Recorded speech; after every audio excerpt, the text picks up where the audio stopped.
Come in. Welcome. I'm E.G. Marshall. The great French writer Balzac called life the human comedy. Our own Mark Twain saw it as a human tragedy. What's in a name? There are a great many laughs in a true tragedy, and plenty of tears in a genuine comedy. Mark Twain's long suit was irony. And now we have an opportunity to see how he plays that kind of hand in one of the greatest stories of deception ever written. And there's no doubt about it. You can be wealthy. Oh, I like that. Famous. Famous, too. Absolutely. And powerful. Wealthy, famous, powerful. A force in the world of art. It sounds wonderful. That's what you're giving me. And in return, what do I have to give you? Your life.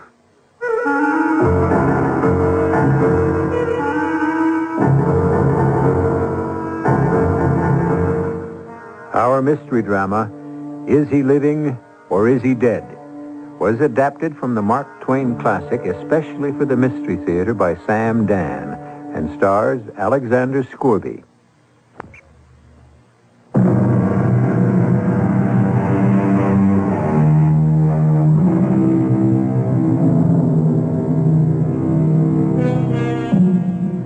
It is unfortunate but true that a great many creative men are killed by poverty. As a matter of fact, the circumstance has been so universal that it has even been made romantic. How many stories, operas, plays are about artists who starve in garrets? Van Gogh, Schubert, Mozart, Rembrandt, Poe, to name but a tiny few, all died of neglect. Must it be ever thus? Mark Twain is about to present another perspective.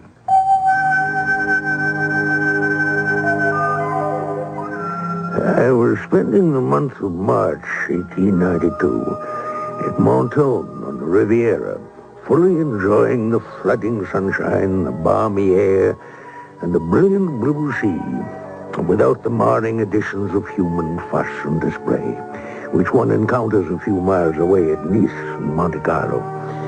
As a rule, the rich do not come here, but now and then a rich man does show up, and I got acquainted with one, partially to disguise him, I shall call him Smith. One morning, we were having breakfast at the Hotel des Anglais, when he exclaimed, Quick! Cast your eye at that man. Which man? The one just going out the door. Yes? Do you know who he is? Why are you so excited, Mr. Oh, no, do you? Well, I think so. He spent several days here just before you arrived. Do you know anything about him? Well, someone said he's an old, retired, and very rich silk manufacturer from Lyon. Or was it Lille? Well, what else do you know about him? Well, I don't know anything about him except... Except what? Well, I would assume he must be all alone in the world. Oh, why? Why? Well, he looks so sad and dreamy, and he doesn't talk with anyone. Would you know his name? Yes, it's Théophile Magnan. Well? Well, what? Well, what are you going to tell me? Tell you? About the old gentleman. Oh. Smith, taking you by and large, you're quite a character. Here, the mere sight of a person sends you into a perfect fit. One might have thought the man was Jack the Ripper, the way you seem to take on about him. And now you simply cannot say, oh, and just haul down the flag. Smith? Smith, are you awake? Shh, I'm trying to think. About what? It's one of Hans Andersen's beautiful little stories. Well, how did he get into the discussion? I remember only one part of it. Do you remember the old man who just left? Seems a child has a caged bird, which it loves, but thoughtlessly neglects. And the bird pours out its sweet song, unheard and unheeded. You follow this? Well, yes. In time, hunger and thirst assail the poor bird. Its song grows feeble and plaintive, and finally ceases, and the bird dies. Well, the child comes by, and you know what happens, don't you? Well, I would say the child sees the poor dead bird and is smitten to the heart with remorse. And then with bitter tears, the child calls his mates and they bury the bird with elaborate pomp and the tenderest grief. Well, then you have read the story. Oh, it's an old story. The children don't know that they're only aping their elders, who also starve poets to death, and then spend enough on their funerals and monuments to have kept them alive and made them easy and comfortable. Yeah. And now, how about the old gentleman? Twain, can you keep a secret? No better than you. You look like a man who's bursting to break one. Well, it's been a secret for many years between me and two others, but I'm going to break the seal now. You know, a long time ago, I was a young artist. You? Mm-hmm. You, Smith, were an artist? And I wandered around the French countryside, just sketching, you know. Were you successful? Oh, bless you, no. I was starving. Well, how did you live? A typically American question. Why not? I'm a typical American. The answer is I pawned my way across France. One by one, I sold all my belongings till I was reduced to the clothes on my back. And even they started to go one by one. Finally, almost naked and down and out, I found myself in a small Breton village. And there I was taken in and literally saved by a fellow artist named Francois Millet. Who? Francois Millet. With a great Francois Millet? Oh, great. He wasn't any greater than I was. He hadn't any fame at all, even in his own village. Oh, the great Francois Millet. Let me tell you about the great Francois Millet. He made me welcome. What a generous, great-hearted fellow he was. I'll never forget that first day. Smith. Are all Englishmen named Smith? Sometimes it seems that way. Now, where can you sleep? Well, sleep anywhere. There are no soft places on the floor, so one is as good as another. Now, for dinner. I feel badly. I can see there isn't very much, Monsieur Millet. You cannot call a French painter monsieur till he's received the Legion of Honor. And I have a better chance of being struck by lightning. You must call me Francois. Now, dinner. All we have are turnips. Unless, of course, Carl can scare up something. Carl? Carl Boulanger. He's also a painter, and he lives here, too. Speak of the devil. How shall we prepare the turnips tonight, Francois? That tells me everything. Well, how about turnips remoulade? We have no egg yolks. I have it, Carl. Sautéed with mushrooms. We have no butter. I don't trust your judgment when it comes to picking wild mushrooms. Well, then I suppose we'll have to boil them as usual. Who is this? Oh, Smith, an Englishman. Smith, this madcap is Carl Boulanger. How do you do? He doesn't look like an Englishman. All Englishmen are supposed to be rich. Smith is a painter. Poor devil. Why didn't you arrange to be born in France, and then you would have learned to starve properly? I can starve as decently as any Frenchman. Oh, what's that? What? That canvas against the wall. I just noticed it. No, that. I call it the Angelus. It isn't too bad, eh, Smith? I've never seen anything like it. It's a masterpiece. There's a feeling of oneness with God. Carl, I have a confession to make. Yes, Francois? I was offered 5 francs for it. When? Last week. Yes, a week ago, Thursday. And what happened? I turned it down. You turned it down. Francois, 5 francs means a dozen eggs. A pound of butter. I know, but you see, the man appeared anxious. Yes? And so I asked for 8 francs. And? He said he would think about it and let me know. Oh, the kiss of death. Why didn't you take the 5 francs? You mean you would have Francois sell the Angelus for 5 francs? Right now, I would sell it for a pork chop. Sautéed with onions, and without the choke vinaigrette, salad niçoise, and a very dry Bordeaux. Carl, when will you learn that the proper wine for pork is a light burgundy? I must educate your palate. You abscond. What a fantastic pun. Don't you get it, Smith? No, The English as a rule, Carl, are rather slow in these matters of humor. Francois was also my painting teacher, and you see, he has educated both my palate and my palette. You still don't get? yes. Yeah, it is rather funny. No, you're right. It is a rather feeble jest. But you see, it passes the time, and then we forget how hungry we are. And how tired and disappointed and disillusioned. Oh, come, Carl, one cannot have everything. Look at what we have in this room. Behold these canvases, a feast for the eye, a feast for the mind, a feast for the soul. And not even a crumb for the stomach. Be of good cheer, Carl. Perhaps tomorrow something will turn up. I caught you. Another pun. You get it, Smith? Huh? What will turn up tomorrow will be another turnip for dinner, as usual. Oh, yeah.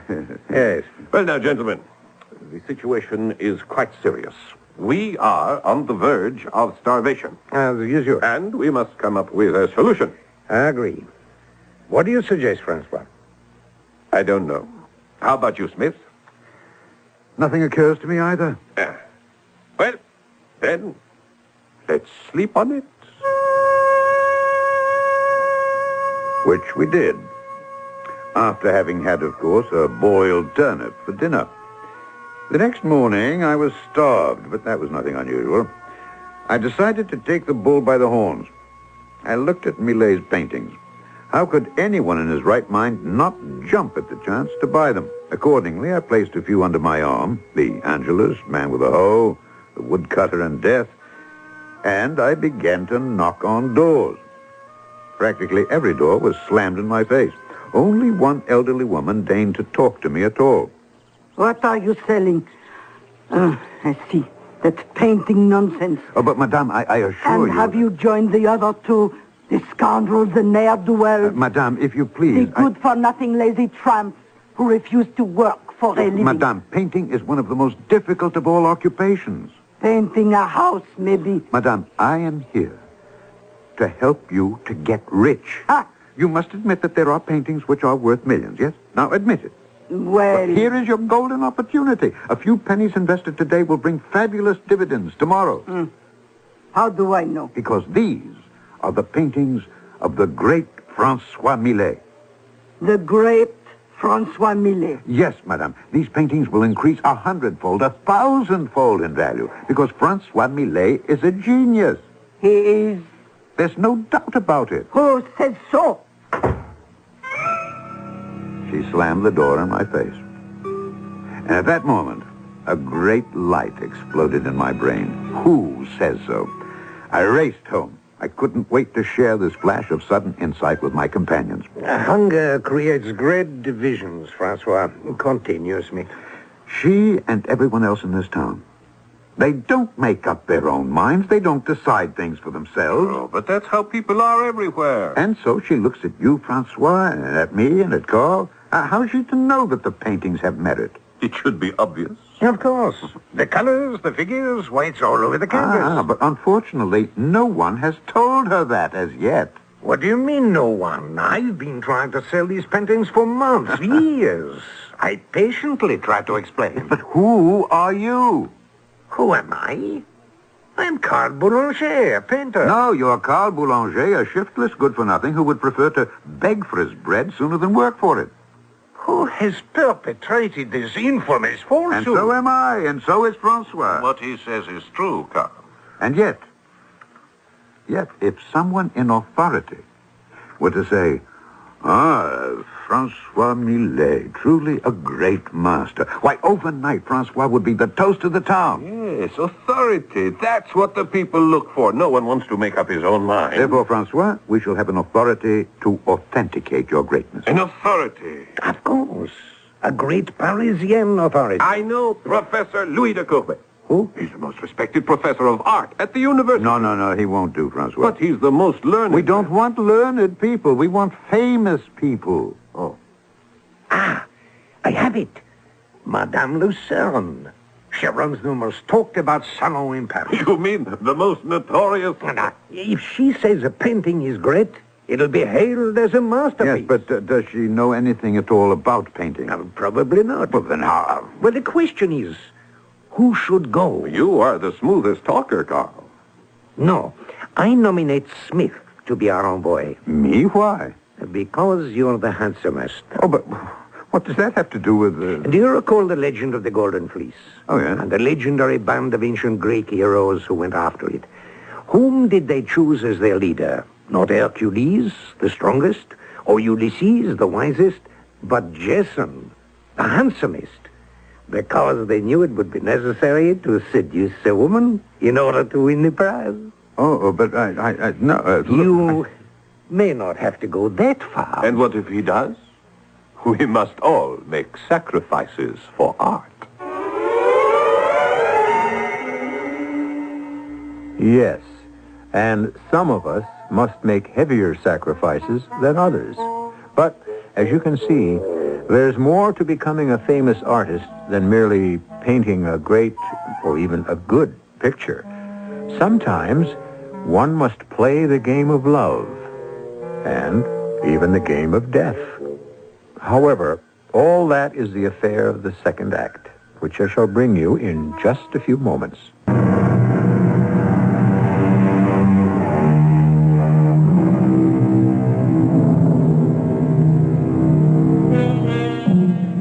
We may all have to revise some of our ideas about art before our story is over. At any rate, we're back in the year 1892, and Mark Twain is chatting with a wealthy elderly Englishman in a hotel on the sun-washed shores of the French Riviera. Now, Smith, what are you telling me? That some 25 or 30 years ago, you and the painter Francois Millet and... Carl Boulanger. Yes, and yourself were starving artists in a provincial French town? Exactly. And that you concocted some mad scheme to get Millet recognized? Ah, but you haven't heard the scheme yet. You see, if you're a creative artist, people don't know you're good unless somebody who speaks with authority says so. You get no argument from me on that score, Smith. Well, they had the idea to send me to the salon of Madame Lucerne in Paris. She was a former mistress of King Louis Napoleon himself. Which made her an eminent critic, connoisseur, and authority on the art. Exactly. Well, how did you propose to gain admission to Madame's salon? You were, after all, ragged, unknown. Well, I did the only thing any sensible man would do under the circumstances. I broke into her bedroom. Who is that? Don't be alarmed, madame. I'm not a burglar. You are not a burglar. And please don't pull on that bell cord. Allow me to give you 2 reasons why you are a burglar. First, you break into my room. But, madame... Second, under your arm, I see some paintings, which you have obviously stolen from my house. No, madame. I haven't come here to steal paintings, but to present you with some. Present me? Yes, madame, because you are the supreme and sublime authority on art. Ah. Look at these, madame. Isn't each a masterpiece? Frankly, monsieur, I wouldn't have the faintest idea. Now, what is this game you wish to play with me? A game? All men have one game or another in mind where I am concerned. And since you are not half bad looking... It is for a friend. Ah. The man is a genius. One word from you... One word from me. How simple you make it all sound. But it is simple for you. You've turned unknown men into great writers, composers overnight. Oh, it's not a simple matter. And it doesn't happen overnight. The man must have something. Francois Millet has everything. He's a genius. Oh, the woods are filled with genius. But surely, just look at these paintings. Now, I could make a great painter out of you. Me? You are the love bandit. The what? You break into the boudoirs of famous ladies, and you leave behind a painting as a memento of the adventure. These you have here are excellent for the purpose. Shall we begin? No, these paintings are not mine. Who's to know the difference? They're the work of Francois Millet. Must we discuss that tiresome, No, Millet. you see how each painting bears his hallmark, his unique style? Monsieur, these things are lost on me. I know nothing of art. Oh, isn't there anything you could do to help me, Millet? Oh, sit beside me, and we can talk more comfortably. Yes. No, surely there's something you could do for him. Why? Well, because one day he would be a glory to France. Oh, monsieur, you're an Englishman. Yes. Why should you worry about the glory of France? Well, the glory of the world. Oh, well, I see we must decently dispose of Millet. There's only one way I could hope to help him. Oh, how? He would have to be dead. Dead? I'm sorry, but that's the way it goes with geniuses. No. Where were we?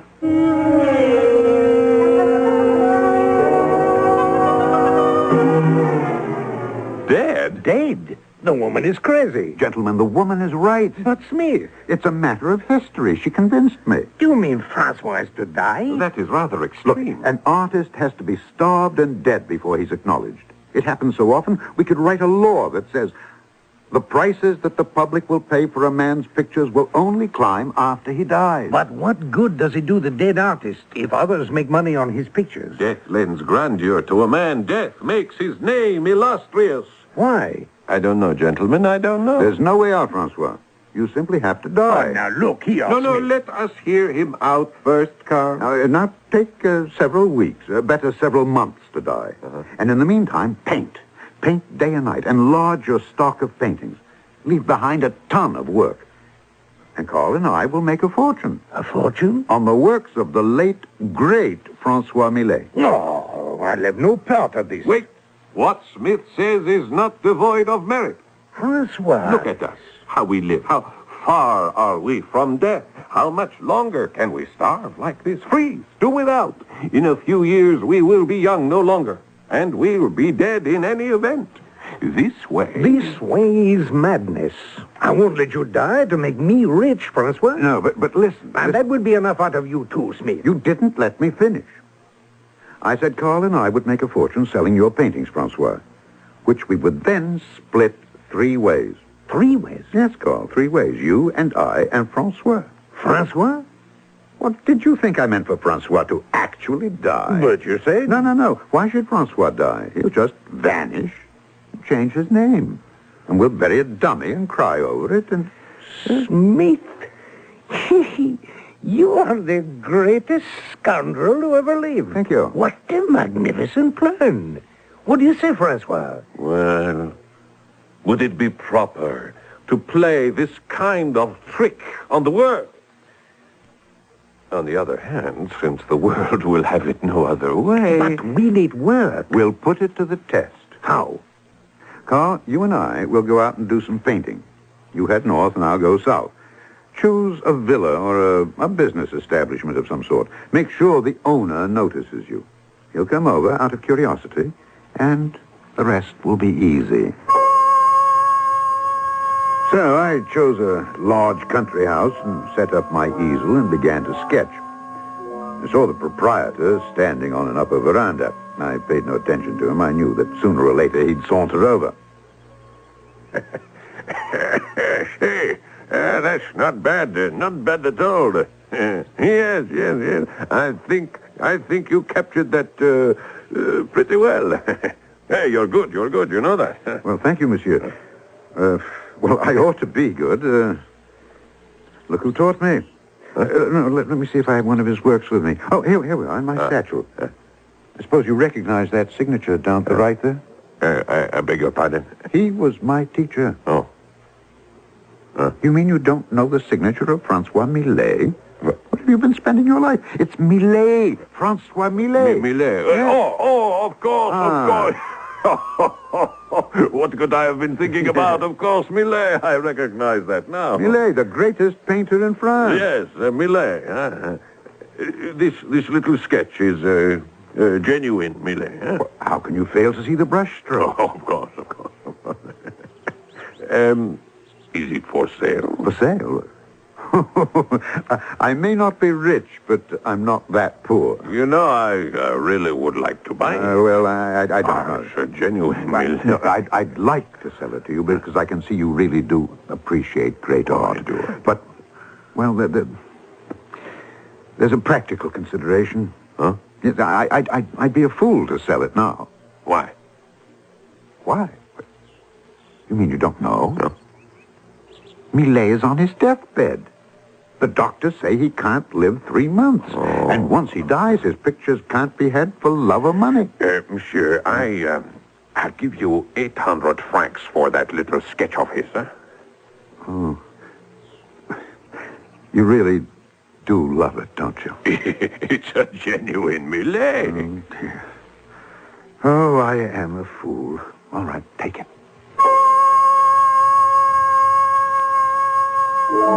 800 francs, Twain. And Millet would have sold it for a bottle of wine. You know, 2 years ago, it sold at auction for 80,000. It's a mad world. Well, when I came home, Carl was dancing for joy. 1,000 francs!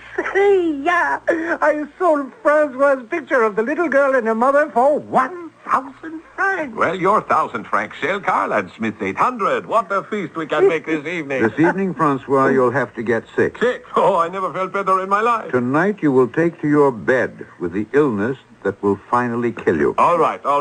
After dinner. You'll have to look pale, wan, weak for all the distinguished visitors. They'll flock here in droves. Why? Well, because they'll want to see you die. He's right, Francois. No one would walk across the street to see an artist who's alive, but they'd travel the length and breadth of Europe to see what dead. Well, you may as well prepare yourself, Francois. You're about to become an institution. And this place is going to be a shrine.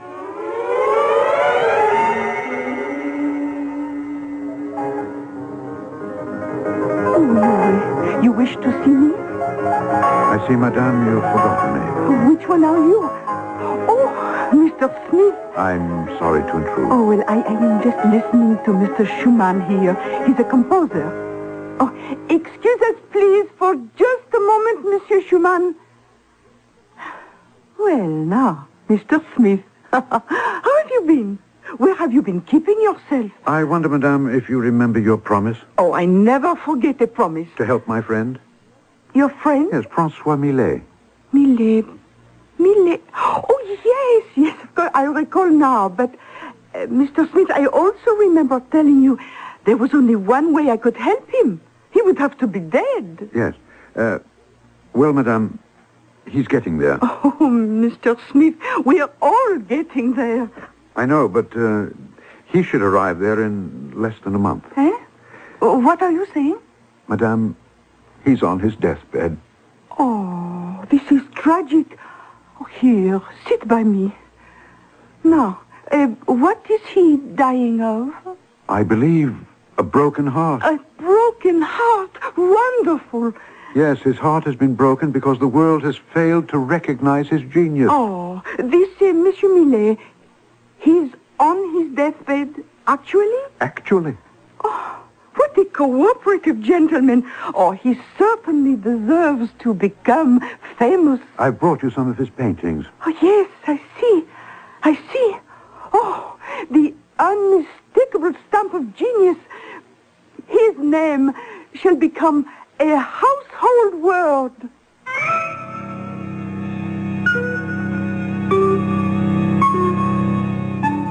Is that how it's done? Well, it's a way, but is it all that simple? No, not really. We'll encounter a few problems. After all, Francois Millet has to die in a convincing manner and in front of witnesses. Well, that's why we have third acts, isn't it? I shall return in a few moments.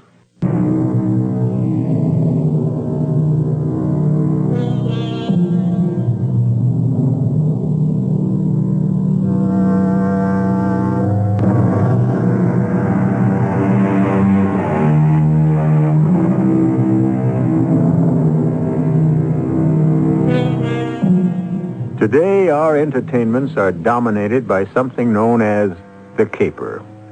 This is usually an elaborate scheme to swindle something from somebody.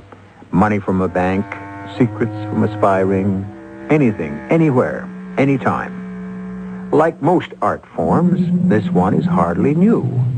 We're listening to one right now. It was inspired by a short story by Mark Twain. And if the word had existed in Twain's day, he might very well have named this piece the Francois Millet Caper. I don't understand at all, Smith. Why did you need this Madame Lucerne? After all, you proved you could make money by using Millet's name. Both you and Carl had already sold his pictures. Yes, that was good enough for the provinces, Twain. But we wanted more than just a little local reputation. We required fame. And for that, you needed Paris. And no creative artist has ever conquered Paris without the help of a woman. Meanwhile, we were having our problems. Millet didn't mind starving when we didn't have a sou. But now that there was some money... But if I don't eat, I'll die. Well, that's the idea, Francois. But since I'm not to die, actually, what difference should it make? But people come to see you. You can't look healthy and robust on your deathbed. Smith is right.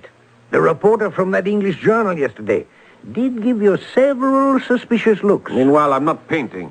You can't have everything. And at mealtimes, I can't have anything. Well, your jokes are becoming feeble, at any rate. I have an idea.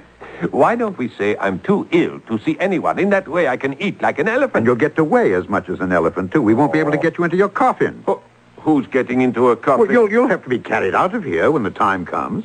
That is something no one has explained to me. How and when do I die? And how and when am I to be buried? All the details have not yet been worked out. Suddenly, Twain, we were invaded. Everyone wanted to see the great Francois Millet. Carl and I almost wore ourselves out guarding the door. No, I'm sorry, monsieur, the master is too ill to receive anyone. Yes, of course, we will convey your regards. Meanwhile, Millet was painting away, piling up stock, as we called it. And Madame Lucerne was selling them, discreetly, of course, in Paris. The great sale was the Angelus for 2,200 francs. Little did we know that the day was coming when France would struggle to own it, and a stranger would come along and capture it for $500,000 cash. And meanwhile, we were having problems with Millet, or I should say, with his appetite. I don't understand it, Carl. He gets fatter every day. Well, fatter and healthier looking. This won't do. Carl, do you allow him to sneak in some food on the sly? How can you accuse me? Well, how can he gain weight on tea and toast? Well, especially tea without sugar and toast without butter. Wait. Inside, listen. Inside his room. Do you hear what I hear? Well, I'm not sure. That has to be the sound of a spoon against a bowl. He's eating. But how? Oh, why didn't we think of it? Somebody's smuggling food into him from the outside. But who? That has to be the answer. Sneaking food into his room through the window. Now, you sit here. I'll steal around to the back of the house. What are you doing here? Oh, It's Madame Mauffrigneur. Well, I Explain yourself, Madame. Well, sir, Francois Millet is a genius, a great genius. He is? Who says so? Why, everyone says so. It's a known fact. And when I heard he was dying, I thought perhaps... What do the doctors know? The poor man probably needs a decent meal. Well, no one is allowed into the house. And so Yes. Well, we can't have any more of this. Why not? Because the doctor says food will kill him. Should it matter? He's dying anyway. And you should see how happy he is with my soup and the roast fowl and the fish. Madame, he is not a goose to be stuffed for pâté. You needn't yell at me. I was only doing my Christian duty. We only want him to die in comfort. And I want him to die happy. Poor fellow. He starved most of his life. Must he go hungry to his grave? But he's very ill. He looks fine to me. Fat and rosy. Perhaps my cooking can save his life. Or do you want him to die? Well, why would I want him to die? Well, there's nothing to be done. She could prove a great embarrassment. So we let her deliver the food every day, and of course Carl and I were forced to eat it.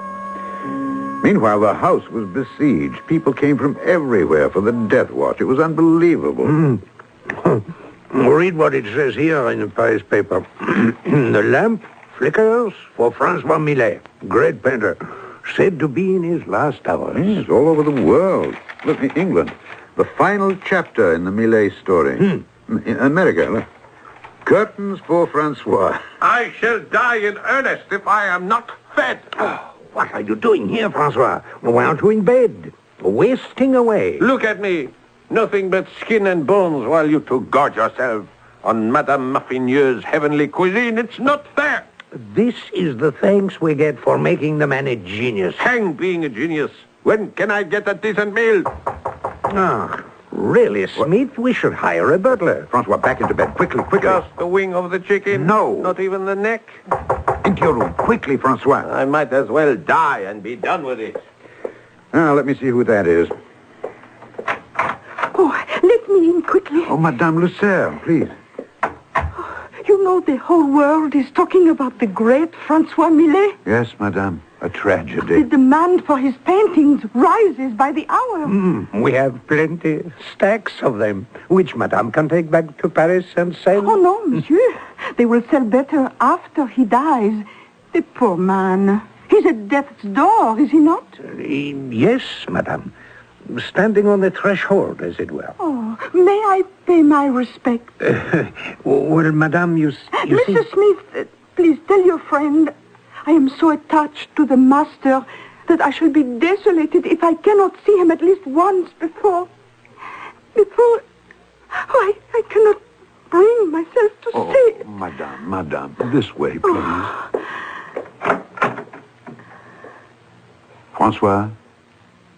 Francois, a beautiful lady to see you.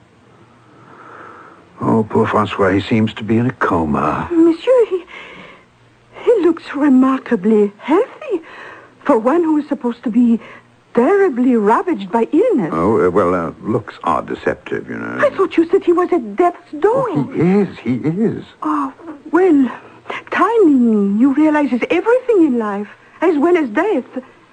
This would be an excellent week. Oh, it would? Next week, everyone will be talking about a new opera by Wagner, and we expect some stunt or other from Alexandre Dumas the Younger. But this is a very quiet week. Oh, I see. Of course, I realize that man goes when he is summoned to the divine presence, and not a minute before. How true. However, yes. There is always the possibility that one is too busy to hear the summons. Yes. Well, as you can see, Madame, he is failing before our very eyes. Oh, poor man. Well, I must return to Paris, where I shall say, of course, that he died in my arms. How tragic. Yes. Well, I must hurry back there to speak with all the journalists. Of course. I had taken the liberty to order a coffin. A coffin? Yes. It should be at your doorstep at any moment. Oh. A most splendid final home for a man of such magnificence. Thank you, Madame. Well, I felt it was the least I could do. And now, if you will excuse me, I must return. Of course. Oh, do you mind if I leave this valise here? It might be too much trouble to carry back. Of course not, Madame. I thought I would stay longer, and I had brought a change of costume, but that dress bores me. Why not give it to some deserving charity? As you wish, Madame.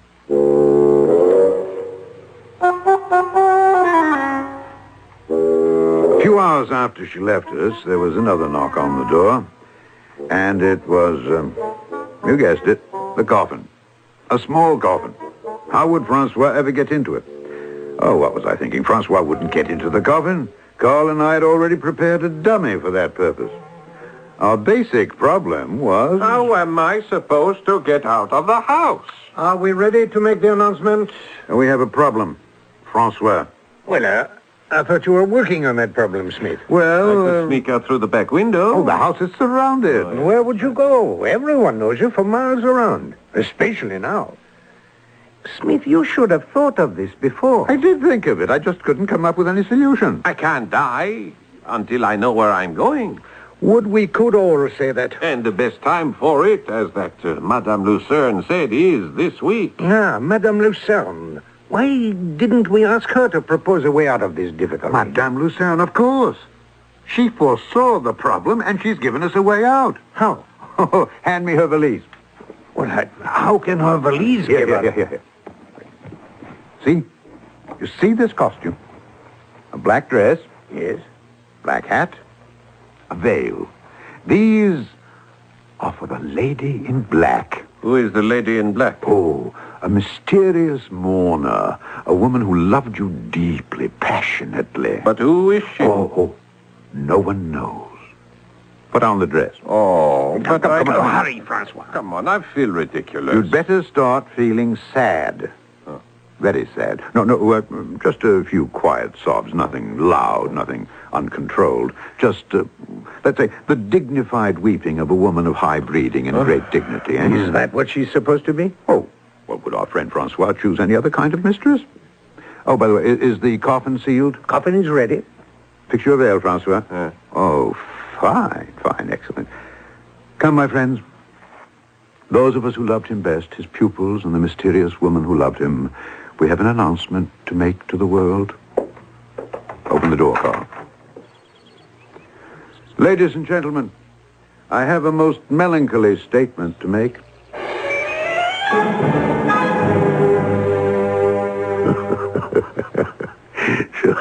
So you buried Francois Millet, eh, Smith? Yes, Twain, we buried the dummy in the coffin. There was a great funeral. Oh, yes. And Millet, disguised as the woman, escaped detection. The world was convinced Millet had died. What happened to him? Oh, can you keep a secret? I can only try. You remember that elderly gentleman I pointed out to you earlier? That was Francois Millet. For once, a great artist was not starved and killed by indifference and neglect and then given the vain and empty pomp of a loud and meaningless funeral. No, we saw to that. Francois Millet has never known and will never know another hungry day.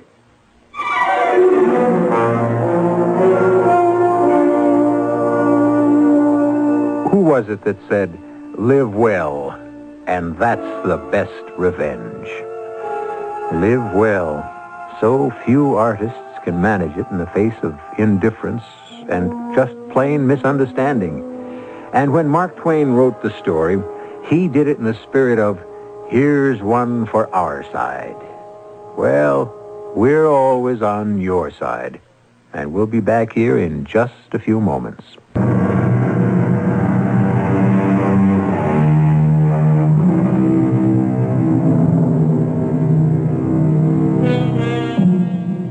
Is he living, or is he dead? Well, of course, he's dead today, but was he living back in 1892, the date of the story? Was Mark Twain playing a gentle hoax on all of us? Or was the old practical joker himself the victim of a practical joke? We'll never know.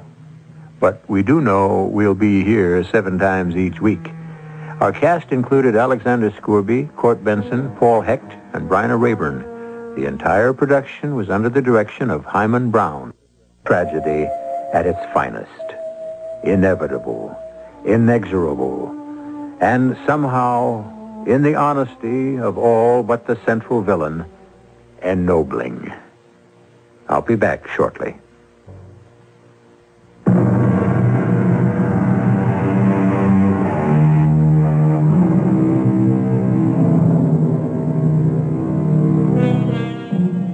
It would be unfair, of course, to leave our tragedy just as it resolved itself, for only one reason. That sinister, despicable, unforgivable Iago. I'm glad to report that for those of you who might not know in advance, his punishment well fitted the crime. Since Cassio was governor, and in a sense, dictator of Cyprus, it was left to him to dispose of Iago. When all the facts came out, how kind would you have been? Our cast included Arnold Moss, Marion Seldes, Joan Arliss, Court Benson, Ralph Bell, and Ian Martin. The entire production was under the direction of Himan. It's just past 11 o'clock, and it's time for the WIP Mystery Theater. Why don't you join us? Just sit back and relax, if you can.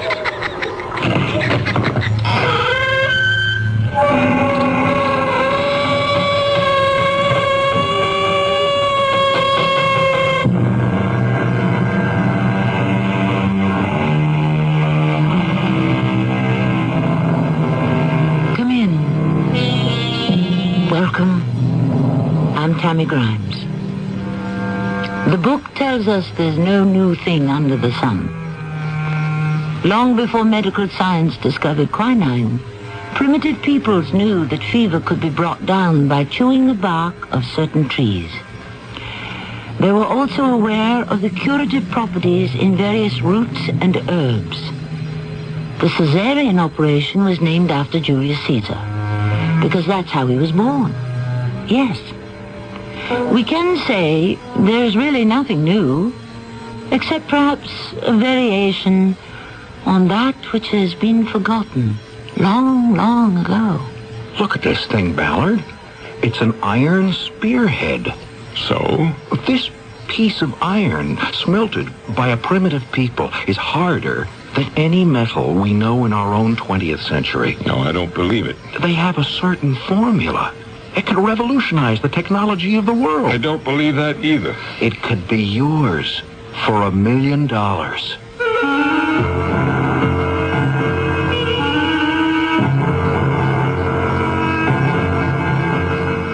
Our mystery drama, The Magic Dust, was written especially for the Mystery Theater by Sam Dan and stars Tony Roberts. I'll be back shortly with Act One.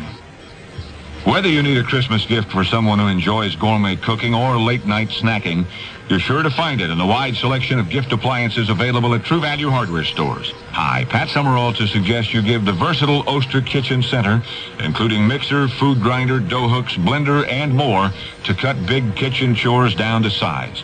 Then for quick meals and snacks, choose the Oster Hot and Toasty Grill that cooks 4 sandwiches in minutes. You'll find them at participating True Value hardware stores and home centers. And say that Pat Summerall sent you.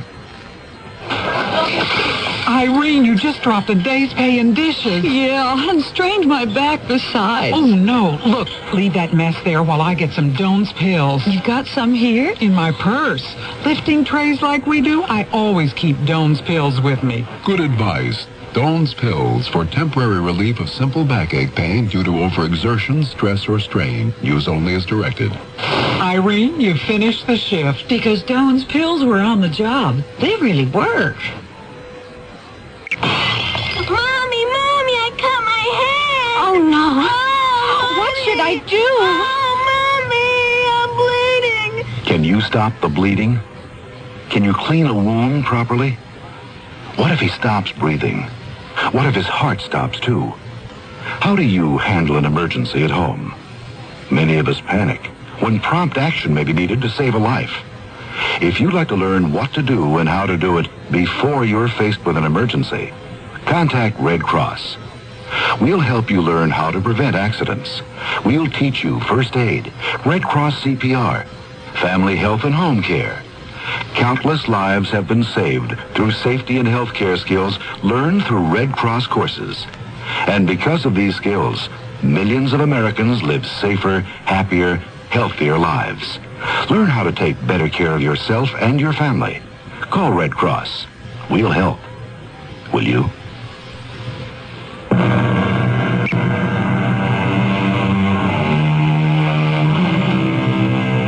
Man has always placed a premium on precious metals, gold, silver, platinum. But why should gold, silver, and platinum really be valuable? They're not nearly as useful as, say, iron, zinc, or tin. There is actually No satisfactory answer to this question. What it all comes down to is this. They are valuable because they are valuable. Period. And people will kill for them. Not just individual people, but entire nations. In today's high-technology society, other metals are becoming valuable, dangerously valuable. Some of them are metals you may never have heard of. Ellsworth! Ellsworth! Yes, sir. Let me shut this off. Oh, you're back from Europe, Mr. Ballard. Obviously. What are you doing? I'm conducting stress tests, Mr. Ballard. I can see that. On what? Well, this metal will be part of an airframe. It's taken the equivalent of thousands of hours of constant flight. And the results? Oh, there isn't the first sign of metal fatigue. What did you treat it with, Ellsworth? Asphenate. Is that what you've been using? Well, you see the results. It's miraculous. I believe I've come up with just the right balance. Should I fire you now or later? Fire me?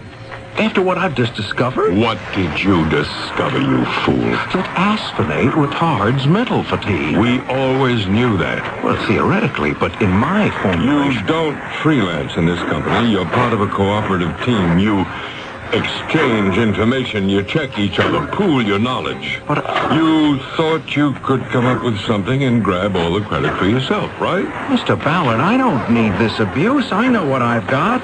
And if you don't want it, I can go elsewhere. Good luck.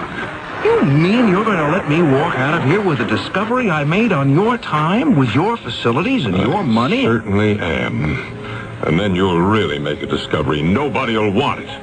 Why not? Because you're dealing with the most expensive mineral in the world to produce. Yes, but it could double, even triple the lifespan. Even allowing for that. Mr. Ballard, with research... Everybody knows about asphenate. They call it the miracle mineral. Because it's a miracle if you can refine a ton of it for under $1 million. So, for all practical purposes, what did you do? You reinvented the wheel.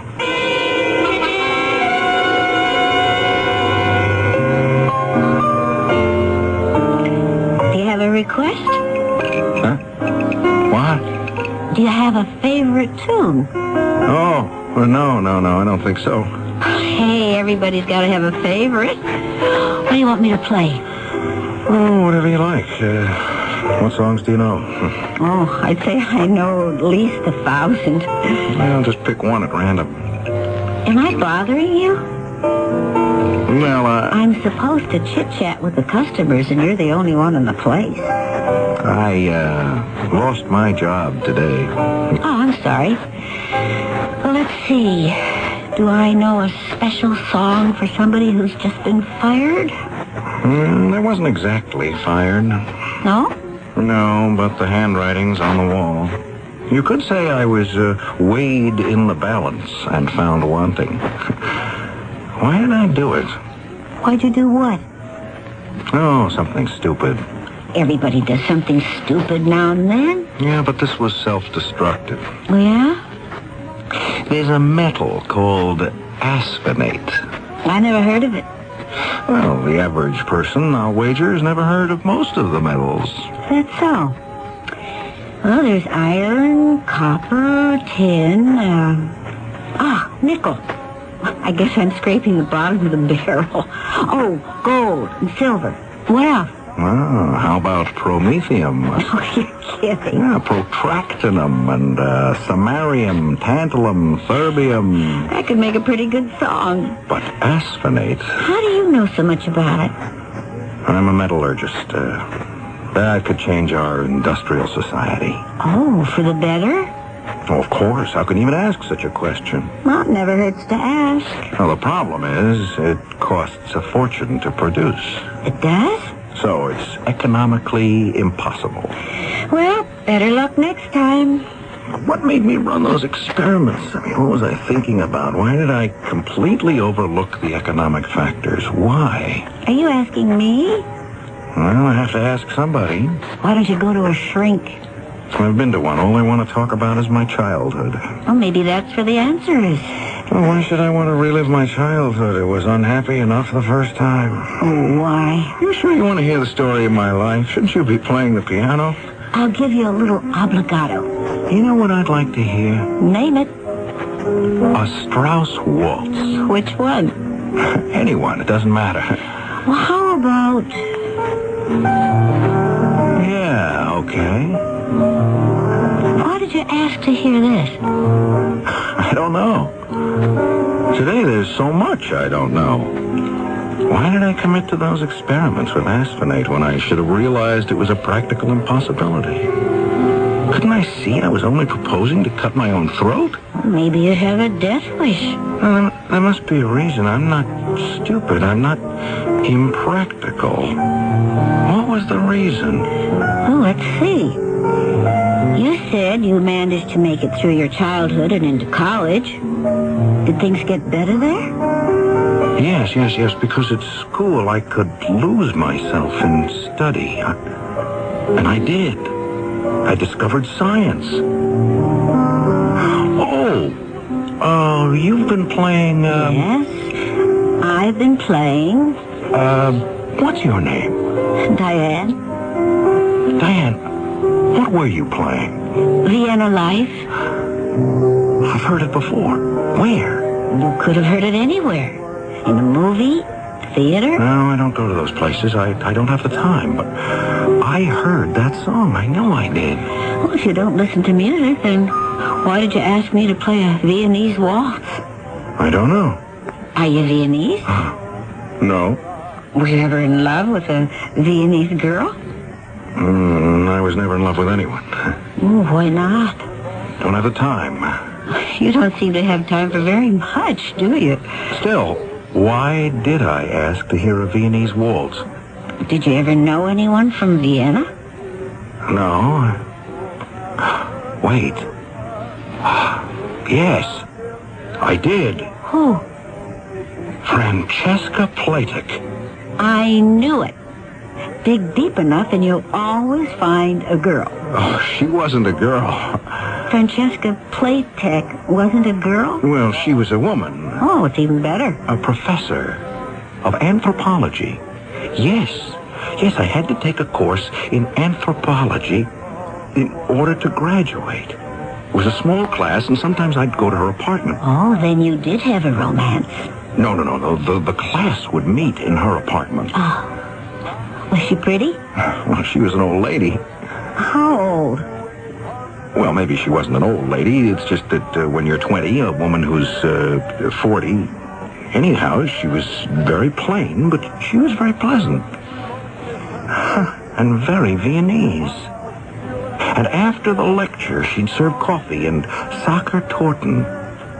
Oh, I can taste them now. And one day, I remember, she asked me to stay after everyone else had gone. I remember that day very well now. It was when I was a senior, back in college. Shall you have another cup of coffee, Mr. Edgar? Thank you, Professor Platek. And help yourself to another torch. Oh, thank you again. You are wondering why I asked you to stay, hmm? Yes, Professor. You do not care for my course. Anthropology, it bores you, no? Well, I guess I'm just not interested. It is the study of primitive man and his culture.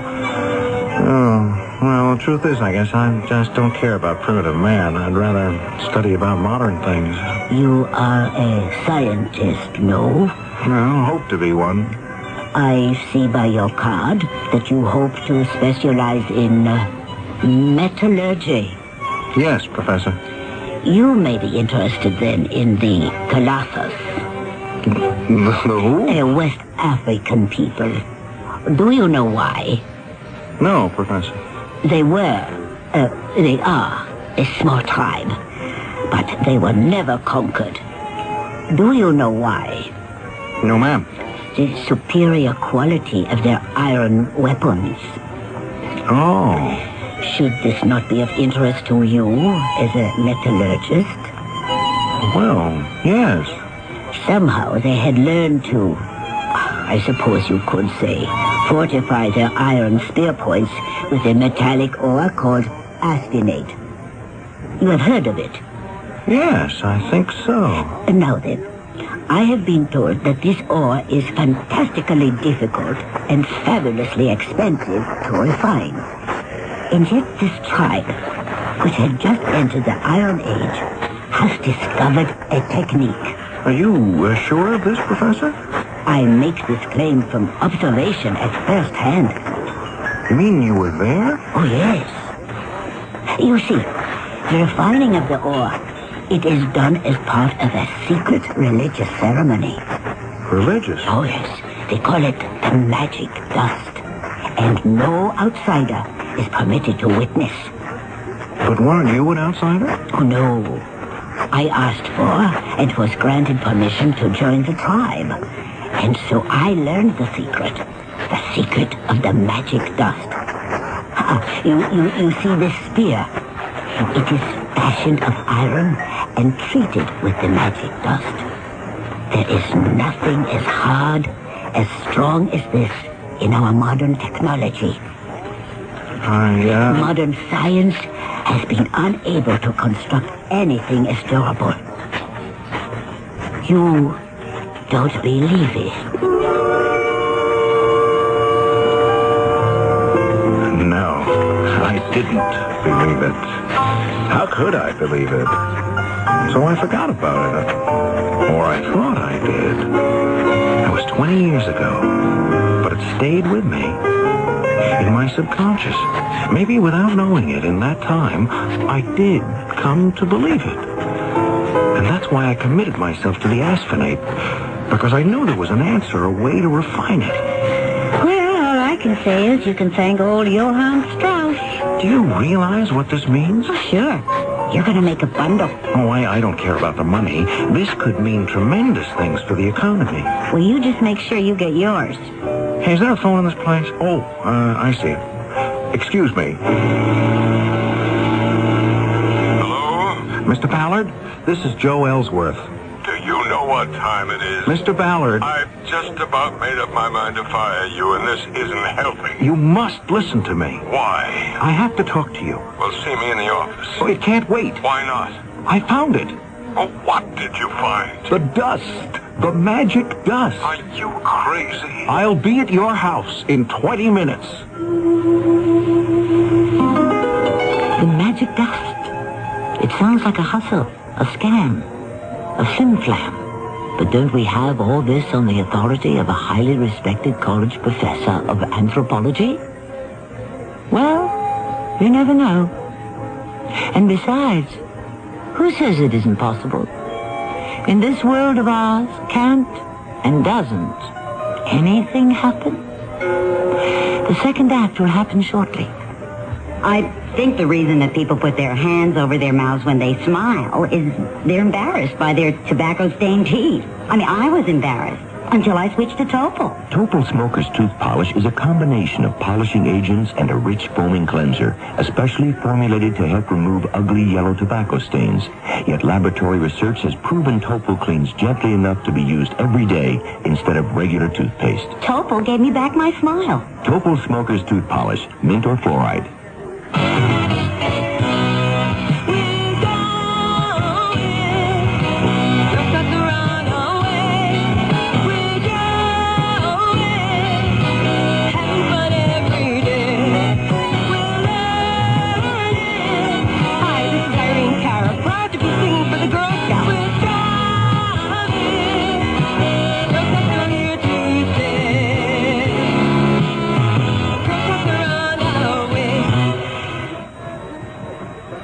Lost and lonely, scared and sad, trembling at the thought of making me mad. My love is yours, but at times you're so cold. If life's like this, take me before I grow old. This song about child abuse was written by a man who had served time in a state prison. It tells how he felt growing up as an abused child. Many of the social problems in America today spring directly from child abuse. Yet, with enough knowledge and enough money, child abuse can be prevented. Help us get to the heart of the problem.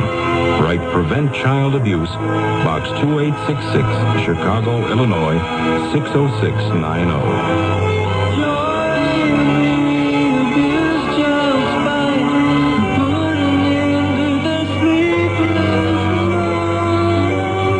Message of the Ad Council and the National Committee for Prevention of Child Abuse.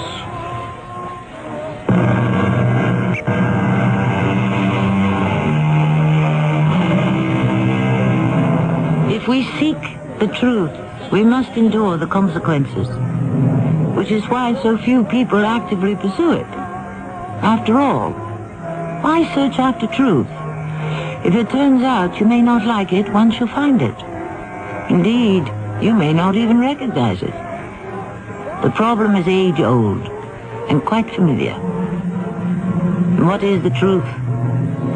We shall have some wrestling with this as our story continues.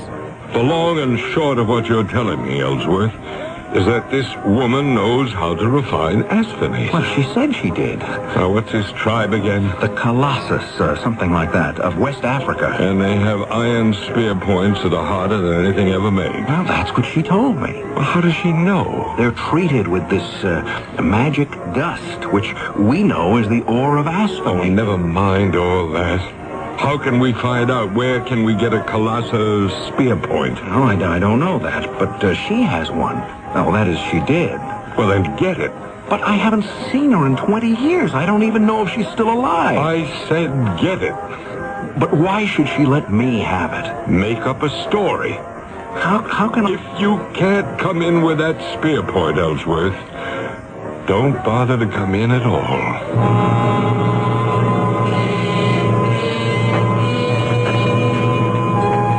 Of course, I remember you, Mr. Ellsworth. Some coffee, and I recall you used to love these Thornton. Oh, thank you. And a little music.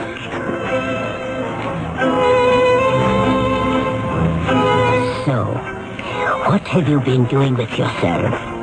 I did become a metallurgist. Good. It is not everyone who can realize a youthful dream. Dream? Well, sometimes it's a nightmare. Oh? Professor Platek, I'll come right to the point. That is, the spear point. Yes? Do you suppose I could borrow it? The Colossus spear? Oh? But why? In the interests of science. How? You say that it had been treated with the magic dust.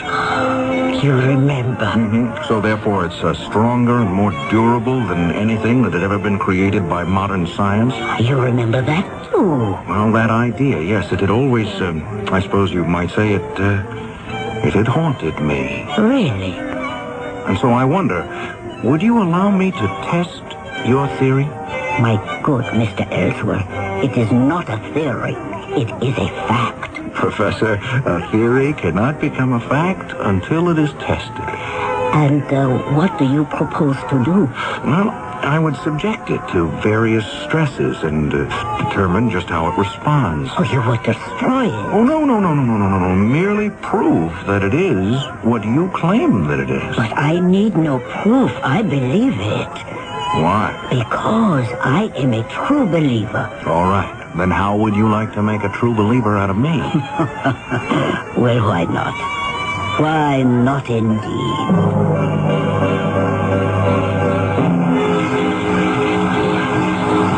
Ellsworth! Yes, Mr. Ballard. How's it coming? Look at this. Look at it. It's impossible. Maybe it's impossible, but it's true. This chunk of iron, this primitive spearhead, it cannot have taken this much punishment, this much stress, this much heat. You have the evidence of your own eyes. All right, I'm convinced. I'm a believer. This woman, this Professor Francesca Platek, she knows a way to refine asphenate? Yes, sir. Well, then find out what it is. Oh, find out? Well, how? It's a secret. Offer her money. Oh, I don't think she'd take any. I'm not out to cheat her. There's enough here for everybody. Yes, but this is a religious... Ellsworth, you'd be surprised at how much religion you can buy for $1 million. $1 million? And we'll go higher if we have to. No, I am afraid not. But, Professor... I have been sworn to secrecy. You have no idea what this could mean to society. Yes. But the beneficial effects are almost impossible to calculate. Really? Just think. Metals will last longer, which means we'll use less of them and thus conserve more of them. Not to mention the fuels needed to refine and transport and convert them. I mean, they'll be harder, safer, more efficient, more effective. You understand? Of course. The magic dust, as you call it. This is the key. Evidently, your tribe, the Colossus, know of a cheap way to refine it. Yes. And you know it too, don't you? Yes, I know it. You won't be the loser. You can name your price. My price?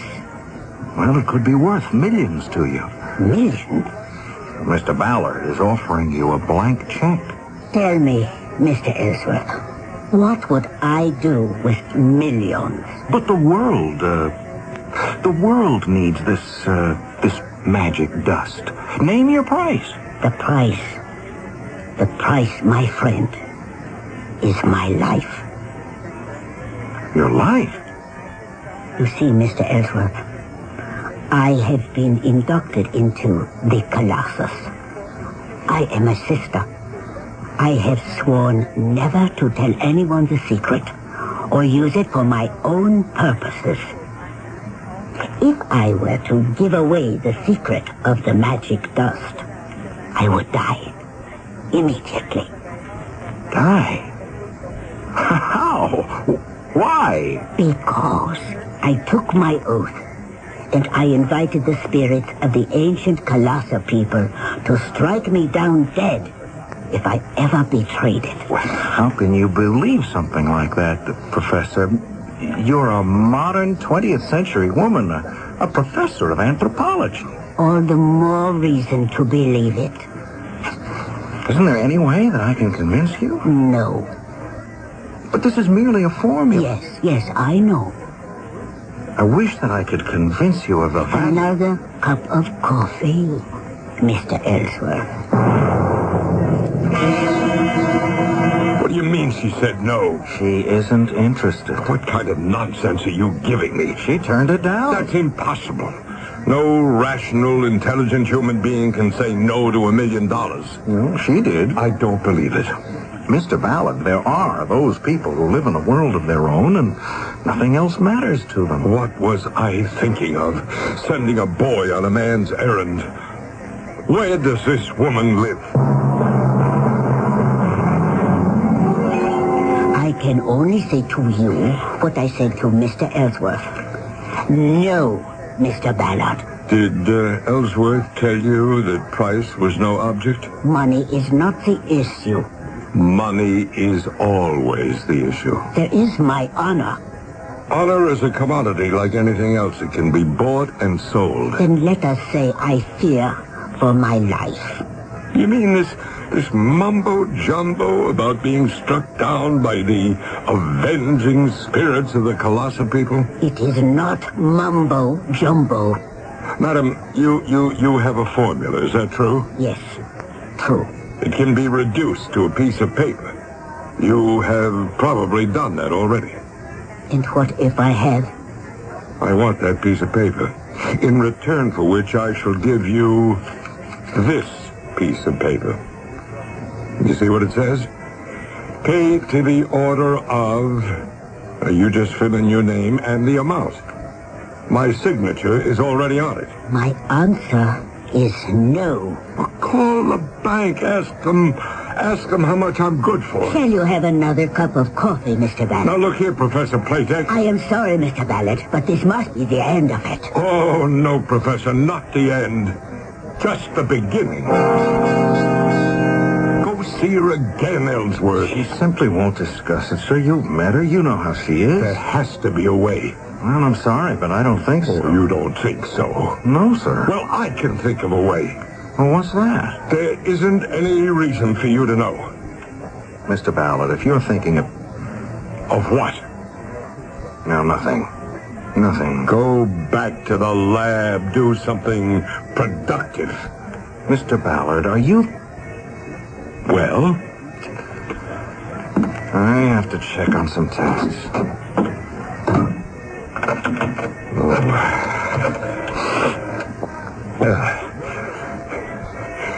Caraway? Yeah, Frank Ballard. You told me that you know some very reliable people? Yeah. Well, there's something that I need.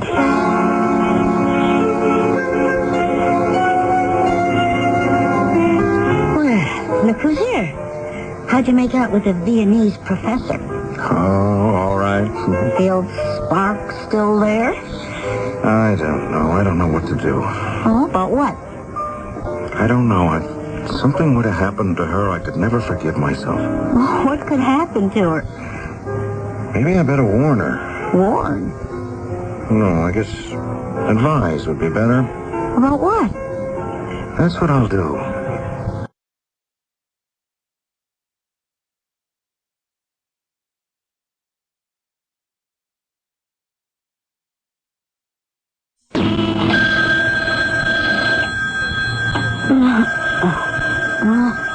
What is it? Oh, the telephone in the middle of the night. Hello? Professor Platek? Who is this? It's Ellsworth. Ellsworth? I know it's late, but... Yes, but... Please be careful.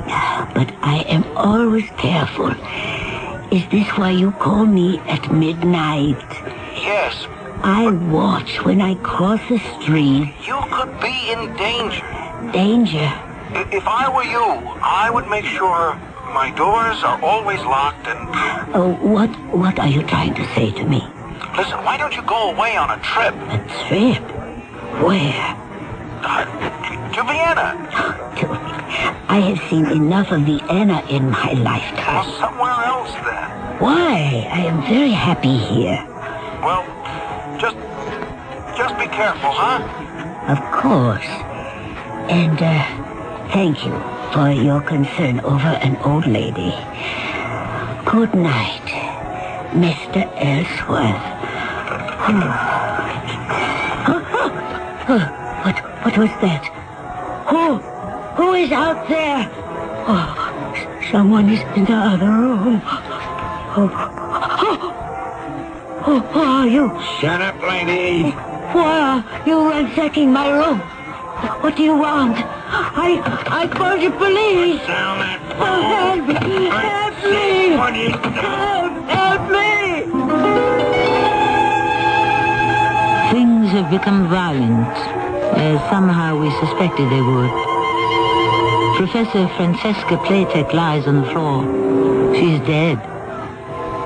In a little while, the police will be here. The coroner will note that she died of a heart attack brought on by extreme fright. The room has been ransacked, and it will probably become just another incident in the voluminous files of the police. But we need another act, and it shall arrive shortly. He was a good cop. Too good for them. They tried to kill him and missed. Too bad for them. They took away his hearing. He lost his badge. Then his woman. And then, using his deafness as a silent partner, he vowed he would get them back, no matter what. See Hear No Evil, the CBS TV Saturday night movie at 9, 8 Central and Mountain. Hear No Evil. Countdown to Cure. Hi, this is Henry Winkler with a message from the Leukemia Society of America. Leukemia treatment and research has advanced encouragingly during the last 10 years. We are now able to stop the progress of this disease in many cases, especially children. But more than half of all leukemia occurs in persons over 60 years of age. Each year there are 23,000 new cases. So please support the Leukemia Society's Countdown to a Cure. It's a matter of time. Thank you. Hello, this is Max Moran. Do you have a sight problem that prevents you from reading? I've got good news for you about Choice Magazine Listening, a free service. Every other month, Choice Magazine Listening will send you, free, on phonograph records, 8 hours of selections from leading magazines featuring writers like William Styron, Joyce Carol Oates, John McPhee, Kurt Vonnegut, Art Buchwald, many others. So if you are blind or unable to read regular print, or if you know someone with this problem, write to Listening, Box 10, Port Washington, New York, 11050. We'll also tell you how to get the special record player provided free by the Library of Congress as part of its Talking Book program. So, write Listening, Box 10, Port Washington, New York, 11050, or telephone 516-883-8280. That's 516-883-8280. A public service message on behalf of the nonprofit Lucerna Fund.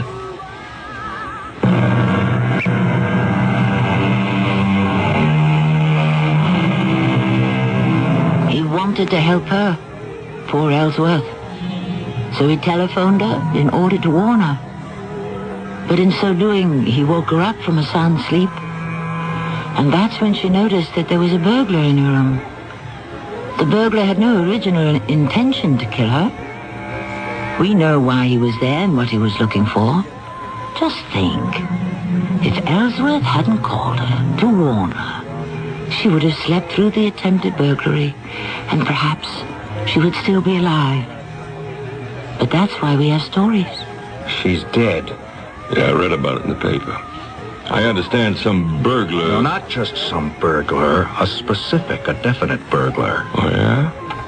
Who? You mean you don't know? How would I know? You didn't hire somebody to ransack her apartment? Well, why would I do that?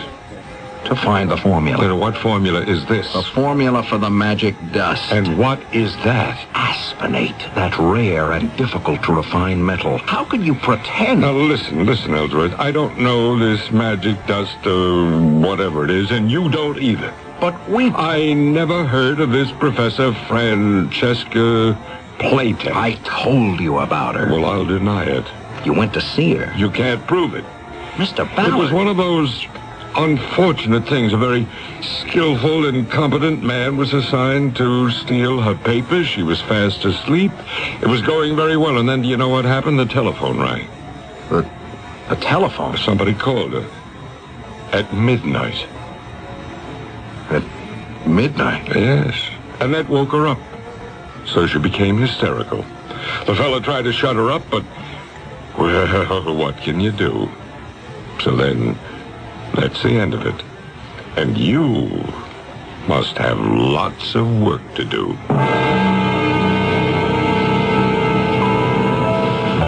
Hey, can I talk to you? Sure. There's no one else I can really say this to. Whatever it is, are you sure you can say it to me? I killed her. Who? Professor Francesca Playtech.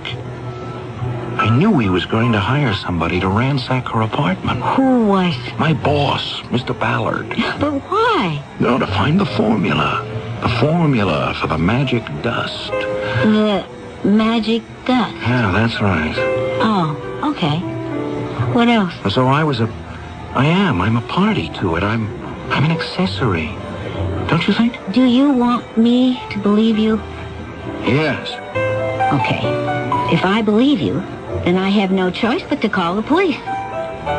Maybe that's all for the best. Why don't you go home and sleep it off? But I'm not drunk. Yeah, I see. That's the problem. I'm going to turn myself in.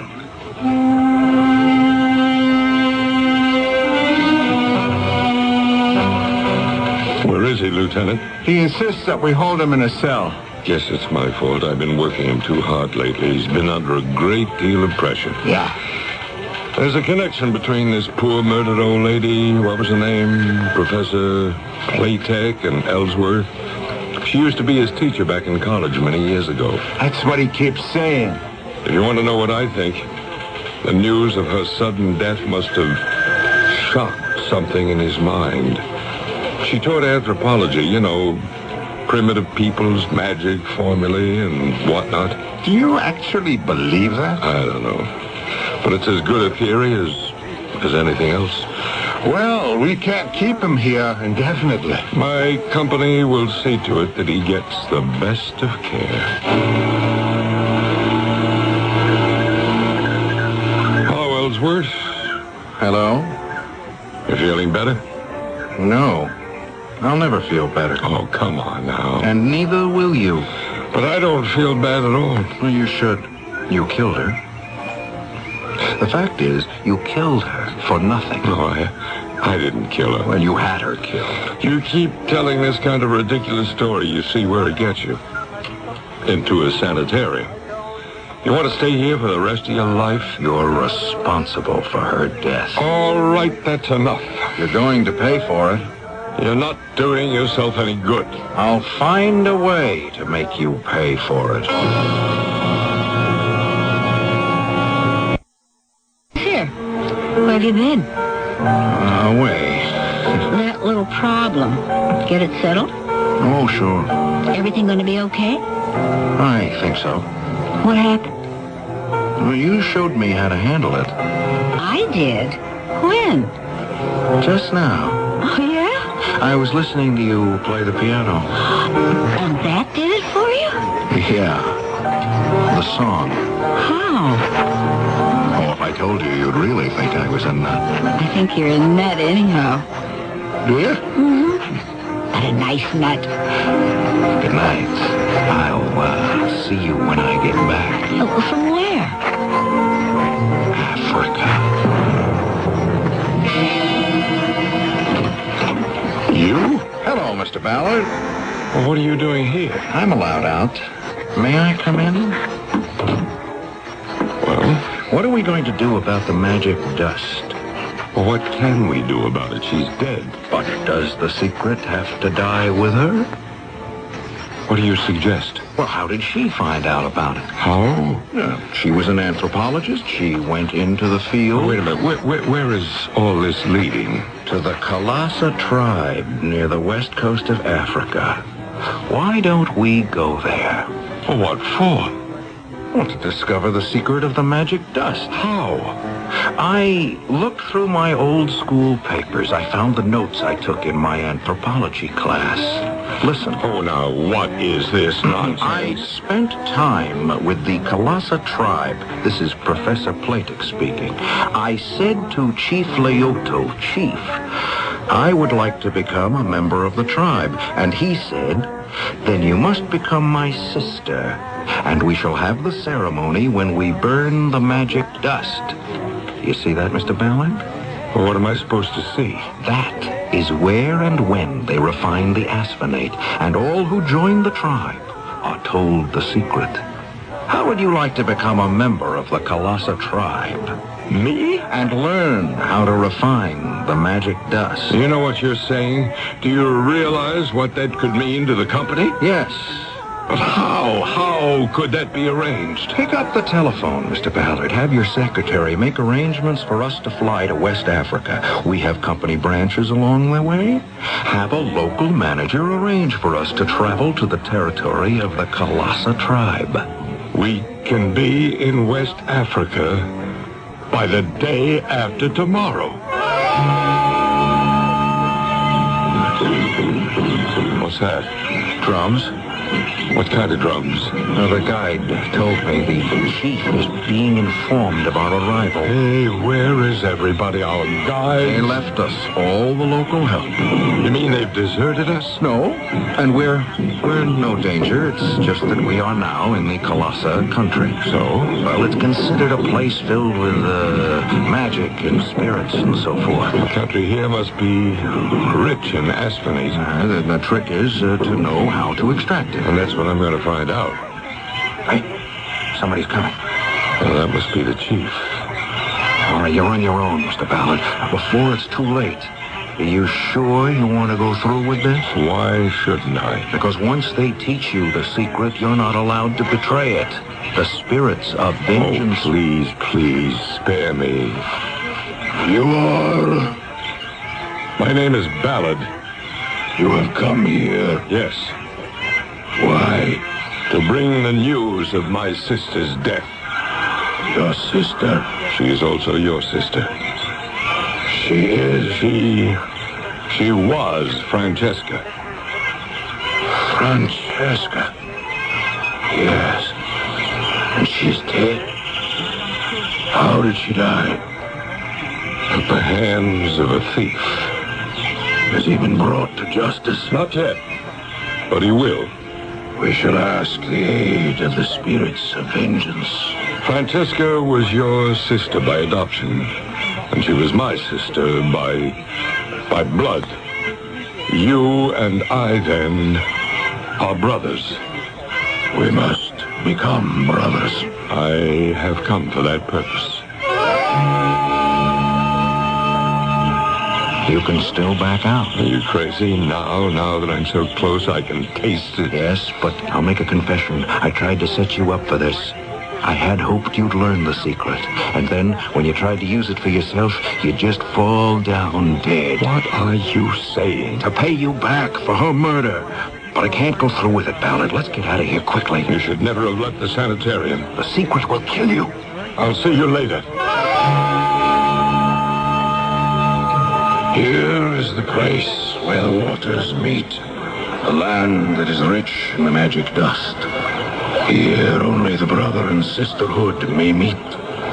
Here is where the dust is made. Here is how the dust is made. Light the fires. The great fires. You, Ballard, speak. Yes. You who are about to become our brother. Speak. Swear. Say, I swear by my life. I swear by my life. That I shall never betray. That I shall never betray. The secret of the magic dust. The secret of the magic dust. This is the dust that forms the body and soul and spirit of the people. This is the spirit of our weapons. It must never be used for anything else, save to make a colossus spear. Swear. I swear it shall never be used for anything else, save a colossal weapon.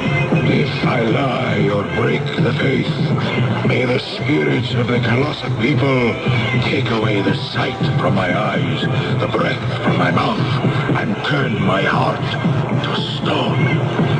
I swear. See how it is made, my brother. See how the sand that is washed by these waters is added, so. Yes. Then ashes from the trees that are found on the bank. And now the fires.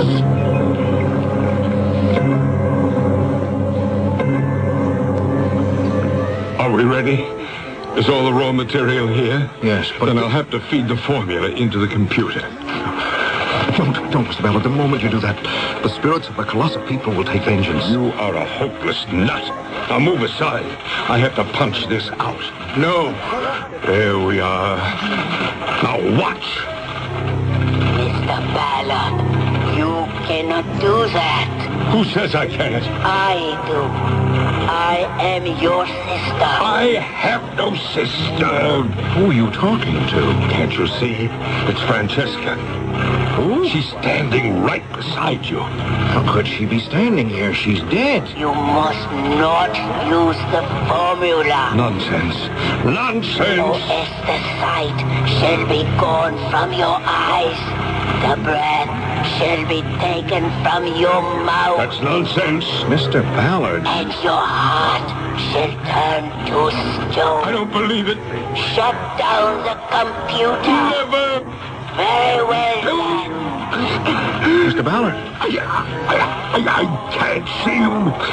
What's wrong? I can't see. Stop the computer. I can't breathe. I can't breathe. Mr. Ballard.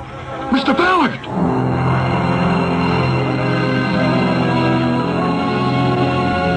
Poor Mr. Ballard. We could say he broke his word to the sacred brotherhood of the Colossus people. And the avenging spirits did him in.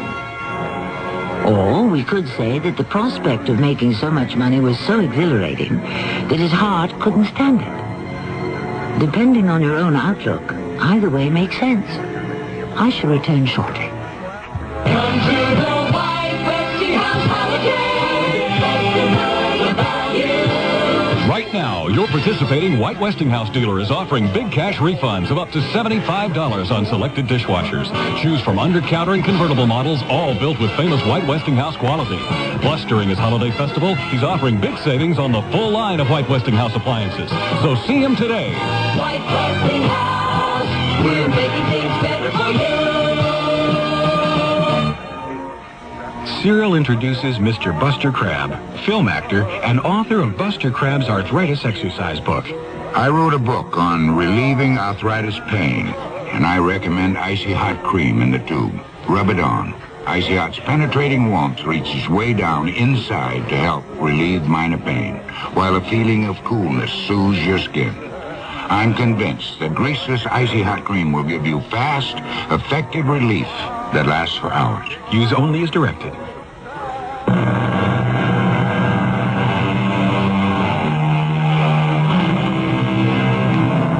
The past may be forgotten, but it never dies. And not just the human past with its fantastic network of memories, but the past of the earth itself. Yes, within the waters, the rocks, the mountains and deserts are the eternal secrets of earthquakes, floods, and other catastrophic upheavals. And these follow certain rules of logic that no human mind can ever hope to understand. Does a grain of sand, a droplet of dew, have a mind of its own? How can we answer that question? Our cast included Tony Roberts, Arnold Moss, and Evie Juster. The entire production was under the direction of Himan Brown. And now a preview of our next tale. Here's one of Laura's house slippers. I used it for comparison with plaster casts of footprints from the murder scene. Splendid. Give it to me, please. It's all bloodstained. Much the better. Now, I go back to that night of April 3rd. Yes, I see it. What? I see the blood. Now, a face. Yes, I see. Long, black, curly hair, a very pale face, a sad, droopy mouth, pale blue eyes, almost white. It is the face of the murderer. Hey, wait a minute. That sounds like Stevie Harris. He is your murderer. No way. Not Stevie. He couldn't kill anyone. What? Well, I've known Stevie since the day he was born. Yes, my dear Sheriff. But have you read the fellow's mind? Radio Mystery Theater was sponsored in part by White Westinghouse Appliance Company. This is Tammy Grimes, inviting you to return to our Mystery Theater for another adventure in the macabre. Until next time, pleasant dreams.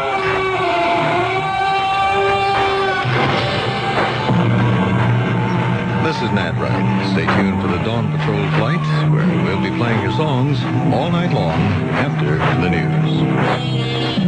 It's midnight. This is WIP, Metro Media Radio in Philadelphia. It's just past 11 o'clock, and it's time for the WIP Mystery Theater. Why don't you join us? Just sit back and relax, if you can.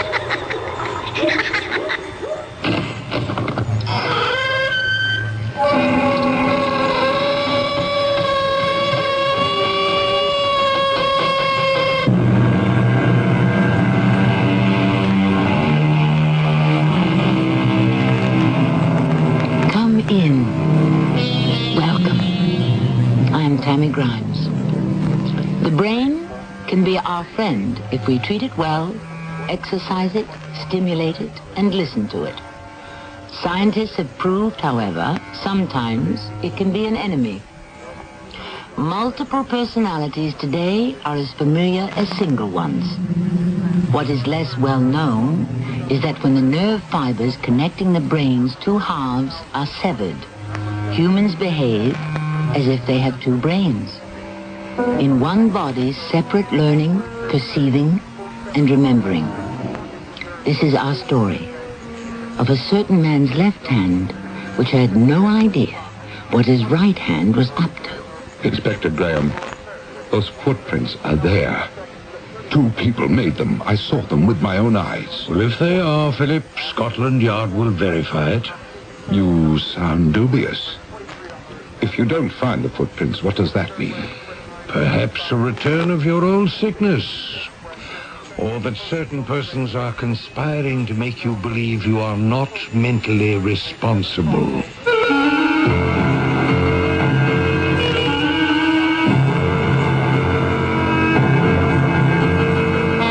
Our mystery drama, The Visions of Sir Philip Sidney, was adapted from a story by M.R. James for the Mystery Theater by G. Frederick Lewis. It stars Lee Richardson. I shall return in a moment with Act One. Avoid paying outrageous prices for out-of-season produce next winter by preserving fresh summer fruits and vegetables now with canning supplies from True Value hardware stores. Hi, Pat Summerall to say the Nesco electric cannery for just $24.99 automatically maintains the right temperature for steaming and canning. Or freeze foods in convenient boilable bags with the Daisy Seal-A-Meal 2, now just $18.99. And get a box of replacement bags for just $3.29 at participating True Value hardware stores and home centers. What's red and gold and tastes like summer? Nectarines. Summer fruits, it wouldn't be summer without them. It's peak of the season for fresh nectarines. Fresh from the tree, taste them and see. Juicy and sweet. California nectarines are beautiful right now. Nature's way of smiling. Sunshine on the tree. Nectarines. Sponsored by the growers of California summer fruits. This is Gene King for your Better Business Bureau. If your idea of summer fun is camping out, whether you sleep in the luxury of a recreational vehicle or rough it on the ground with only the stars above you, there's one piece of gear that's a must, and that's a good sleeping bag. A well-made, lightweight summer bag is a good first choice for novices and for those who aren't planning to do too much cool weather camping. But if you're heading for the mountains or planning to take a trip in the spring or fall, a three-season bag will be a better choice. Now, these bags are warmer and more expensive, but they'll keep you comfortable at near freezing temperatures. But when you go out to shop, compare bags carefully. Make sure to check the quality of the zipper to find out if the bag is easy to roll up and store, if it's the right size for comfort, and if it's constructed so that the filler won't come out. A tip from your Better Business Bureau.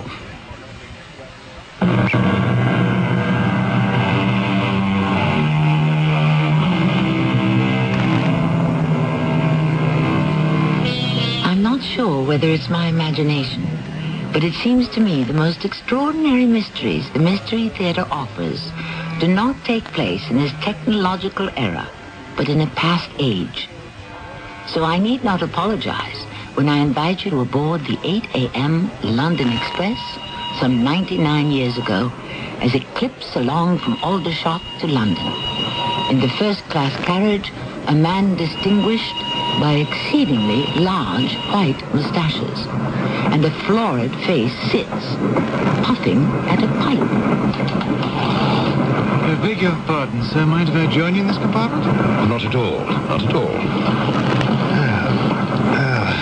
I don't know what's the matter with people these days. I was seated 2 coaches back, peacefully smoking my Havana, when a chap and a lady entered my compartment, requested I either stop smoking or leave. Incredible. And I was there first. Oh, people have no manners nowadays. Good smell, that pipe. Like it? Mixture 88 Freiburg and Thomas Piccadilly. So it is. Used to smoke it myself. Uncanny. A lot of people do. Did you get on at Aldershot? Yes, I live there. I got on at Aldershot also. I'm staying with friends. Actually, I was very friendly with this chap's wife at one time, but I'm a friend of both of them now. Paddington Station! Paddington! On time again. Looks like we're here. Oh, the run to London is always punctual. I'm going to go up ahead. Avoid getting trampled on that way. You ought to try Freiburg's 44. Less latakia than the 88. Delighted to have met you.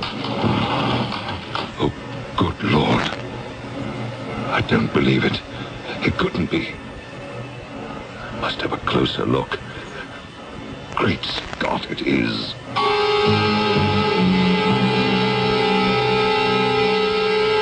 Graham, I tell you, I got the shock of my life. You chaps here at Scotland Yard are probably used to seeing that sort of thing. Sir Philip, do you want to begin at the beginning? Since when do you call me Sir Philip? This is an unofficial visit. So, our train pulls into Paddington, you see. This chap in my compartment gets up, says something about my trying another tobacco mixture, and he leaves. I look where he's been sitting, and there are 2 footprints in the carpeting. Footprints, I think. That's strange. I keep looking, and they go to the door exactly as he did. I bend over, and they are bloody. Indeed. Yes. Bloody footprints. Real blood. I can tell. Lord knows I've seen enough blood in South Africa. The Zulus. What train was this? The 8 o'clock from Aldershot. What compartment were you in? Center coach, first class, right in the middle. Excuse me, Sir Philip. Graham, you've done it again. Sir Philip. You rang, Inspector Graham? Yes. Get in touch with all the hospitals, will you? Find out whether anyone was admitted this morning suffering from a gunshot or a knife wound. Right. Then talk to the Paddington police. Have them examine the entire first-class carriage of the express that made the morning 8 o'clock Aldershot London run. Tell them I'm interested in footprints, bloody footprints. Now, I'd like a report within the hour. Yes, Inspector. All right, Philip. Now that we've taken care of that, would you care for some lunch? Lunch? Well, there's a new place around the corner from the yard. The men tell me it's quite decent. Graham, I don't know. What is it? You're taking all this so lightly. I say I saw footprints in blood, and you say lunch. Well, my dear friend, life must go on. Put all that out of your mind, and we'll take an hour off. By the way, how is Margaret? Margaret? I'd rather we didn't talk about it just now. Oh, really? I'm sorry.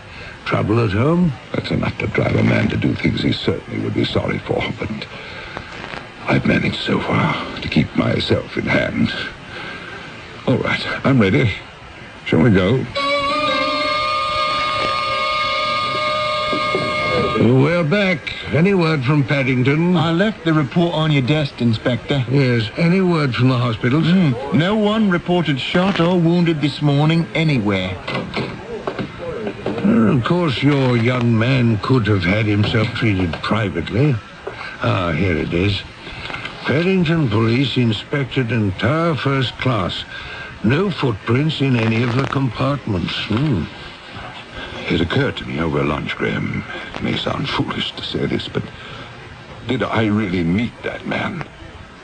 I had a subaltern in the Fusiliers who went through the most terrible depressions, anxieties, and he swore up and down I had given him permission to go upriver.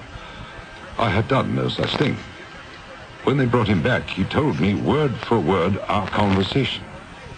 It had never taken place. Philip, this is England. If anything, our climate is the exact opposite of sultry southeast Africa. No, I must presume the constable did not inspect the right train. Oh, I'm relieved. You do believe me, then? My dear chap, after 30 years, I'd trust you with the truth before I'd trust my own mother. That's it in a nutshell, isn't it? The matter of trust. Now. Sit down, relax. You're busy. I must go. Well, I have a meeting in 10 minutes. 9 minutes are yours. Now, please sit. Trust? I don't know. It's sad. After one's been married as long as I have, one spends a good bit of time closing one's eyes. I suppose you have to. Well, it depends why you're playing ostrich, wouldn't you say? Margaret is a most presentable woman. I don't deny that. During the day, I'm here in London.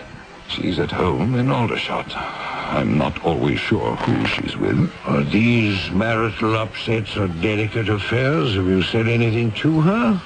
That you are suspicious? That's what you're about to tell me, isn't it? Yes. No, I've said nothing to her. There's a house guest, a man staying with us a bit younger than I.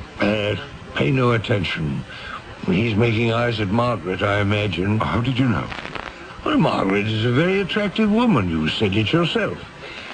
But, Philip, a word to the wise. So far as Margaret and your house guest are concerned, don't start something they might finish. Don't give anyone any ideas. I'll give you a call tomorrow in case we come up with something about your man on the train. I'll be on the same 8 o'clock. I certainly hope I don't run into him again. That was the beginning of a case I call The Visions of Sir Philip Sidney. I'll give you a little background on Philip. He's about my age, 55. He met his wife Margaret in South Africa in 1879, when he was there fighting the Zulus. She was Red Cross. Export-import is his business. He's done very well at it. They have no children, and the suspicions you heard him voice to me were the very first signs of trouble at home.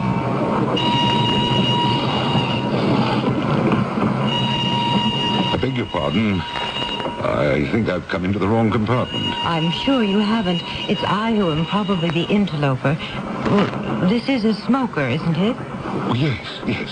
Well, then you won't mind a lady who smokes. Do sit down. Well, thank you.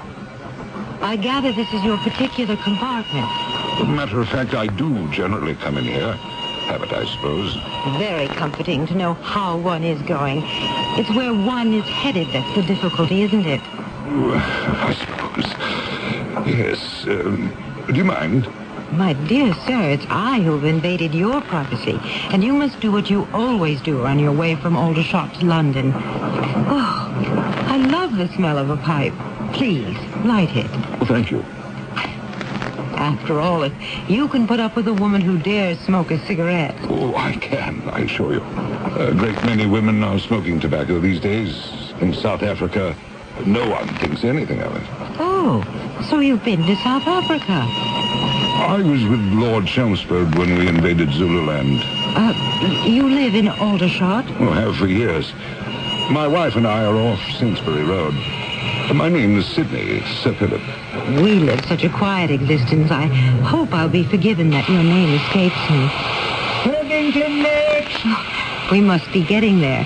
If you'd be so good as to hand me my case, a kind gentleman put it up on the rack for me when I got on. Oh, certainly. Happy to. Oh, here you are, madam.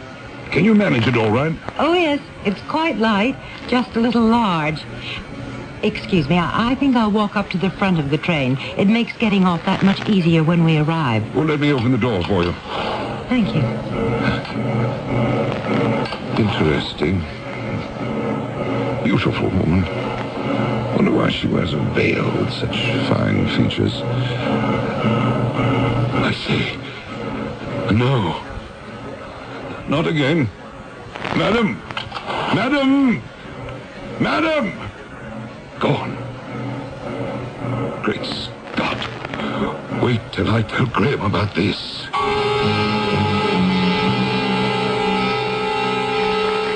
Yes. Beautiful, Graham. That is as much as I could see of her face. Wearing a black veil. Quite a stunning woman. Young? Middle-aged? About Margaret's age, I'd say. Somewhere between young and middle-aged. How tall? I'm never very good at feet and inches. About Margaret's height, more or less. You didn't get her name by any chance? She didn't offer it, although I told her mine. Graham, what can we do about this? Well, I'll put through the same inquiry I did yesterday. Check hospitals and examine the floor of the compartment. I'll have a look at the morning 8 o'clock train myself. I'll feel more secure if I searched for the footprints myself. Sometimes, you know, the pattern of a carpet can obscure certain marks. I think it's important I find them. And if you don't? My dear friend, don't even consider that. If you don't find the bloody footprints, I'm imagining things.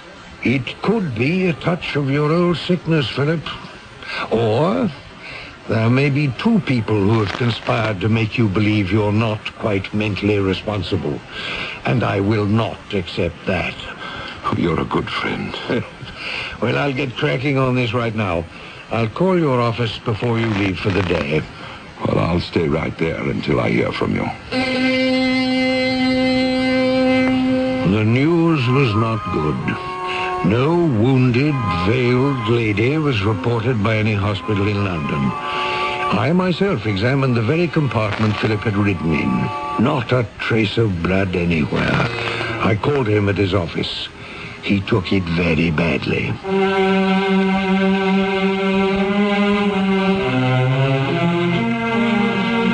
To see and hear things in such detail, and to find that one's best friend, the Chief Inspector at Scotland Yard, has no explanation whatsoever, would be a serious blow to anyone.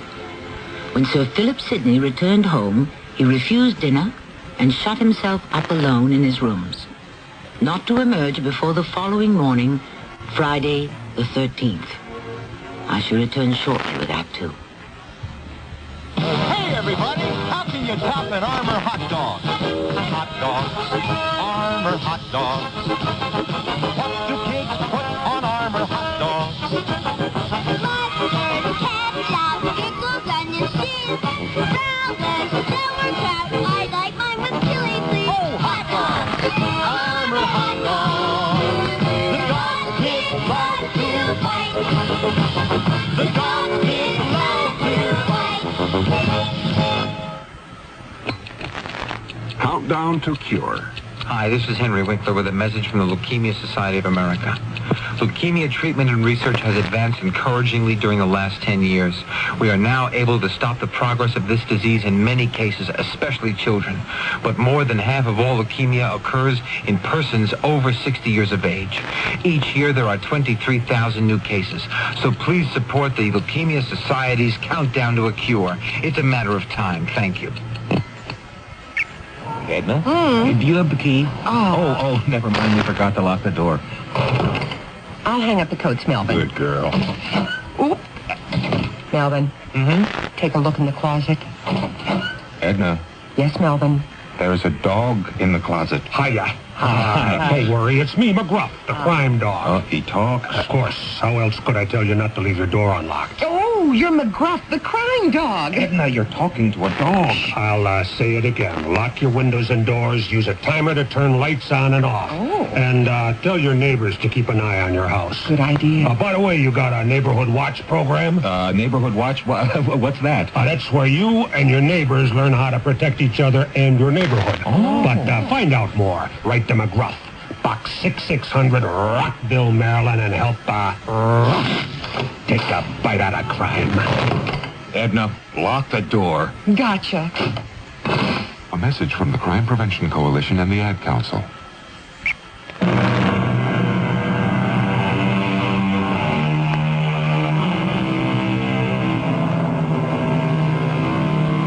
When our curtain first rose on this drama, I spoke of the possibility of two halves of the human brain acting independently once their connecting nerves were severed. A physiological effect resulting from a physiological fact. I now propose to assume that this might also happen as a result of a psychological trauma. Let us see, as Act 2 unfolds, whether they bring us closer to the mark. May I join you? By all means. Right, is this a smoker? Oh, it is, yes. Ah, good. I hoped I'd find a compartment where I could smoke, but now I found it, I'd just as soon not. Exactly how I feel today. I only come in here out of habit. Years of going up to London. I generally have a pipe, but I've given it up. Yeah, pity. I could never do that. Smoking calms me. Terrific pressure in my lung. Well, this is the first day I've stopped. Woke up this morning with a terrible premonition. as though I were reliving the whole raid at Rorke's Drift. Oh, don't tell me you saw action in Zululand. I lost 2 brothers there. No wonder. 10,000 Zulus coming at you out of nowhere. You fought with Colonel Dunford? I was at the colonel's side all through it, until he was killed. Ah, and you escaped with your life. Fortunate man. I escaped, I suppose because they saw me lying there and took me for dead. But I just as soon not talk about it. Can't say I blame you. I say, is today some kind of a holiday? Not to my knowledge. Perfectly ordinary Friday the 13th. I ask if it's a holiday because there's nothing but ladies on the train. It's absolutely full up with females. I say, has the train stopped? So it has. We shall never reach London at this rate. Tickets, please. Good morning, Sir Philip. Well, here you are. Thank you. Here's mine. I say, conductor, why have we stopped? Just something up ahead, sir. We'll be on our way as soon as you can say Scotland Yard. Thank you. Shall I leave this door open or closed? Leave it open, conductor. Did you hear what he said? Yes. Shall I leave the door open or closed? No, before that. Before that? Tickets, please. No, something about Scotland Yard. Very strange. Oh, never mind. It's peculiar. There it is again. That feeling of doom. May I ask you a personal question? By all means. Have we met before? Well, not to my knowledge, no. Do you live in Aldershot? No, I live in London. The train still hasn't started. I think I'll duck out for a moment and see what's going on. You want to come along? No, thank you. I'll stay here. Well, enjoyed talking with you. If I find out anything, I'll be back. Wait! Come back!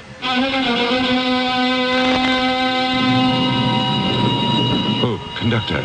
I was looking for you. Anything I can do for you, Sir Philip? That gentleman who just left my compartment. Did you see which way he went? Forward or toward the rear of the train? What gentleman in your compartment? The one with white hair. I'm afraid I didn't see any gentleman, sir. What do you mean? You took his ticket along with mine. Are you sure it was today? The train has been very crowded this past week. This is the first day we're traveling practically empty. Are you saying there are not dozens of ladies aboard and the train's not full up? Heavens, no, hardly anyone's traveling. I haven't had one lady, sir. And you didn't take a ticket from a white-haired gentleman sitting with me in the center compartment? Oh, no, sir. I only took yours, Sir Philip. Do you happen to remember the lady who shared my compartment yesterday? Fine features, wore a black veil. Let me think. The day before that, a younger gentleman. I make so many runs, it's a little hard to remember any but the faithful regulars like yourself, Sir Philip. We should be arriving any moment. Good thing. Made up for lost time. Lost time, sir? Back a bit when we stopped. Oh, begging your pardon, sir. This train hasn't lost 1 minute since we began this morning's run. It hasn't stopped at all, Sir Philip.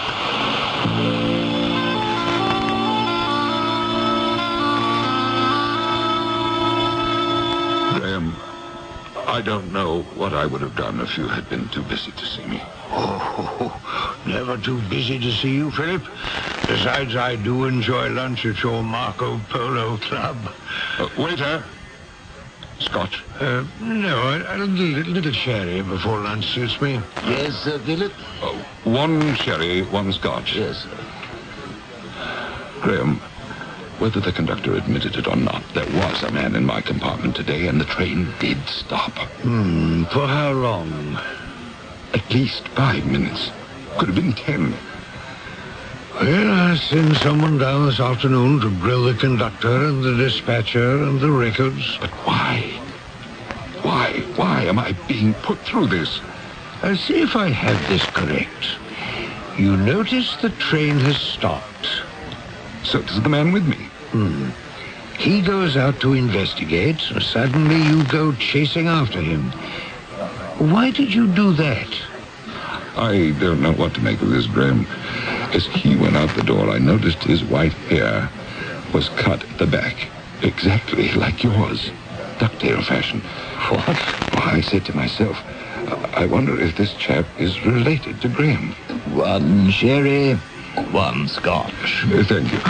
We'll order a little later. Where was I? Well, you thought the man looked like me from the back. He did. Did he tell you his name? No, he didn't. In the past 3 days, I've shared the compartment with 3 strangers, none of whom identified themselves. Then I go find the conductor, and the rest of that, I've told you. Is that all? I've left the most telling thing for last. I went back. I didn't wish to look at the floor. I knew if I did, I would see it. You know that feeling? Being certain that what one doesn't wish to see is there. I fought with myself. Don't look, don't look. I kept my eyes closed until we reached Paddington Station. I got up to go, and there they were. Footprints. The man's footprints. I was horror-struck. I bent down, touched it, put it to my mouth, and then I fainted. What could I do? It was beyond Scotland Yard. Was it hysteria? Were 3 people and a conductor conspiring to send a man around the bend? If so, they must have known of his shell-shocked state when he was brought back from Africa. I decided to spend the weekend in Aldershot at Sir Philip's. Peter, it's so good to see you. It's been too long. Margaret, what a pleasure. I understand Philip has been coming round to your office 3 days in a row. He hasn't told me why. Oh, well, old friends always have things to talk about. Peter, I'm so pleased you're here. You are one of the very few who know me by my first name. Well, I came alone because I'm worried about your husband. The 3 days he came to see me at the yard were not social meetings. I said I would help, and that's why I'm here. Is that all you're going to tell me? Oh, that's all I can say right now. Margaret, is there anything I don't know about Philip's condition when you were in Africa? How he was at the hospital after the massacre at Rorke's Drift? Well, you might as well know the truth. He wasn't with Durnford's men when they were overwhelmed, although he says he was. Perhaps he believes it. I've never known. He wandered in the next morning. They all lay there, dead. Then he suffered loss of memory. He had fits of anger and sorrow. That's when I first saw him at the hospital. It was shock. It's been quite a few years. Has he recovered completely? Sometimes he imagines things. You remember the Zulu leader, Getswemo, that tyrant? Well, he had to be gotten rid of, and after the massacre, he was captured and exiled to the Cape. Sometimes I'd come into the ward, and Philip would be having these imaginary conversations with him. He still does. Swears he's visited us. And then weeks, months will go by, and he won't remember a thing about Africa. He goes to business. Nobody suspects anything. Have you met our house guest? No, I haven't. I don't know a thing about him, no. Oh, there you are, Graham. But doesn't he look well, Margaret? Our old friend, Graham. You should see his office. He has a desk 20 feet across. Margaret tells me you have a house guest. I told you, didn't I? Trevor Heath. He was a major in my outfit. Where is he, Margaret? Oh, he said he was going for a short walk. I'll see if I can find him. Philip, why don't you see if Peter wants something to drink? I was just about to ask him. What kind of a host do you take me for? Now, Philip. Aren't you being a little rough on her? No, sometimes she interferes in things that are not her concern. What will you have? Do you have any sherry? Still sherry. Not something stronger? No, thanks. I'm glad you're here. I hope this weekend you can solve this. I'm feeling the stress.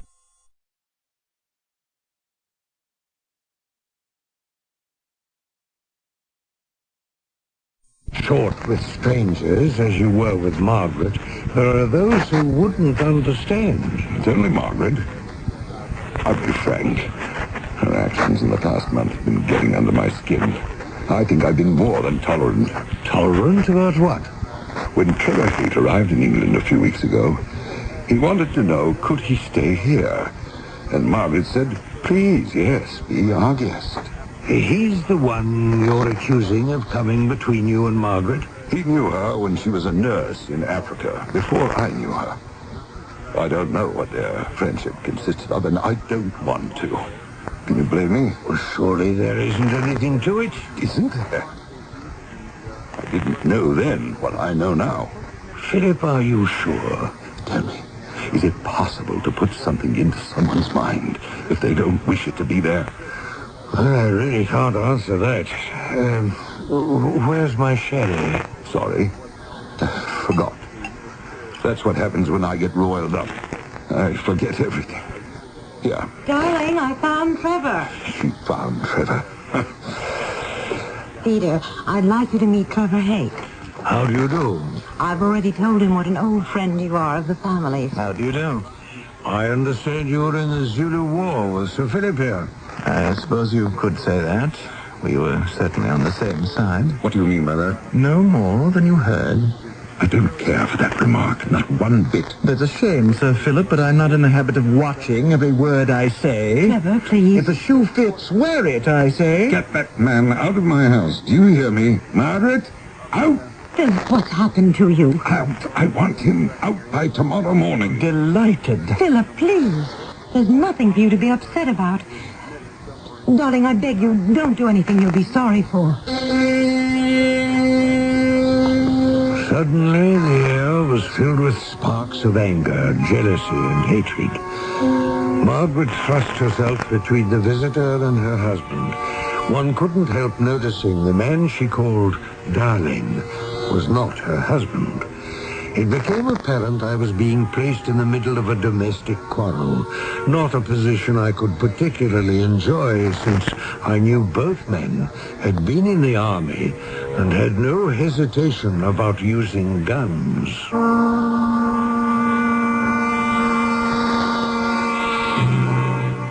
Yes, what it comes down to is jealousy impure and unsimple. Beware, my lord of jealousy, said the bard, the green-eyed monster, which doth mock the meat it feeds on. I shall return shortly with Act 3. Weekdays on CBS television. Wake up to comedy with One Day at a Time. You really think you're hot stuff, don't you, Snyder? Ladies in this building, don't call me super for nothing. Then, keep laughing as Mel lays down the law on Alice. There is only one rule in the restaurant business, Vera. Get them to swallow it.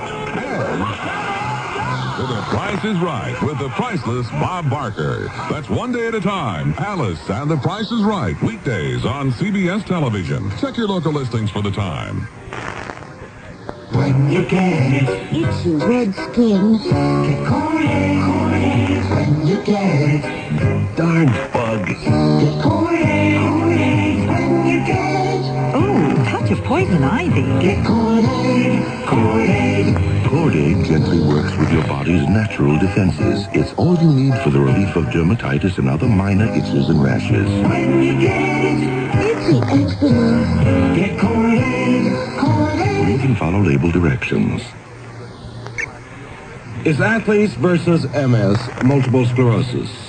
This is Frank Gifford spreading the word about a dynamic new team which is banding together to help stop MS, the terrible crippler of young adults. Multiple sclerosis is a crippling disease of the central nervous system which generally strikes in the prime of one's life, from 20 to 40. But the sports world is fighting back against MS. People like Hank Aaron, Tom Seaver, John Havlicek, And Joe DiMaggio, Frank, that's me. Baseball has always been a big part of my life. It's a game where you learn quickly about the value of your teamwork. And that's why I believe in Athletes versus MS. We're putting a team together that can beat MS, multiple sclerosis. Athletes like Billie Jean King, Hank Aaron, Muhammad Ali, Lee Trevino, and so many others all are spreading the word that MS is their cause and asking everyone to join the fight against MS. There's no cure yet, but there's hope through research. Join us. Support your local chapter of the National Multiple Sclerosis Society.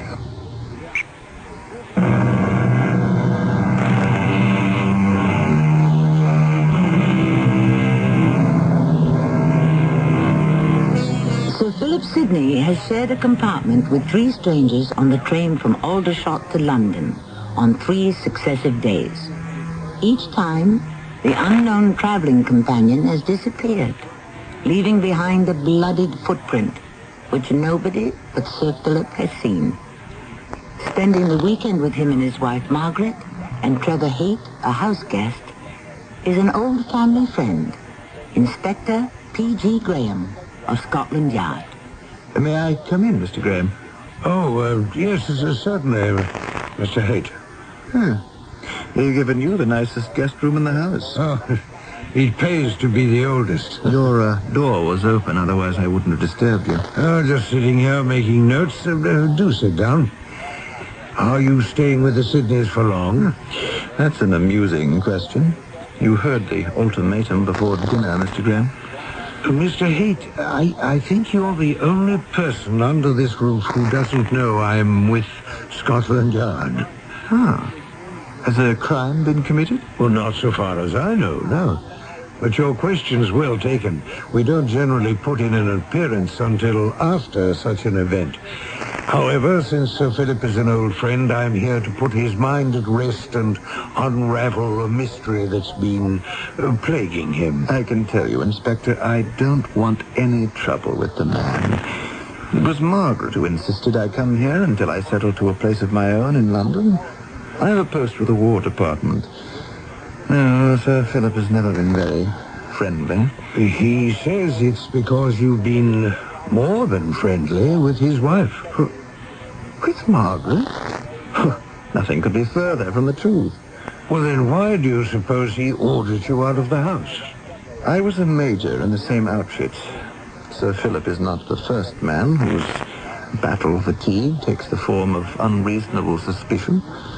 Were you familiar with Sir Philip's condition when he was brought to the hospital at the Cape? Yes, I was. The shock he underwent at Rorke's Drift, did he leave the hospital cured?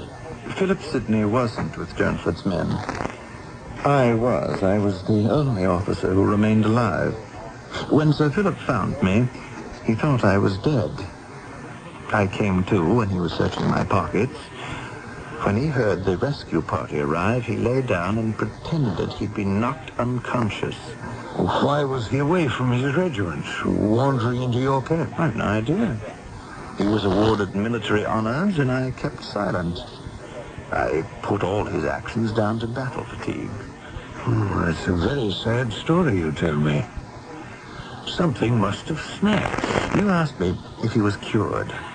He appeared so. Normal, but abnormally jealous. Margaret was the head Red Cross nurse. Every time I'd have a few words with her, Sir Philip would have a fit. Could it be because you were younger? Not by that much. At any rate, I was finally transferred and only recently learned that Margaret had married him. When I arrived back in England, I spoke to her parents, and they told me where to find her. And I still don't understand why he fears you. Perhaps because I'm the only living witness who could testify he doesn't deserve his medals. Sorry to hear all that. Now, what was it you came to talk to me about? About Margaret. Do you think, Inspector, you could persuade her it's unsafe for her to remain under this roof? Well, assuming that there's some foundation for your fears, isn't it just as important to have Sir Philip placed under some hospital restraint so he can be helped? I see I've won round one. You believe me?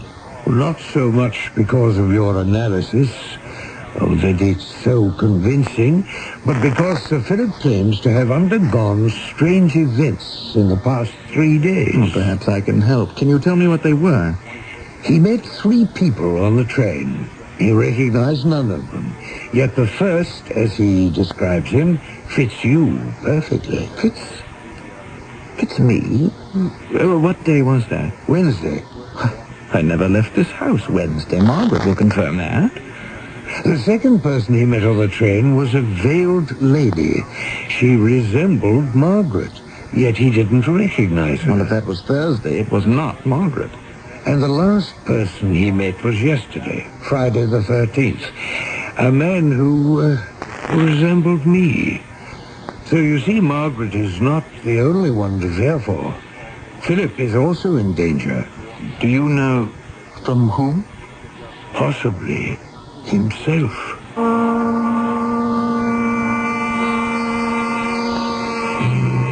I don't know how long I was asleep. It was quite dark outside. It could have been midnight or 1 or 2 in the morning. What awoke me were loud voices from the next room to mine. I won't have it, Margaret. I won't stand for it anymore. Philip, you're imagining things again. It isn't so. Imagining, am I? Why is he here at all? Why did you invite him? Darling, I've told you a dozen times. He was in England. He had no place to stay. There are hotels, there are inns. Why here of all places? Philip, I was afraid not to ask Trevor here. Afraid? Afraid of what? Because he knows. He's the only one who knows. What are you talking about? I don't know what he knows. If it's something about the two of you before we met, I don't want to know. I don't want to know anything about your past. I forgive you. Philip, will you try to sleep now? Yes, I'm very tired.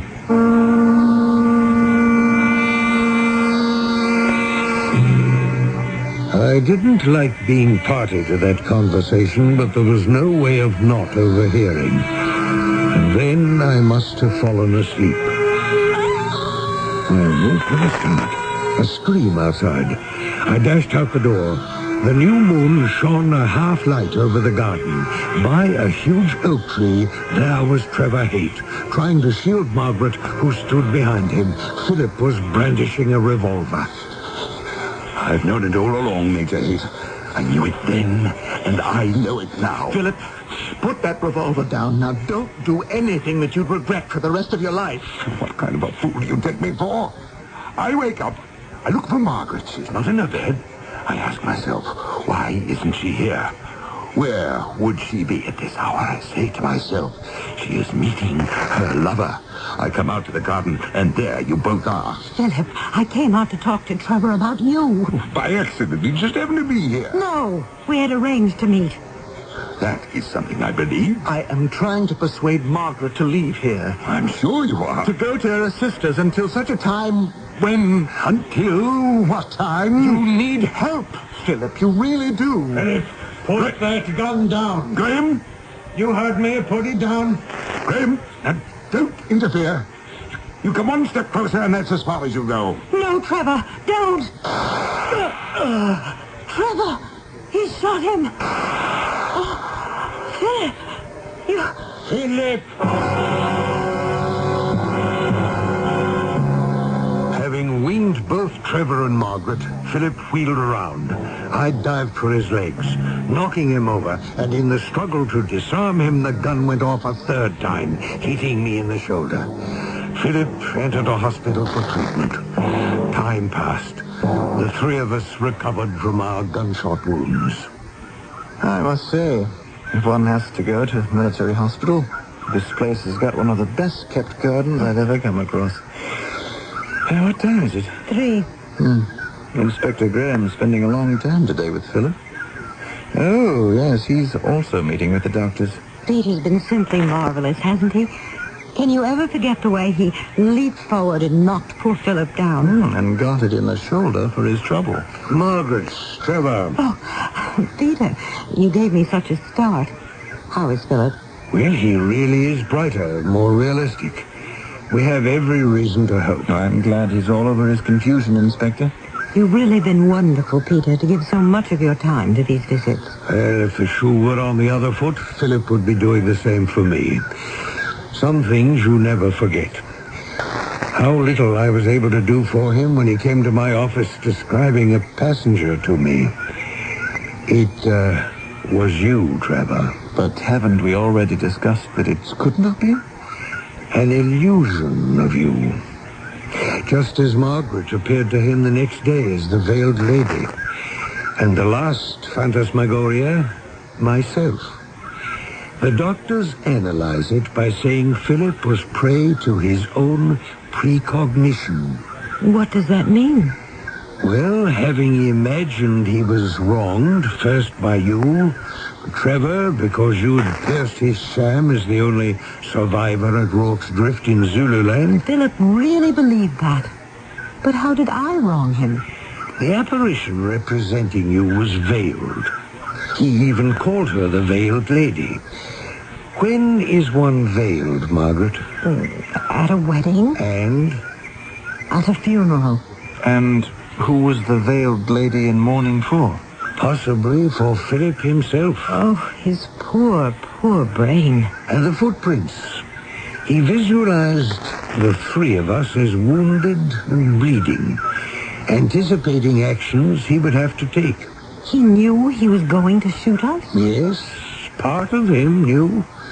That's the part we hope that can be taken away from him, or return it somewhere to sleep in his mind, if that's where it belongs. But you say you do find him better? Today, yes, vastly better. Margaret, I must go.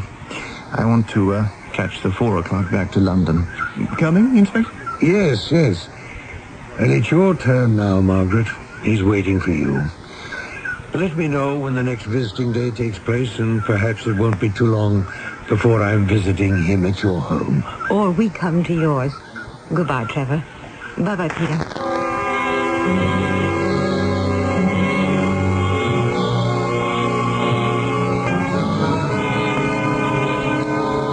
Have they left, Margaret? Since only one person is allowed to see you at a time, I like them to be first, so I can be last. Well, that suits me. Trevor looks pretty well these days, doesn't he? Yes, I think he's got a flat in London now, not far from his office at the War Department. He's more settled. Philip, Yes, dear. what do I have to do or say to convince you? About what? I was just noticing you didn't mention Peter and his work at Scotland Yard, and you've known him practically all your life. And he's been to see you every single day. Not a word. But you do ask about Trevor. What did I think about how well he looked? Darling, I don't care how he looks. I only care about you.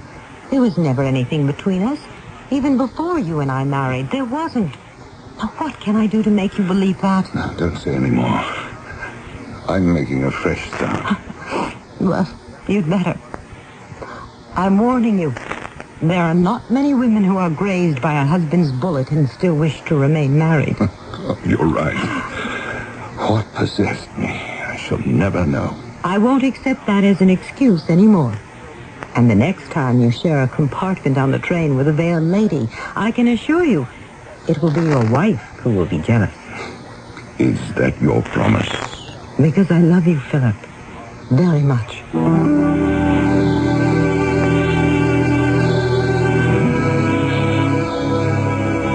Sir Philip Sidney made a complete recovery, and never once during his long ensuing life was he plagued by guilt or visions. In those days, a century ago, psychoanalytical treatment was in its infancy. Still, the afflicted could regain mental health. Inner complex did not require analysis. Love and life were most effective therapy, and in some cases still are. I shall return shortly. Beth, what size does this dress come in? I think only up to 12. With those diet pills? Something else. AIDS. AIDS? The AIDS diet plan with appetite-suppressant candy cubes. Both AIDS cubes and diet pills help curb hunger, but AIDS Do More help satisfy your need to taste, chew, and enjoy. Cheesecake, Mary? No, thanks. These days you have willpower. I have AIDS. AIDS help curb hunger and satisfy taste. Use only as directed.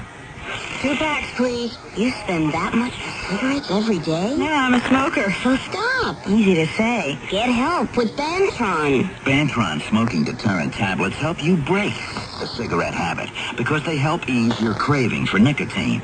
The more you want to stop smoking, the more Bantron helps. What's that?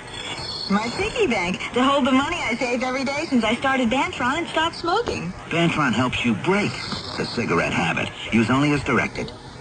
If you've been reading about wise money management in your favorite publications, you've undoubtedly heard about Dreyfus Liquid Assets, one of the world's largest money market funds, and about the big yields you can get on your money right now. Start with as little as $2,500. Make added investments as low as $100. With Dreyfus Liquid Assets, your money is yours whenever you need it. Phone for it, have it sent to your bank, or write a redemption check for cash or to pay your larger bills. You keep right on earning that high yield, compounded daily until your check clears. No penalties on interest, no sales charge, no charge for the checks. It's so simple, sensible, convenient. But find out for yourself. Call toll-free 800-228-5000 for free information and a prospectus, including management fee, charges, and expenses. Read the prospectus carefully before investing or sending money. Discover how Dreyfus Liquid Assets can help you get the lion's share of today's high money market rates. 800-228-5000. Toll-free 800-228-5000.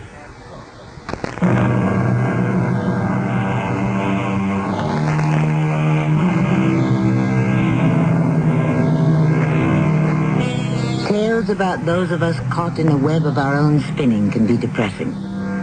We all know, for the few who are cured, many are not. So I make a habit of curing myself with a little verse of Hugh Mearns which goes, "As I was going up on the stair, I met a man who wasn't there. He wasn't there again today. I wish he'd stay away." Our cast included Lee Richardson, Court Benson, Cynthia Harris, and Russell Horton. The entire production was under the direction of Himan Brown. This is Tammy Grimes inviting you to return to our Mystery Theater for another adventure in the macabre. Until next time, pleasant dreams.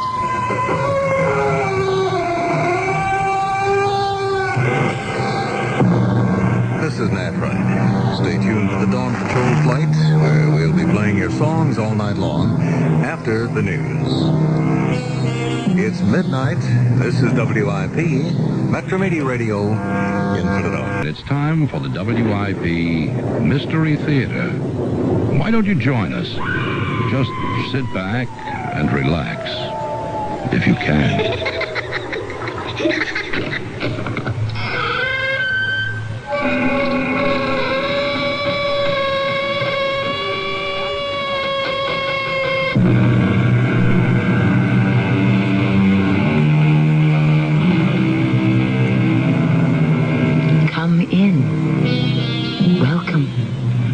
Tammy Grimes. We live by, swear by, and die in a technological world. Yet more and more people find that science does not explain life. With one hand it has blessed us, with the other it has polluted our planet.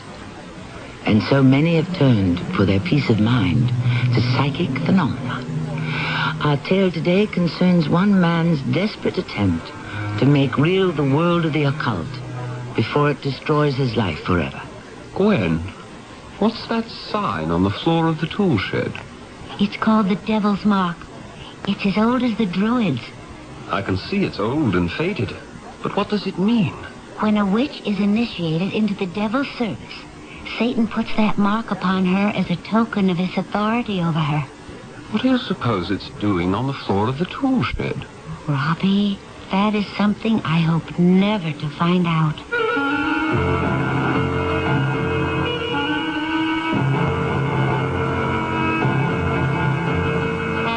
Our mystery drama, The Tool Shed, was adapted from a story by Henry James, especially for the Mystery Theater by G. Frederick Lewis, and stars John Vickery. I shall return shortly with Act 1. What do doctors recommend to avoid constipation? These days, doctors stress the importance of dietary fiber to help the system regulate itself naturally. Metamucil is the laxative made from natural fiber, no chemical stimulants. That's why doctors recommend Metamucil more often than any other laxative. Try Metamucil powder or pre-measured packets of Metamucil instant mix in regular or orange flavor and save 50 cents.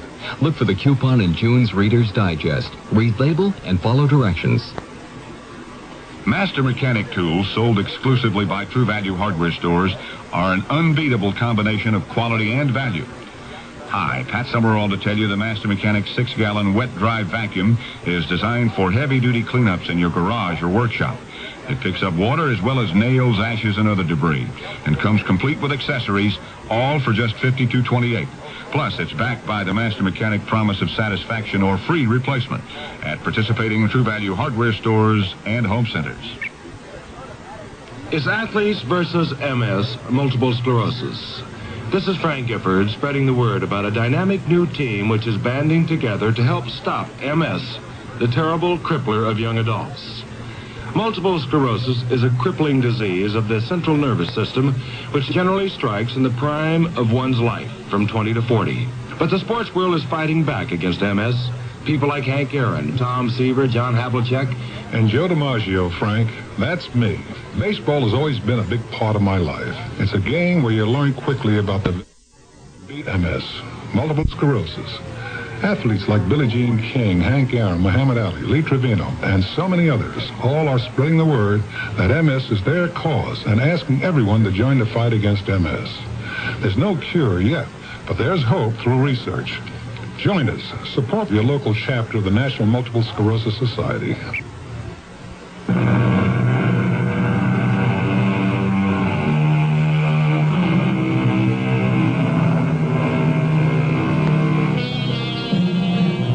Turn back the clock 100 years.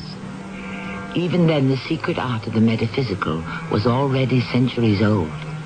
The leading exponent of that esoteric science is the British author Martin Haseltine, who has just published a book that has raised Victorian hackles, eyebrows, and fears, which is why our curtain rises on the Sanctum Sanctorum of the London Times, the office of its distinguished editor, T.R. Purcell. Robinson, have you completed your feature story on Epping Forest? Yes, I have, T.R. Queen Victoria gave a nice speech, said that from now on Epping Forest was the preserve of all the English people, a gift from the Crown, etc., etc. Ah, how did the old girl look? Considering she's 71, she's in fine health and great spirits. Said something interesting, that the world should go back to nature, to the natural, that we're too preoccupied with the strange and secret arts. And I think she was talking about Haseltine's mumbo-jumbo. Mumbo-jumbo? Yes, all that mumbo-jumbo in that book he wrote that's spreading like wildfire. That's why I called you into my office. I went to school with Haseltine. Actually, I was just graduating as he was entering, but I know him. I have arranged for you to go down to Dover to get an exclusive interview. The first he has ever given to anyone. T.R., that's a fabulous assignment. I've always wanted to meet him. I think he'll take to you, Robinson. Start with his current novel, Gods of Egypt. There's no question it is influencing the growing cult of adherence to black magic in England and through the continent. Black magic exists in America, too, I understand. I hear that certain passages in Haseltine's book are being used by worshippers of the occult. And more have begun to practice the Black Mass. Is that evil? Check the files, Robinson, for unexplained suicides. That will tell you. Practitioners who have jumped to their death from bell towers, even from the Dover cliffs where Haseltine lives. There's no explanation. The ones who have survived claim they believed they had wings and would fly. Opium? Possibly. When do I go? Haseltine expects you down in Dover tomorrow, so catch the earliest train you can. And, Robinson... Yes, T.R.? Disabuse yourself of the notion that all this is mumbo-jumbo, as you call it. It is very real.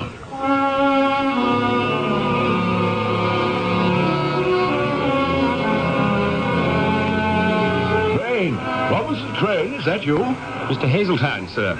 I didn't expect you to meet me at the station. Why not? The morning trains are always on time. Good trip? I was reading Gods of Egypt. Time went very quickly. Ah, good man, good man. Doing your homework? No, for pleasure. It's the third time. You don't say so. How's Purcell? Old T.R. Just fine, and he sends you his regards, and he's grateful you're giving the Times this interview. I can't think why he didn't ask me before this. I've been in print for 20 years. Come along, we'll walk it. Can you manage that bag? Oh, yes, sir. And you'll have to stop calling me sir. Call me Martin. I gather quite a tornado has blown over Gods of Egypt. It's all history. I set the novel against what happened. what people used to believe in. Don't know why they make such a fuss over it today. Actually, what I'd like to do is a kind of short biography, a profile of you. Not full face. The author at work, I know that kind of thing. Now, my door is open to you. You will meet my wife, my secretary. I have a little boy, marvelous child. He's 7 and... well, write whatever you wish to write. You said too much attention was being paid to the gods of Egypt. Misdirected attention. That's why I agreed to have you come by. I want to set the record straight. I don't believe in witchcraft. Once scrap, never did. Never will. But there is a purely historical background to my novels. I'll certainly be glad to help you, as you say, set the record straight. Oh, no. This is our house. One thing more, Robinson. You may find my little family have some peculiar beliefs, habits, quirks, things that appear different to you. Take them at the face value. Don't interpret their actions. Well, here's the gate.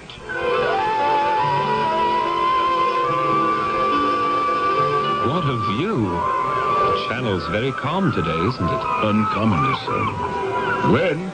Gwendolyn, come and meet a top-notch feature writer from the Times. That beautiful girl walking toward us, believe it or not, is from America. She's my secretary. Very good, too. Helps my wife with the housekeeping, taking care of the little boy. Gwen, I'd like you to meet Robinson Crane. She's going to write about us. How do you do, Miss... you can call her Gwen. Everyone does. Yes. Oh, how do you do? You mind if I call you Robbie?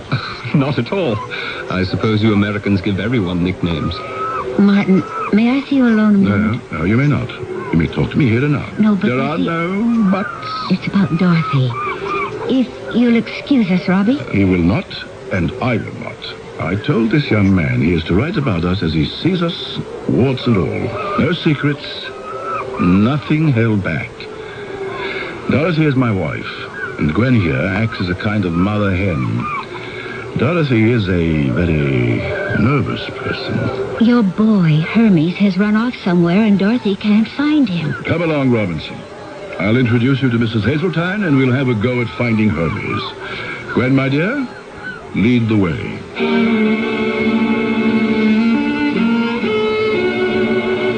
I'm beside myself with worry, Martin. Hermes has disappeared. Well, Gwen will find him. If I can't find him, she can't. We'll see.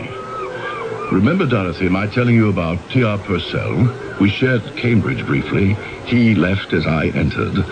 The editor of the London Times. Well, he has sent this young man to observe us in our native habitat and write a feature. His name is Robinson Crane. How do you do, Mr. Crane? As you can see, Robinson, Dorothy is the most formal member of our little tribe. And now, Gwen, where shall we look for our little truant? Dorothy, what about the tool shed? The tool shed? I looked in there. Besides, Hermes has been warned not to go in. He wouldn't. It's worth another try. Let me go. I'll do it. I'm the boy's mother, thank you. If I find him in there, I'll give him what for. Of course, she won't do anything like that. She won't even scold him. She'll kiss him and make a great fuss. My wife is devoted to our son, and I don't take that lightly. You see, our boy was born mute. Mute? That is sad. Yes. We've taken him to every specialist in England and Europe. They can't find anything wrong, organically. It's a puzzle. But they don't even hold out any hope for Hermes. His name is Hermes. Hermes. Actually, the name was Gwen's idea. It's the Greek for the Egyptian god Thoth. You might say Hermes was the very first god of the occult. It's a very pretty name. Let us get into the house. And I'll show you your room where you can unpack, and I will open a bottle. What's your preference? The grain or the grape? The Scotch will be fine. But I wasn't planning on staying. I thought we'd talk all day, and then I'd take the evening train back to London. Oh, don't be ridiculous. What kind of a profile do you think you could do on Martin Hazeltine in a few hours? Matter of fact, I did come prepared for the weekend.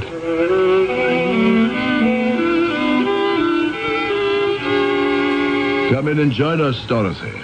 Bring your little friend. Gwen, Robinson and I are enjoying a taste of the Highland pot still. So you found the little runaway, did you? Gwen, be a good girl. Pour Dorothy a tumblerful. No, thank you. Nothing at all. Oh, Hermes, darling, sit still on Mummy's lap. You're right. He's a handsome little boy. We think so.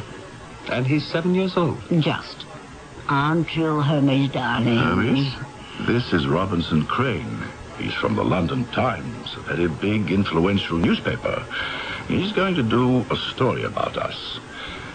Where were you, son? In the tool shed, just as Gwen said. Sitting on the floor. I can't understand it. He wasn't there when I looked before. It's his magic carpet. Wish I had a place I could disappear from sometimes. Is there something about the tool shed that's dangerous? Oh, how stupid of me, of course. Sharp garden tools. He's right. We should keep it locked up. What garden tools? Nothing is stored in there. Oh, Dorothy, you know it's completely empty. Always has been. Hermes just likes to go there and sit on the floor. Hermes, come to your father. Dorothy, let him go. Well, if you won't put a padlock on the door, I will. Dorothy, did you hear what I said? Let the boy go, so that he can come to me. I'm taking him upstairs to bed. Up we go. To bed? It's not his bedtime. Time for his nap. Mr. Crane, I hope you enjoy your stay with us. Martin will have a lot to tell you about his books, I'm sure. Mrs. Hazeltine, I think the Times readers would like very much to know the feelings of the wife of a great writer, especially what you think of his books. I'm sorry I shan't be able to accommodate you. I have not read any of them, and I don't intend to.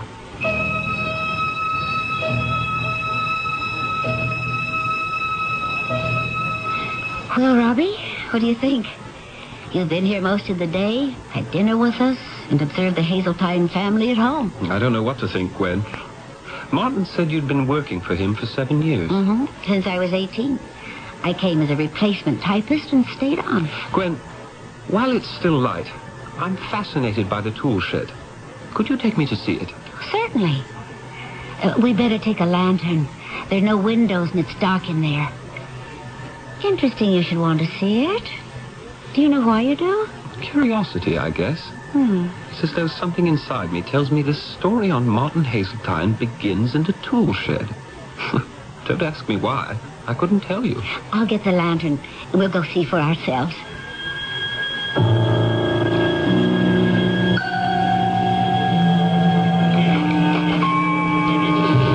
Has this tool shed been here for a long time? I mean, is it old? A few hundred years. In the 1500s, it was built by a widow. She lived in this tiny room. She was accused of being a witch and was stoned to death. And then, a few hundred years later, it was repaired and became a dairy for the people who owned the house. A dairy? Mm-hmm. Where the milk was separated and they made butter. The local farmers will tell you every time the milk was brought here, a cow died. And finally, the family who lived here gave up and, well, it became a tool shed. Smells musty in here. I shouldn't wonder. No, not musty. More like incense. Something was burned here. Who knows? There are those in the village who won't visit Martin because of this little building. It's still associated with cows dying. Well, you know how country people are. They say the vicar should come and exorcise the devil here. It's haunted. Cast the spell. Does Mrs. Hazeltine believe that? I don't know what she believes. Gwen, would you shine your lantern on the floor over there? I thought I saw... Gwen, what's that? That design on the floor. Oh, it has some Kabbalistic meaning, but there's not a book I can find written about it. I can barely make out an 8-pointed red star in 3 circles of black. Quite faded. It must have been here a long time. And you haven't any idea what that sign represents. Oh, I didn't say that. I said there's no book on it. I do know it's as old as the Druids. It's called the Devil's Mark. Never heard of it. The Devil's Mark was acquired by a witch at her initiation into the Devil's service. It's the mark that Satan places on a witch as a token of his authority over her. And what do you suppose it's doing in this tool shed? To coin a bad pun, I'd say, mystery loves company. A young English newspaper writer has stumbled upon what may be the heart of a mystery. A tool shed containing a satanic sign. Does it dominate an author, his wife, their mute child? The only way to find out is to stay with us until the curtain rises again on Act 2. Hello, my name's Victor Cayenne. I was a dedicated blade shaver until my wife bought me a Remington microscreen shaver. They told her it shaved as close to the blade or she could return it with the sales slip within 30 days and get her money back. Remington has 2 microscreens. The first microscreen shaves incredibly close. The second microscreen shaves even closer. I was so impressed, I bought the company. The Remington microscreen shaves as close as the blade, or I'll give you your money back. Available at all Kmart stores. For over 3/4 of a century, Buick has enjoyed a reputation for having fine, luxurious cars. We're very proud of that. It's a reputation that grows every year. 1982 was no exception. There was the introduction of the new Century and the small Buick Skyhawk. And while each Buick lives up to the name, there are refinements and improvements on everything from the full-size Electra down the line. You see, the Buick reputation isn't just something we ride on. It's something we build on. I'm lost and lonely, scared and sad, trembling at the thought of making you mad. My love is yours, but at times you're so cold. If life's like this, take me before I grow old. This song about child abuse was written by a man who has served time in a state prison. It tells how he felt growing up as an abused child. Many of the social problems in America today spring directly from child abuse. Yet, with enough knowledge and enough money, child abuse can be prevented. Help us get to the heart of the problem. Write Prevent Child Abuse, Box 2866, Chicago, Illinois, 60690.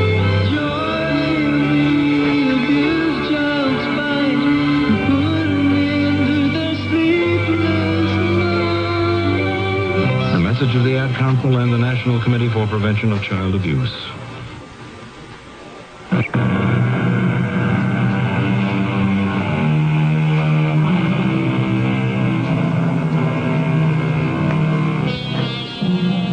It's a good question to ask oneself. How much should one dabble in the unknown? Dig at the mystery of the supernatural. Probe into the paranormal. Back 100 years in the England of Queen Victoria, avant-garde author Martin Hazeltine did just that. Was it worth it? Ah, Robinson. Mind if I poke my head into your room? Not at all, Martin. I'm glad you're still up. Would you like to come to my study and have a start at the formal interview? I certainly would. Not too late for you. I'm used to late nights. By the way, I hope you don't mind. After dinner, I asked Gwen to show me the tool shed. I hope you won't regard it as snooping. I promised TR you would have a free rein. So she probably showed you that primitive drawing on the floor. The devil's mark. Gwen is quite a bright girl, but about that, she is mistaken. Let us go to my study.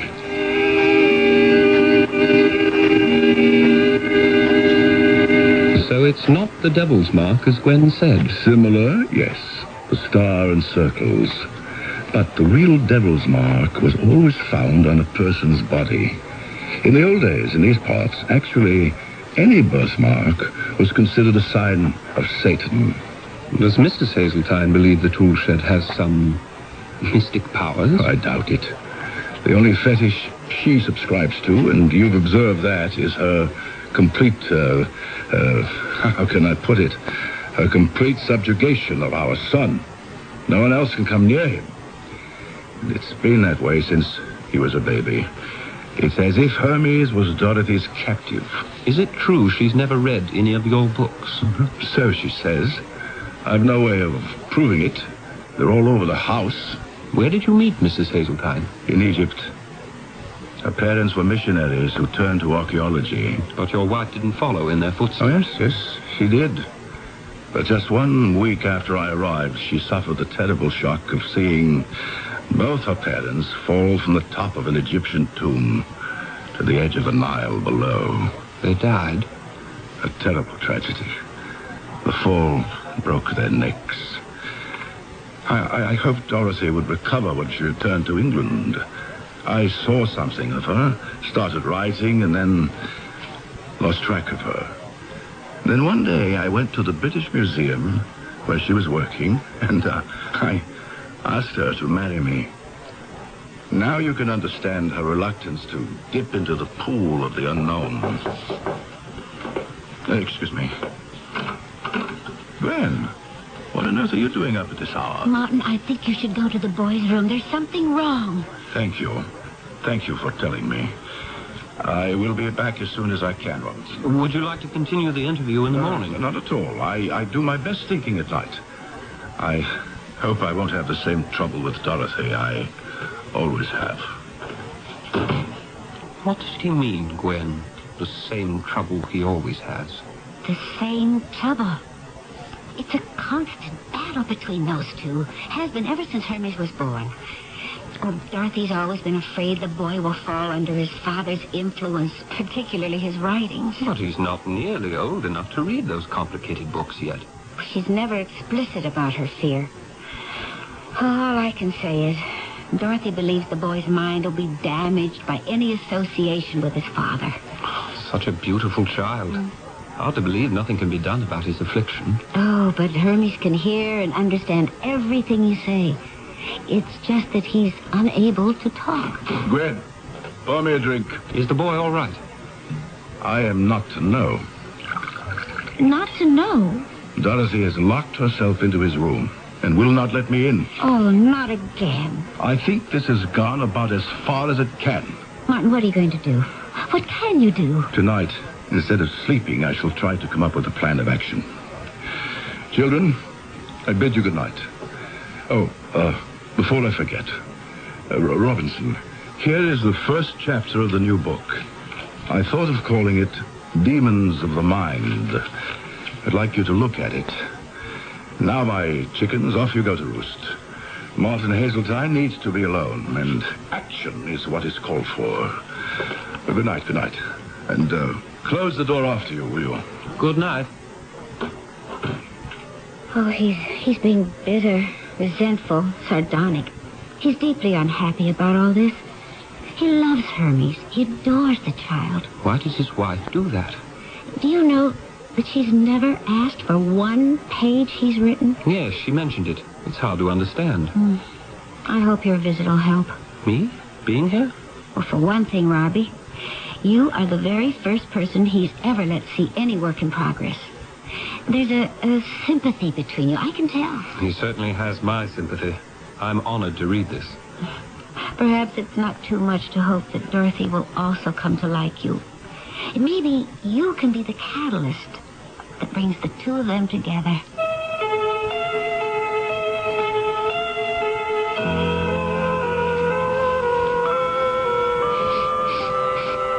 What's that?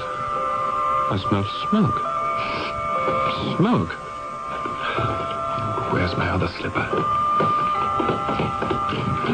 Robbie, what are you doing up at 3 a.m? I could ask you the same question. I was reading and suddenly I smelled smoke. So did I. Where's it coming from? Outside. You mean there's a fire out there? Well, I checked the kitchen. It's not in the house. There's a double lock on this front door. Here, let me.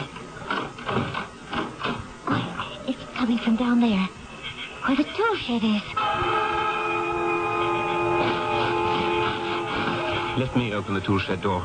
Could be dangerous. I don't understand this. I smelled smoke. I know I did. But as soon as you opened the tool shed door, it went. No smell of it. Wait till I tell Martin about this. If you weren't with me, he wouldn't believe it. Why wouldn't he? I don't know how much you know of Martin's books. I've read every one of them. Well, then you know with what reality he portrays the alchemy of time and sorcery. It was Martin who discovered that sign on the floor. But he disowned it. Said a devil's mark was only found on a person's body. Something was happening here just now. I wonder if we ever shall know what. Who knows? 3:30. Might as well get back to the house and use what's left of the night to sleep.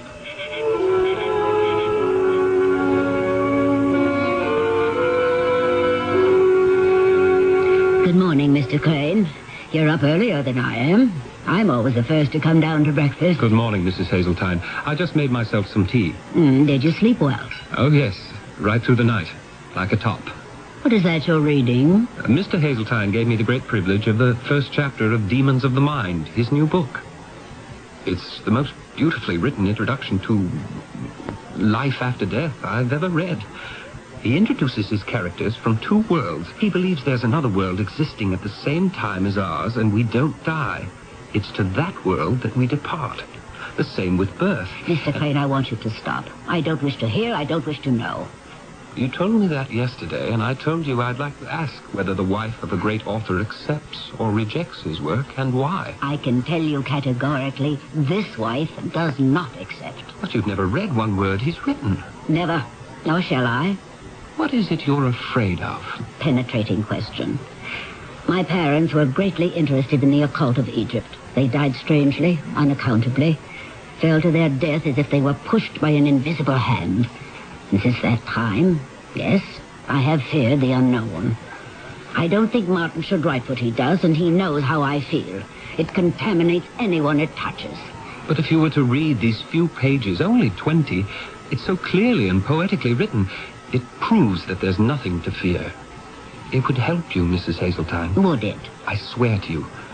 I may be very young in your eyes, but there's an unhappiness in this house. And if you'll forgive my saying so, it could be put to rights if you'd let it. Robinson Crane, you are quite convincing. Please read it. Good morning, Dorothy. How is the boy? Not very well. What does that mean? How unwell? Does he have a fever? He seemed a little flushed and warm when I was in there. Dorothy, how long are you going to continue this drama? Locking yourself in his room, locking the door when you leave. I couldn't get in there just now. Now, why are you making a prisoner of him? I'm going out now to fetch Dr. Cook. We don't need him. I am perfectly competent to take care of my own son. I'm sorry you think so. I'm sorry about a lot of other things, too. We're going to talk about them when I come back with the doctor. Yes? Who is it? Gwen, it's me, Robinson Crane. I'm sorry to disturb you. Oh, what is it, Robbie? I was just coming down for a late breakfast. Our trip to the tool shed last night must have made me oversleep. It's been a morning of terrible scenes downstairs, and I don't know what to do. Hermes isn't well, feverish. Martin went for a doctor. The doctor wasn't there. He left word for him and came storming back. Now he's in his study. I tried to go in to talk to him about an hour ago. He called out to leave him alone. The child is worse? Oh, Robbie, look at you. Where have you been? Your feet are covered in mud. Oh, Dorothy isn't going to like that one bit. I know it wasn't my place, but I became alarmed. After Martin went to his study, I went out thinking I'd get to the nearest house. Perhaps they'd know of a doctor. I walked round and round. I was lucky to get back here at all. I was lost. Oh, Robbie, the nearest building is the railroad station. Today being Sunday, it's closed down. Whatever made you suddenly go chasing for a neighbor? After Martin wouldn't talk to me, I listened at the door of the boy's room. I could hear Mrs. Hazeltine speaking to him in a kind of strange sing-song voice. It was all very peculiar. I tried the doorknob. It was locked. Then something came over me. One of your premonitions.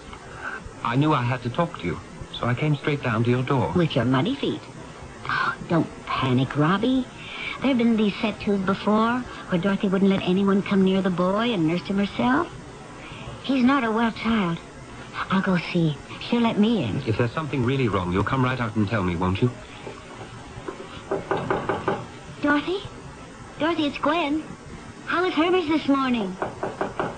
Dorothy, are you in there? Oh, it's open. It's not locked. Dorothy? She's not in there. Oh, the room's empty. Oh, she's taken Hermes into her room. She sleeps in a separate room from Martin, 2 doors down the hall. Dorothy? Dorothy, are you in here? There's no one in this room either. She's gone. Oh, she's gone with the boy. Could they be somewhere else in the house? There is nowhere else. If you came in downstairs, you would have seen them. She's taken Hermes with her. She's never done that before. On the wind-swept-over coast stands a house, inside of which lives a novelist, his wife, their 7-year-old son, and a young secretary. There is no other house for miles. This house, with its vacant tool shed, adorned with Kabbalistic signs, is like a world unto itself, alone. What is the key to the mysterious actions of those we have met? I am not revealing too much when I tell you it lies in a boy who cannot speak. Perhaps a reincarnation of the god after whom he was named. I shall return shortly with Act 3. Weekdays on CBS television. Wake up to comedy with One Day at a Time. You really think you're hot stuff, don't you, Schneider? Ladies in this building don't call me super for nothing. Then, keep laughing as Mel lays down the law on Alice. There is only one rule in the restaurant business, Vera. Get them to swallow it. And The Price is Right with the priceless Bob Barker. That's One Day at a Time. Alice and The Price is Right. Weekdays on CBS television. Check your local listings for the time.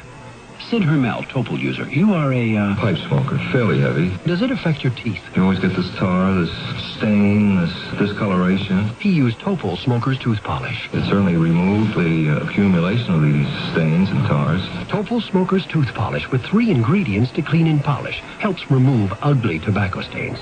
Gentle enough for everyday use. My wife said, look at your beautiful teeth now. You're kissable. Topol, fluoride in red or mint flavor in the blue package. Use only as directed. Hello, this is Max Moran. Do you have a sight problem that prevents you from reading? I've got good news for you about Choice Magazine Listening, a free service.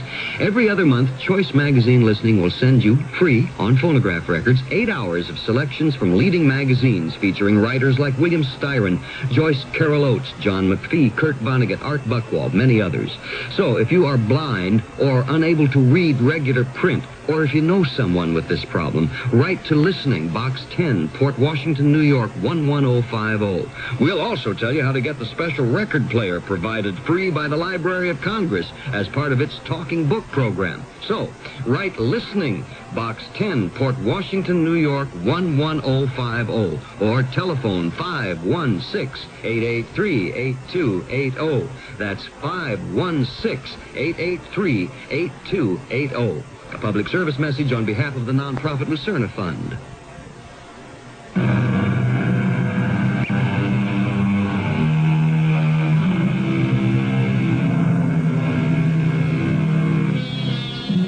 The mystery of the boy and his mother who disappeared from the house on the coast of Devon has not been solved. The police are called in, Scotland Yard is asked to help, and finally, Robinson Crane, feature writer for the London Times, unable to complete his assignment, returns to the city. Weeks pass. Robinson. Yes, T.R. I called you in this morning because there's been a development in the Hazeltine affair. I just got word the boy was found, but the mother is still missing. Fantastic. How is he? That's one of the things I want you to find out. Take the first train out of Victoria. Get yourself over there. Have you read what I wrote on him and his family? I did the best I could to give it an ending. Yes, I went over it last night. The only trouble is it ends with a question mark. After I get down there, maybe I can change that question mark. I'm hopeful. It needs an exclamation point at the end. Why did she keep her son from his father? I touched on that. Oh, barely. You never explain what's behind her fear. And finally, now that the boy has been returned or found or whatever, where was he? And who kidnapped him? T.R., the child is mute. He can't talk. Tragedy. But he can hear. Oh, yes. Nothing's wrong with his hearing. Is he old enough to write out answers to questions? I don't know. Maybe. Simple answers. I only saw him once. You will be seeing him again in a matter of hours. I wish you well. It's a strange house filled with strange people in a very superstitious part of England. Just wish me safety.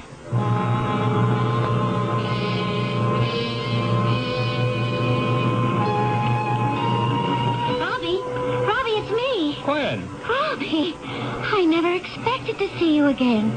What are you doing in Devon? What are you doing at the station? You didn't know I was coming down here, did you? This is unbelievable. Martin sent me. Martin said go to the noon train. Someone's arriving and I want you to meet him. It doesn't make sense. Oh, yes, it does. He's psychic. He knew. Is it true Hermes was found? How is he? I'm not going to tell you. You'll see for yourself when you get to the house. Come on, let's walk. Gwen, you can at least tell me, is the boy in good health? He was sick when he disappeared with Mrs. Hazeltine. It's as if nothing happened to him. He's bright and cheerful. It makes such a difference. What does? You did know they haven't found Dorothy. She's still missing. How did they find Hermes? They didn't. The police were amazed. I'll show you where it happened. And Martin, how's he? A changed man. His son is with him all the time. And you, Gwen? How are you? I'm not sure, Robbie. It's a little like living on a tightrope. Why do you do it? You're a sensible girl. Could get any kind of work anywhere. Nice of you, Robbie, to care about my future. But I couldn't leave here. You're going to spend a lifetime being Martin's right-hand man? I mean woman. If you'll let me. But he's married. You'll never mean that much to him. I know that. Are you hoping she'll never come back?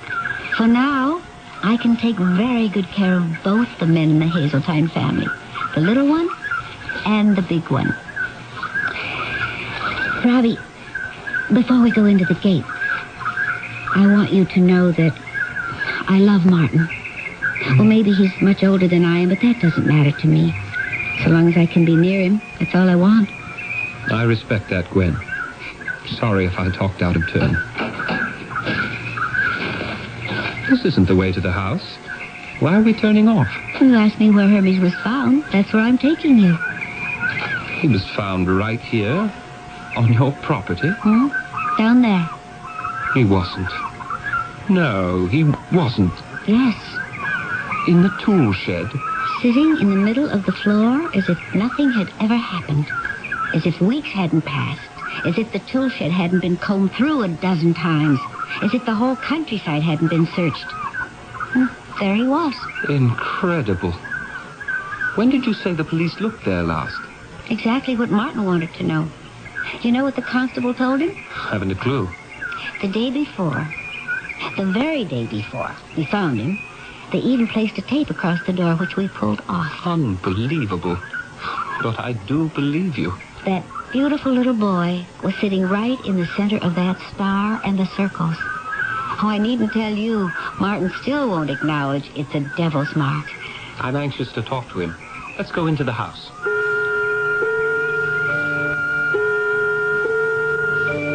Yes, Robinson. I am a changed man. That is, to some degree. I still worry about Dorothy. Did she leave of her own accord? Did someone take them both? Can't you get an answer from Hermes in some way? It's hopeless. He actually knows nothing. It's as if that little boy's mind went blank for all those weeks he was missing. By the way, where is Hermes? I was hoping he'd be right here in your study, sitting on your lap, Martin. That's where he generally is, on the lap of his papa. I put him to bed for his new nap. But I think he'd like to wake up and greet his Uncle Robinson. I told Uncle Robinson where we found him. In the tool shed, as if by miracle. You're right. It was definitely a miracle. That must be the workman. I'll go. If Robbie's staying and hasn't eaten, will you do something about that, Gwen? Yes, I will. Go along. I have eaten, and as for staying, I plan to until I can wind up this story. I know that between the two of you, there are a dozen things left unsaid. Oh, don't fret, Robbie. You know enough about the great Hazeltine to write 3 stories.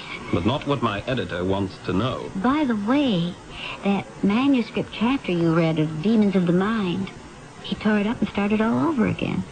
It's much less fearful and more hopeful. Do you mean he now feels that one can make contact with that other world? Yes. And all those people in the darker ages of man who were persecuted for being sorcerers and witches actually did step into our world from another. Gwen, is that the secret? Are you saying that that's where Dorothy and Hermes disappeared to? They stepped into another world? It would explain a lot, wouldn't it?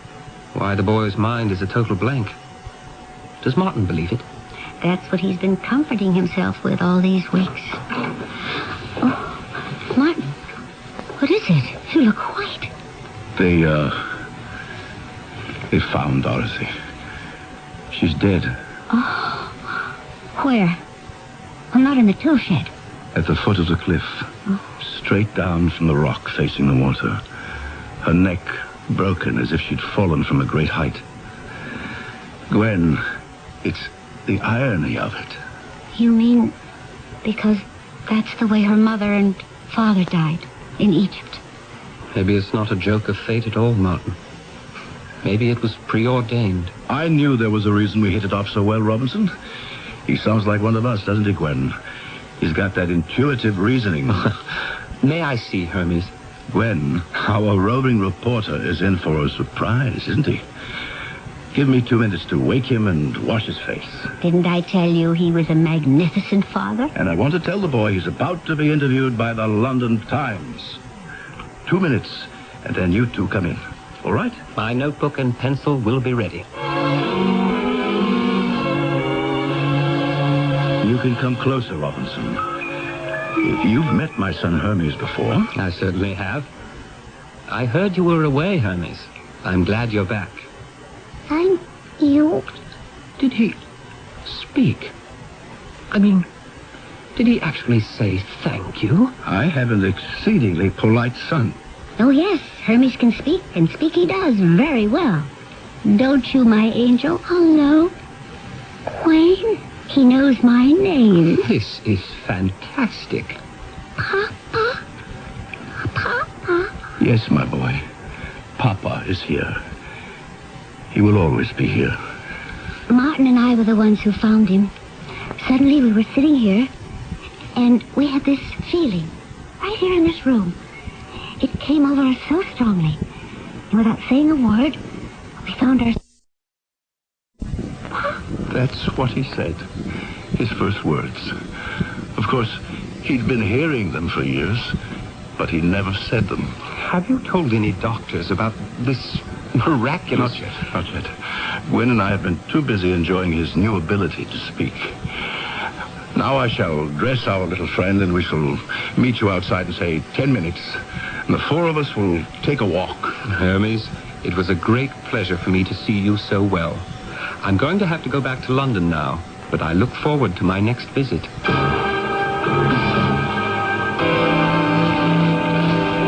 You're really going, Robbie? Yes, back to write that happy ending and try to give TR the answers he wants. I'll walk you to the gate. I'll have to guess. I realize I'll never know where the child appeared from and why he speaks now. Any more than why he could never speak before. It's the kind of miracle one prays for. And when it happens, you shouldn't look too closely. I could, I suppose, give you Martin's explanation. I'd like to hear it. He's always said that what was on the floor of the tool shed was not the devil's mark. Hermes had such a mark when he was born. Martin found it. A tiny star inside a tiny circle in the crook of the infant's elbow. Was it placed there by an evil power in some other world? And that's why the boy remained mute? Possibly. Who can be sure? It doesn't explain why suddenly he can talk now. Oh, but it does. You see, the mark on Hermes is gone now. It's disappeared.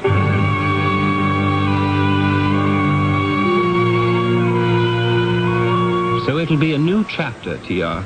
For Martin Hazeltine. In fact, a whole new book. That's the way I'm going to finish off the profile. You know that manuscript of the beginning of the book he was writing? The one he gave me to read, called Demons of the Mind. It was a personal statement. Huh? Who is he writing about? My guess is it was his wife, Dorothy. She must have exercised some kind of dark magic on Hazeltine, and when they shared the making of a son, she tried to keep the boy away from Martin's healthy mind. If indeed Dorothy was controlled from the wrong side of the mirror, she failed. Martin's torn up the old chapters and the old life and is starting over. Any idea what the new book will be about? About a man beginning again. No spooks, No cults, no strings with the past. A man who found his voice and learned to speak. A book about Martin and his own son. A strange story, and yet one full of directional signs to follow. You wonder, at least I do, how many of these marks of the devil are meaningful, or how many are just plain superstition. After all, in Russia, in Turgenev's day, a little mole on the left cheek was regarded as an evil omen. And we know man has been persecuted for less than that. In other words, conclusions are something which, even today, we shouldn't jump to. I shall return shortly. If you'd like to take advantage of the current high interest rates in today's money market, but want your money available when you need it, take a moment now to call this toll-free number, 800-228-5000. Ask the operator to send you information on Dreyfus Liquid Assets. Find out just how much income growth you can get from one of the world's largest money market mutual funds. With Dreyfus Liquid Assets, you have the advantage of making withdrawals by phone or paying larger bills with free redemption checks and continue earning high yields, compounded daily till your check clears. You can put money in or take it out anytime with never a sales charge or a penalty. But call now, 800-228-5000 for free information and a prospectus, including management fee, charges, and expenses. 800-228-5000. Study the prospectus carefully before you invest and learn how Dreyfus Liquid Assets can help you get the lion's share from today's high interest rates. 800-228-5000. Toll free, 800-228-5000.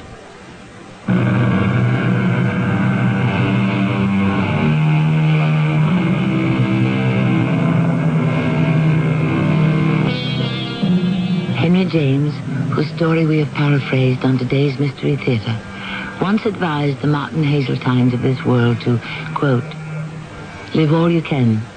It's a mistake not to. It doesn't so much matter what you do in particular, so long as you have your life. If you haven't that, what have you had? I agree. Our cast included John Vickery, Bernard Grant, and E.V. Juster. The entire production was under the direction of Himan Brown.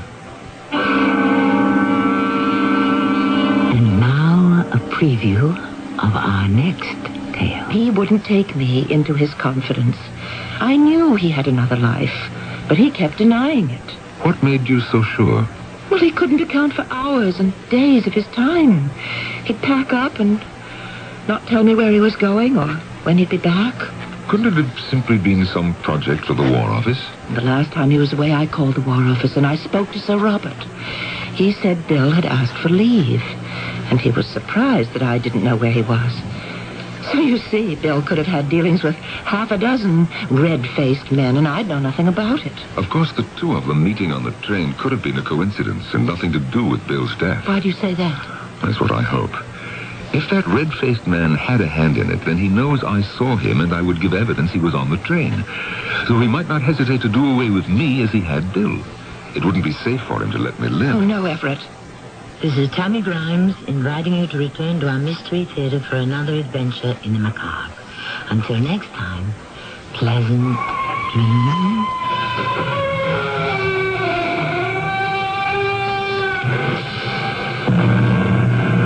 This is Nat Wright. Stay tuned for the Dawn Patrol flight, where we'll be playing your songs all night long after the news. It's midnight. This is WIP, Metro Media Radio, in for the dawn. The CBS Radio Mystery Theater presents...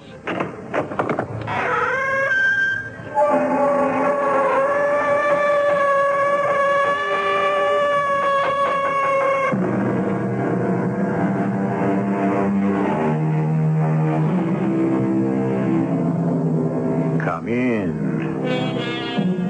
Welcome. I'm E.G. Marshall. The light that shines in women's eyes has been my heart's undoing, sings the poet. By this does he mean the light that resides in their eyes, or is it a light in their eyes that tells falsehoods? Who knows? Of one thing we may be certain. When we attempt to interpret the light in a woman's eyes, or even in a man's, we tread on dubious, doubtful, and possibly dangerous ground. Sheriff Parmalee, how'd you find him? This woman was with him, and she ran over to Jensen's to try to get help. At this hour of the night? A woman? You mean his wife, don't you? No, she's not his wife. And he's wearing a wedding band. I guess she'd better be his sister, huh? Okay, where is she? Well, she's standing right over the... Hey, where did she go? What happened to her?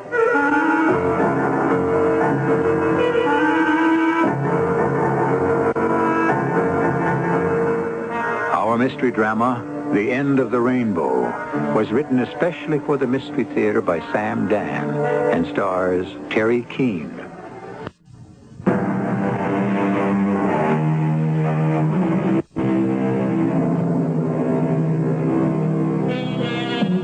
They say that the 40s are the dangerous age. Yes, the 40s. Most people have already seen the dreams of the 20s accommodate to the realities of the 30s, and now one is faced with the need to prepare for the 50s and beyond. But there are still those who must attempt that final, desperate fling. Into what? Well, into whatever they think they need. Hello? Oh? Well, listen, Jessica, James is napping. Yeah, he's had the usual day. Oh, no, we haven't had dinner yet. Well, all right, I'll ask him. Let me call you back. No, I hope so. James? James? What? No. What is it, Connor? It's time to wake you up for dinner. Oh, for dinner? That's right. Listen, Jessica just called. Tom has tickets for the ballet. You know how hard they are to come by. Anyhow, there's a pair for us. Oh? I know it's a sudden thing, but it is the greatest dance company in the world. We could meet Tom and Jessica at Lauricchio's for dinner. Well... Or if that's too much of a rush, we could have something light here and join them at the theater. Look, honey, it's going to run very late. It'll be over before 11. I know, but then we'll have to stop somewhere. With one thing or another, it'll be 1 o'clock in the morning. I have to make a 7 o'clock flight to Chicago. Oh? Are you going out of town again? There's no way to avoid it. Anyway, actually, I'm so tired I couldn't enjoy the ballet. Listen, I'll tell you what. Why don't you go ahead without me? There would be a problem about the other tickets. If we can't use them, then Jessica would like to give them to the Strattons. Oh. I'll have to call her back, tell her we can't make it. Carlotta, I'm really sorry. No, I understand. It's just that I'm so bushed. I don't even think I want to get up and have dinner. James, it isn't as if this is happening for the first time. Or even the last.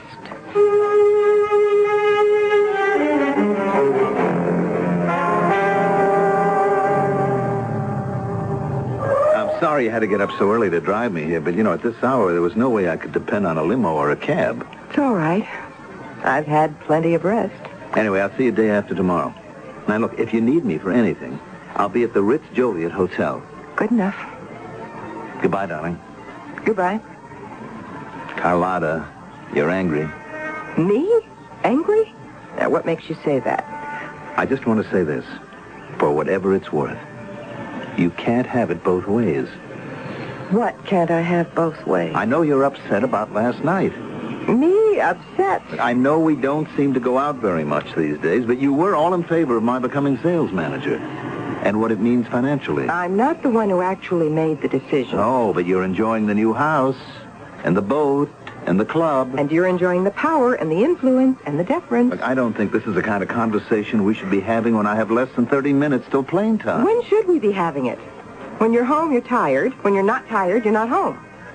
Why don't I call your secretary? Maybe she can give me an appointment. Carlotta, this isn't fair. But tell me why. I'm going to miss my plane. All right, you'll miss your plane. Carlotta. What can possibly happen? You don't understand. Well, the sun stands still in the sky. Now, don't be foolish, will you? There's a meeting of the board of directors. People are coming in from all over the country, even from Europe. Oh, I'm so impressed. Carlotta, I just wish you all right, I'm sorry.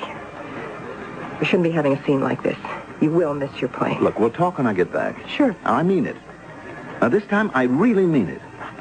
Look, the ballet that you didn't get to see last night, it's on television tonight. So you really didn't miss it? That's nice. Well, at least it's something for you to do tonight. And as you say, they're a marvelous company. So it should be a nice evening. Don't worry about me. I'll find something interesting and exciting to do.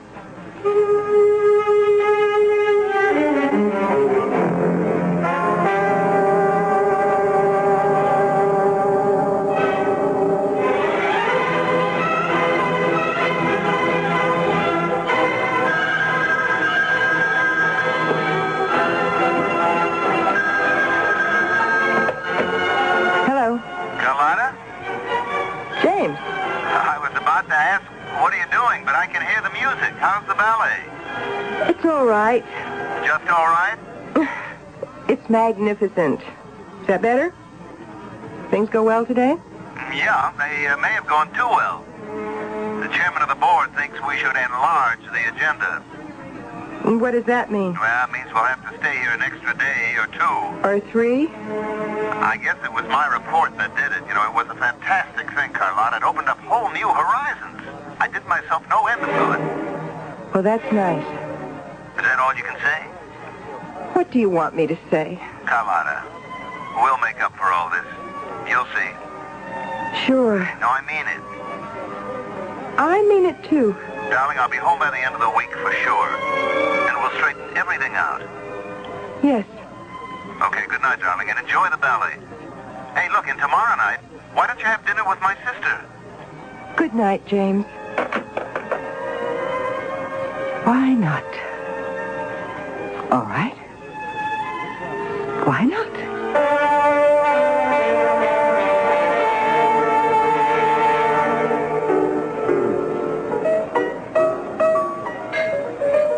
Hi. Buy you a drink? Well, just staring into the mirror behind the bar is no answer. You could say yes. Or you could say no. Or I could tell the bartender you're bothering me. You could. But that wouldn't be such a good idea. No? Oh, he'd tell me to shove off, but he wouldn't like it. Why wouldn't he like it? Because it goes against the basic purpose of this establishment, which is to provide a place for congenial people to meet. You did come here to meet someone, didn't you? Well, take me. I'm a very respectable sort of fellow. That is, I look respectable. Jerry, another round here. I'm not sure I should have another. You don't have to drink it. Just contemplate it. I bet you're doing this for the first time. Doing what for the first time? Coming into a place like this. What makes you say that? It's written all over you. Look in the mirror. You'll see a very nervous lady. Perspiring profusely, too. Well, it is rather warm in here. Ah, contraire, as they say. It's comfortably air-conditioned. I better go home. Will you be happier at home? No, but I'll be safer. Aren't you running away from all that safety? Who says I'm running away from anything? Why do people come to places like this? If they were happy and well-adjusted and fulfilled, well, they'd stay at home. Well, wouldn't they? You're married. That was no great deduction. You can see my rings. What's wrong with your husband? Now, don't tell me there's nothing wrong with him. Maybe there's something wrong with me. Oh, he's always so busy. He makes a lot of money, doesn't he? But it takes all his time and energy. And that's why you're here. To find something that's missing in your life. You have this deep, penetrating analysis of other people's alleged problems. Why are you here? I'm traveling. For my company. I guess I'm pretty much like your husband. Oh, no. You are more open and relaxed. You have a sense of humor. My wife would disagree. She thinks I'm rather dull.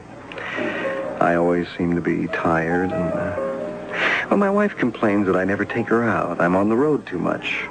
The atmosphere in my house must be pretty much the same as the one in yours. What do you suppose your husband's doing right now? He's in Chicago. Oh, my hometown. Where in Chicago? The Ritz Joliet. Oh, I know it well. He's probably downstairs in the Explorer's Bar. James? And with some woman. Oh, not James. And he's with a woman who isn't giving him a hard time about how he neglects her. She thinks he's charming and full of fun. Wouldn't it be something if she just happened to be my wife? Do you mean your wife goes to bars? You're his wife. And you do. Oh, but this, believe me, this is my very first time. There's a first time for everybody. James, picking up a woman at a bar, no, it boggles the mind. Why? Is James so unattractive? Well, no, not really. How often does James travel away from home? Oh, at least once a week. Very often twice. Same here. And you know something? I really don't have to. You don't? Nobody has to. Very often, things can be settled with a phone call. But it's usually so dull and uncomfortable around the house. You think James has someone out of town? I never thought about it. That's probably what James is counting on. My wife has accused me of many things, but running around with other women has never been one of them. Oh. Oh is right. It never occurred to you, did it? The Explorer Bar in Chicago is a swinging place. Very much like this one. You'll notice a great many attractive people hang out here. Actually, if you're not attractive, they find ways to discourage you from coming. Does that mean I'm attractive? Basically. And what does basically mean? Basically, you're a homebody. And it shows. In subtle ways. How you dress and wear your hair. But you'll get into the swing of things soon enough. My name is Terry. My name is Carlotta. Yes. I notice we're keeping this on a first-name basis. Yes. We're defining the limits of our relationship at the very start. Our relationship? Who says we're going to have one? We both did. That's why we're here. You were remarkably sure of yourself, aren't you? Just honest. I think I had better go home. I know a better place. Rainbow Point. It never closes. The casinos keep going all night. The floor shows, lights, music, action. That's what you want, isn't it? But that's more than 120 miles away. Is that your only objection? And it's across the mountains. It's a great road. I don't know you. As it turns out, you don't know your husband either. Rainbow Point. I'll bet he never offered to take you there. He says it's a place for foolish and frivolous people. Don't you ever feel foolish and frivolous?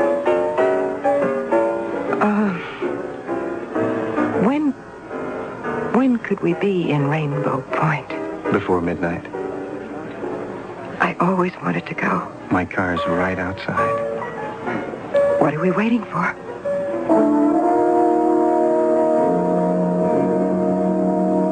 What are we waiting for? You might think we would be waiting for caution and prudence, those handmaidens to the great goddess of common sense.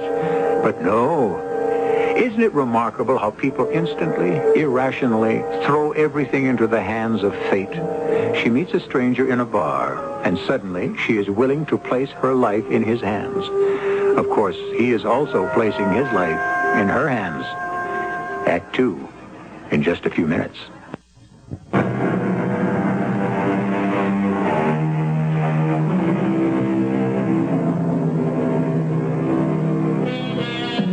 What does the poet say? We do not what we ought, What we ought not, we do. And we lean upon the thought that chance will bring us through. Chance. So much of life is left to chance. There are those women who, when they are ready to marry, say yes to the first man who asks them. And when they are ready for an affair, also say yes to the first man who asks them. It's always a matter of being in the right place at the right time, isn't it? Where are we now? Oh, about halfway.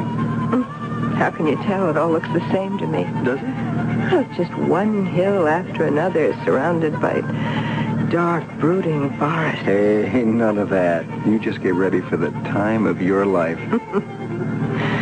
Oh, I have been getting ready for a long time. Well, at Rainbow Point, the action never stops. I am 40 years old. You know what my life has been? Stiff and staid and stuffy. I always wanted to be a writer, a poet. Well, what stopped you? You want the truth? Yeah. I stopped me, but it's James' fault. How do you figure that? Oh, he should have encouraged me more. But let's not talk about James. Let's not talk about anything except having the world's greatest time. And we shall. Oh, and his family. His father's a judge. His sister's a professor in college. His brother's a minister. We have a great name, Armiston. It's a name to be constantly respected, protected. I thought we weren't going to talk about him. You're right, we're not. Hey, you know, you are handsome. Thank you. I walked into that place.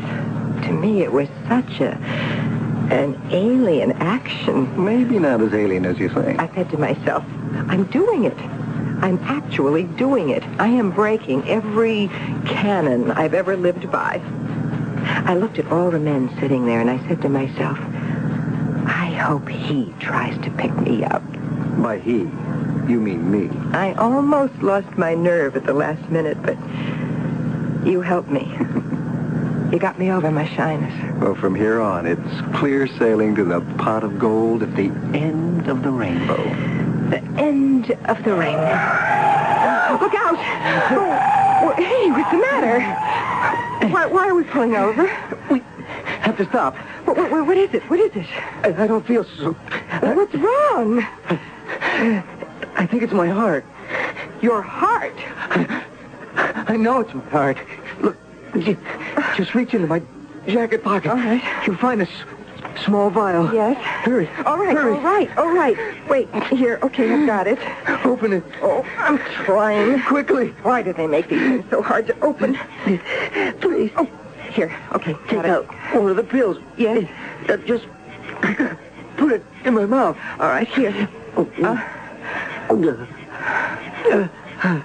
right.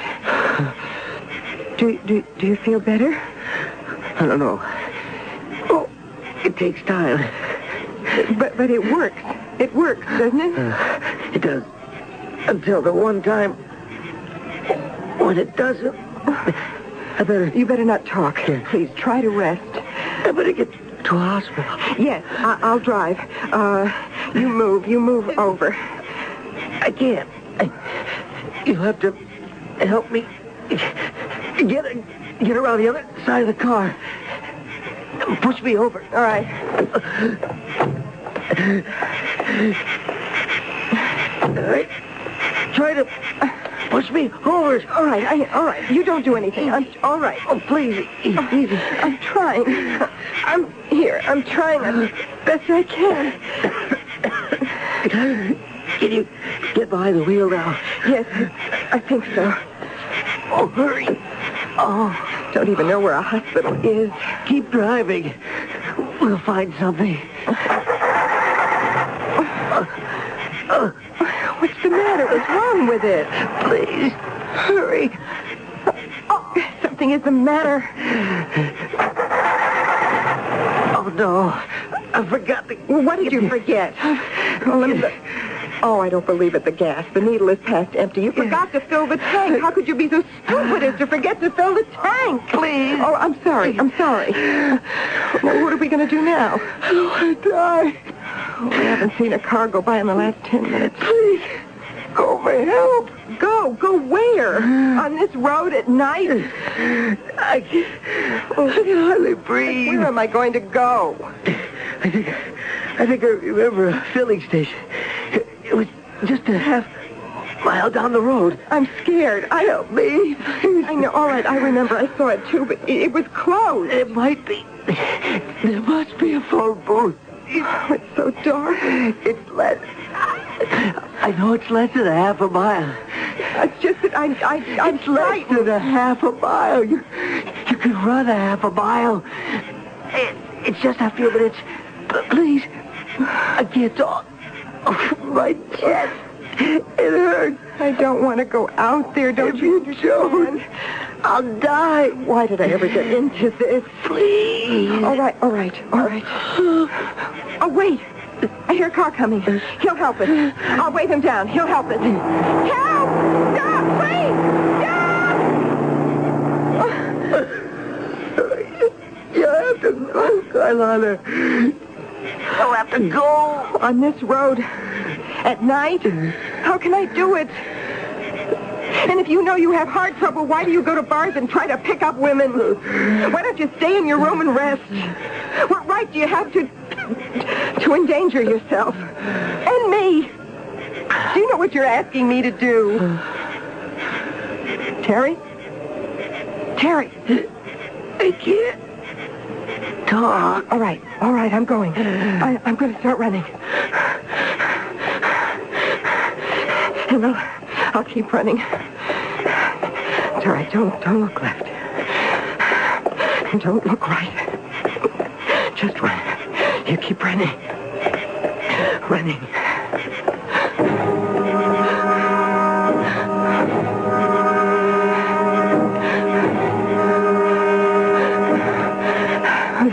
There. I see it. The gas station. Oh. Why is everything so dark? Is anyone here? Anyone here? Of course not. It's closed. A phone booth. There is a phone booth. Oh, now I need a dime. My purse. Where's my purse? I left it in the car.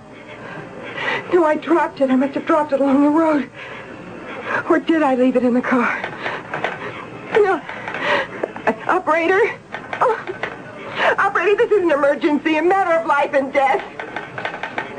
Operator, I'll give you all the money you want later. Please, operator, answer me. Operator! I can't get the operator. I've got you. Answer me! Answer me! You'll only break the phone, ma'am, and that's against the law. You're an officer. A police officer. I didn't hear you come up. Well, I shouldn't wonder, ma'am. You're so upset. Now, what seems to be the trouble? Listen to me. A half a mile down the road, a man in a car. He's having a heart attack. All right, come with me. I come with you? Where? Right here, the squad car. Now, you say it's a heart attack? Yes, he knows it. All right, don't you worry now. We'll have help for your husband no time at all. There's Palmerly in car 10. Need an emergency unit right away. There's a cardiac incident half mile north of Jensen Station on Sunset Highway. Now, you just get inside, ma'am. We'll go back to where your husband's at. But... Yes, ma'am? Get inside. We have to get there quick. Now, what's your name? My name? My name is, Farrell. Rosemary Farrell. And his name? And his name is, Terry. And where were you bound? Where were we bound?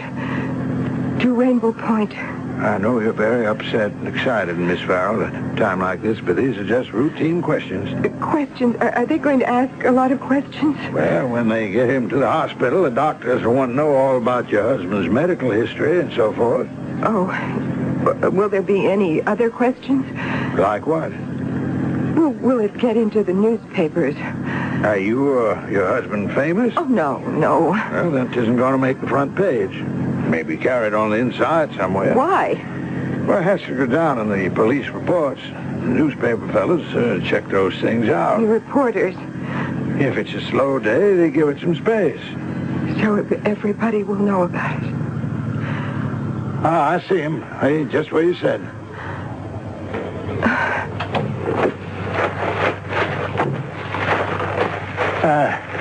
Mr. Farrell. Mr. Farrell, you okay? Farrell? Don't try to talk now. Just rest easy. Relax now. Help is on the way. My name isn't Farrell. I should have known.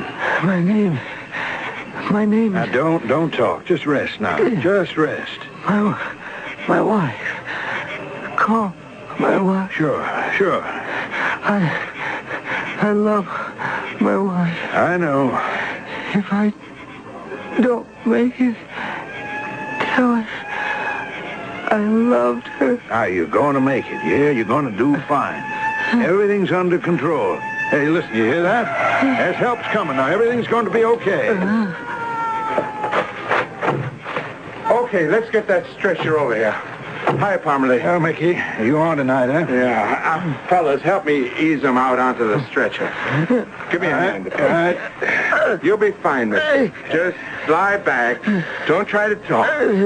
What you do, Parmalee? Just happy to see him off the road? No. This woman was with him, and she ran down to Jensen's gas station to try to get some help. Woman, huh? And he's wearing a wedding band. I guess you better be his sister. All right, now, slide it easy into the ambulance. That woman and me will follow you in the squad car. Okay, fellas, Harry, let's move.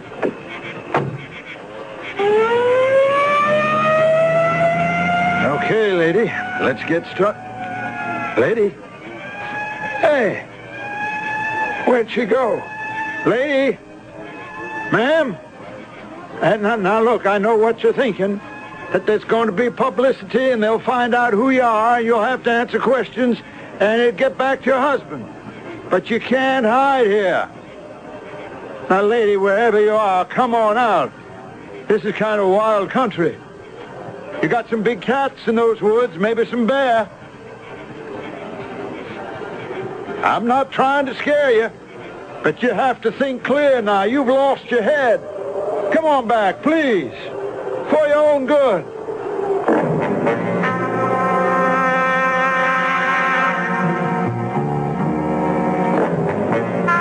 For her own good. But how good is that? Our heroine is being tossed on the horns of a dilemma. To accompany the police officer to the hospital means her immediate identification and the unpleasant complications that are bound to ensue. But what is her choice? The desolate wilderness, alone at night? It all goes to prove the truth of the old proverb. Getting into mischief is always easier than getting out. Well, we'll just have to get into the third act.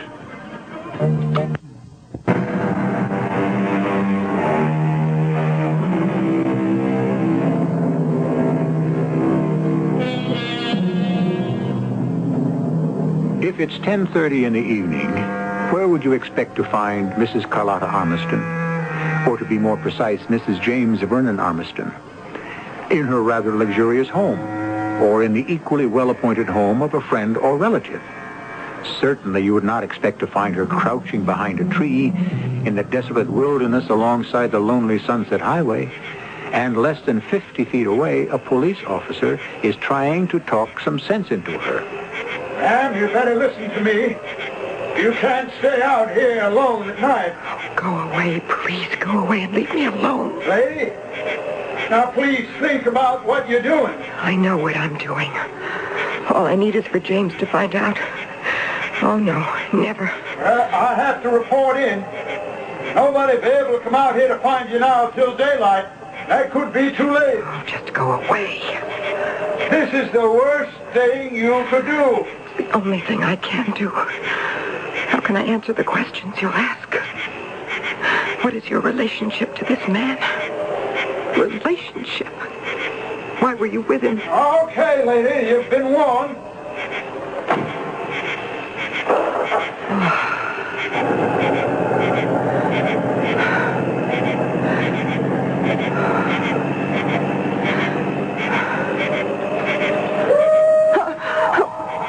What's that? We're supposed to bear. I better get out of here. I better get back to the road. He was right. I can't stay here. Officer! Officer! Wait for me! Officer! Officer! He's gone. I should have listened. Oh, that's a car coming. I'll get a lift. No. I better hide.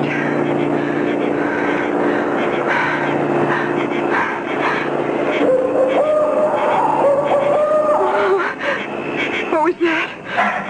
He said something about big cats. What kind of big cats? I better run. I can't. Why can't I run? Why can't I move? I can't move. I'm so terrified. I can't move. Hey, is that really a human woman standing out here in the road? In the middle of nowhere? Hop in. What's the matter? You want to stand out there all night? My name's Artie. What's yours? You what? I can't move. Why not? I'm so frightened. What's there to be scared about, huh? Everything. Yeah. Oh, it's kind of scary out here at that. Yeah. Well, why don't you get inside?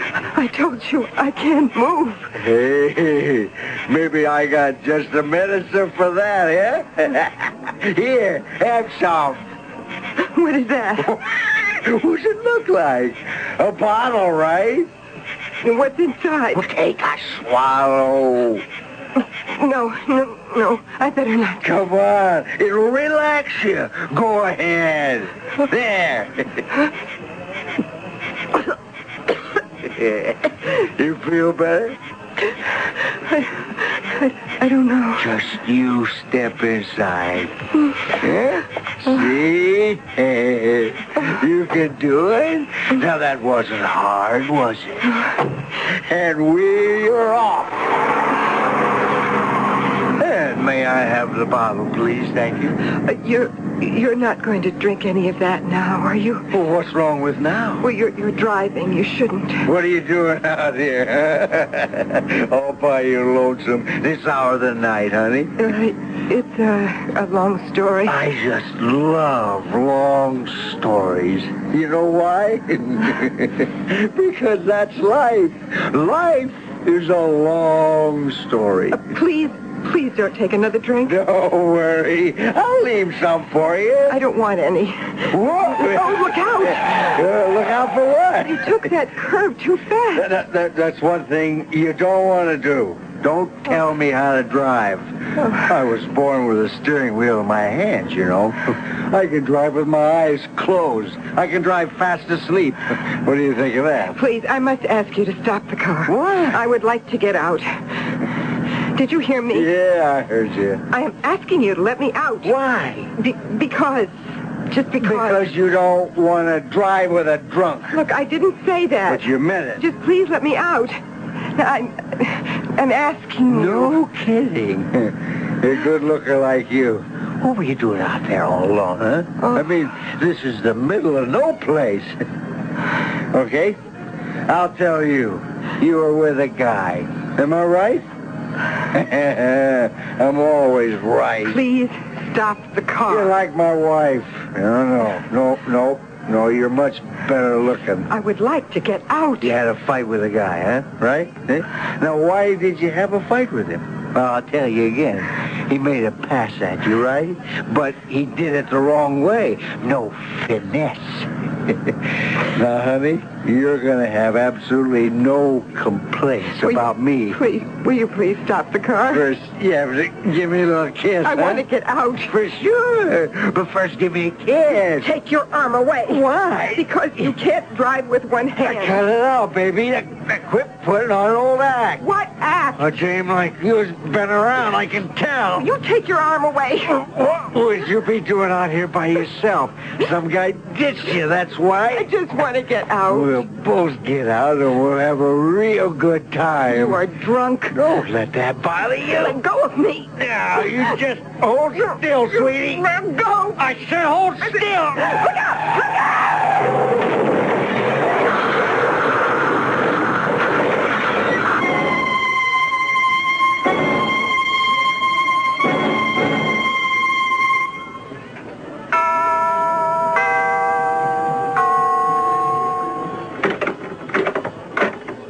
Well, hello. Oh. It's mind if I come in? I see you got home all right, Miss Armstrong. How do you know my name? You have much trouble? How did you find out who I am? Well, I know how you got home. You managed to reach that all-night diner 10 miles south of the gas station and got a cab. I described you. That's what Bill Henry, who owns the place, told me. What do you want? I just came here to return your purse. My purse? It's a bit scorched. I didn't know it was yours at first. Where did you find it? Well, where do you think? I noticed you didn't have one when I first saw you at the gas station, and then I drove you back to Mr. Starrett's car. Starrett. Is that his name? That was his name. Oh. You didn't know him very well, did you? I didn't know him at all. Hey, you must have picked up your purse before you went off to hide. Yes, and then I lost it again. I'll tell you where I found it. I was driving around looking for you, and I saw a fire in the distance. When I got there, I found a car in flames. The man had evidently driven off the road. I noticed the scorched purse on the road. It's yours. Yes. He was drunk. And when he hit that tree, I tried to get him out of the car, but he was too big. He was too heavy to move. And then the fire started. There was nothing more I could do. Yes, I understand. Am I going to be arrested? Arrested? What for? Won't they want to ask me questions? We have all the answers. Man dies of a heart attack. Another man gets killed because he was driving while drunk. I mean, you didn't really know either of them, so what light could you shed on the subject? Thank you, officer. Thank you. Miss Armstrong, I only met you for the first time last night, and I wouldn't swear to it, but I imagine that you've got more gray hairs in your head today. Yes. You have a very nice home, Miss Armstrong. And I'm sure you must have a nice husband, too. Well, I better be going. All this was unofficial, so I appreciate it if you never said anything about it. I won't. It's been a pleasure. Bye, Miss Armstrong. Goodbye, officer.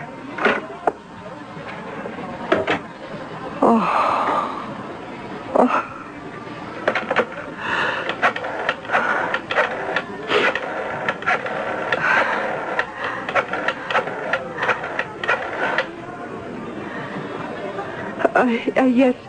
When is your next flight to Chicago? I'd like to make a reservation. Excuse me, could you tell me where the Explorer's Bar is? Other end of the lobby, miss. Thank you.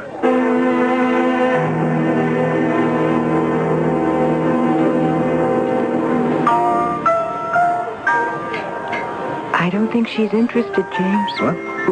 The tall blonde in the booth. You've been giving her the eye for 5 minutes. There's nothing doing there. Take my word for it.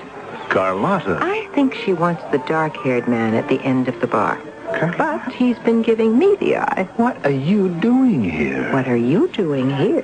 Carlotta. All right, I tell you what. Let's neither of us ask each other that question. Look, I just came down for a nightcap. Sure.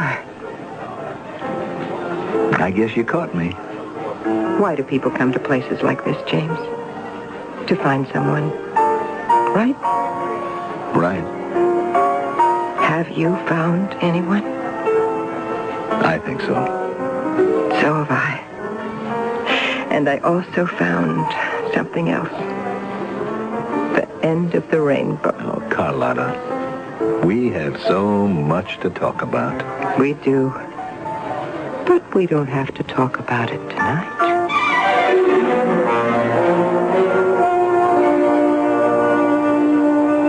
They say that no man is a hero to his valet. It is also true that few men are heroes to their wives. Does custom stale? Does familiarity blunt the appreciation? The next time you see an attractive, exciting-looking woman, consider the fact that she may be rather dull and ordinary to her husband. I shall return shortly.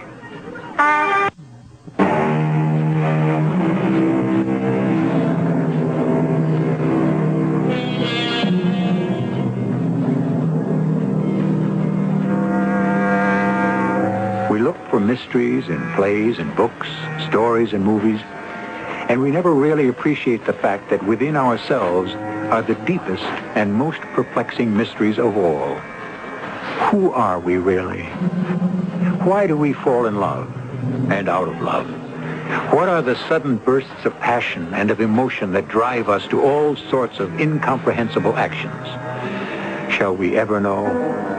It seems that the more we learn about the human psyche, the less we understand. Our cast included Terry Keane, Mandel Kramer, and Bob Caliban.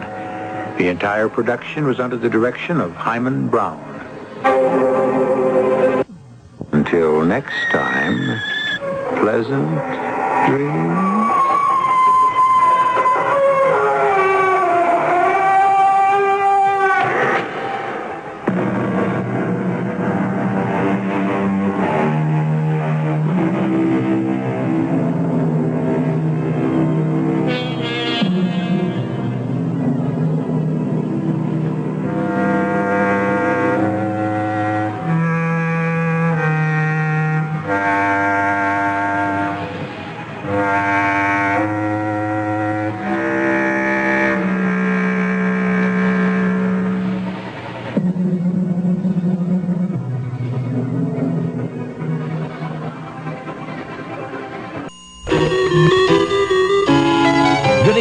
Welcome to the CBS Mystery Theater, an hour of original radio drama.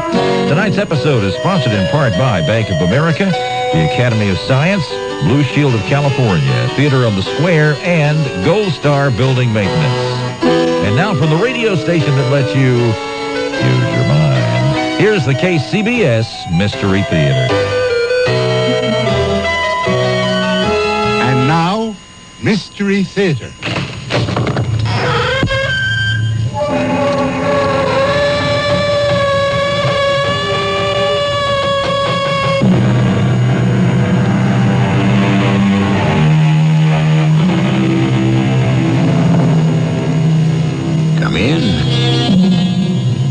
Welcome. I'm E.G. Marshall. In everyone's life, there's an individual who doesn't fit into the ordinary mold. Most of the time, he's witty, amusing, charming. But always remember, the strength of will, or whatever drives such a person to be able to climb out of the normal rut, is a hidden danger.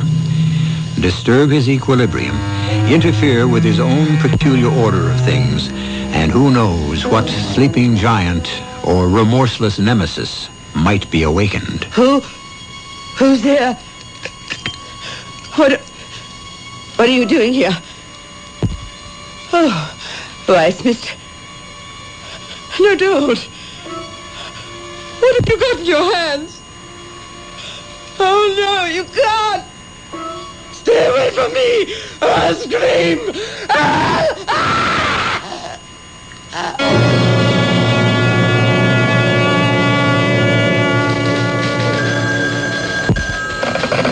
Eighth Precinct, Detective Evans. Yeah? Yeah, where? You got a big one, Evans? Yes, Sergeant. Suspected homicide, Greenville Hills. And this is Gerald Willoughby. Garroted. You mean strangled? Yeah, like what I just said, sir. Suspected? No, sir. She's dead, all right. Somebody made sure of that.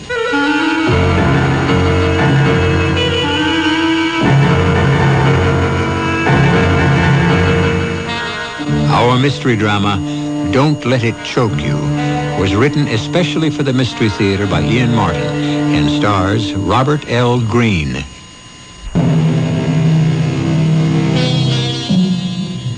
Carlton Isham Nelson Godfrey Fisk is the one and only issue of the marriage of Beecham Fisk of the Boston banking family and Amelia Standing of the Grosse Pointe, Michigan standings.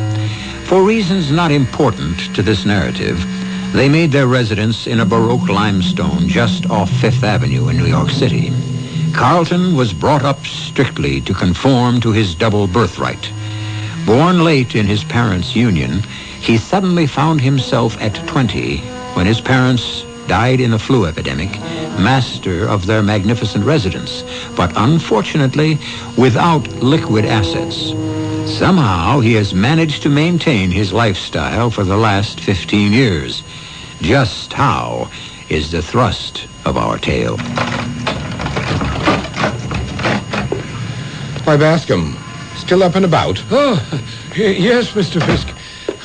Startled me when your cab pulled up in front of the house. What were you doing here in the shop? Oh, just dusting a bit, sir. I often do when you're out for the evening. You know I don't like anyone disturbing my treasures. I think you can trust me, sir. Of course I can, Bascom. You of all people. May I take your coat, sir? What? Oh, yes, of course. Thank you. There's nothing wrong with Miss Elliot, I trust? No, not in the sense you mean. On the other hand, there is a great deal that's not quite right. I finally had to face it once again this evening. So I'm home. Early for me. Yes. Your bed is turned down, sir, and I don't feel like retiring yet. This is rather a special evening for me. Sir? I finally come to an irrevocable decision. The lure is not worth the chase. The cornering of the hunted brings no exultation. It's all illusion. There is no woman alive to share my life. I have decided that I am now a confirmed bachelor, and to hell with matrimony and the perpetuation of the line. I'm going to stay here in the shop and sit among my antiques. They offer beauty and permanence, and they ask nothing in return. Yes, sir. Would you like me to bring you a drink, sir? Of hemlock or the waters of Lethe? But I take it Miss Elliot will not be here for dinner tomorrow? No, she won't. I'm sorry to say Lucille suddenly revealed herself. In spite of her own riches and already unconscionable collection of jewelry, she's acquisitive, greedy, and totally unprincipled.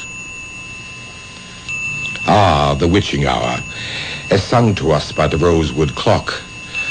No drink, thanks, Bascom. You can turn in. I want to be alone. Yes, Mr. Fisk. Good night, sir. Rest well. I will, for the next 2 hours. And don't let anything disturb me. Yes, sir. The rosewood clock, the key to my existence.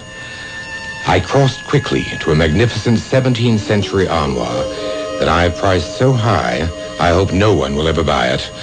From a secret recess, I drew out the precious dark green bottle and held it to the light. My heart failed when I saw how little of the liqueur was left.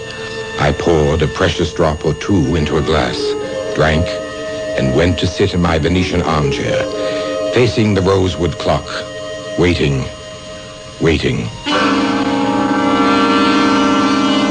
The years rushed back once again to the very lowest point of my life, after the sudden death of my parents. In this very room, I had sat in the same chair, drinking from the same bottle, watching the highly polished convex face of the rosewood clock's pendulum swing back and forth, back and forth, back and forth, until suddenly, reflected in its shining brass face, there was Wanda, smiling at me. Come to me, darling, for a little while. You're safe, and I want to talk to you. But you're dead. You're not alive anymore. Always, always I live on in you, Carlton.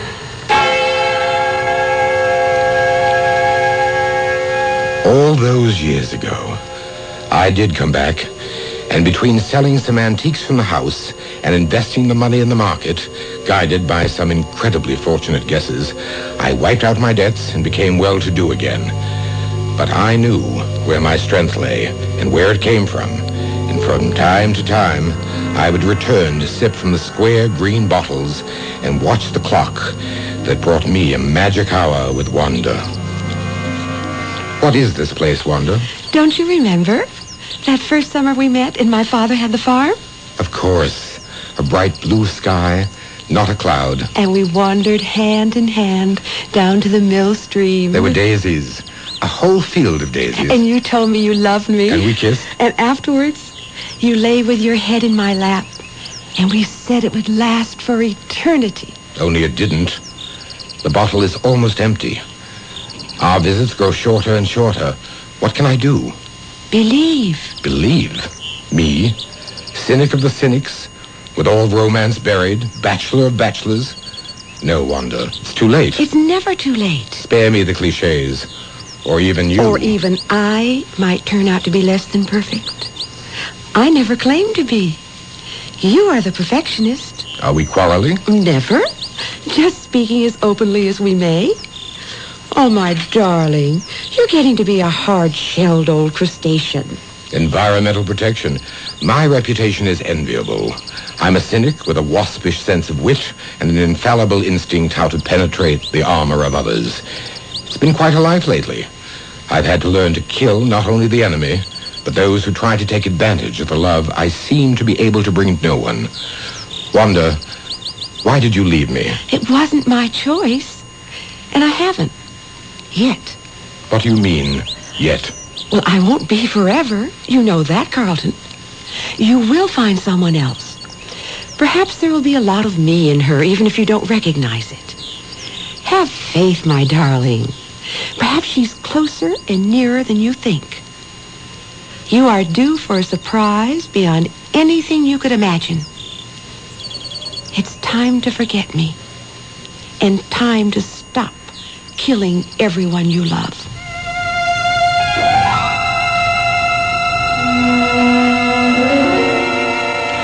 I fled for Europe and a long buying trip. 3 months later, I returned, to be awakened the following morning, dull with jet lag, by... Come. A telegram for you, sir. Let me see it. It was phoned in, sir. I took it thinking it might not be important enough to wake you. And since you have, I may assume that it was. Yes, sir. Your cousin Ralph has died rather suddenly. Cirrhosis of the liver, no doubt. Well, the cause was not mentioned, but he has left you something. Ralph? He owed everyone, including the local minister. I've always suspected the only reason he was an inveterate churchgoer was to pilfer from the offertory. Left me what? Something you apparently agreed to sometime in the past. Let me see that. Good Lord. So he did. Flat out of cash. On my way, signed Jerry. Yes. You're apparently a guardian. Of some junior citizen named Jerry. And I thought I was a free man. My mother's side. Some sort of a cousin. And now his child is my responsibility? Legally or morally, sir? Morally is enough. But what am I going to do with this young man when he gets here? Well, there are plenty of guest rooms. I suppose so. Make up whatever seems reasonable, and let's pray he's not pimply-faced or acneed.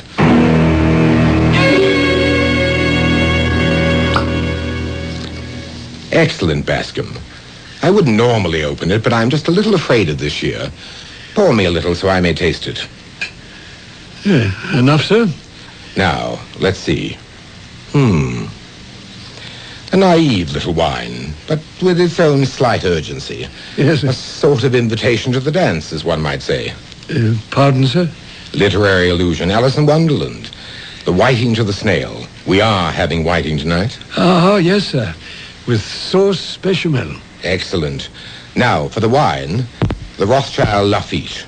Not the 69, of course. The 73 will do. A middling year, but my nephew is young enough not to be able to detect our little deception. 17, did you say, sir? Just about. Yes, sir. I know quite how you feel. There really is no room at all in this well-ordered existence of ours for some young high school boy. We shall have to pack him off to school somewhere. Oh, yes, Mr. Fisk. But I am sorry about your cousin's death. We don't have to dwell on that. What time will the young gentleman be here, sir? Any moment, according to the second telegram. Arriving by car 7:30 tonight. Right on, Uncle Carlton. See you then. Right on. The language of our times, an expression of approval, vulgarly stated. Well, let's hope the young gentleman will meet with your approval, sir.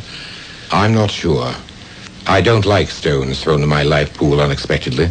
Yes. Well, I'd better go down and check on the bechamel. It needs tender care.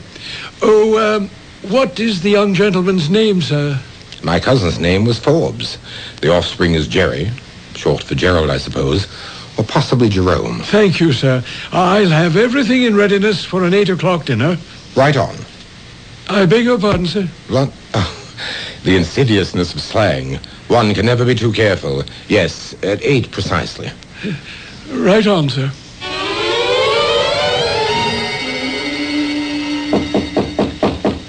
Come.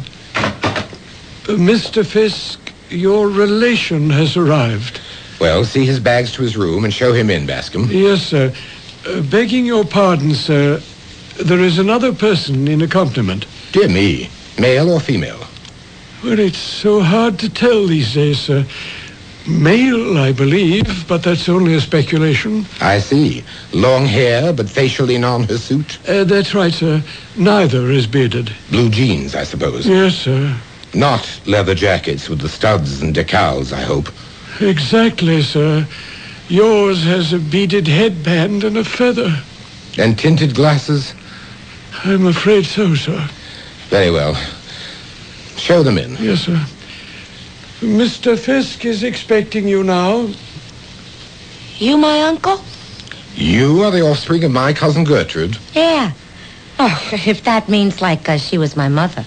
You're younger than I expected. 17. And your voice hasn't broken yet. Huh? A boy's voice undergoes a normal change during puberty. It moves from the higher ranges to... Hey, hold up, man. You got some kind of idea I'm a male? Well, Jerry is... Man, you are way out. Jerry for Gertrude. Same name as my mom. Don't you know a woman when you see one, Uncle? A woman? I tried to keep my face a mask, but behind my eyes, blood-red rage seared them. This vulgar, wretched little gutter snipe was twitting me, laughing at me, producing every sensibility of my life. My long search for beauty and perfection. I could have killed her. At that very moment, strangled her for invading my life.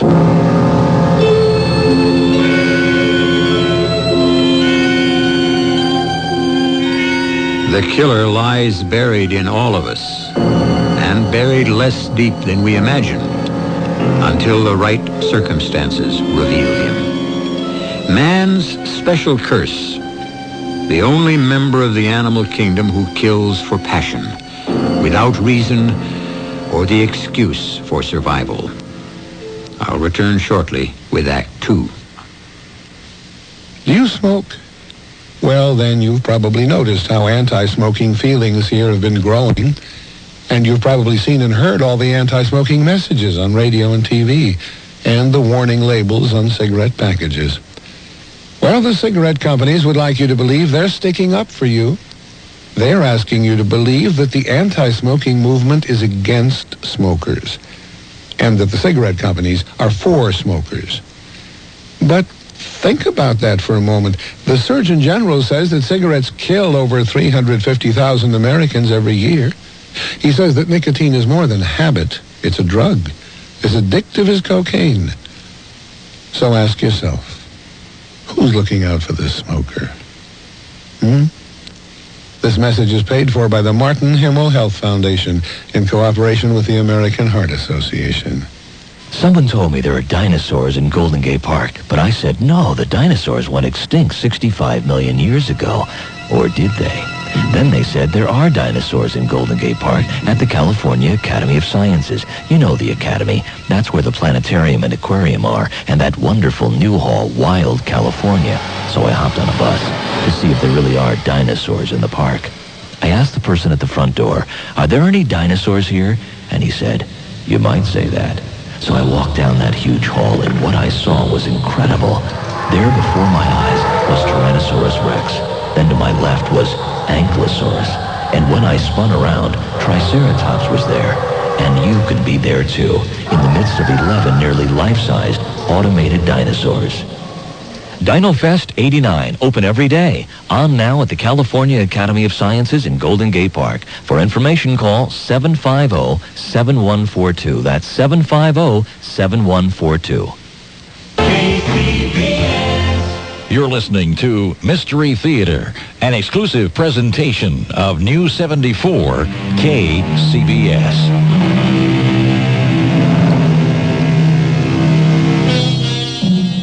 A strange confrontation.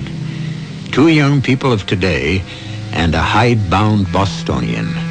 A man who had intellectually decided to turn his back on woman as a companion and to become a bachelor recluse.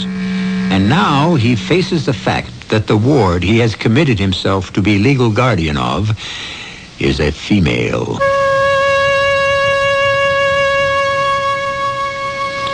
It was, I suppose, only a second or so, but it seemed an eternity.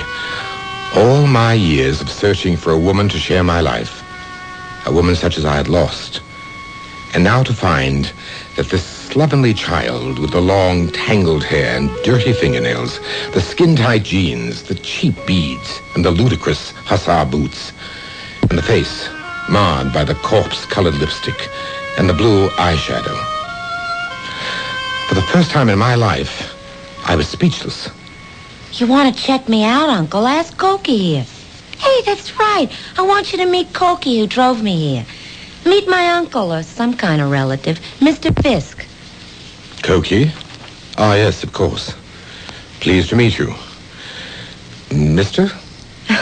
You got any notions about old Cokie here? Forget it. Say hello to the man. Hi, Fisk, man. Crazy joint you run here. Crazy. Crazy? Yeah, far out, man. Hey, hit me with some skin. Just shake hands. Cokie likes the house. I'm certainly flattered. Am I really going to stay with you, Uncle? What do I call you?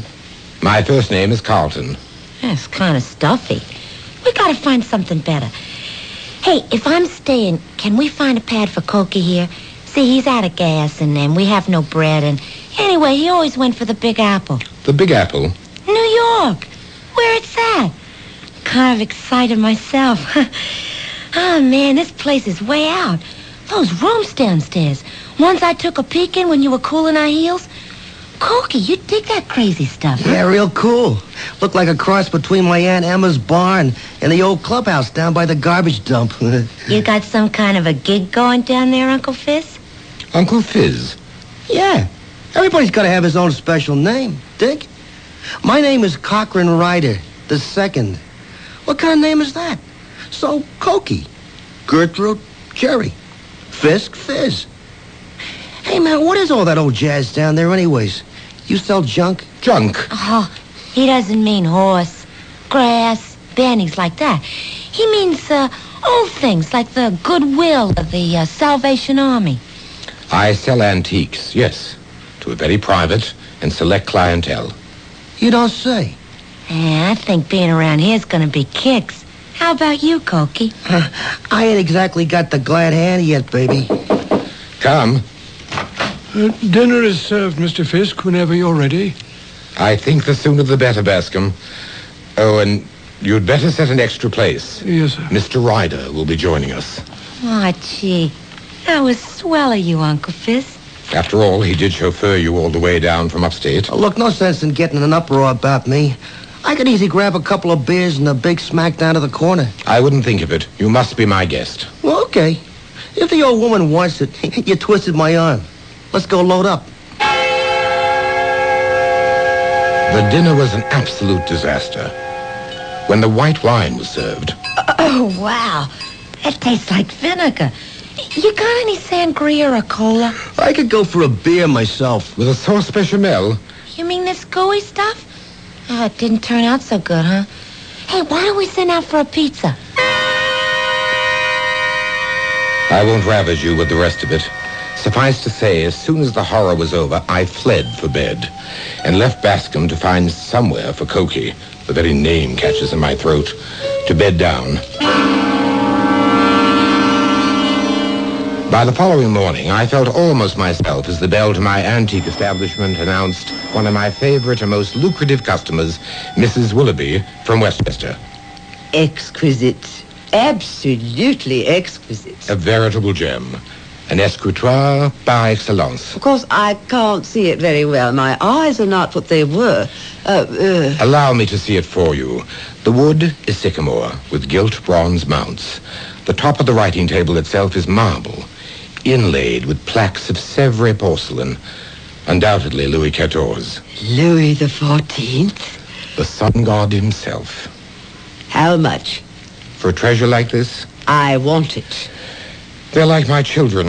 I hate to part with them. If I told you what this has actually been appraised by my peers, but then you are an old and valued customer. I must make what accommodation I can. Shall we say $10,000? That's a lot of money. But then it is one of a kind. Excuse me. Yes, Bascom. The mail, sir, it just arrived. Put it over there, please. Certainly, sir. I'll take the desk. As soon as possible. Any accommodation you desire. Well, I will be in Saratoga for a few days. You make the time. Say next Thursday. It will be cash as usual. You know my quirks. I don't trust banks. $10,000. Oh, are these your new delivery boys? Why? I'm Uncle Fizz's newest antique. I'm his ward, Jerry. This here's my old man, Cokie. Pleased to make your acquaintance. But I can't say the same. Mr. Fisk, I've never questioned your taste before. But really, riff-raff like this, it's enough to shake my judgment in you and others of your customers, too. Good morning. Did I say something wrong? Bascom. Yes, sir. Go after Mrs. Willoughby and make sure she gets in her car all right. Yes, sir. Did you say something wrong? Did you say... It isn't just what you say, my dear. It's what you are. You are wrong. That's the problem. You simply do not fit. You've got to go. Oh, no, man, let's not get to throwing our weight around. Hey, lay out, Corky. Who asked you in? I'll handle this myself. Okay. That's the way you want it? You got it. Now, Uncle Fizz, let's you and me get it on the table. There's a court order you gotta take care of me till I'm of age. I'm buying that for the next year because I go for some of what's here. You mean you're waking up to the fact that it's time for the leopard to change her spots? Oh, not me. Maybe you. I ain't changing my lifestyle till I'm good and ready, if ever. But you sure could use a few changes in yours. So I'm sticking, just as long as I can. I stared in dismay at this defiant child. My only thought was to rid myself of her, at least for the moment. I sent her away. I had to be alone. I closed my door after hanging out my sign, tastefully rendered in intaglio on a plaque of cherry wood. The legend read, Mr. Fisk regrets that pressing affairs require his absence for the next 2 hours. Then I sat down, the dark green bottle in hand, waiting for the rosewood clock to strike the hour.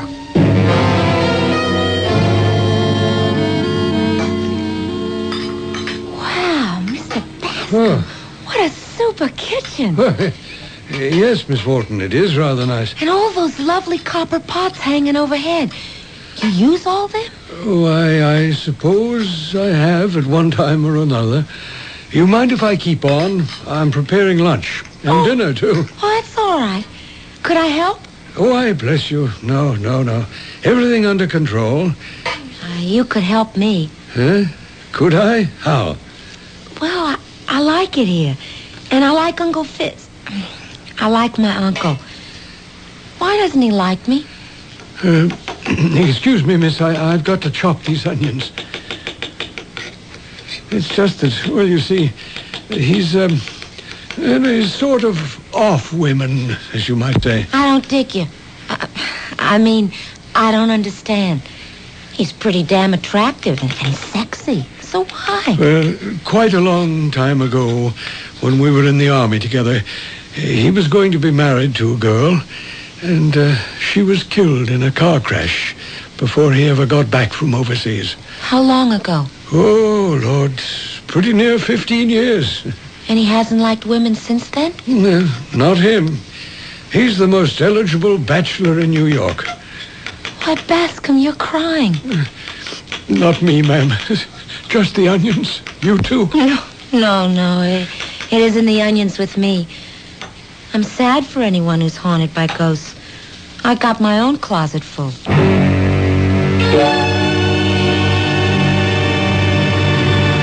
Cokie, I thought you cut out. I meant to. Then I got to thinking. I was just about to ring the doorbell when you came out. I just wanted some air. Want to ride? Walk? No. Just sit here for a moment on the stoop. Oh, I'll sit with you. Hey, look, Jerry, I got to thinking. You buy all that jazz? The old lady with the 10 grand in cash for a piece of crud you can pick up at the Goodwill for $25. What's your drift? Well, I don't know myself. Blackmail? Horse? A bagman for the numbers. Who? Your Uncle Fish. Don't call him that. Okay, he's off. I'm just trying to figure maybe we could have a good thing going here. We? I need you to cut in whatever's cooking. Yeah, I need you to cut out. Look, what do you got? The hots for a guy old enough to be your father? That's all you'd figure. It's not that way. Anyways, he isn't all that old. Why don't you just bug off? I don't figure what you're hanging around for. What can you get out of it but a short term in Dullsville? Well, maybe that's what I need. Maybe that's what I really want. Okay, baby, it's your life. But there's something screwy about this whole scene. Maybe you'll get more than you bargained for.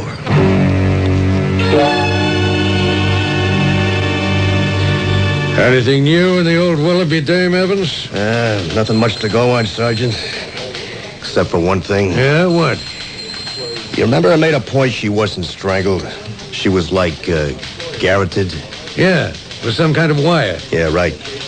Something rang a bell, and I checked around. First thing I dig up is an open file on the 20th. A few months ago, a woman named Lillian Elliott was found dead in the same way. Yeah? Turned out to be a fancy hooker. No leads. Just on a hunch, I had Central Files punch up the computer. And I turned up 2 more in the last 10 years, taken out the same way. Yeah? Anything else to tie them together? Nope. First was an Ellen Parkins, American. But it happened in Paris. She was a 30-year-old artist. The second was 4 years later, in the Village, 6th Precinct. Woman around 25 in the antique jewelry business. How old was the hooker? 34, maybe 35. Good looker, but getting a little old for the game. And an 80-year-old society biddy worth millions who kept it all in cash and safety deposit boxes in her apartment, pinned to the drapes, and folded up between old newspapers in the basement. Is she the only one robbed? Yeah, as far as we know. Yeah, well, there's not much of a pattern there. Where do we go from here? I keep digging. I don't know why, but I smell one guy in all of these. And I ain't gonna let him get away with it.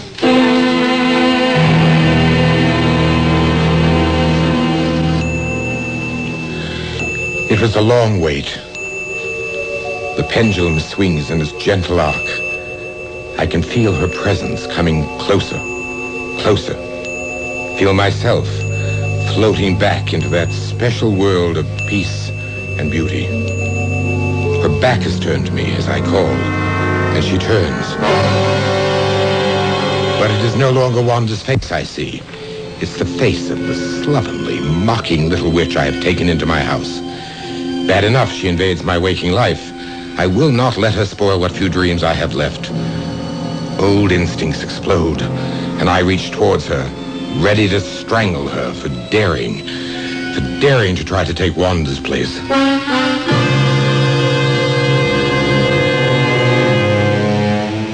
A curious story about a curious man who lives a secret life with a phantom woman. What is he seeking? And does his dream life drive him to destroy any woman who seeks to invade it? I'll return shortly with Act 3. Controlled hypnosis is a parascience and a valuable tool in psychiatric medicine. But self-hypnosis is something else again. For the limiting factor of hypnosis ordinarily is that the subject will not do anything ordered by the control which is against his own desires. But where there is no control, except the subject himself, perhaps we're about to find the answer. No! What are you doing? Go! I won't let you take Wanda away from me. No one can take my... Go! It's me! Wanda! Let me go! Wanda? I thought... You thought I was your ward. Jerry. Yes. Why would you think that? I thought I saw someone else's face instead of yours. Perhaps you did. What do you mean? It's lasted far too long, Carlton. Far too long. It's time for me to go. No. Yes, my dear. But I love you. And I love you. But all things come to an end. It's finished, my darling. Finished. Better it's finished for me than for the others. For the others. Yes. Who is it? Begging your pardon, sir, but there's someone to see you. You know very well I never see anyone when the sign is out. Yes, sir. But this gentleman is from the police, sir. Police? Oh, very well. Just a moment. Yes, what is it? My credentials, Mr. Fisk. Detective Evans, 20th Precinct. I'll get right to the point. Do you know Mrs. Beatrice Willoughby, 120 Sutton Place? Of course. She's an old and valued customer. I had a desk delivered to her mansion only this morning. Now, don't tell me anything's happened. It's a priceless antique. If it's the desk you're worried about, no. But that's what brought me here. Mrs. Willoughby? Yes, sir. She's dead. Aunt? No, sir. She was strangled and robbed. Oh, how terrible. I should really say, garroted. That's a strange word for you to use. Is it? Well, it has rather a specific meaning. Yeah, that's why I used it. It wasn't a stocking, for example, or a rope. Definitely a wire, used very expertly. Are you, by any remote chance, suggesting that I had anything to do with that? I'm not suggesting anything. Just doing my job. You were with the Green Berets, was you, sir? Yes, for 3 years. And I'll anticipate you and say that part of my training was the technique you were describing. But if you think... Detective Evans, was it? Yes, sir. Mrs. Willoughby owed me $10,000. I would scarcely, if you will forgive the praise, do her in before I was paid, would I? I'm not suggesting anything. I'm only collecting information. Do you recall knowing an Ellen Parkins? I most certainly do. I knew her in Paris, 10 years ago. Great talent as an artist, but I lost touch. I've often wondered what happened to her. She was found in her studio, dead, garroted. Good Lord, no. When? 10 years ago. Were you also acquainted with a Judith Carlin? Sort of, in your business? Yes, she was in antique jewelry. Had an unerring sense of taste about jewelry, but not about her friends, shall we say.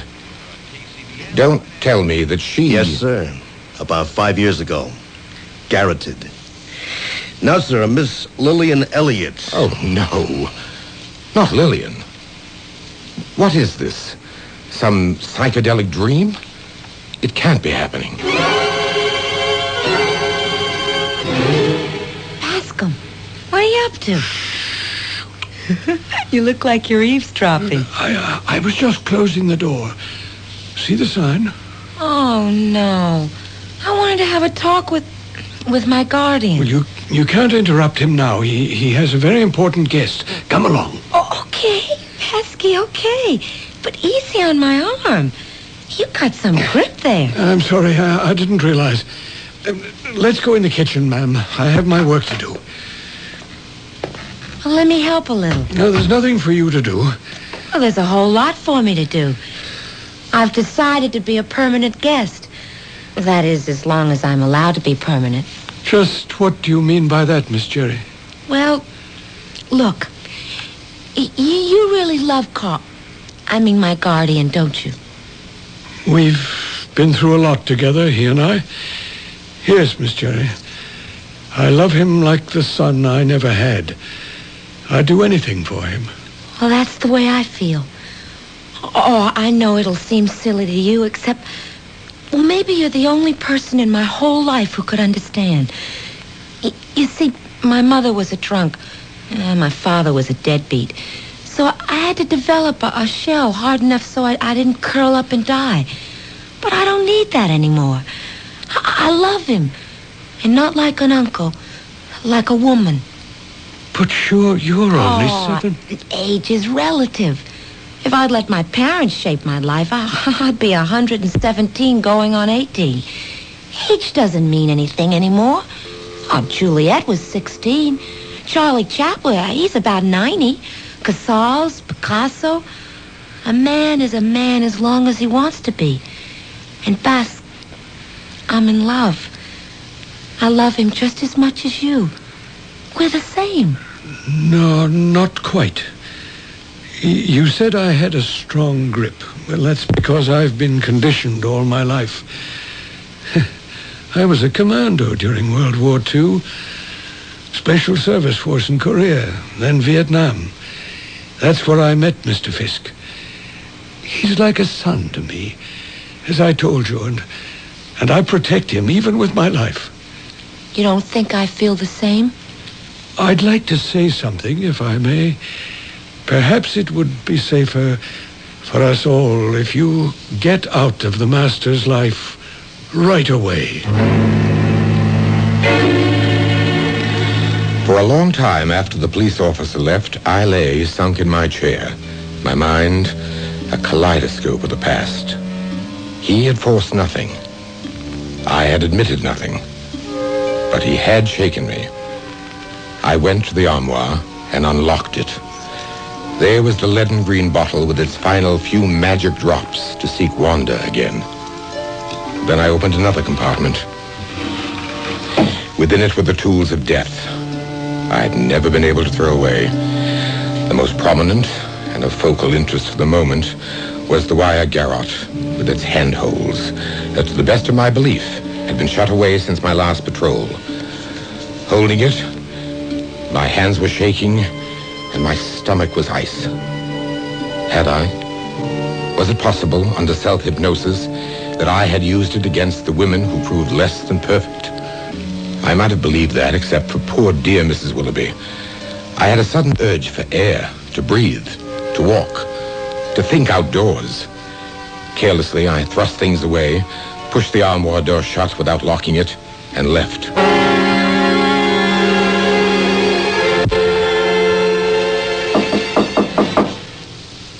Uncle Carlton? Carlton? Are you in there? Oh! Shut up! I told you to leave, Miss Jerry. What are you doing in that dress? Well, I haven't really got anything of my own. I mean, like this. I found it upstairs. What's that in your hands? I'm sorry, Miss Jerry, but you couldn't help him either. You just couldn't measure up. You'd let him down like all the rest. And I won't allow that to happen. He's special, you see. Very special. Nobody but me knows that. And those of you who don't know how special he is have to be eliminated. Don't be afraid. It doesn't really hurt, and it's only for a moment. No, Bascom, you're crazy. Hold it, Bascom. The garrote. You. Only because of you, Carlton. You mean Judith, Ellen, Lillian? They let you down. I never did. But Beatrice Willoughby, why poor Mrs. Willoughby? That was an accident. You remember how you and I first met? Yes, in training. And I had a certain weakness. The ponies? You bailed me out then. My life wasn't worth a nickel. You made one stipulation. That you would lay off them for good. Yes, sir. I broke my word some years ago. I did all right for a while, and then it all ran bad. When Mrs. Willoughby bought the desk, and I knew that all that cash was loose around her house, I thought I'd found my way out. Only she didn't go away as she promised, and she discovered me robbing her. The rest was reflex action. Oh, Bascom. For me, nothing. I'm old enough, it doesn't matter. And I deserve it. I think you'd better call the police so I can set the record straight.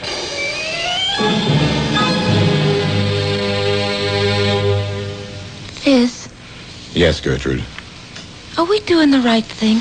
I can't answer that. Once I wanted to be a Pygmalion to your Galatea.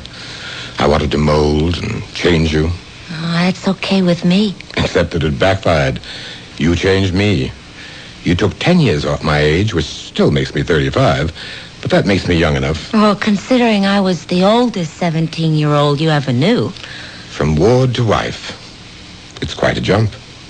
Well, if you don't risk the big ones, you don't end up a winner. A strange twist, but a nice one.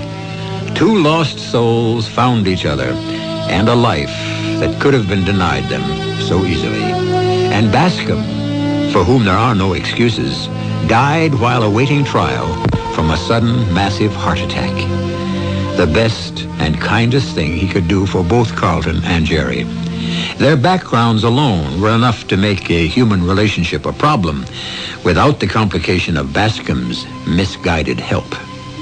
I'll be back shortly.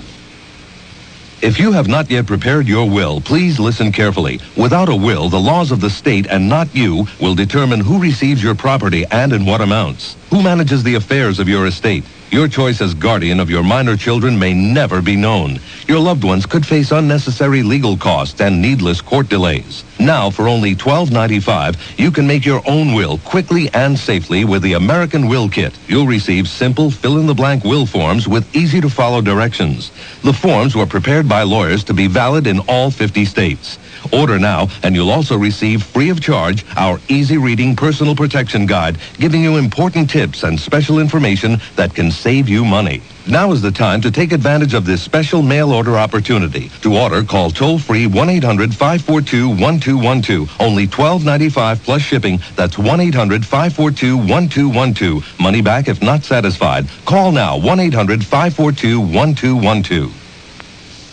Only one long-distance company offers so many ways to save 24 hours a day. With calling plans that can save you money across the state, across the country, and across the ocean. Only one company, AT&T. Our reach-out plans fit the way you call with all the service and quality of AT&T. No one even comes close. Call 1-800-REACH-OUT now. AT&T, the right choice. Savings potential depends upon subscriber calling patterns.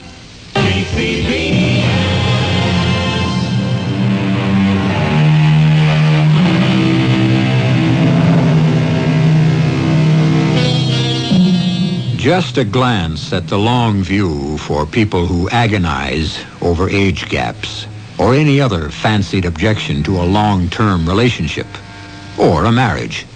As life, or fate, as you prefer to believe, arranged it, it was actually Jerry who died before Carlton. But not before they had had over 30 full years between them. The Lord giveth and taketh away, but if you believe in him hard enough, the odds are on your side. Our cast included Robert L. Greene, Jennifer Harmon, Court Benson, Ann Petoniak, and Larry Robinson. The entire production was under the direction of Himan.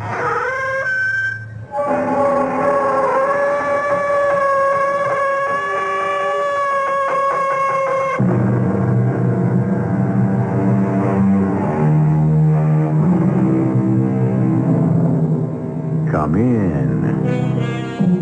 Welcome. I'm E.G. Marshall. I am sure there are very few people within the sound of my voice to whom the name Scrooge does not conjure up an instant picture. Our Scrooge is one James Dudley Hill, and it so happens that Charles Dickens' description fits him to a T. Tight-fisted, squeezing, scraping, clutching, covetous old sinner, secretive and self-contained and solitary as an oyster. And yet this man had a great sense of humor. Who else would play a joke that wouldn't pay off until after he was dead? James, your grandfather was a gold prospector. This $1 million estate, what did it bring him? Loneliness. So I, his son, am selling everything in it, all the treasures. When I'm gone, you, son, can have Castle Hill and do with it what you like. Be realistic, Father. How could I ever afford the taxes for one day? Because I shall leave you a fortune. But it won't come to you easily.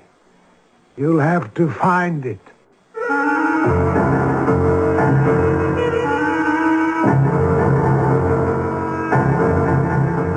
Our mystery drama, The Midas of Castle Hill, based on a story by Robert Barr, was adapted especially for the Mystery Theater by James Agate Jr. and stars Norman Rose. I'll be back shortly with Act One.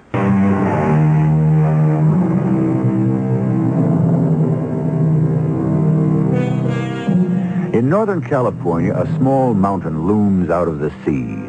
It is joined to the mainland by a causeway built during the gold rush by the most famous prospector of them all, James Hill, who found enough gold nuggets to make himself a millionaire several times over.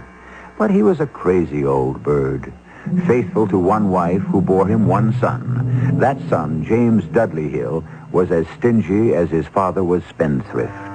He too died, leaving one son, James Hill III, who at this moment is on the telephone.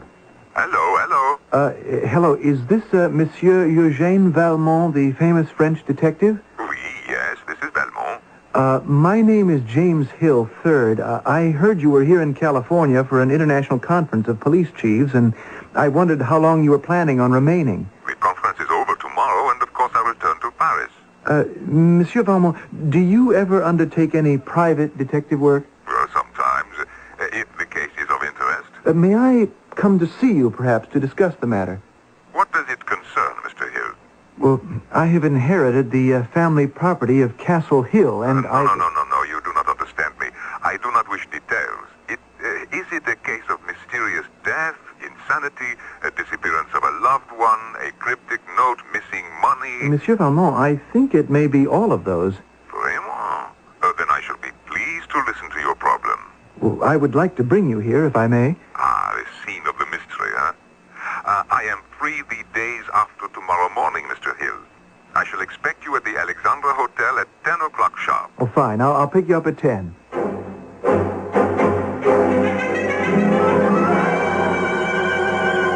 Welcome to Castle Hill, Monsieur Valmont. What magnificence. Do not tell me that you live on this vast estate alone. I'm quite alone, except for one servant and his dog. But why? Well, actually, I've only begun to live here. You see, my father left no will, and... Allow me to interrupt, please. Let us begin at the beginning. How big is the entire mansion? 75 rooms. Did you always live here? No, only as a boy. Then I grew up, married, and went out to work on my own for a lawn and gardening service. It's outdoor work, suits me fine. I see. You are the only son. The only child.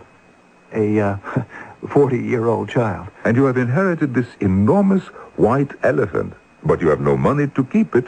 You have quarreled with your wife, and she threatens to leave you and has recently disappeared. And you believe that there is some money somewhere which you would like me to find. I was told you were a genius at deductive reasoning, Monsieur Valmont, but to see you in action, well, it's staggering. What did you inherit besides this extraordinary monument to the tax collector? Nothing. There's no money, no bank account, no securities. Except for the library, this is a vacant building. Afterwards, I'll take you around Castle Hill. A castle on a hill. Yes, it's well named. But after my mother, Gloria Castle.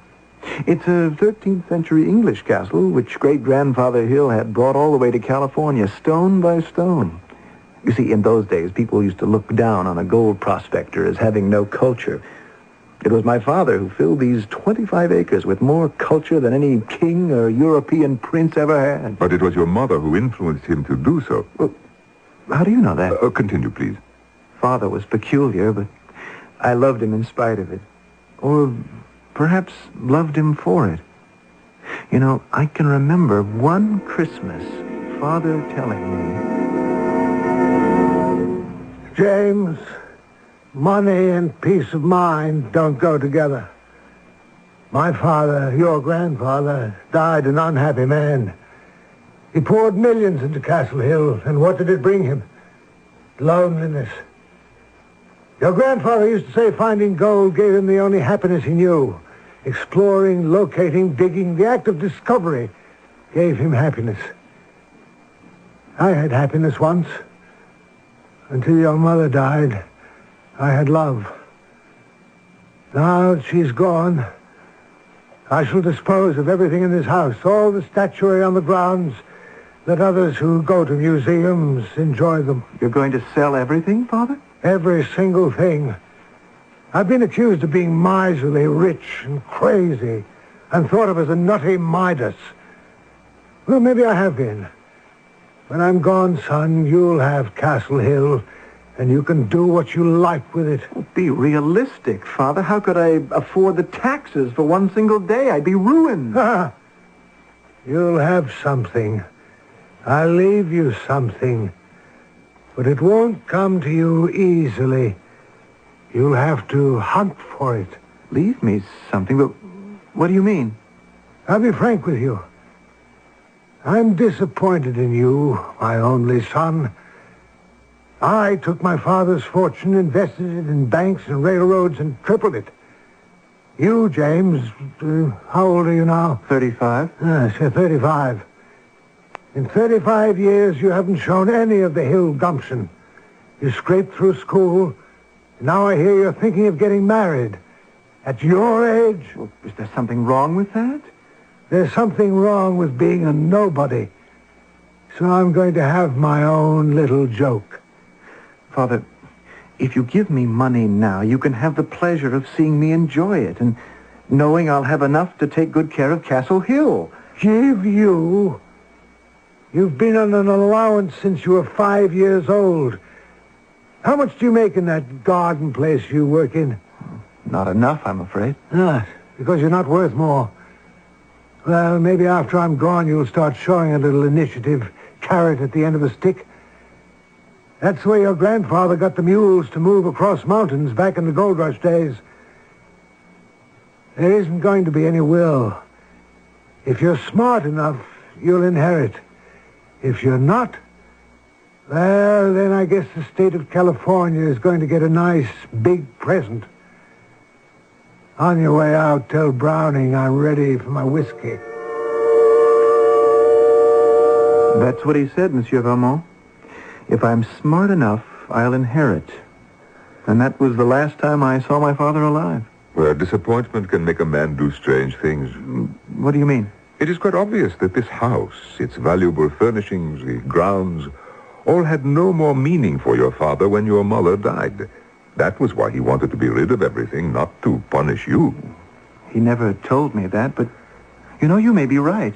Sorrows are very private. Perhaps he did not tell you because he did not think you would understand. Who is this Browning? Oh, I guess you could call him the family's most faithful servant. Came here as a boy. He was brought up in this house by the cook, but she's dead now. How old is your Browning? Oh, I'd say about 50. 10 years older than I. Now that my father's dead, I told him he'd better get himself another position. And he said no. He would stay on, oui? Yes, he said he'd remain on. He had a little money. It didn't matter to him that I couldn't pay him. Ah. Well, I would like to meet him, this family retainer. No sooner said than done.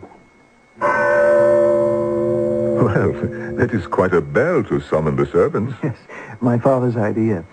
So no matter where on the grounds they might be, they'd hear him. He had an elaborate system of rings for the gardener, the chauffeur, butler, and so on. May I tie it? Oh, certainly, Monsieur Armand.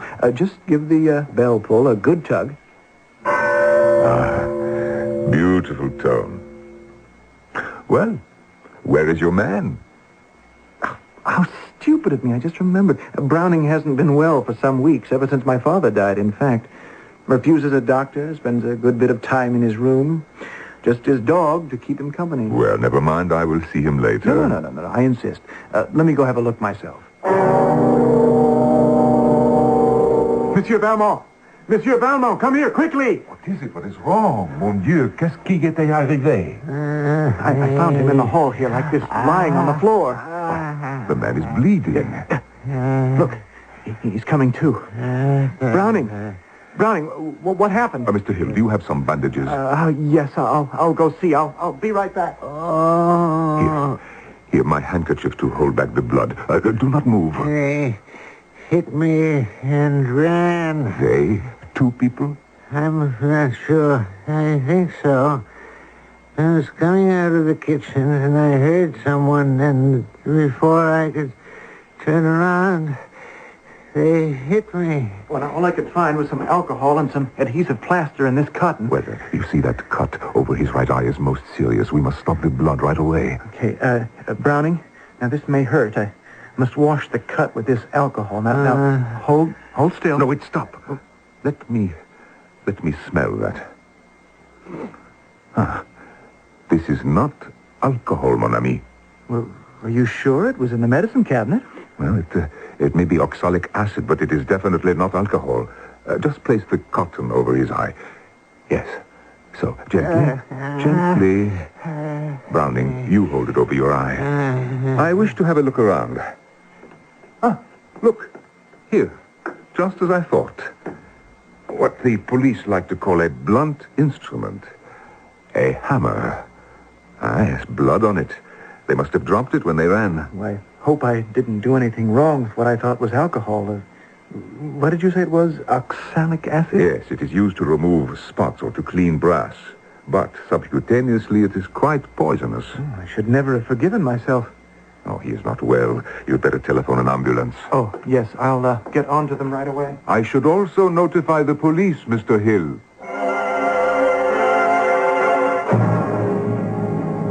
Why would anyone wish to attack me? Me? The very question I was going to ask you, Mr. Browning. You know of no one who would have anything to gain by getting you out of the way? I have nothing of any value. And you are certain that it was 2 men? Quite, sir. Can you describe them? No, I'm afraid not. My back was turned. Too bad. No description, no motive, but at least we have what may be the weapon. Inspector, the ambulance and the police will be here any moment.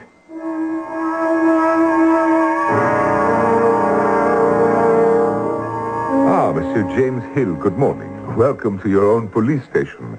Inspector, this is Mr. Hill. I picked up Browning from the hospital this morning and took him back to Castle Hill. This is Inspector Graves I told you about on the telephone.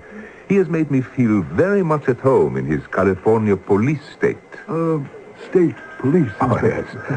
It's an honor to have Eugene Valmont in our little neck of the woods. Mr. Hill, we have identified the fingerprints on the hammer. Oh? You know who it was who hit Browning? Browning himself. What? We ran the fingerprints through the computer, Mr. Hill. Nothing, no record. Then Mr. Valmont suggested we run them through the motor vehicle records. Well, sure enough, they turned up. Elisha Browning, Castle Hill, driver's license number 066416666. That is point one. At point two, before leaving yesterday, I went outside and made a careful survey of the grounds. No footprints, no loose pebbles, no flowers crushed, no sign of anyone having run away. The point being that there was no one. Your man, Browning, hit himself, Mr. Hill. Well, that's incredible. Browning tells us he did not see who attacked him because his back was turned. Only that it was two persons.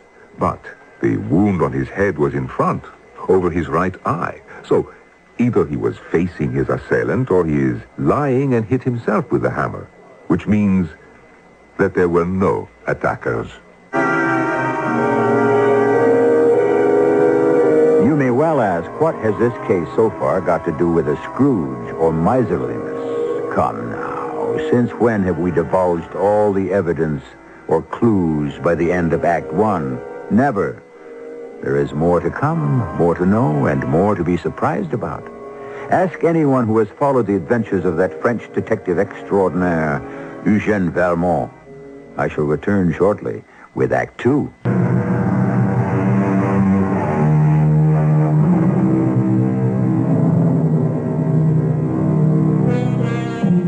Deceit, the bard tells us, springs from unreasoning fear. If indeed Elisha Browning, servant and longtime friend of James Dudley Hill, tried to deceive Eugène Valmont and James III into thinking he had been attacked, why did he do it? What was he afraid of? Surely there must be more to this than meets the eye, as you faithful followers of Mystery Theater all know. But why?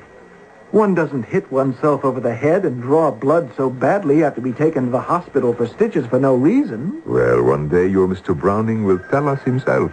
I think we'd better have your butler in here for questioning. I would rather pursue this case without, how you say, tipping off this Browning. May I? Huh? It's your case. After all, if a man hits himself on the head with a hammer, that is not against the law, no? No, but if he wishes to pretend he has been attacked by two assailants, that is also not against the law, no? No. What we must discover, then, is the why, or as we say in Paris at the Sûreté, the who. Who profits from the crime? But, Inspector, there has been no crime. Perhaps yes, perhaps no.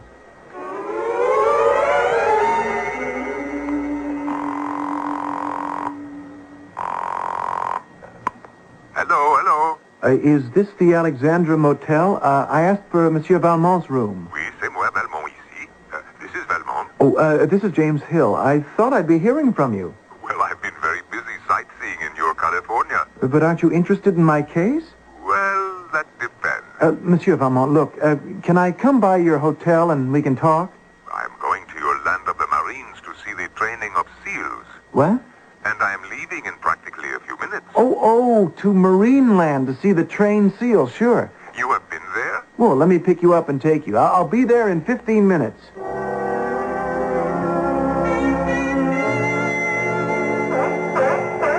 Fantastic. Look at those animals. How they balance a ball and swim with it. Monsieur Valmont, may I have your attention for just one moment? Oh, but of course. Now, I did ask you if this case would interest you. You remember? My dear Hill, you spoke of a missing wife, a missing money, missing will, missing brains. But what I have seen so far is not of too much interest to Valmont. But these wonderful aquatical acrobats are of great interest. Mr. Hill, a man hits himself on the head. He is not a criminal. He is weak in the head. But Browning insists Insists? I tell you that he was not attacked by two men. And if he did not hit himself, then it was by someone he knows. So how my father disposed of millions in cash somehow does not interest you? Me? No.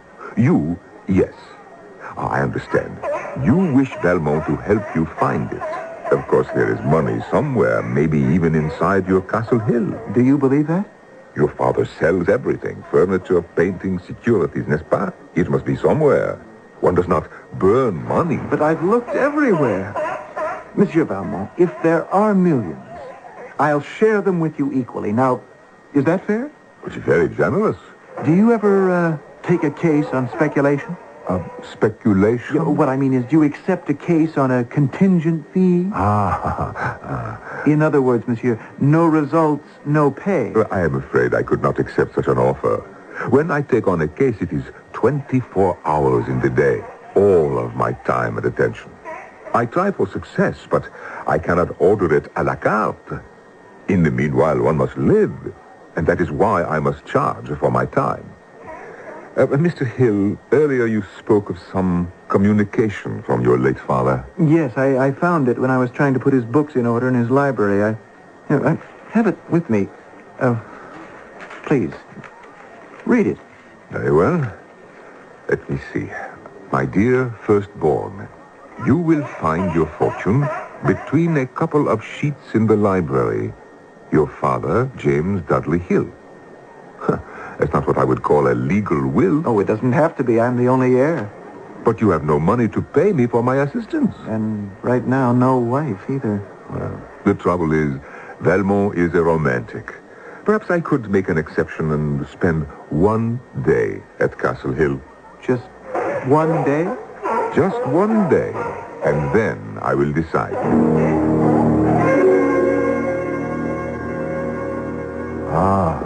So, this is the library. What did your father do? Read newspapers on the floor? This is just the way we found it. We searched here for days on end. Just a moment. We? Yes, Browning and I. I want to talk to him later. Now, Mr. Hill... Monsieur Valmont, why don't you call me James? Would you? Yes, James. James, was your father a religious man? I wouldn't say so. I can't remember him ever going to church. Do you know, I knew of a case where an heir expected a large sum of money, and his bequest was the family Bible, which he threw into the fire. He was that angry. Afterwards, he found out he had destroyed thousands of pounds of English banknotes. Good Lord. The object being to induce the legatee to read the good book or suffer through the neglect of it. Well, we haven't left one book unopened. As soon as I read that my fortune would be between a couple of sheets, well, you can imagine. And Browning, did he know? Well, if he did, I never told him. All I said was that it was important, and whatever piece of paper he found anywhere, to be sure to let me see it. The man is no idiot. Browning may well have discovered what you were looking for when you were not here, and he may not have told you. Oh, I can't believe that. He's lived at Castle Hill for 40 years, served my father for 30. My father was very fond of him. But left him no money. Oh, that's true, he didn't, but we treated him like a son. Évidemment. Left him nothing, like his son. James, I am frankly suspicious of this man. Would you mind now showing me to his room?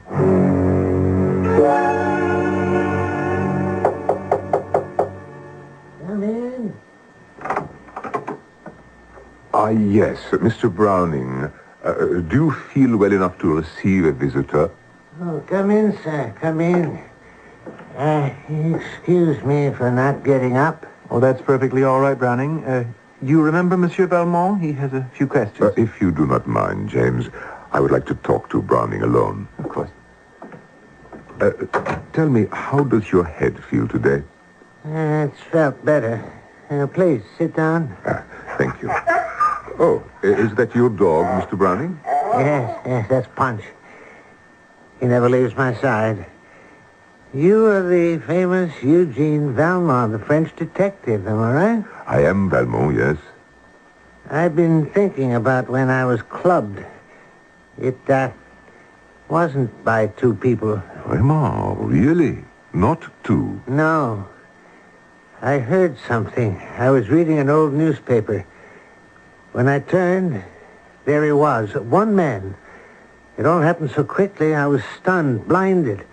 I imagined there were two. Interesting. That hammer you were hit with, do you have occasion yourself to use such a hammer? Well, lately, quite a lot. Master James instructed me to open every wooden box I could find in the cellar. Most of them just contain rubbish, old bills. All over the house we have all sorts of tools, and they're everywhere. You'll find nails and saws in a bathtub, and hammers in the kitchen. Master James' father did everything himself with his hands. He didn't believe in electricians, plumbers, carpenters. He was a very handy man. Have you seen the master bedroom? No, I have not. What would I find there? The master turned it into a workshop, an iron foundry. A foundry? What is that? Why, if an iron gate needed fixing, he'd melt up the iron and bang out a new hinge for it or something. Oh, he was absolutely mad at the end, mad as a hatter.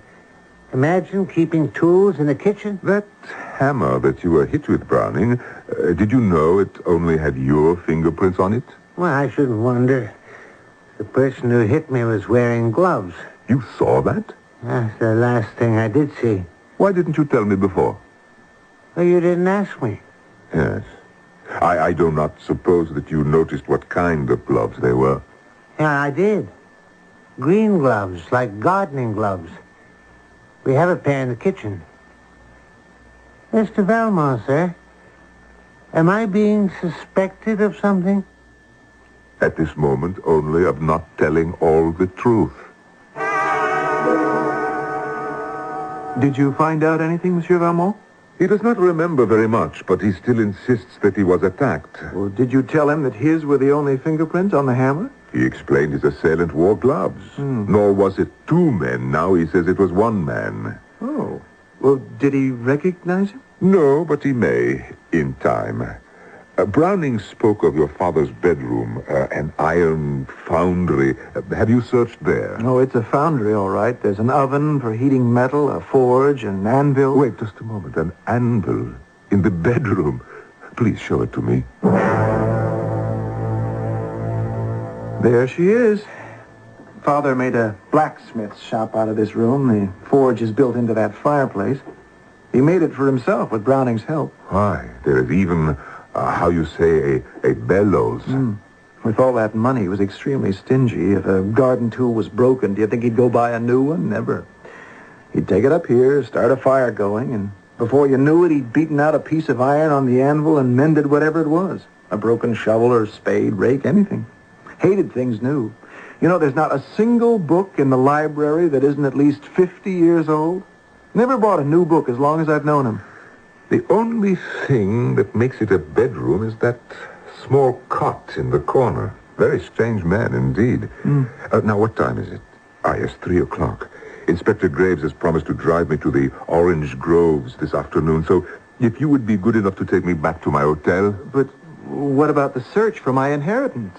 Haven't made up my mind yet. Allow me to think about it, James.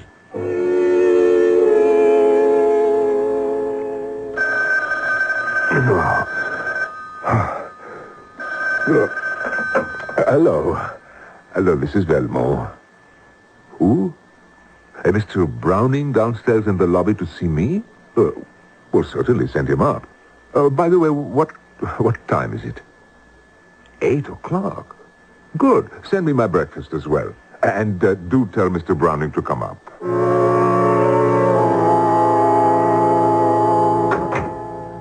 Well, this is very early in the morning, Browning. What brings you here? Mr. Valmont, I have no one to turn to but you. Turn to? What do you mean? My life is in danger. I'm sure of it. At last. Someone is trying to kill me. Good. Jeopardy. Now the case begins to interest me.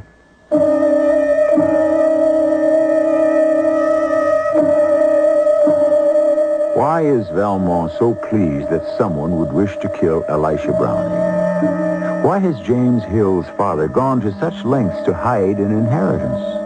Is there a fortune? If you have deduced the answers, you can pat yourself on the back because those are the same clues available to the Parisian detective. Remember, you may see the evidence clearly and yet not recognize it. Check in and see how right you are when I return shortly with Act 3.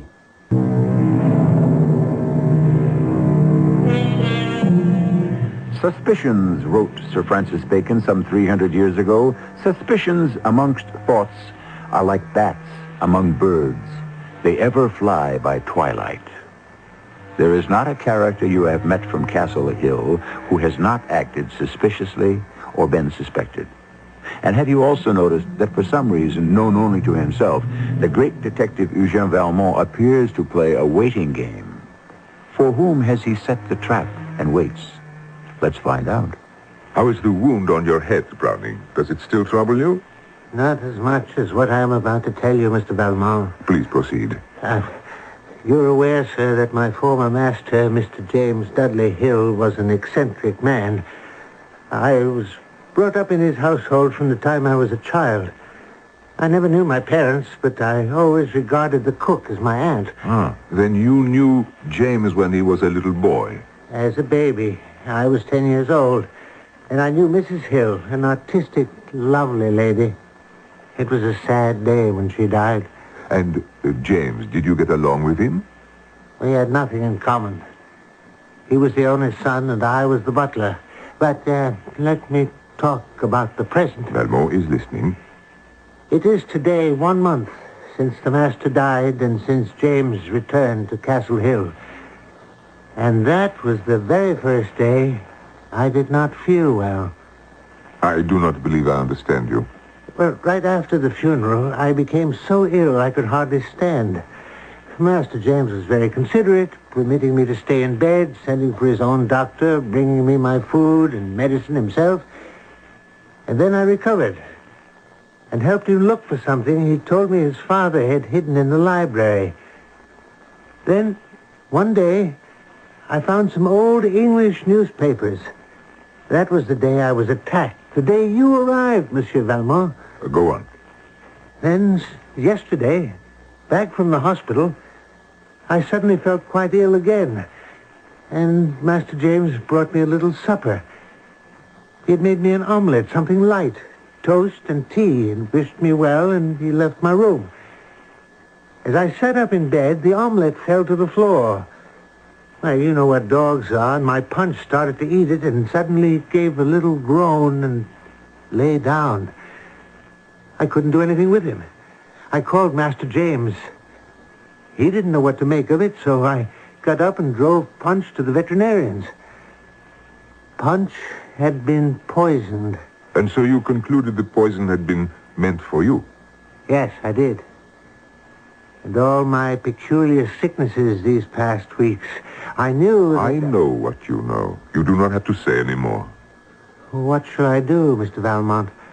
Well, you will return to Castle Hill as if you suspected nothing. But I cannot believe what I suspect. Then do not believe it. Is that all you can tell me? I would not eat any food unless I prepared it myself. Why did he try to poison me? I, too, have a question. For you. You knew it was James Hill who hit you with that hammer. Why did you try to protect him and tell me that some stranger had attacked you? You knew? Of course. What am I, a fool? It was as plain as the bandage on your head. But why did you not say something? I was afraid he had taken leave of his senses, sir, as I often thought had happened to his father. I thought it was in the blood, that he had gone mad. James Hill wanted something. What do I have that is so important to him? Oh, so threatening. When you were searching with James, what exactly did you find? Nothing but rubbish. Old bills. The master never threw away a bill. Ah. And where are these old bills? Well, they're probably still where I put them, in a barrel in the cellar. We filled several barrels with useless old papers. Then nothing has been thrown out? No, not by me, sir. Parfait. Now, I want you to show me the way to the cellar and then return to your room. Lock the door if you feel it is necessary. When I have made my examination, I shall ask you to join Mr. Hill and myself in the library. I'll be there, Mr. Valmont.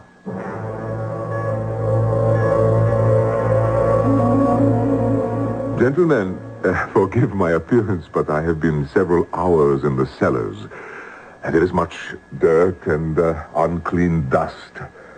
Now, I have found several scraps of paper which I hope will lead us on the road to clearing up this mystery. But, Monsieur Valmont, this was to be a private transaction between you and me. It doesn't concern Browning. Now, why is he here with us in the library? Mr. Hill, James, believe me, by having you both here, I shall not violate any confidences. Now, I have discovered 3 bills in my search among all that trash you had discarded in the cellars. I hope what I have here in my hand will help us. I still don't see why we have to have Browning here. James, you asked me to solve this mystery. Valmont does it his way, and Valmont insists on that way. Good. Now, here's a bill dated 4 years ago with the letterhead Samson and Sons Booksellers. I happen to know they sell only technical books, handicrafts, do-it-yourself. Unfortunately, the name of the book bought is obscured. Has either of you come across a new book on these library shelves? Not that I know of, sir. A new book? Certainly not. Then I shall contact Sampson's and have them check the invoice number. All right. Here is a second bill for which I need your assistance. 27 rolls of an expensive wallpaper, plus, here attached, another 27 rolls of very cheap wallpaper. Mr. Hill told me he intended to paper the entire house. Alone? Himself? Oh, yes, indeed, sir. He was quite a handyman. It took him over a year to finish papering this library, but he kept at it. Well, now, will you look at this? I've just pulled a corner of the wallpaper back from the door. Huh. Scandalous. I remember now. There's the most exquisite wood paneling underneath. Then there is this bill, also for paper. 10,000 sheets. Delannoy and Compagnie, Paris. Does either of you have any idea why Mr. Hill, Sr., would import special paper from France? James? Not the slightest. Well, I do remember the paper arriving, sir. Large packages about 6 inches in width. Heavy it was. But Mr. Hill took it into the library, and I never saw it again. I don't see how this has anything to do with what you came here to do, Monsieur Valmont.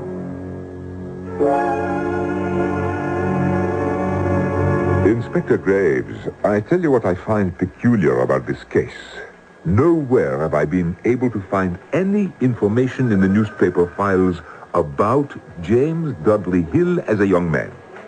The first news story I find, well, he is 30 years old and he marries Miss Georgia Castle. Well, just because someone's the son of a famous gold prospector, that's not newsworthy even in those days. Besides, I remember reading James's father was brought up in England.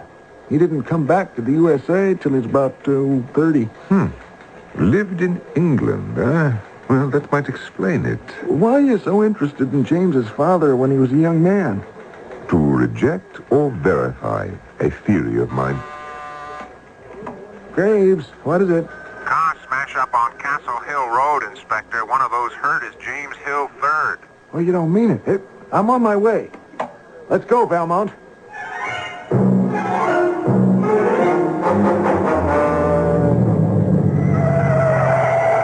Look at that. One car hanging over the side of the road, held back by one wheel.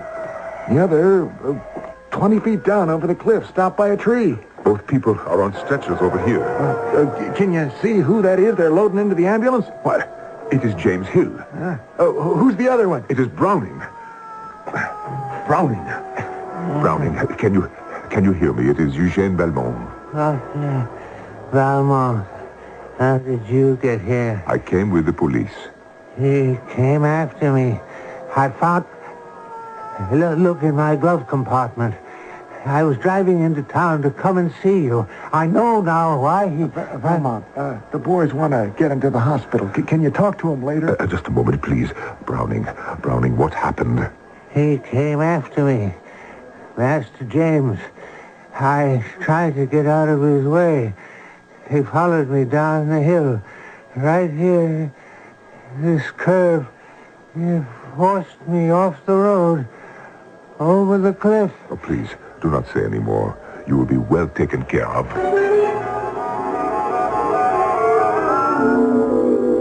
Inspector, this is the library. Now, watch me. I take my knife to this place by the door where the wallpaper is a little pulled from the wall, and I pull so. Voila.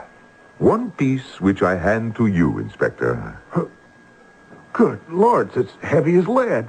Not lead, Inspector. Gold. Do you see that anvil and the pile of bricks? That was a furnace. We took it apart. James Dudley Hill sold all of his possessions and purchased gold. In the furnace, he melted down the gold bars, then beat it into almost gold leaf on the anvil. Then hid it between 2 layers of wallpaper. How did you ever find out? I had 3 clues.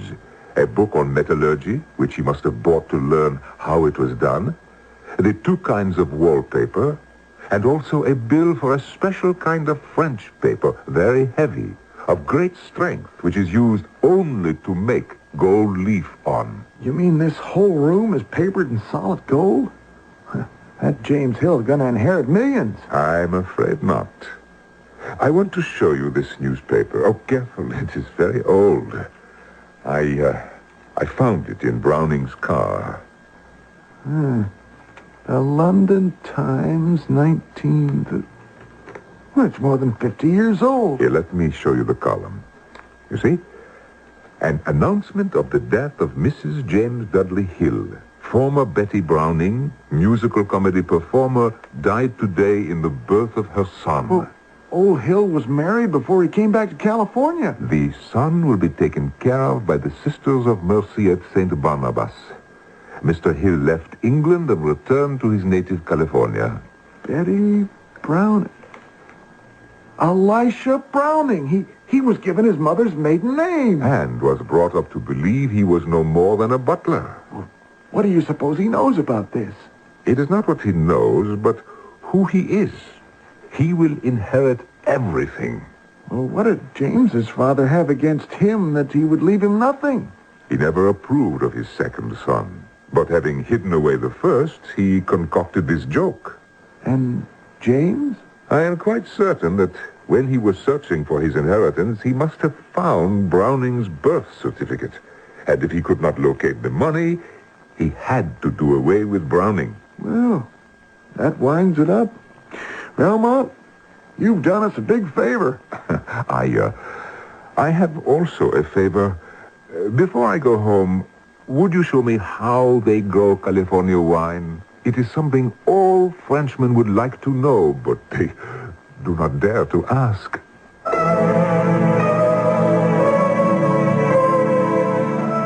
So the private post-mortem joke of James Dudley Hill was that money would bring out the worst in those with the least character. A strange man who would deny his eldest son in life and favor him in death. Is it possible, then, that somewhere in the other world, the Midas of Castle Hill has had his last laugh? I shall return shortly.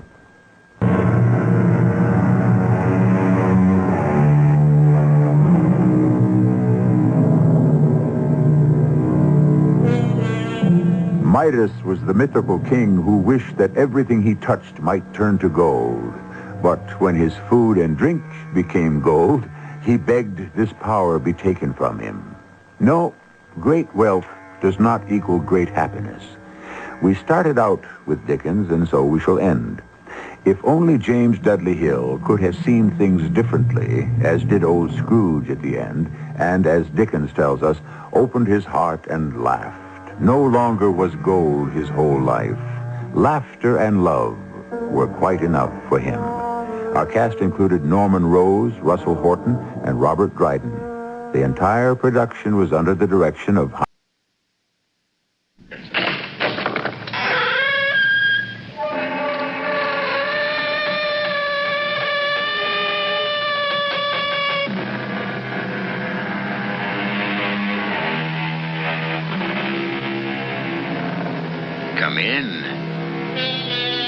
Welcome. I'm E.G. Marshall. If your nerves are steady enough, I'd like to be your guide into and through, we hope, a place and a time where things happen which we ordinarily think of as supernatural, where grisly events do not necessarily have their moment and go their way as time moves ahead, but may stay and stay and still stay. The home we enter first is not the sinister place I'm talking about. It's a well-appointed apartment, bright, cheerful, normal in every way, occupied by Ken Harris, who at this moment is reading a novel, and his wife, Martha, who is working on a needlepoint project. Well, now, who can that be at this time of night? Only one way to find out. Oh, couldn't have waited 2 more pages. I was about to find out who done it. Oh, hello, Stu. Here, come on in. Let me take your coat. No, I can't stay. I just wanted to let you know that I've been out to the lake. Shadow Lake? What on earth for? Well, the thing is, Ken, your cottage has been broken into. Unless somebody you know is out there. Well, no, nobody. But what makes you think? I saw lights, and I saw a shadow move across the living room window. No question about it, Ken. There was somebody in your cottage.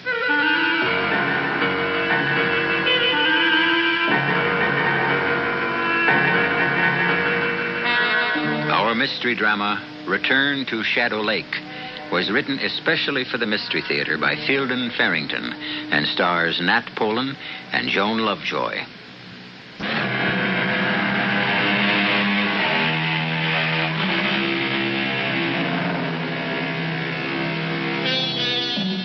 When you come to think of it, there's something rather sad about a summer cottage in midwinter. Its purpose is negated. Its rooms, built to contain the sounds of pleasure, are silent. Its meaning has been stripped from it. It is empty, or should be. But according to Stu Ralston, the summer cottage owned by Ken and Martha Harris out on Shadow Lake is not empty, and whoever is in it has no business there. You say you saw lights in the windows, Stu? That's right. Well, but all the utilities have been turned off for the winter. There's no electricity. But we left a couple of hurricane lamps in the utility room, Ken. Couldn't somebody have found those? It was a dim light. It could very well have been a lamp or even a couple of candles. Huh. Did you notice if there was a light in the utility room windows, Stu? No, I don't think there was. All I was aware of was the light in the living room and the shadow of a man walking past the front window, or maybe a woman. I couldn't be sure. Stu, what on earth were you doing out there in the first place? Oh, I just thought I'd drive out, you know. Looking for Claudia. Did you actually think you'd find Claudia out there? No, of course not. I suppose that was in the back of my mind, but I didn't really expect to find her. Our cottage was empty. Stu, Claudia has been missing since... Well, it's almost a year now. Do you think it's healthy to keep on this way? I haven't thought much about what's healthy and what isn't, Martha. The police have Claudia listed as a missing person. Case closed. Well, that's all right for them. They weren't married to her. They didn't love her. I do. I can't just give her up that easily. But out at Shadow Lake, in the middle of winter? Well, she used to go there when she was upset about things. Even in the wintertime. She liked to be alone sometimes. Stu, I know it's a hard thing for you to believe, but don't you think it's likely that Claudia just took off on her own? She was always restless. Claudia might have left me, yes. But she would never have gone without telling me she was going. No, I wouldn't have thought so. So, what does that leave? She was abducted. Maybe killed. I don't know. If she could, I believe she'd have got in touch with me by this time. I just wanted to let you know about the cottage. How about a brandy, Stu? No, thanks. I have to get back to my place. Stu, don't let it just devour you this way. You're very sweet to be concerned, Martha. I'll be all right. Ken, will you come to bed? Or are you going to spend the whole night roaming around worrying? Well, I'm disturbed about the cottage. I think I'll drive out there tomorrow. To Shadow Lake? Yeah. What in the world for? I want to see if any damage has been done. You know, just check up on things. Well, I think it's silly. Now, you haven't been feeling too well. And I don't think going out there all upset would be any good for you. I'm all right. A drive into the country will do me good. But you don't have to go. Oh, I'll go if you insist on going. Well, I'd really rather you didn't. Why? Well, what if they should still be out there? I'll pick up a club and go for them. Same as you.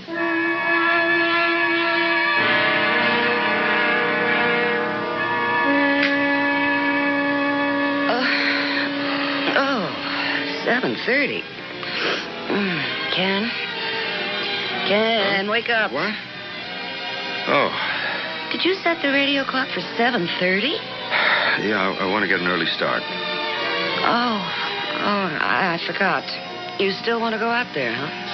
The time is 7:32 on a miserable Sunday morning. Heavy snow warnings are out throughout the area. Motorists are advised to stay off the highways if possible. An accumulation of 5 to 8 inches of snow is predicted. The temperature right now is 18 degrees, and it won't get out of the 20s all day. Cloudy and cold tomorrow with a strong possibility of continuing snow. So if you're in bed, stay there. If you're not, go on back. Well, so much for driving out to Shadow Lake. I've driven in snow before. Well, you're still not thinking about going, are you? Didn't you hear what the man just said? Yeah, he said it's snowing. 5 to 8 inches. Oh, it never snows as much as they say it's going to. I've got studded snow tires. Even got chains in the trunk if I need them. Ken, why are you so determined? It's way out of proportion. Can't you see that? Well, I told you, you don't have to go. Well, actually, what you told me was you'd rather I didn't go. No, I'll go.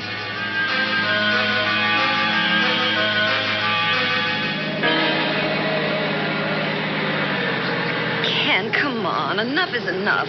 Let's turn back. I can't even see where we're going. That's all right, as long as I can. Now, just be still and let me drive.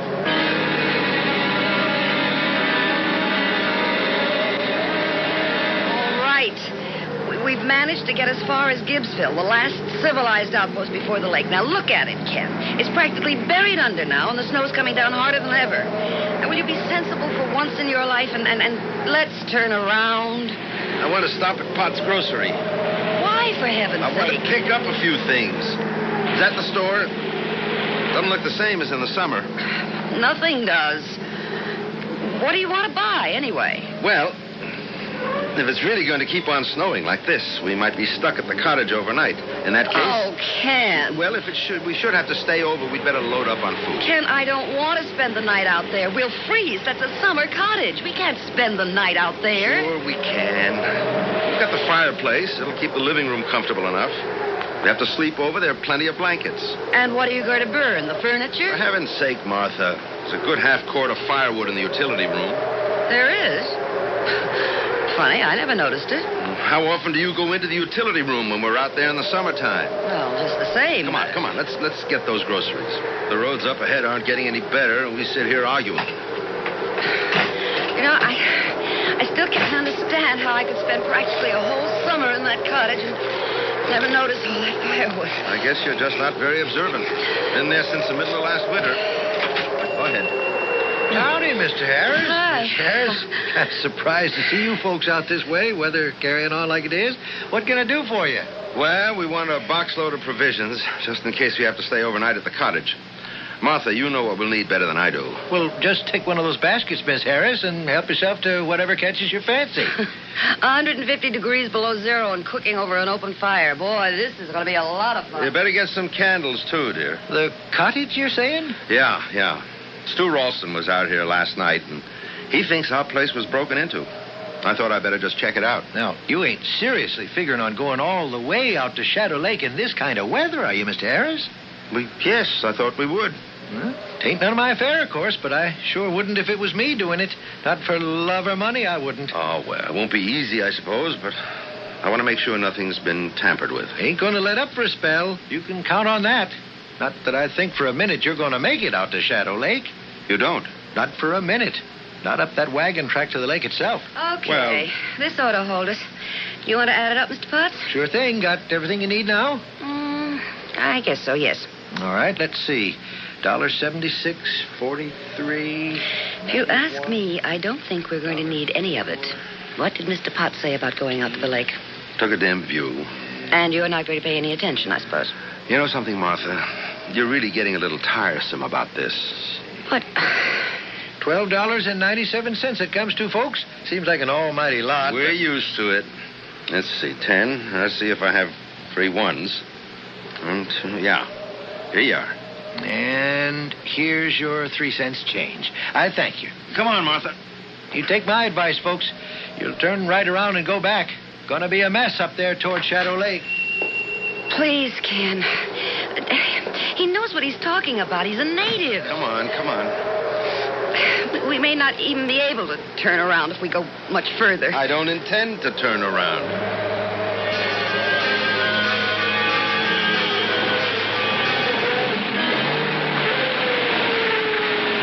Okay. You wouldn't listen to me or Lou Potts. So now we're stuck. Stop sounding like doomsday. I can rock us out of here.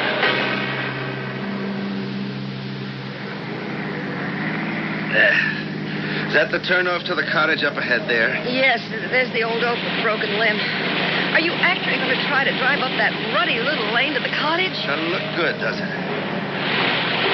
No. I guess I better not try it. Oh, thank goodness. Well, we've had a nice Sunday morning drive.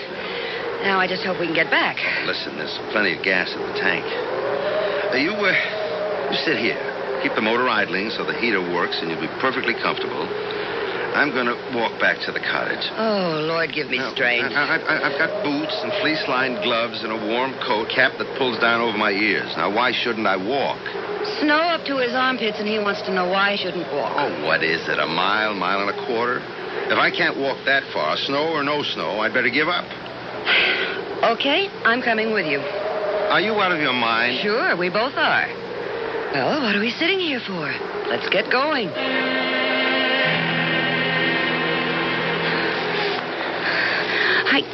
I can't, can I just can't. I told you that before we started.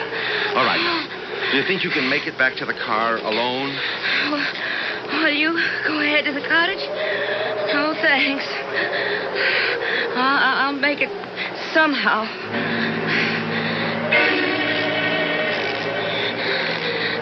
Ken, please. Don't lie down.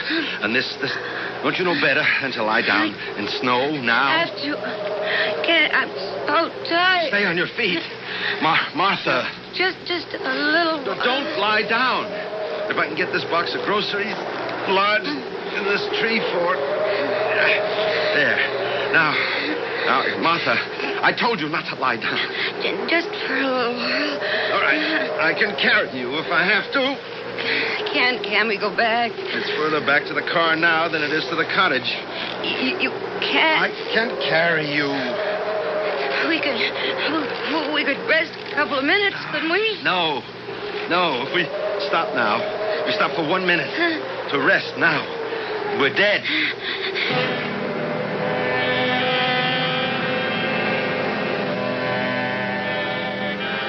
They say it isn't a particularly unpleasant way to die, freezing to death. There's no pain. You simply drift off to sleep, and that's all there is to it. Seems to me the only people who can tell you with any authenticity what it's like to die, no matter what way, are the people who have died, and they don't come back to talk about it, do they? I'll be back shortly with Act 2.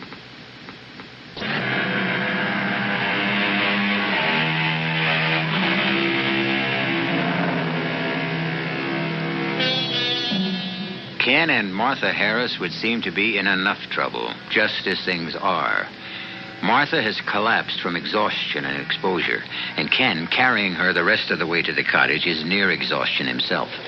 He plods through the nightmare of snow to another nightmare. For what awaits him at the cottage, if he makes it, is far more terrifying than any accumulation of clean white snow. Martha, I can see it. I can see the cottage. Oh, Lord, don't, Martha. Don't go to sleep. We're going to make it. Don't let yourself sleep. Oh, we're here. Look, here are the steps. So heavy. Why should she be so heavy? Martha! Oh, worst thing. Panic.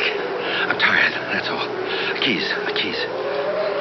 Martha, do you think you could stand up for a minute while I just get into my pocket? I've got only these two hands, and I have to... Martha, could you just try... Hey, you are helping.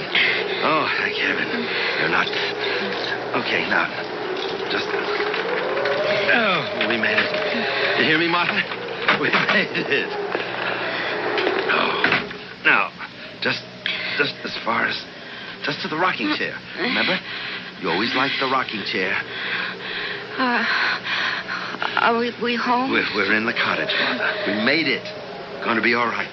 Can I just take a little sleep? No, not yet. I've got to start a fire. It'll warm the room up. But until it does, I want you to stay awake. Oh, poor Ken. I give you such a hard time. If you just stay awake, everything will be all right. Just don't go to sleep.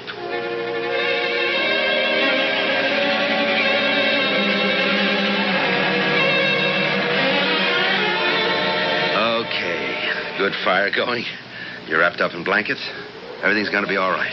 Oh, my feet are beginning to hurt like anything, Ken. Good sign. Means the circulation's coming back. I'm so tired. Well, it's warm enough now for you to take a nap. I've got to go out for a while. Out? Yeah, and I'm all right. My feet don't even feel cold. I'm dressed for it better than you are. I've got to go back and get the box of groceries. Oh, Ken, can't we just forget the stupid groceries? I don't see how you can make it all by yourself back to where you left that car. Well, I've got to. There are 3 cans of tomato soup in the pantry. Now, that's all. Ken, does it look like somebody's been here? Not that I can tell so far. I'll go over everything better when I get back. I wish you wouldn't leave. Come on, it's not all that far. Well, the truth is, I'm scared. Scared? Well, if somebody was in here last night, what if they came back? In this kind of weather? Forget it. Yeah, I guess you're right. Okay. Okay. I better get going. I may be a while. It'll be pretty slow, especially on the way back with that load of groceries. Okay. I feel as though I could sleep for about a week anyway. Good. You just sit there and fall asleep. See you later. Ken, be careful. I'll be fine.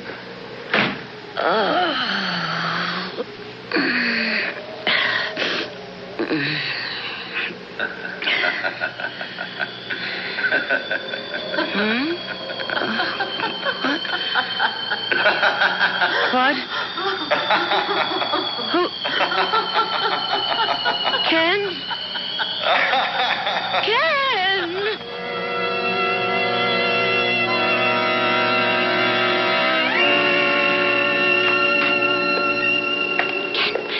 Be quiet.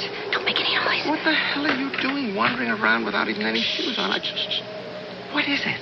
What's the matter? Ken, there's somebody in the cottage right now, right this minute. What makes you think that? I heard them right after you left, a man and a woman. They were laughing. Right after I left? Yeah, I went to sleep. I couldn't have been more than a minute, and they woke me up with their laughing. Well, you must have dreamed it. No, absolutely not. I was not dreaming. The laughing woke me up, and they kept on for a while. For a while after I was awake. Ken, I know I was awake. And then when I called out, they stopped. Did you look for them? No, I couldn't. I was scared. Okay, I'll go check it out. Just let me get this carton out to the kitchen. It weighs a ton. Well, I'll come with you while you look for them. All right. Feet still hurt? Some, but not as much as they did. I can walk all right. Okay. I want to check out on the utility room first. Well, you were in there when you got the firewood, weren't you? So, I'll look again. You just stay here, just outside the door. No, I'm coming in with you. Will you stop that? Just once, will you do as I say without giving me an argument? Oh, all right. Just outside the door here. Just until I've had a look around. I said all right. Nothing's been disturbed in here. No, everything's normal in the utility room as far as I can tell. Well, what was all that stamping you were doing? Oh, just some snow I had left on my boots. Could you tell where the laughing was coming from? I mean, what direction? No, not really. It sounded like from... kind of all around. All around, okay. Let's check the bedroom. Actually, it was sort of odd. It seemed to come from farther away than in the house. Silly, of course, but... it had to be in the house. It could be a skating party from Gibbsville or somewhere. The lake must be frozen over. It came from inside the cottage. Well, you can see there's nobody in the bedroom. Where would it have come from? You were in the living room. There's nobody in the kitchen, the utility room, or the bedroom. Now, that's all the rooms we have, Martha. I didn't dream it.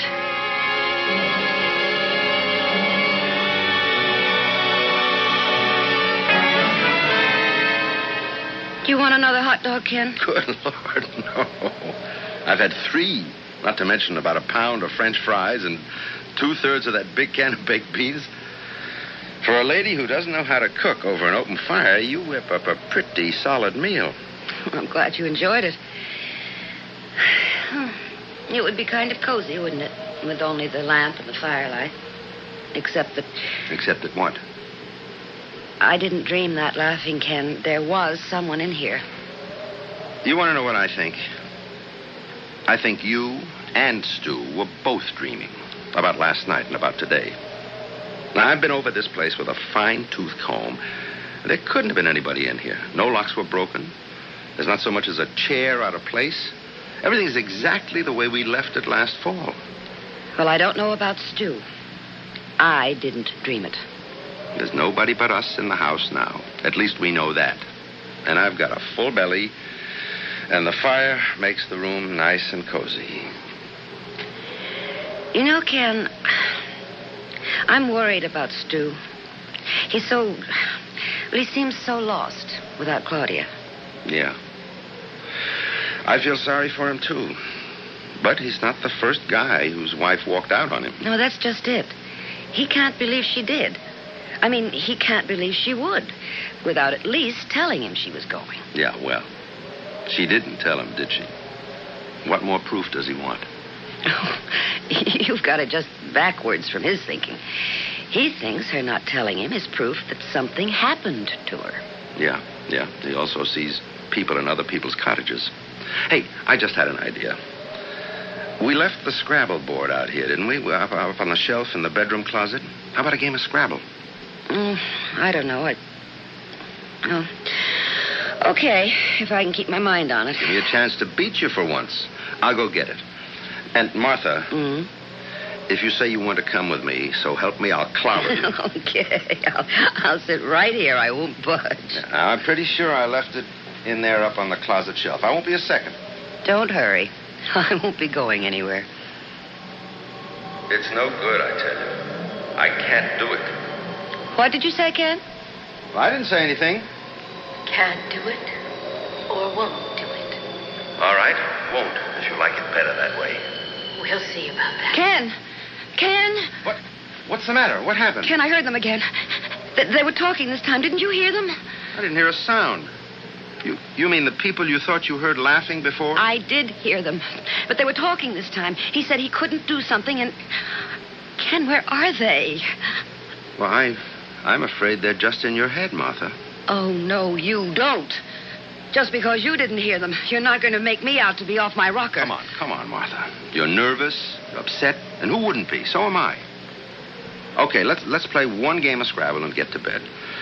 I piled enough blankets on that bed to smother us, never mind keep us warm. All right. But I heard them. They've got to be here somewhere.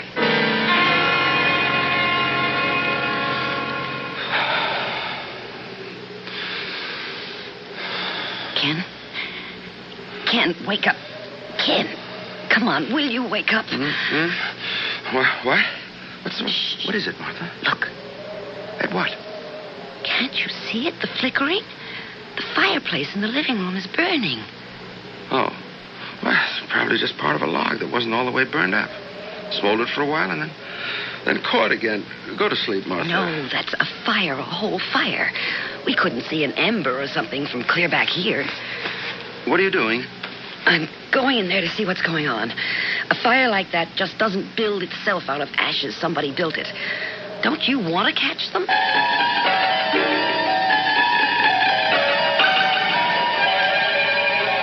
right. Now, don't talk. We'll just sneak up to the living room door and see what's going on, okay? Okay. Did you hear something? Not a damn thing. Don't talk anymore. Just let me get a look through the door and... Good Lord. I can't understand why you're so glum this evening. You seemed happy enough this afternoon. It's Claudia. Can't you see her? She's come back. It's Claudia. Dear God. It's Claudia, all right. Be quiet, they'll hear you. I don't think so, Martha. I don't think they can hear us. It's not as if I'd dragged you out here or something. You might as well have. You knew I didn't want to come. It can't be. Ken, that man looks like you. Yes. But it can't be. Apparently it can be, Martha.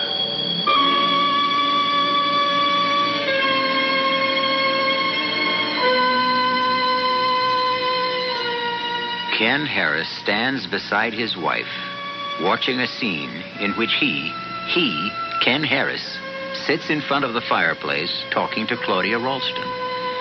That adds up to 2 Ken Harrises in the same house at the same time. Impossible? Well, very unlikely, except that there it is. And Claudia, the long-absent Claudia, is she real? We'll find out when I return shortly with Act 3.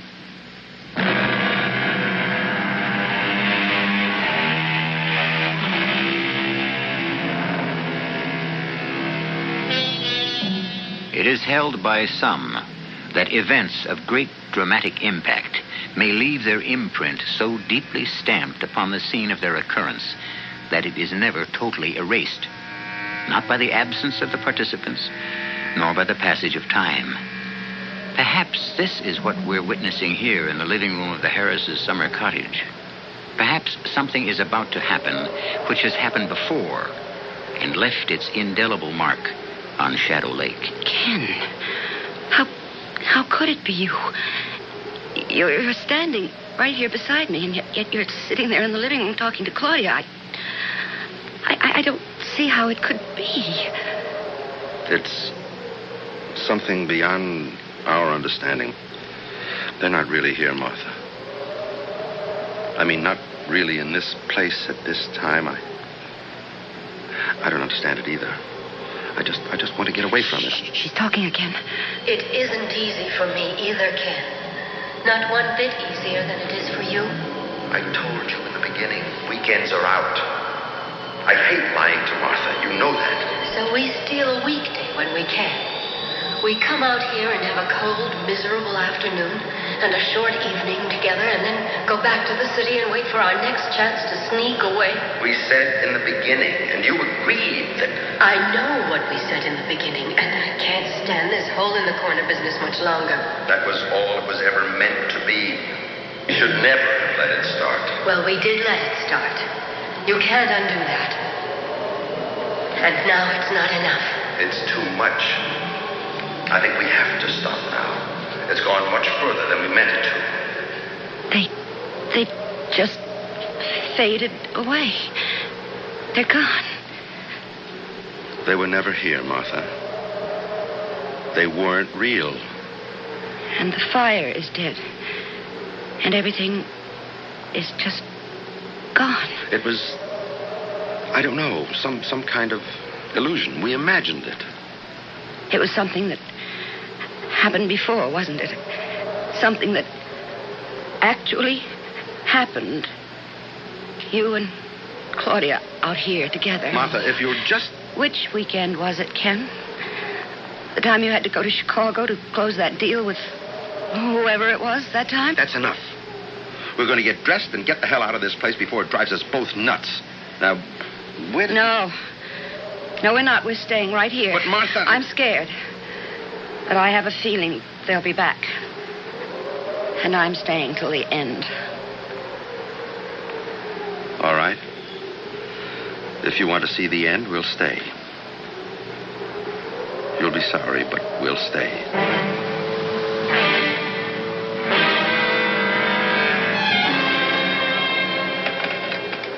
Operator. Hi, Mabel. This is Lou Potts. Hello, Lou. What in the world are you doing up this time of night? Oh, inventory. Have to do it sooner or later, and I wasn't anxious to leave the store in this kind of weather. Oh, ain't it awful? Still snowing, looks like, out the window. Yep, still snowing. What can I do for you?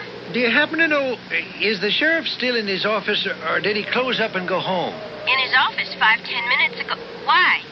Want me to ring him? No, I just thought if it turns out he's still in his office, maybe I'd stop by and say hello. Some kind of trouble going on, Lou? Wouldn't you know it before I did if there was?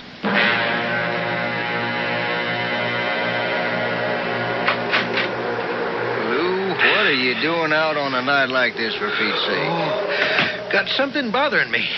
Gosh, it's cold out there. It happens every winter, seems like. How come you're still around this late at night? Oh, waiting for folks like you to show up. Got something bothering them. Well, what is it you got on your mind? Well, you remember the Harrises? Got a summer place up there by the lake? Harris? Oh, sure. Pretty little thing she is. Well, they stopped in at the store this afternoon and filled up with a box of provisions to take out to the cottage with them. Today? I told them mightn't hear in so many words they was damn fools. I've been watching all day, waiting for them to come, and I ain't seen them. I would have, too, if they drove past. I must be stuck up there. Yeah, I guess there's nothing for it, but I go on up there and see, or try to. I knew it, Ken. They're coming back. I knew they would. We shouldn't be here. We should have gone away. Shh, be quiet. You want us to stop seeing each other. You've had your fun, and now you're ready to go back to Martha. Is that it? We agreed in the very beginning that it would have to end this way, Claudia. I may have agreed to that at the start, or seemed to. But I won't have it that way now. I don't really see that you have much choice. You don't? No. I love Martha, Claudia. This was never more than just a little affair. Is that what you mean? A little fun. Something you could toss aside whenever you got tired of it. Claudia, we both agreed. Oh, you and we're both agreed. I don't give a damn what I agreed to. All right. What do you want from me? I want you to tell Martha tomorrow that you want a divorce. That's simple enough, isn't it? And if she asks you why, tell her. I won't do any such thing. You know that, Claudia.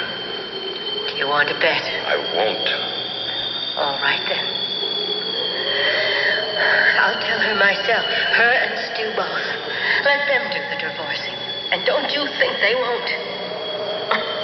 I only hope Stu doesn't blow your brains out. You're not going to do that, Claudia. Do you think you can stop me? Yes. I think I can. You're not a very nice person, really. Yes, I'm quite sure I can stop you. They've faded away again. Just faded away, as if they were nothing but air. Less than air, Martha. They're nothing at all. They're a memory. Okay, you've seen the end of it. Now, will you come away with me? Oh, no. That wasn't the end of anything, Ken, and you know it. Martha, I told her I love you. You heard me tell her that. Oh, yes, sure. After you and she Martha, had... don't. Please, don't. Don't what? Cry? Not for $1 million. I want us to leave this place now. You go if you like. I'm staying for the end.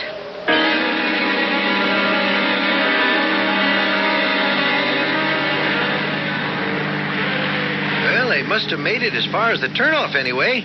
I ain't seen hide nor hair of the car. Oh, there it is. Yep, up ahead there. That heap of snow? Yeah, must be. Stopped just this side of the turnoff to the lake. I sure hope they had enough gas to keep the heater going. Else they're frozen to death by now. Yeah. Well, don't look like there's anybody in the car, Lou.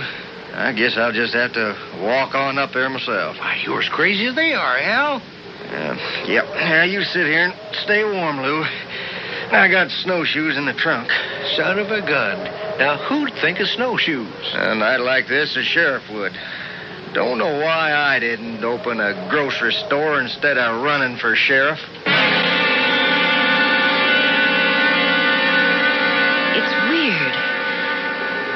The way they just materialize. It isn't real. Why are you looking at me like that, Ken? If you have anything silly in mind, you can just forget it. Silly? Just don't look at me that way. What way, Claudia? As if you could... Almost as if you could kill me. I wouldn't, of course, if there were any other way. But there isn't. Come on, Ken. You're kidding. I won't have you telling Martha about you and me. I won't put her through a thing like that. If I have to kill you to prevent it, why then... Okay. Then I'm sorry. I didn't realize you felt so strongly about it. We'll just forget the whole thing, okay? Well, don't just sit there shaking your head at me. I won't say a word to Martha or to Stu either about us, Ken. I promise you. I don't believe you. But that's just the point, Ken. I'm telling you, you can believe me. I promise. A moment ago, you said you don't give a damn what you promised. That was just... Oh, you know it was just talk. Oh, Ken, you've got to believe me. I can't. But if you don't... Oh, no, Ken. Please. There's only one alternative. No. I'm sorry, Claudia. Keep your hands off me. Don't touch me. If you fight me, Claudia, it's only going to make it worse. Now, what's the good of that? Just a little more now. It'll all be over in just a minute, Claudia. Just a little while, and the whole thing will be behind us. Ken, you killed her.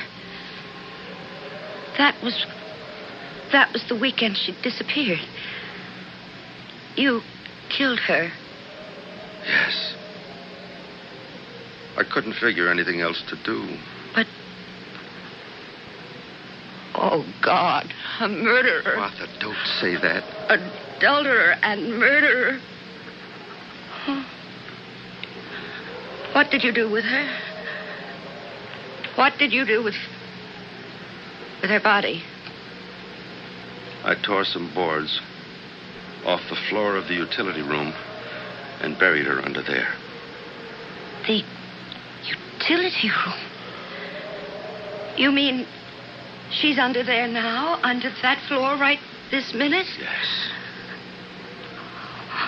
All last summer. Every weekend, all last summer, we were out here laughing and having fun, and she... I wasn't having much fun. So, what do we do now? I'll go to the sheriff's office and give myself up.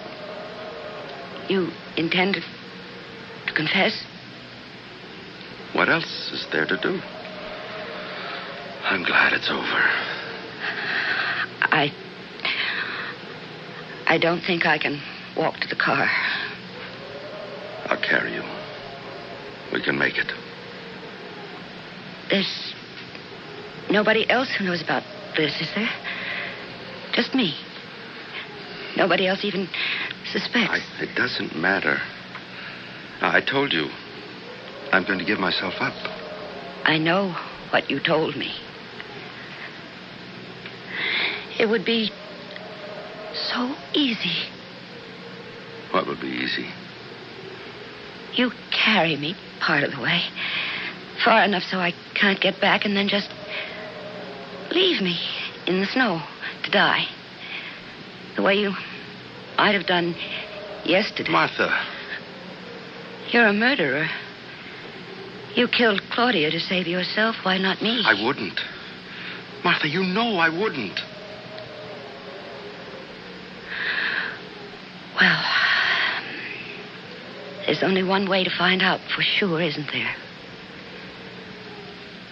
Let's go.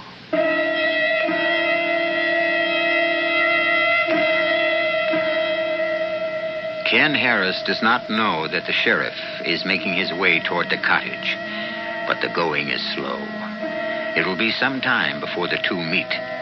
If Ken chooses to leave his wife to die of exposure, he can do it and get away with it. But will he? You may have it either way you want it, or can believe it. Whatever you decide, I'll be back in a few minutes. Hi, Tom Bodette from Motel 6 with a tip for the gardener. All summer long, you've been out there puttering in the yard. Sure, it's good therapy, but you can get too much of a good thing. So here's the tip. Cut the grass, get out the weed whipper, and put a good edge along the driveway and sidewalk. Then hang her up in the garage and take a little vacation. See some sights, get some new landscaping ideas, and stay at Motel 6.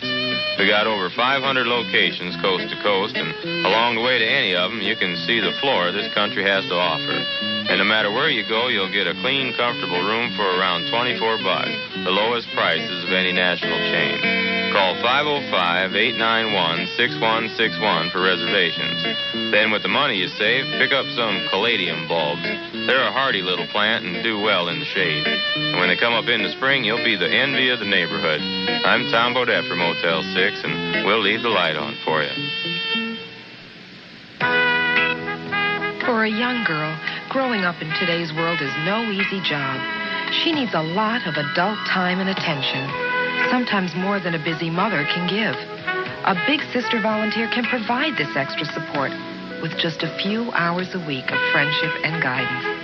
For information on the Big Sisters program, call your Big Brothers Big Sisters agency. Because little people need big people.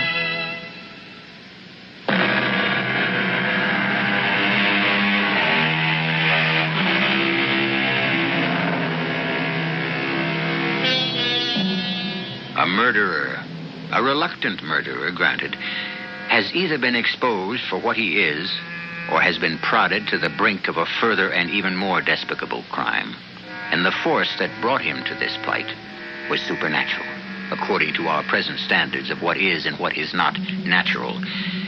Could it be that there is a department of criminal investigation operating on a level not yet recognized by our very exact sciences? Our cast included Joan Lovejoy, Nat Polan, Joan Loring, Bob Caliban, and Robert Maxwell. The entire production was under the direction of Himan Brown. Hi, this is Harry Anderson with a tip from the Arthritis Foundation. If arthritis makes it difficult for you to shake hands, here's something that can help. Try to grasp the other person's wrist as they extend their hand to you. This prevents the person from squeezing your hand. That's just one of the simple but ingenious ways that you can make life with arthritis a little easier. And you can find many more helpful hints at your local chapter of the Arthritis Foundation. Give them a call. They'll be glad to help. They know it's time we took arthritis seriously. Don't. Please don't.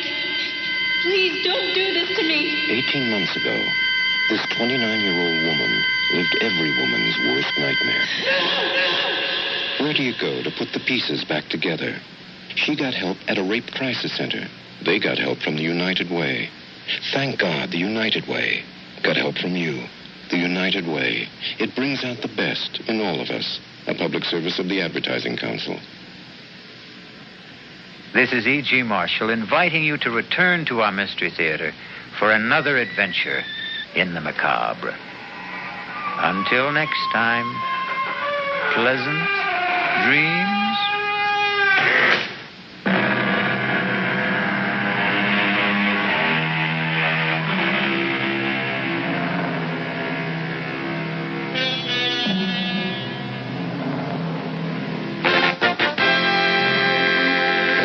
You're listening to WWJ News Radio 95. I'm Earl Dickinson. In the next few minutes, we will have complete details on these stories. Detroit police have a teenager in custody for the shooting of a 13-year-old boy on the city's east side. Oak Park police still searching for a missing 9-year-old boy. The FBI and Woodhaven authorities continue their search for an armed robber. And a former church in a Chaldean community is bombed in Detroit. CBS News is next. These stories come up, of course, along with sports at 1:15, at which time we'll have those race results as well. Weather Command tells us not a bad weekend. A lot of sunshine. We look for a high later today, about 72, and our high on Sunday creeping into the upper 70s. All news, all the time. News Radio 95, WWJ, Detroit. CBS News. I'm Jim Shep. But John Burke, the jury foreman, says that the jury did not sit in judgment of a celebrity, but Detroit. CBS News. I'm Jay Jones. The Los Angeles Federal... It's just past 11 o'clock, and it's time for the WIP Mystery Theater. Why don't you join us? Just sit back and relax, if you can.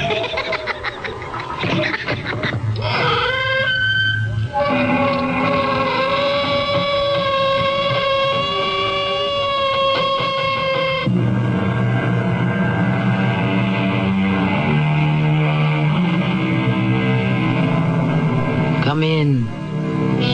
Welcome. I'm Tammy Grimes. For most people, memories are precious. And for some older people, memories are almost all they have left. But what about those whose memories are too painful to bear? Can such thoughts be suppressed, locked away in some hidden corner, never to resurface? Or do they lurk in the shadows, eager to burst forth, simply waiting for some detail to bring them back in full color? Usually it's the latter, and often, as in the case of poor Alicia Winslow, the sudden reappearance of a long-suppressed memory is a terrible shock. These photographs, where did they come from? From a roll of film that I found in an old camera at the same auction where my wife bought the old box of letters. Oh, dear Lord. Miss Winslow, are you all right? These photographs, get them out of here. Get them out of my sight. But I don't understand. Get out, both of you. Please leave. Or I'll call the police.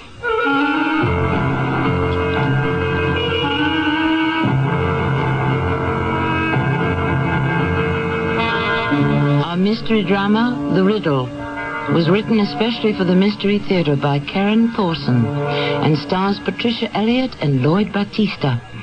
It is sponsored in part by Cat's Paw, Heels and Souls. I'll be back shortly with Act 1. Weekdays on CBS Television. Watch your favorite daytime dramas. Follow the continuing story of people locked in a struggle of passion, right and wrong, coming face to face with themselves and their desires on The Young and the Restless. Then, it's drama you'll never forget as intrigue, triumph, and tragedy take center stage on As the World Turns. Don't miss The Young and the Restless and As the World Turns, weekdays on CBS Television. Check your local listings for the time. Pause for a moment and listen to your shoes. They may need to be cat's pawed. Hey, stop! What do you think you're doing? We just need heels and soles. How could you throw us out in the street when we've been so good to you and your feet? New shoe prices out of sight. Look for the sign of the cat and make your tried and true shoes as good as new shoes with Cat's Paw heels and soles. Take us to the shop, come on and get us Cat's Paw. Mommy, I cut my hair. Oh, no. Oh, what should I do? Oh, Mommy, I'm bleeding. Can you stop the bleeding? Can you clean a wound properly? What if he stops breathing? What if his heart stops too? How do you handle an emergency at home? Many of us panic when prompt action may be needed to save a life.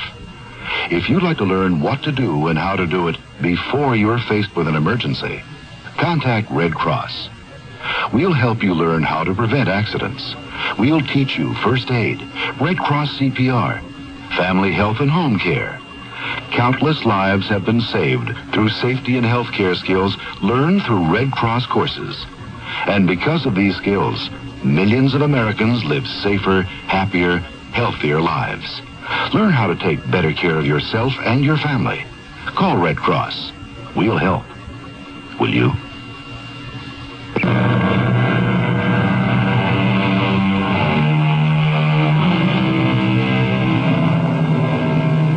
Many things can trigger a memory. The sight of an old hat, the sound of a car horn, even the smell of some forgotten fragrance. But recall varies, of course, from person to person. A particular object may remind you of one thing and me of another. Take the characters in our story today. For young Barton Baxter, the old camera he bought at an estate sale brings back memories of his grandfather's attic. But for old Alicia Winslow, the same camera revives an old childhood nightmare. At first, no one knew why. But if you listen, it all begins at an auction. $6.50 from back in the corner. I have $6.50 for, oh, do I hear $7? Who'll give me $7 for this old folding camera? A real antique, folks. $7 from the man in front here. I have $7. Do I hear $7.50? Who'll give me $7.50 for this genuine working camera, Kodak Autographic? It says right here on the nameplate. I have $7. Do I hear $7.50? Do I hear $7.50? $7 once, $7 twice. Sold to the man in the red plaid, $7. Hi, Bart. How's it going? Oh, Penny, I just bought an old camera. That was you? Oh, Bart, honestly, I should have known. Known what? It was only $7, and besides, it's a beaut. Pre-World War I, red bellows and all. Just wait till you see. I already saw it at the start of the auction, and I've seen plenty more like it, all down in our basement. Not like this one. It's an autographic. Come on, walk me to the cashier. What's an autographic? Well, it comes with a little pen and an opening in the back so you can actually write on the film after each picture is taken. You mean, so you can write captions? Exactly. Here, just let me pay my $7 to the lady here, and I will show you. Now, here you go, ma'am. $7. That's for number 173. 173. Very good, sir. Let's see now, 173. It's a camera. Ah, there it is. Kind of like the one I had when I was a kid. Sign here. Enjoy your purchase, sir. Ooh, that I will. Thank you. Now, here, Penny, look. See that little pen setting next to the lens? You just slide it out of its holder, flip open this little window in the back of the camera, and then... Oh, Penny, look, there's a roll of film in here. Exposed film? Well, it'd have to be. The number in the little red window was already on 9. But if that film is as old as the camera... Well, all that matters is whether or not it's been exposed to any light. Well, I won't open it up until I'm inside my darkroom, and who knows? Maybe I'll come up with some valuable photos. Well, can I take one right now? What, with this camera? Well, you can try. Here, just let me roll ahead so we get to an unexposed part. Here. There, now try it. Now turn your face so it catches the light. Ah, that's it. Now, for the caption, I just write what I want in this little opening? You got it. Just press down good and hard. Barton, Baxter, camera, freak. Uh-huh. That's your caption? Okay, Penny, you asked for it. I'm going to do one of you. Just stay like that. And now for my caption. Wife of freak. Oh, come on, you old spendthrift. Let me show you what I bought. Look, here. A box? Why that? Well, just look at the carving. It's beautifully done. And it's perfect for storing your collection of stereographs. And guess what? What? My purchase came with a surprise bonus, too. Inside the box, a whole stack of letters all dated back in the 20s. Just like your film. Oh, you're too much. I can see you already poring over those letters, piecing together some love story or something. Come on, honey, let's get home. Your box is just right for our stereographs. And I want to get back to my darkroom.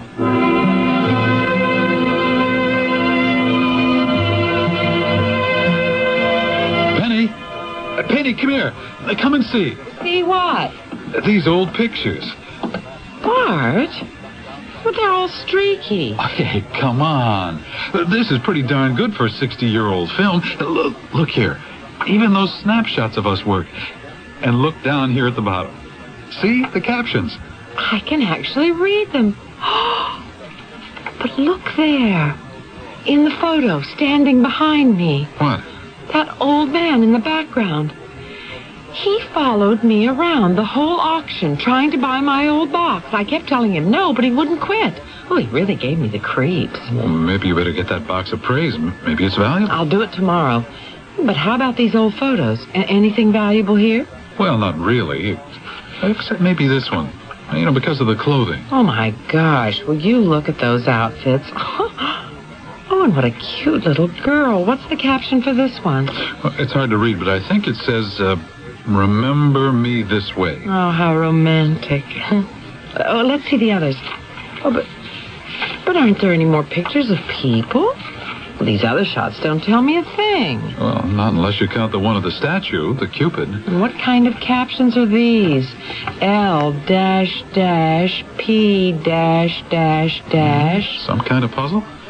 Oh, probably for the little girl in the photograph. Oh, let me see that one again. Do you know what, Bart? I think these captions are in the same handwriting as those old letters I bought.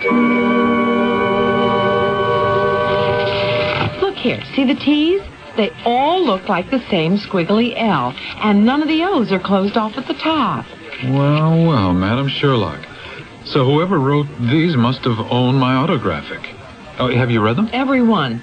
They're all addressed to a Miss Alicia Winslow and all signed Auntie M. I bet that's who's in this old photo. Some devoted old aunt and her young niece Alicia. Alicia Winslow. Doesn't that sound familiar? Of course it does. Winslow was my grandmother's maiden name. No. Something else. Someone I've dealt with. Oh, I've got it. The old woman who lives down by the river. The one who sold me that old stereopticon. Her name was Alicia Winslow. The one with all the antiques. The one you kept saying you'd take me to see. Bart, take me now. Take you where? To see Alicia Winslow. If these letters were really hers once, maybe she wants them. And the photographs, too. You could make up a second set, couldn't you? Well, it wouldn't be too hard. I could give her a call. Bart, do. Maybe she's not the same Alicia Winslow, but at least I'll finally get to see her antiques.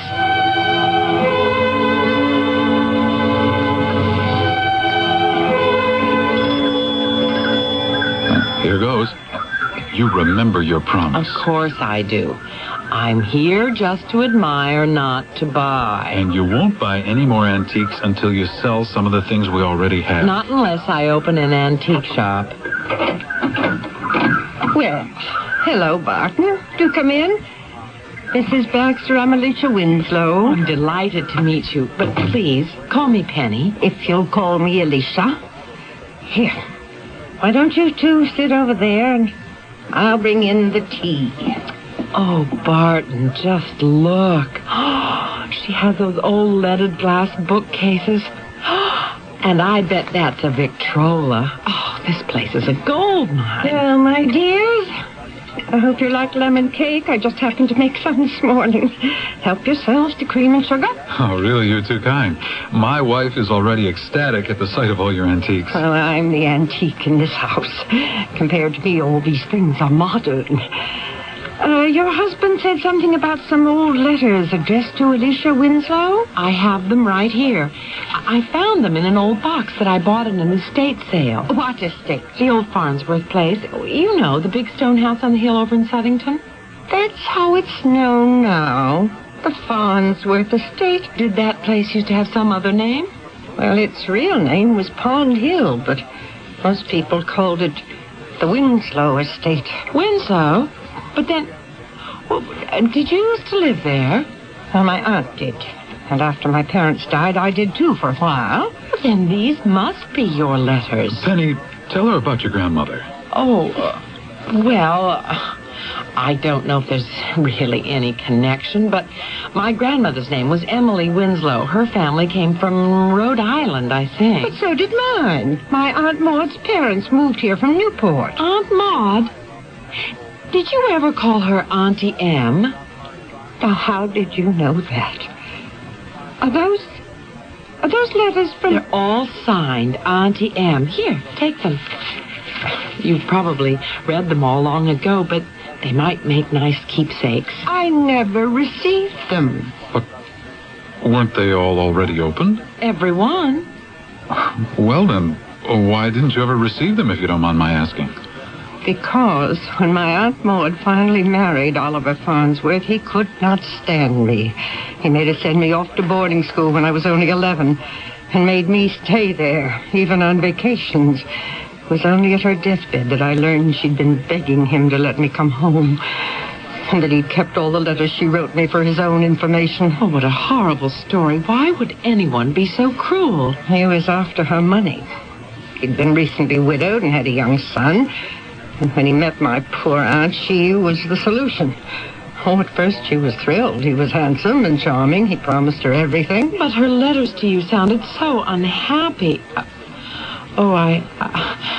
I hope you don't mind. I did read them. They sounded unhappy because she was unhappy.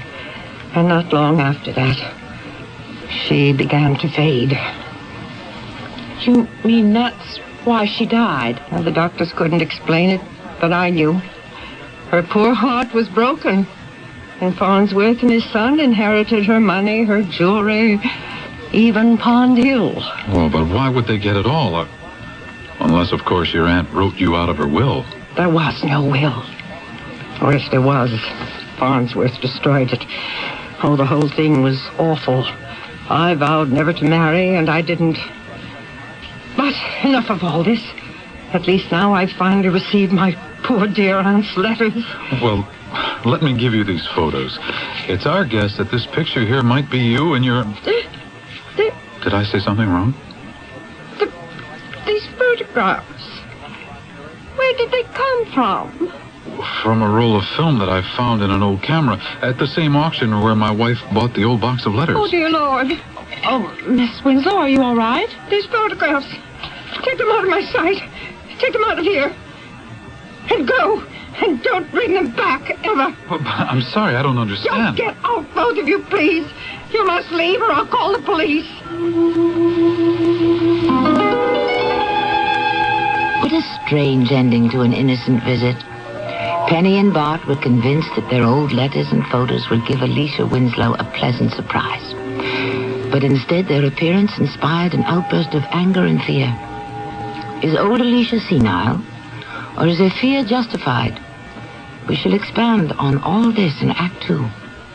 Cool, crisp fall weather is the perfect time to paint your house, and True Value Hardware Store's National True Test Fall Paint Week is the perfect time to save on painting accessories. Hi, Pat Summerall to suggest the Red Devil 3-inch wall scraper with precision ground blade, now just $1.99. And for sanding woodwork and other surfaces, use the Red Devil flexible sanding block in medium coarse or medium fine grades, just 99 cents each through September 12th, exclusively at participating True Value Hardware Stores and home centers. Taking a laxative? Yeah, traveling throws my system off. But so can a laxative. Not Metamucil. That's Metamucil? Metamucil instant mix in little packets. Oh. Easy to take along. And easy on your system. Because Metamucil is made from natural fiber with no chemical stimulants. More doctors recommend Metamucil for really gentle relief. I like that orange flavor. Me too. Easy to take. If not nature, Metamucil. Read label and follow directions. The following is presented by the National Urban League. You know, Allan, when you walked in here and said, I want to be a salesman, I wouldn't have bet a plug nickel you could make it. Sales takes hard work and tenacity and guts. Well, I just didn't think a black man could measure up. Too often in today's society, people are judged solely by the color of their skin rather than by what they can do. But when people are given a chance to make something of themselves, there's no limit to what they can do. And now here you are, our newest district manager. What do you say to that? All I ever needed was a chance. Everybody deserves a chance to make it on their own, regardless of race, creed, color, or sex.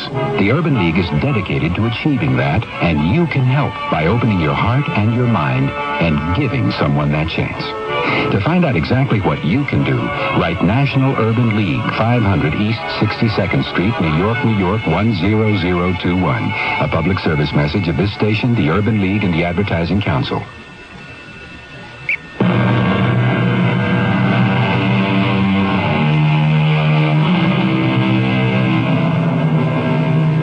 Some people love antiques for the quality of their craftsmanship.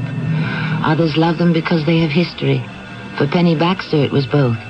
And those antiques whose history could be traced through some clue in their crafting were always her favorites.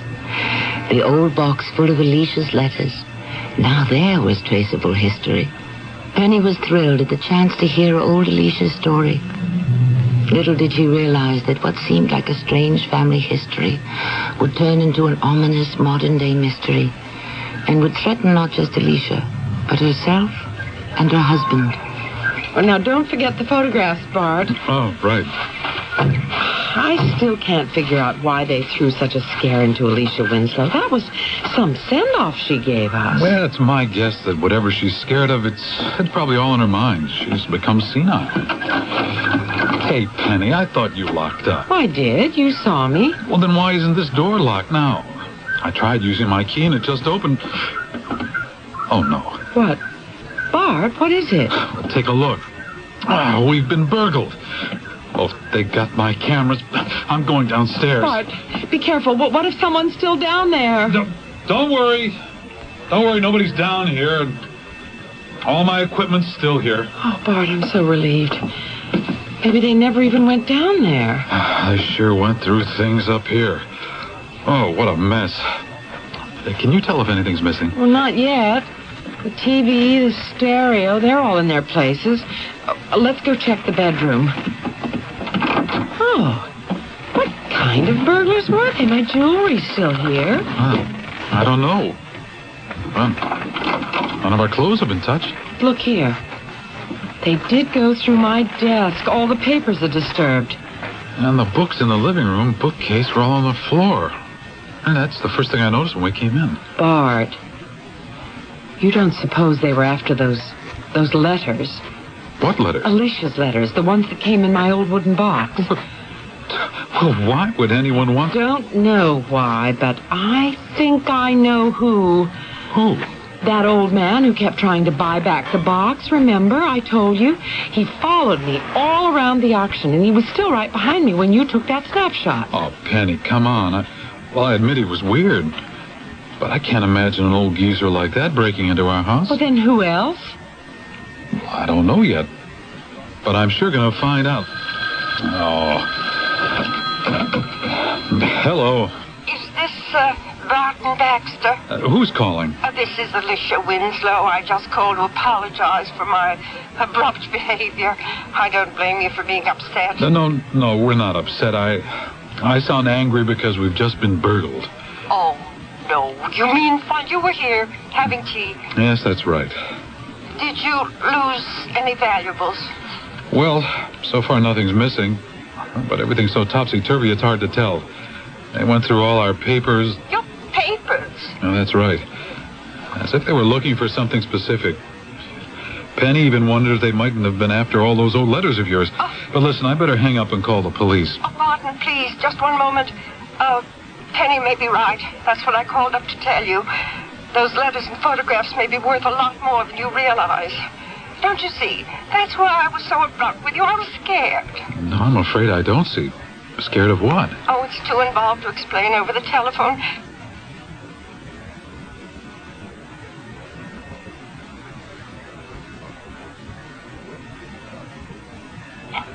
You see, if you've already been burgled, I may be next. This is all very strange. But you just keep calm, Alicia. We're leaving right away. Come on, Penny. We're going back to Alicia's. So I gathered, but what was that all about? Well, I'm not sure. Until now, I was convinced she was senile. This phone call was real. She's freaked out about something. As if she knows she's in danger. And there's no time to lose.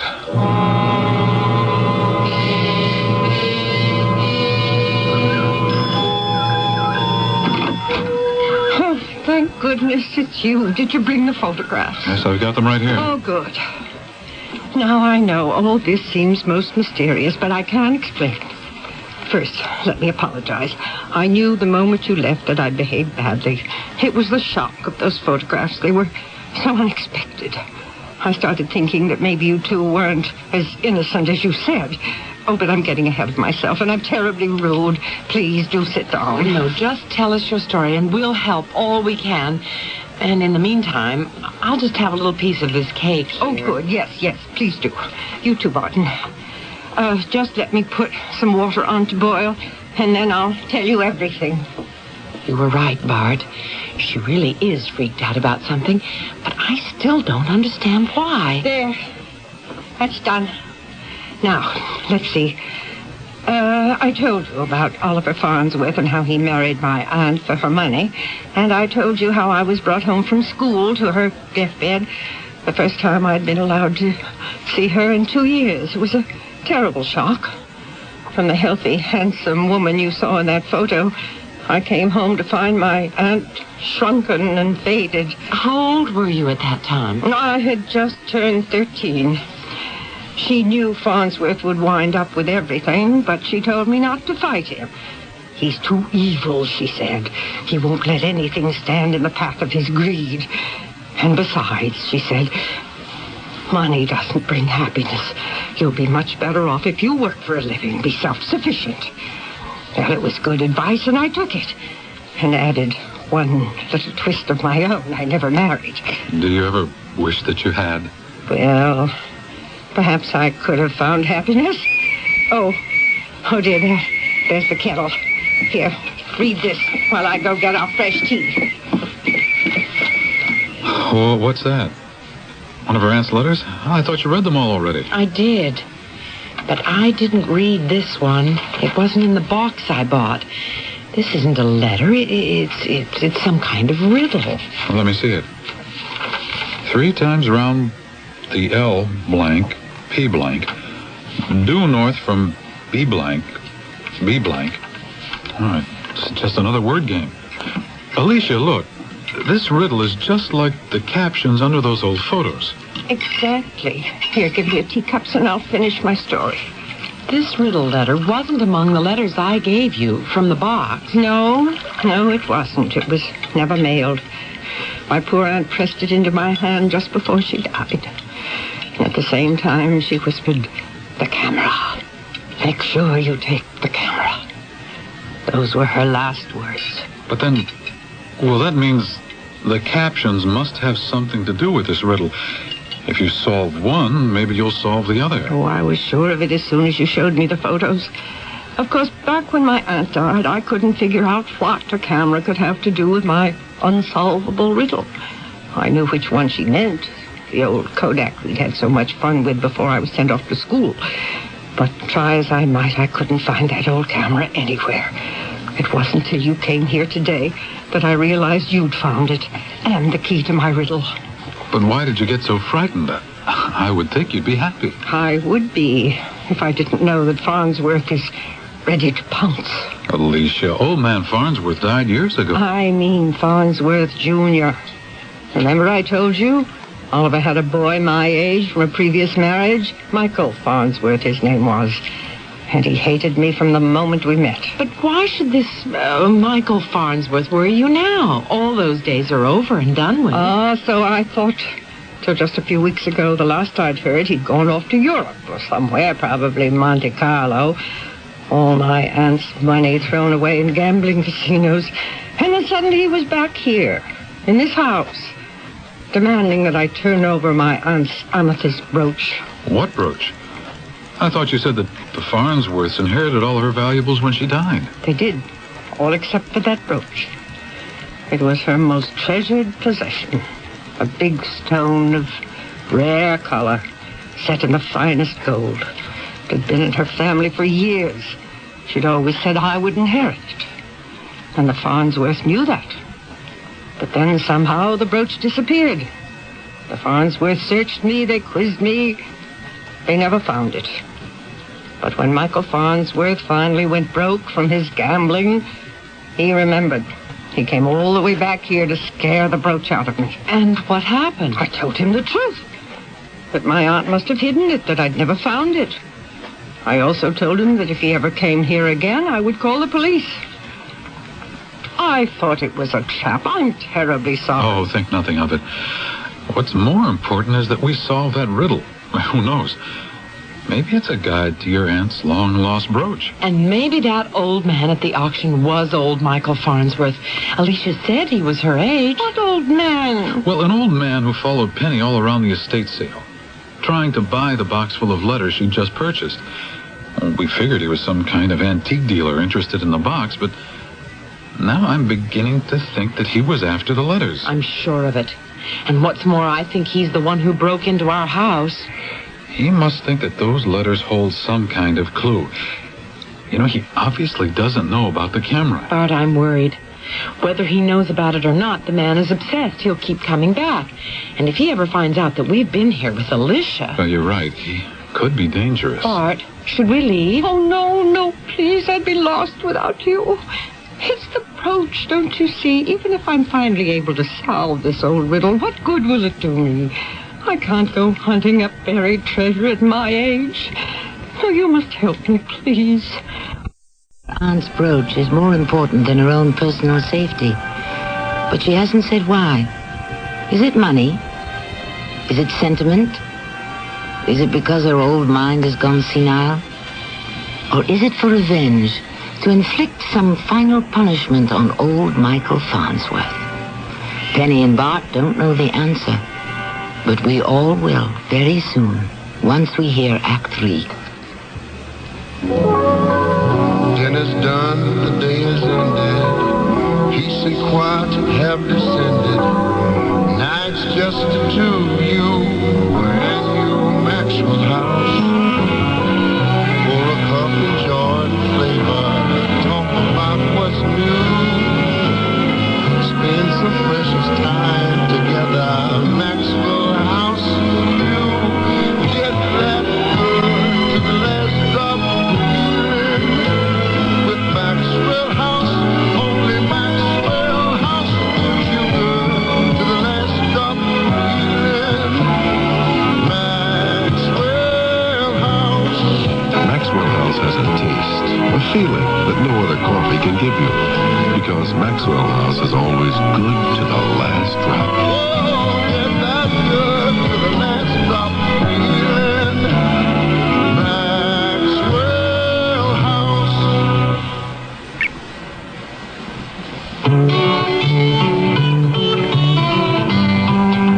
At a restaurant in Louisville, Kentucky, blind people don't have to ask what's on the menu. They can read it themselves in Braille. The Braille menus are there because a group of local people thought it would be a good idea. They got together and made it happen. In fact, all across America, both disabled and non-disabled people are participating in similar community programs. In Vernon Parish, Louisiana, they're modifying disabled people's homes to make them more accessible. And in Champaign, Illinois, disabled children are able to share a playground because a group of volunteers got involved. This is the National Year of Disabled Persons. Is this the year you get involved? Call the office of your mayor or county commissioner for more information. A public service on behalf of the National Office on Disability from the Ad Council and this station.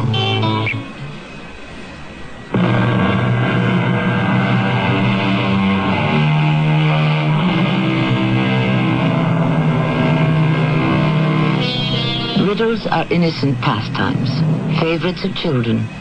Sometimes questions, sometimes poems, sometimes incomplete sentences. They can take many forms, but whatever their format, their intent is to test ingenuity, to amuse. Rarely do riddles attract adult attention for more than a moment, and rarely do riddles serve as clues to some higher purpose. But in the case of our mystery, exceptions prove the rule. When we left Penny, Bart and Alicia, they were concerned for their safety. But when we rejoin them now, their attention will be focused on solving a riddle. No, I've got a better idea. We'll just push all these teeth things aside and use this space. It should be just wide enough to spread out the photos. I'm sorry they're so streaked, but the film was awfully old. Here we are, all 7, ready for inspection. Don't you worry, we'll make sense of them somehow. Penny, you've got the riddle. Why don't you read it aloud? All right, here goes. 3 times round the L blank, P blank, due north from B blank, B blank. 3 trees toward the R blank, P blank, then halfway to the W blank. Now cross that line with C blank, B blank, when it's high noon in the D blank, and dig down deep. You'll see my love. Till then, I'll never tell. It's definitely some kind of a map. And that dig down deep part. Oh, it sure sounds like buried treasure to me, but where do we start? Well, maybe with the first line. 3 times round the L blank, P blank. There must be something in these photos you can walk around 3 times. But that's the problem. You could walk around just about all of them. Now, look here. There's the pond, and the well, and this statue. And there, that's the bell old Bessie would ring at mealtime. You could walk around that, too. So you do recognize most of these photographs? Oh, my, yes. So that means you should be able to solve all these captions. Look, let's forget about the riddle for now and concentrate on the photos. All right. Which one first? I'd say we could eliminate this one of Alicia and her aunt, right, Barb? Yeah, but try this one. Oh, yes. Yes, I'm sorry. Now, let's see. B dash dash dash dash dash dash. B dash dash dash. Oh, I'm afraid I'm not very good at this kind of thing. Wait. Didn't you just say that was the bell old Bessie would ring? Yes, but... So, try Bessie's bell. Oh. That fits in the dashes. Oh, for mercy's sake, so it does. Nice going, Penny. Come on, let's do the next one. Well, this one is the pond. I used to spend hours wading through all the lilies, catching frogs. There were lilies? Oh, dozens and dozens. We had to cut some of them back so the pond would... Oh, I see what you're getting at. L dash dash dash, P dash dash dash. Lily pond. You see? You're good at this after all. I'm going to start filling in the blanks in the riddle as we go. So, what's this one? W dash dash dash. Oh, that's easy. I already said it. The well. I used to throw pennies in there and make wishes. Let's see. What about this one? It looks like some kind of garden all fenced in. RP, says the caption. Oh, with lots of dashes. RP? That's the rhubarb patch. Here, try this one of the statue. CB. I bet the first word is Cupid, but the second word, B dash dash. Oh, that's a tough one. Let me see it. Oh, that's easy, too. Cupid's bow. My aunt used to tease me some night while I'd be sleeping. This Cupid would let fly an arrow straight for my bedroom, and I'd be in love. Just like that. Do you realize we've got 5 out of 6? The blanks are all filled in, but 1. Oh, so let's finish. Here, Alicia. This one's the last one. Oh, I'm afraid the caption's too blurred to read. Oh, but maybe you can decipher the picture. Well, can't say I recognize it straight off. The whole thing is blurry. Well, then why don't we use the riddle to help figure it out? Look here. From the blanks I've already filled in, you can see it's a poem. A poem? Penny's right. Bell, well, tell. So this last photo should rhyme with all those words. What rhymes with bell, Alicia? Well, let's see now. The photo does look like some kind of a forest. Bell. Cell. Oh, I've got it. Dell. This must be the circle of trees that my aunt called the dell. Alicia, you've done it. Here, let me read it. 3 times round the lily pond, due north from Bessie's bell, 3 trees toward the rhubarb patch, then halfway to the well. Now cross that line with Cupid's bow when it's high noon in the dell, and dig down deep. You'll see my love, till then I'll never tell. What a wonderful poem. And what a complicated treasure map. No, even though we've solved the riddle, we still have to make sure we interpret the directions correctly. And like this first line. 3 times round the lily pond. Well, the only way I make sense of it is that we're supposed to measure the distance round the lily pond and multiply it by 3. And then pace out that distance heading due north from Bessie's Bell. Oh, my goodness, you two are clever. What about this part? Now cross that line with Cupid's bow when it's high noon in the dell. I think we just have to make sure we're there at high noon, and wherever Cupid's shadow falls, that's where we start drawing our line. Now, if we do that, we'll end up with 2 lines, one heading toward the well and one heading away from the Cupid. And where the lines cross, X marks the spot. Bart, I think we've got it. No, not yet. But I sure plan to be back tomorrow morning, waiting for high noon. Oh, wonderful. The sooner the better. Just watch out for that Farnsworth fellow. Something tells me we have to move fast.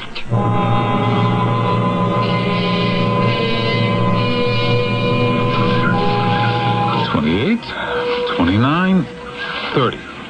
31. All right, I've got it, Penny. 31 paces. So then, 3 times round the lily pond would mean 93 paces? You got it. What? No, don't talk. I've got to count out 93 paces heading north from this bell. 1, 2, 3, 4. Bart, quick. Stop counting. Somebody's coming. Huh? Where? Over there, by the trees. Bart, it looks... It is. It's the old man from the auction, Michael Farnsworth. Don't let on you know. Hello there. This here is private property. You're trespassing. I'm sorry, sir. Please excuse us. We heard the estate was for sale, so we were just taking a look around. Well, it's already been bought. I'm the caretaker here. You better get off before I call the police. We're leaving now. Come on, Bart. Tell me, you said the place has been sold. That's what I said. Somebody bought it this morning. That's too bad. It's a beautiful property. But there's one thing that puzzles me. The real estate agent told me to look for a statue of Cupid out here in the garden, and I can't seem to find it. Cupid? Well, yeah, there used to be one right over here. Somebody must have bought it. I mean, see there, you can still see the old base sticking up out of the grass. Hey, tell me, why are you asking? Well, it's just that I collect old statues. But if the statue's sold too, well, there's not much left here to look at. Come on, sweetheart. Wait a minute there. Don't I know you from somewhere? I can't remember where, but anyway, we're sorry to disturb you. We won't trouble you again.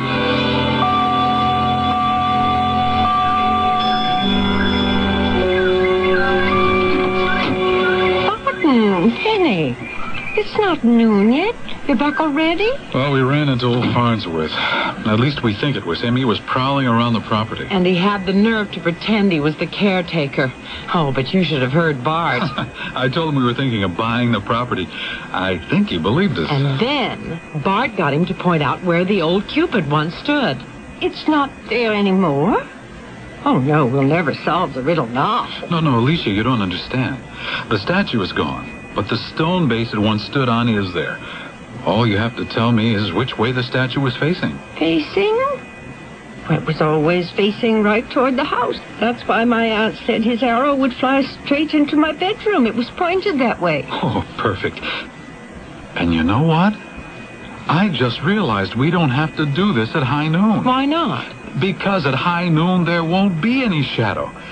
No, we just draw our line straight out, the same way the arrow was pointing, from the base of the statue straight toward the house. Oh,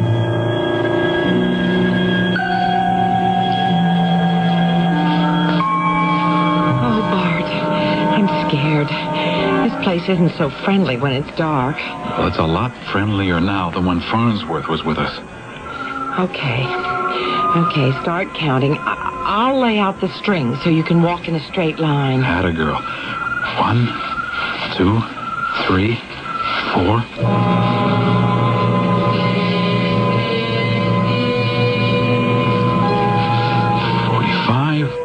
46, there. Now, is the string stretched good and tight? Like a tightrope. Good. So, what's the next part? Now crossing that line with Cupid's bow when it's high noon in the dell. Okay. So you stand here while I stretch the second string between you and Cupid. Oh, you should have been a detective. Maybe so, but don't move, huh? I'm almost ready. And it's crucial that we hit the right spot. There, my string crosses your string right here. Bart. Then this is where the brooch is buried. Well, let's hope so. Now, where's that shovel? I've got it. Here.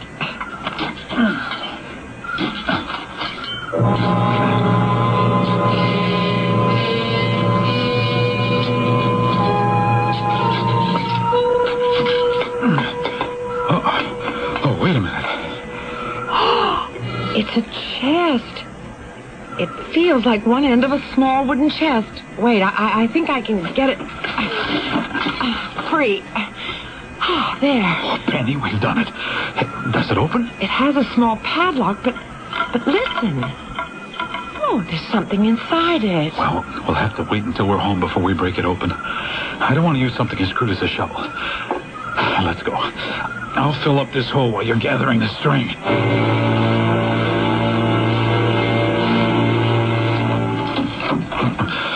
Remind me to get this lock fixed tomorrow, Penny. It makes me nervous leaving it open. Oh, you're right. I forgot all about it.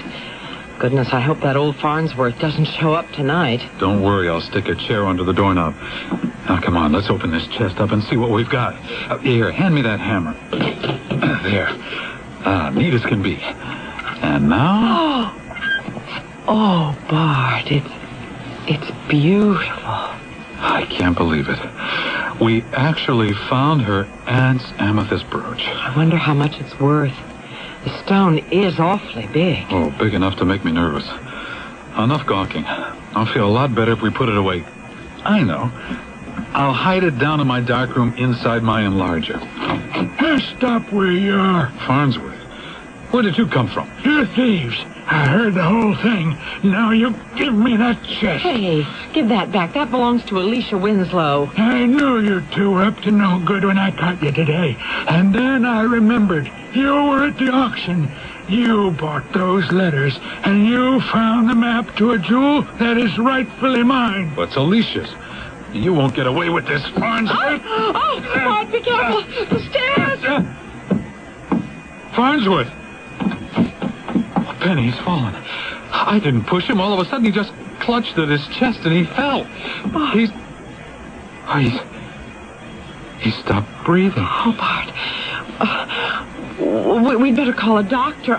Penny, I'm afraid it may be too late.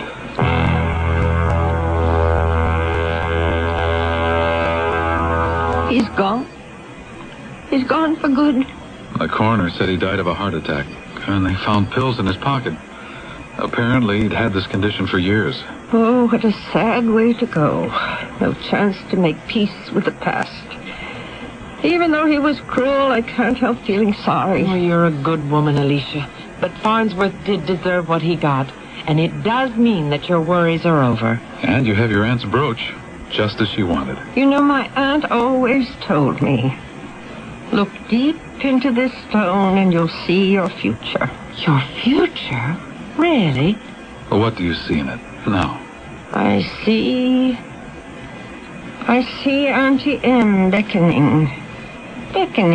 Alicia? Alicia, are you all right? She wants me to join her, go with her. Quick, Penny, get some water. No water. Just take the brooch, please. Take the brooch? But Alicia... That's why you found it. You were meant to have it. Don't you see you're a Winslow, Penny? And my life is complete thanks to you. No, you can't die now. Alicia, please. It's too late, Penny. She knew it was time. She even said that we had to move fast a few days ago. Do you mean she knew she was dying? I'd say she welcomed it. But until she had the brooch, she couldn't stop living. Well, she's at peace now. Here, Take the brooch, Penny Winslow. You deserve it.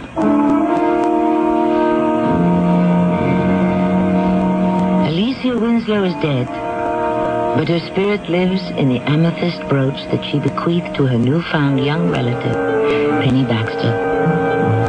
But what will the brooch mean to Penny? Will this remain one of her treasured antiques, rich with history?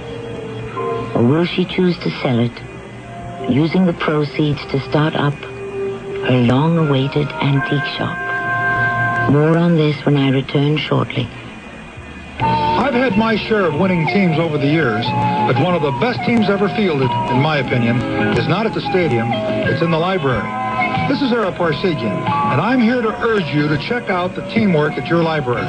You'll discover a winner. If you're looking for the answer to a question, any question, just dial the library's telephone reference center. In most libraries, there are specifically trained teams who can find the information you need. Maybe your reading skills aren't up to par. Don't let that stop you from getting ahead. Start with the library. Many offer reading programs, and if yours doesn't, the team of librarians will know where to send you. And just in case you've forgotten, the library is one of the nation's great inflation fighters. Almost all services and programs are free. Whether you need to know how to play a better game, how to shop smart, or how to save energy at home, the library's team can help you score. Use your library and support its team. A public service message from the American Library Association and this station.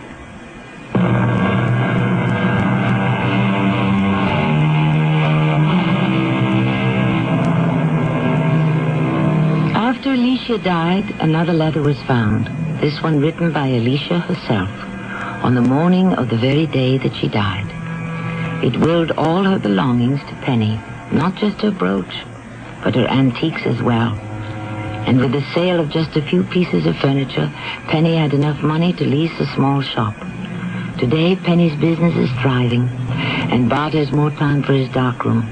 And as for the amethyst, well, that's not for sale. Penny and Bart often stare into its depths, remembering the woman whose advice was, be self-sufficient. Our cast included Patricia Elliott, Lloyd Battista, and Elspeth Eric. The entire production was under the direction of Himan Brown. And now, a preview of our next tale. The law has its resources. What you are saying is I might as well give up hope of ever recovering my pictures. He has stolen the pearls of my collection. Inspector, I would give a fortune to get them back. If you feel there is nothing the law can do to him, then let him name his price. Now, that is a reasonable idea. Do you mean it? Every word. Every single word. Yes, I mean it. Why do you ask? I have an idea. We'll discuss it in due time. Only, Count, not a word about my involvement to a soul. If you wish to succeed. I understand. You will be using underworld contacts, informers, and so forth. I swear to you, I shall catch him. This is Tammy Grimes inviting you to return to our Mystery Theater for another adventure in the macabre. Until next time, pleasant dreams.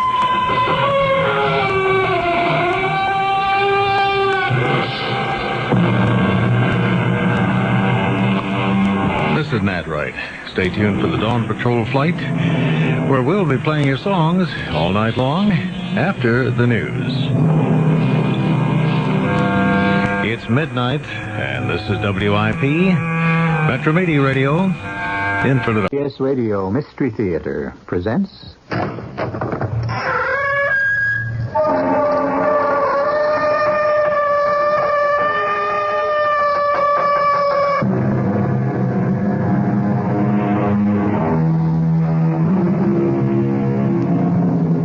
Come in. Welcome. I'm E.G. Marshall.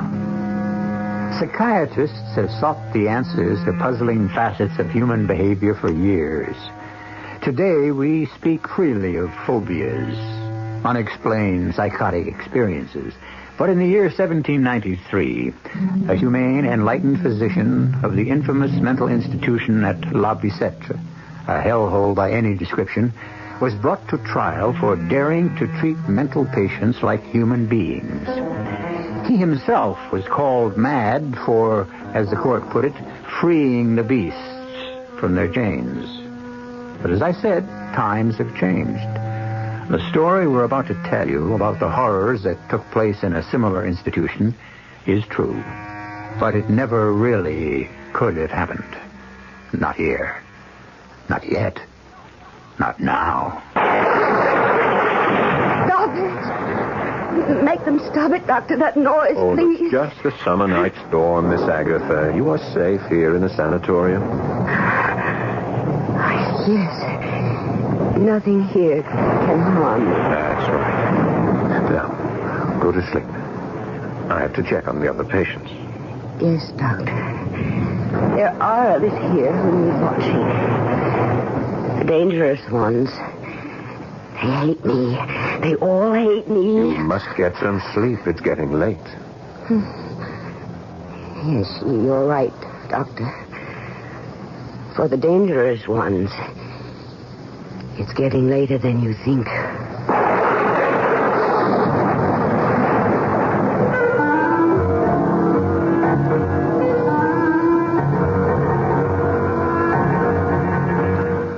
Our mystery drama, Free the Beast, was written especially for the Mystery Theater by Ralph Goodwin and stars Paul Hecht.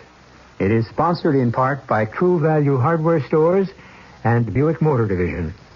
I'll be back shortly with Act One.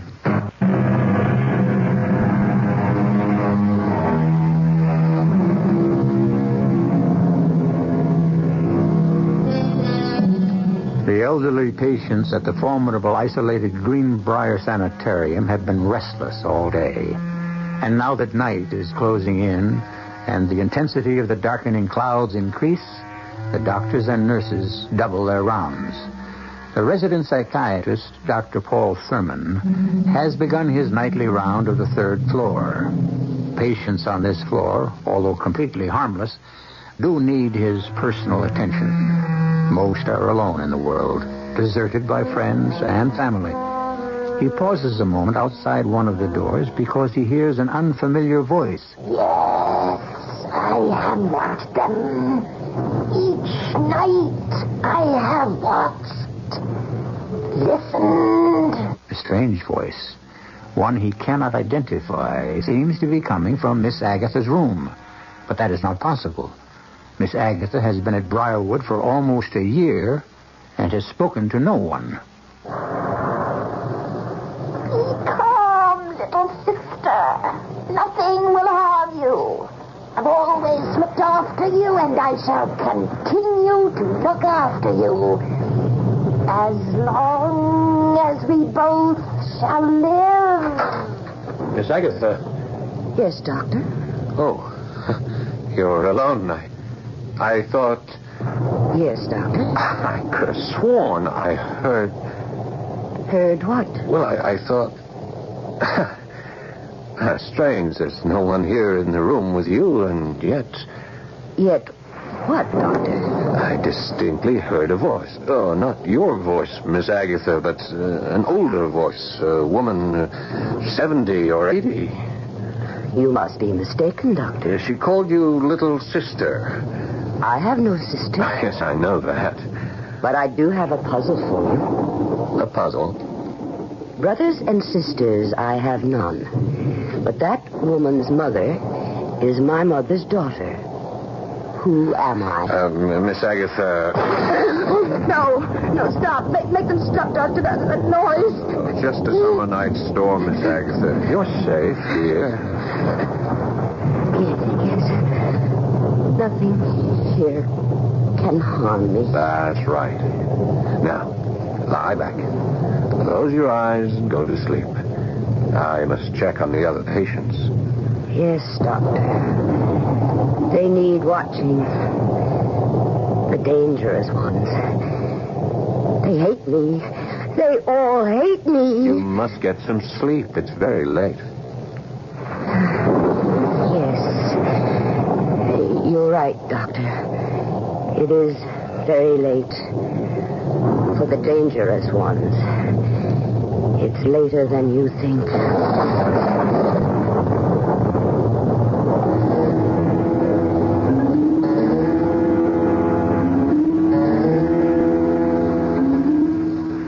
But I tell you, I heard it, Margaret. But it's hard to believe, Paul.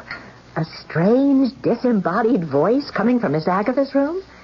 And then you went into the room and saw nothing? Nothing but Miss Agatha sitting up in bed. She was terrified of the storm, and the voice was calming her. It's strange. I know there was someone or something in there talking to her. It sounds so illogical. But there's only one door leading to each of those upstairs rooms. The windows are barred and... Darling, are you sure? Of the voice, yes. But where it vanished to, no.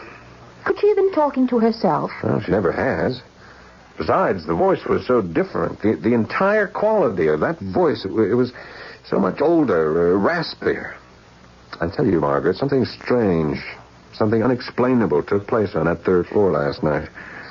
If I may say so, Doctor, considering you are an accredited psychiatrist, you're acting weird. The word, darling, is weirdly. I'm not acting weirdly, just cautiously. There is one thing you can do, sweetheart. What's that? Let's start by pulling the file on Miss Agatha. See if she has any relatives she hasn't told us about. Relatives? Miss Agatha? Oh, she doesn't have. I mean, I've gone over her file a number of times since she was admitted. She's an only child. Are you sure? I'm positive. That voice, the voice I heard in her room, it called her little sister. Look, Paul, I know I shouldn't attempt any psychiatric explanations, but you know how lonesome Miss Agatha is, never making friends with the other patients here. What are you getting at? Well, it's a theory that's usually applied to children, but considering how far Miss Agatha has regressed, isn't it possible that she's invented a playmate, a protective playmate, an older sister? That's a good try, but just you concentrate on being beautiful, huh? Let me concentrate on what I heard in that empty room last night. You still insist there was someone in there? Someone or something. I know that's, as you say, weird for an accredited psychiatrist to suggest. But go through Miss Agatha's file once more. And if she hasn't got an older sister, well, we better start looking for an 80-year-old patient in this institution who can walk through walls.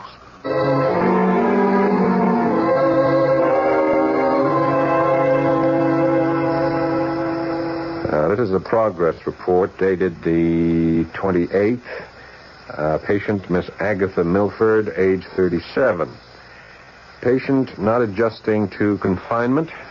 Resistance to group therapy aggravated by persecution complex. Oh, yeah, come in. Patient is convinced that members of group are hostile to her. Sounds like you're reporting on Miss Agatha, right? Right. I'll be with you in a minute, Margaret. Just let me complete this tape. I brought her file. Everything I could find on her. Oh, well, in that case, I'm with you right now. I dug up everything I could find on her. Good. I'll do my report again later after we check what you have. But it's a waste of time, really. What? I don't have a thing. No brothers, no sisters. She has none. Brothers and sisters, I have none. But that woman's mother is my mother's daughter. What? That's what Miss Agatha said last night. When I heard that strange voice in her room, I asked her if she had a sister. She said no. And then she added, brothers and sisters, I have none, but that woman's mother is my mother's daughter. Oh, I've heard that riddle before. But isn't it son? I mean, that man's father is my father's son? Yeah, but not the way she says it. What does it mean? I don't know. Right now, I don't know anything for sure. I don't even know if I actually heard that voice coming from Miss Agatha's room. But you said... Oh, I heard a voice, all right. It wasn't Miss Agatha. It sounded like it came from her room, but could it have come from somewhere else? Where? The rooms are 30 feet apart. If it came from the next room, Mrs. Haverstrom's room... No. It couldn't have come from Haverstrom's room. My eye passed there. All was quiet. It came from the far end of the hall. I wonder... What? Oh, no. Never mind. Let's see that file. Here you are. Oh, I'm talking about Mrs. Haverstrom. Yeah? Well, she and Miss Agatha got into another one of their brawls this morning. Oh, no. What about? Same thing. Miss Agatha still insists that the gold locket Haverstrom wears around her neck is hers. You know, the one with the picture of Haverstrom's father in it. Yeah, what's this? What's this entry here? It's hardly legible. Look, it's some sort of legal document. It seems to be rain damage. Well, what is it? Adoption papers. Adoption papers? Yeah. 1936 or 39. I can't quite make it out. An adoption agency in Greenville Township. That's just across the county line. The name on the document is Milford. Yeah. And first name looks like it could be Agatha. Yeah? You know, I bet if we checked this out, we'd find it's Miss Agatha who was adopted. But it's funny she never mentioned Well, it. she may not know. Most adopted children are never told. Agency records are confidential. But I think we've come up with a lead. A lead? When she doesn't know she's adopted and agency records are top secret? What kind of a lead is that? That's a tough one, I'll admit. But with a little digging, we may find out more about our strange Miss Agatha. Now, what was that about the locket? The usual. Miss Agatha insists that the locket is hers. And this time she tried to tear it off Mrs. Haverstrom's neck. And, well, Haverstrom swung her cane at her. But fortunately she missed. That Haverstrom locket? It could be Agatha's, you know. Well, I don't see how. Agatha Milford came here less than a year ago. I mean, look at her record. Here's what she brought with her. Just a few personal belongings, items supplied by county hospital. Oh, no jewelry. I see. Well, just keep Haverstrom and Miss Agatha separated, will you? Yes, Doctor. And the voice in the night. That I intend to check out further. How? From now on, I'm not making those spooky nightly rounds alone. I don't blame you. Starting tonight, you're going with me.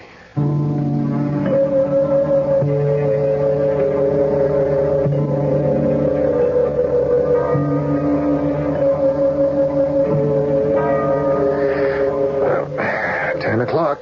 Time to make the rounds. Someone covering for you down here? Yes, one of the matrons. All right, let's be off, shall we? Just a few more steps to the top. Oh, careful. Careful, the railing here is not too secure. Railing? This entire third floor is ancient. If you ask me, we ought to close down the whole building. At least this crumbling railing should be replaced. Paul, if you'd only talk to the correction board, they might be... What's that? I don't know. It's coming from the far end of the hall. Miss Agatha's room? Let's see, shall we? Yeah, those are the same sounds I heard last night. Don't cry, little one. There's no need to cry. I'm here with you always. The other voice. Did you hear it? I don't know. I heard the wind. You are not alone, little sister. You need fear nothing or no one. Do not cry. I will never leave you.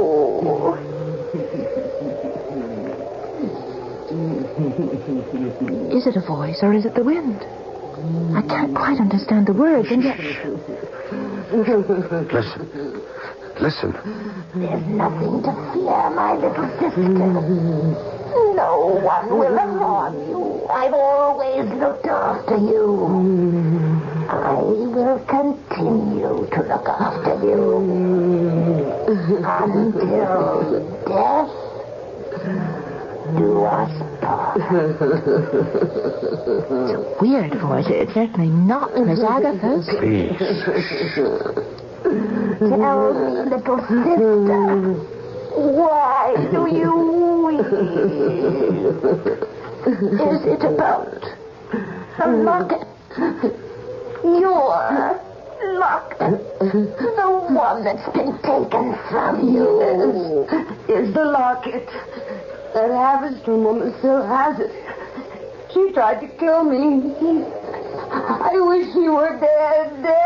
She's talking to herself about that fight she had with Mrs. Haverstrom this morning. What is she talking to herself? I want it, sister. I want it. That locket is mine. Mother gave it to me. You were there. You remember? Yes, I remember, little sister. The locket is yours. And you shall have it. I promise. Wait. Don't go. I must, little sister. I must. The voice. Listen, it's fading. Quick, open the door. I can't. It's locked. Keys. Here's the keys. Sister, please. Come back. Damn it, the keys. I don't have them. Miss Agatha. Miss Agatha, Dr. Thurman, let me in. No, doctor, go away. I'm asleep. I must rest. Please, Miss Agatha, Nurse Palmer is with me. I must talk to you. Please. Please let us in.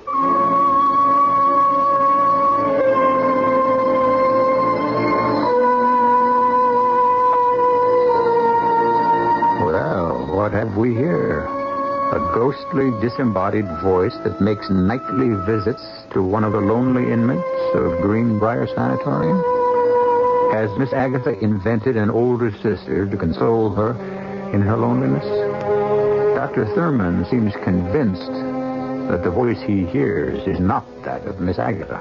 But for the moment, he has chosen not to make a hasty decision, convinced that there is more to what is going on and meets the ears. We'll learn more when I return shortly with Act 2.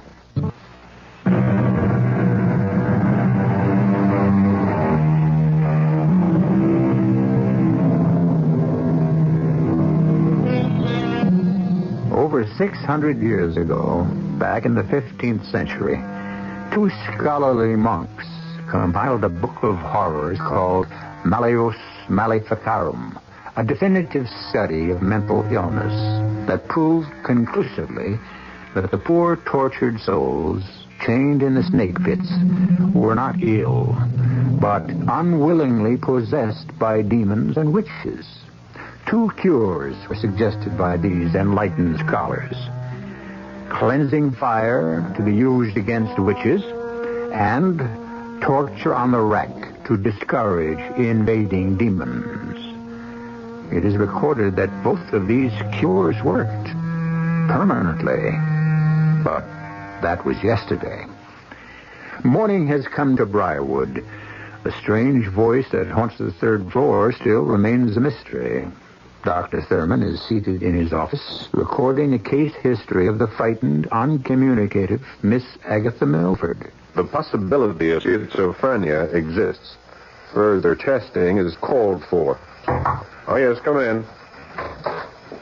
Hey, good morning, Doc. How's it going? Oh, Connolly, I'm just taping more about that strange experience I've been telling you about. Hang on a minute, I'll shut off this tape recorder.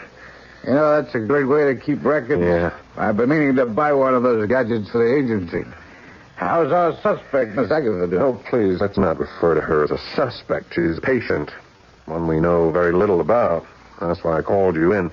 Did you have any luck tracing those adoption papers? Is the agency still in existence? You know, you're lucky, Doc. That adoption agency is still in existence. And I was able to get a look at their file. I got it all right here. I appreciate the effort you're putting into this. Well, you're an old friend, Doc. For clients, we do the possible. For friends, the impossible. Thanks, Connolly. Would you let me see the file? Now, hold it. This is a favor, right, Doc? So why don't you let me read it to you? Feed you a clue at a time so as I can get more than just one pat on the back for being so clever. Sounds like you hit the jackpot. Yeah, kind of. Now, to understand this complicated dossier, we'll have to start here on page 7 and work our way backwards. Connolly. Relax, will you, please? Now, let's see. First, we have the patient's transfer from Greenfield to Briarwood, the newspaper clippings, then the murders. Murders? I'm coming to them. Here we are. Milford, Agatha, natural parents. Natural? Your hunch was right, Doc. She was adopted. Then the name of the child on the adoption papers, the name we couldn't read? Agatha Ann Milford. Adopted daughter of Charles and Henrietta Milford. Her real mother was named Mason. Carrie Lee Mason. She worked as a lab technician at Mercy Hospital. That's where the child was born. A few months before the trial took place. Trial? Yeah. It seems Miss Agatha's mother was some sort of nurse's aide at the hospital, took care of terminally ill patients. And she was a very sympathetic woman. Unfortunately, too sympathetic. What does that mean? Well, according to these newspaper clippings I dug up at the library, dated September 1939, The supposedly kindly Mrs. Mason was accused, and later convicted, of the murder of 6 of her patients. She simply turned off the oxygen supply and let nature take its course, which, of course, was inevitable. Only the jury judged it to be murder in the first degree. Oh, poor woman. Watching those patients suffer day after day. Wasn't the pressure that she was under taken into consideration by the court? Yeah, but that's just the point.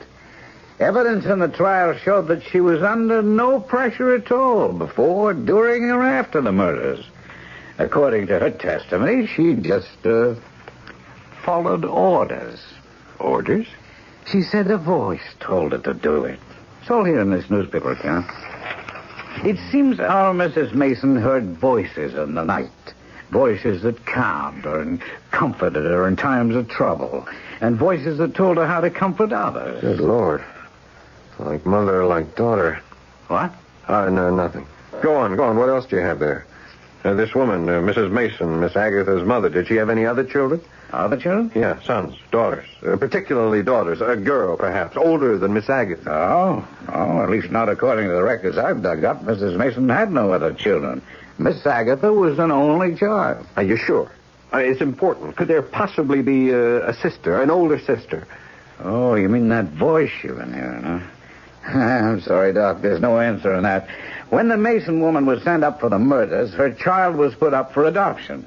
Miss Agatha, that is. Her only child. Now, of course, there are skeletons in every closet if you want me to dig deeper. Yeah, I wish you would. Well, sure, buddy, I will. The easy way out is to classify Miss Agatha as a schizophrenic. You mean that Miss Agatha and her sister may be the same person? Yeah. Only you don't really believe that. No, not after the studies I've made so far. There are reasons too complicated to go into. Yeah. Well, if I can be of any help... Thanks, you have been. Oh, by the way, is there a picture of Miss Agatha's father in those clippings? Yeah, I believe there is. Yeah, here we are. Right. Nice-looking guy. Yeah. Mustache, long sideburns. Looks like Valentino, huh? Why? Oh, we've had a little dispute over a gold locket. It belongs to Mrs. Havistrom. Inside the locket is a picture of her father. Miss Agatha claims the locket is hers. Well, here, take a picture. Compare it. That'll take care of one problem. I hope so. I've had to lock Miss Agatha in her room. I had a padlock installed last night. At least I know she'll be safe until this petty bickering is over with, and we can try to trace that strange voice we've been hearing. Well, if you hear 2 voices coming out of there now, you'll know it's just another case of schizophrenia. Yeah, I hated to have to do it. Miss Agatha is not a violent person. She must have been terrified when Mrs. Havistrom swung that cane at her. Oh? Sounds to me like you locked up the wrong patient. Mrs. Havistrom is not violent by nature. Look, there's too much to explain. If you'll let me have that photo, she'll prove once and for all who the owner of that locket is. Oh, excuse me. Sure. Dr. Thurman speaking. What? When did it happen? Miss Agatha, where is she? I see. Yeah. I'll be right there. We won't need that photo after all, Conley. Mrs. Havistrom's dead. What? Dead? The 3rd floor railing. It's needed repairs for months. The poor crippled old woman must have leaned against it. She just fell to her death down 3 flights of stairs. Hell. Look, could she have been pushed? Look, I'm sorry. I can't discuss this any further. I got to get to the infirmary.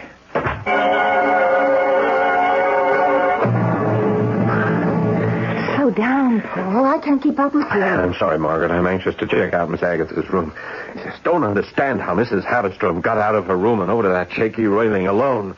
Where was the 3rd floor matron, huh? She was called away for a few moments. I've told you never to leave the 3rd floor She unattended. was only gone for a short while. You heard me tell that to the police. They're taking the body away. When this gets out, Margaret, I just can't understand what happened. Oh, come on. Let's get to Miss Agatha's room.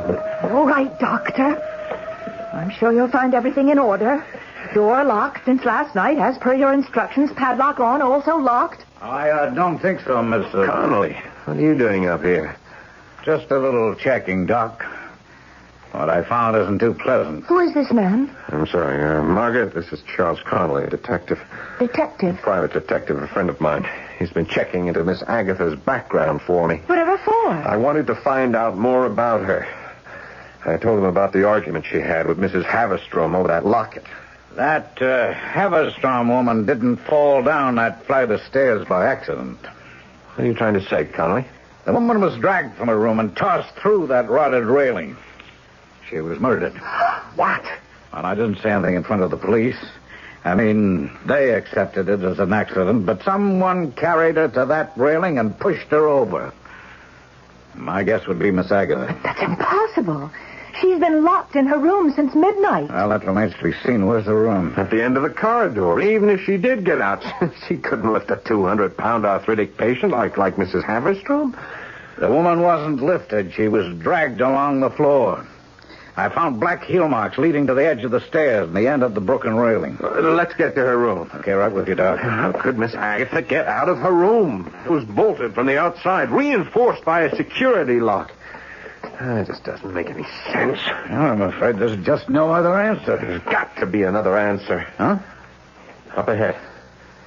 Now, you see that room at the far end of the hall? Huh? Well, that's Miss Agatha's room. And even from here, you can see that the padlock is still on and it's still intact. Well, I'll be... Yeah, not a mark on it. It looks okay. It's solid, sturdy. Who has the key? I do. If you gentlemen will step aside, huh?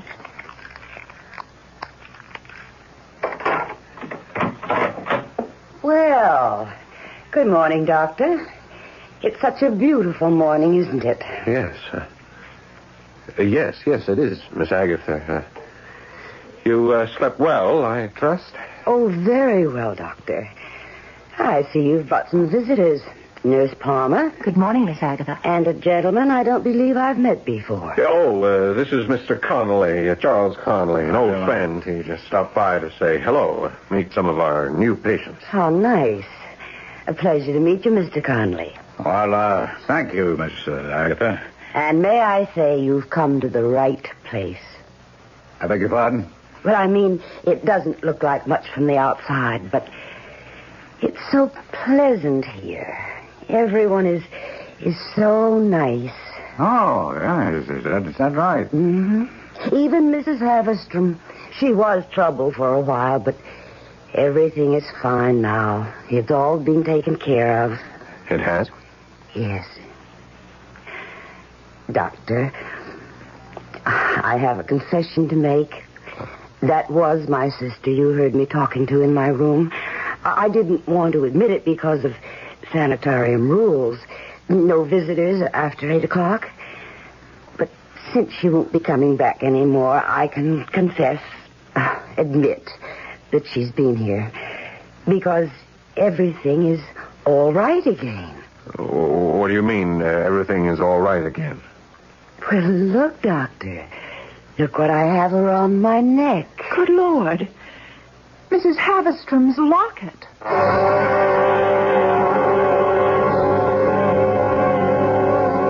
Despite evidence to the contrary, Dr. Thurman still insists that his initial psychological diagnosis of Miss Agatha was correct. Convinced that this frail, frightened woman could not possibly be involved in anything as horrible as murder. Let's hope Paul Thurman is right. Because if he is not, he could be dead wrong. We'll learn more when I return shortly with Act 3.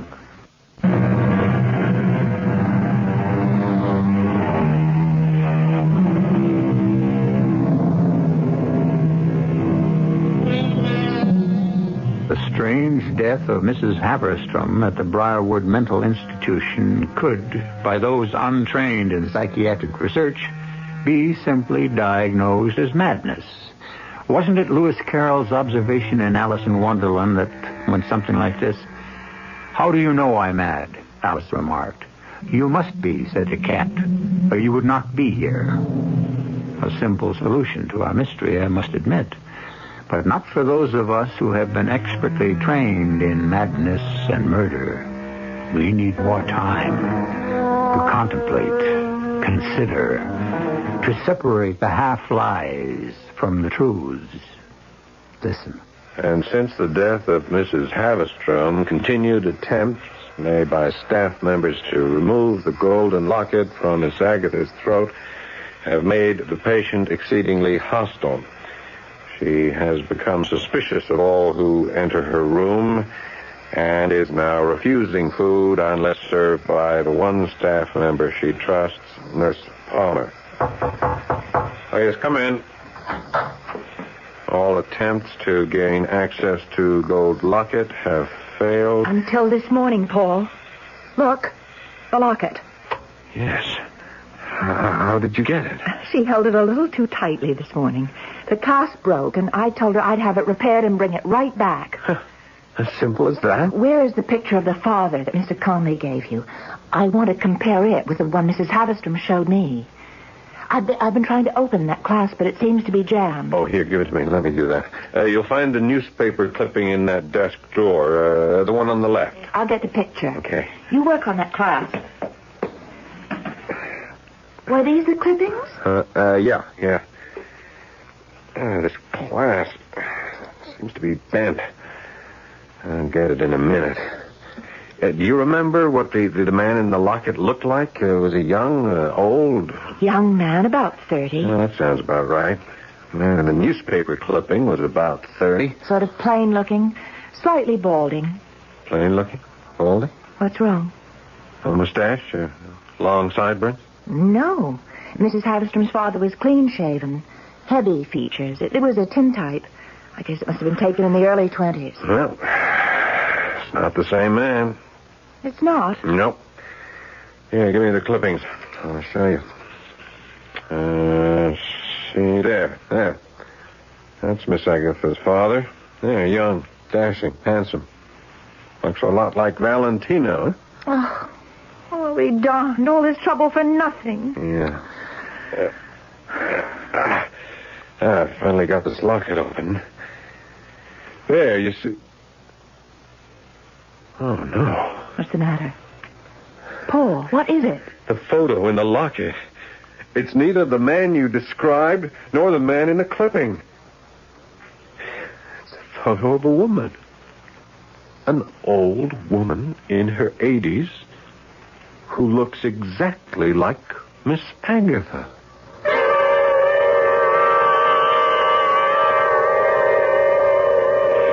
And so I rushed right over to your office, Mr. Conley. I brought the locket with me. And inside you'll find the picture of that strange woman that we found when we opened it. Could I see that locket, Miss Palmer? All right, but I have to bring it right back.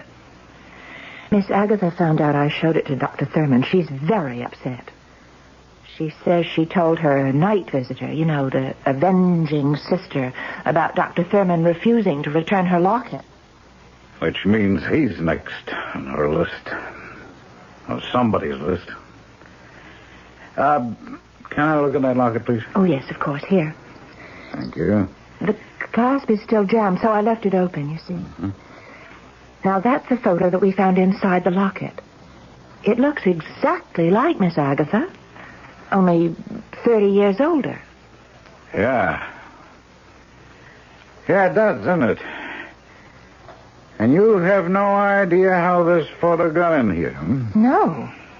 I mean, we still have no idea how Miss Agatha got the locket in the first place. The last time I saw it, Mrs. Havistrom was wearing it. Yeah, I know. And when Mrs. Havistrom fell through the railing to her death, down that flight of stairs, Miss Agatha was locked in her room. How many keys are there to that padlock? You still insist Miss Agatha had something to do with Mrs. Havistrom's death. But in order to do that, she'd have had to have help from the outside. An accomplice at the sanitarium. How many keys, Miss Palmer? 2. Mine and Dr. Thurman's. Oh. Since Dr. Thurman is an old friend of yours, I suppose that puts me in the category of being a prime suspect. No, I didn't say that. You did. But you didn't say I'm not.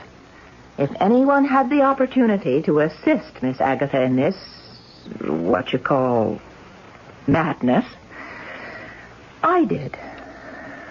Yeah, Miss Palmer, I've thought of that. I mean, You turned the third floor over to a matron that night, right? Then sent her on some sort of errand. What do you mean, some sort of errand?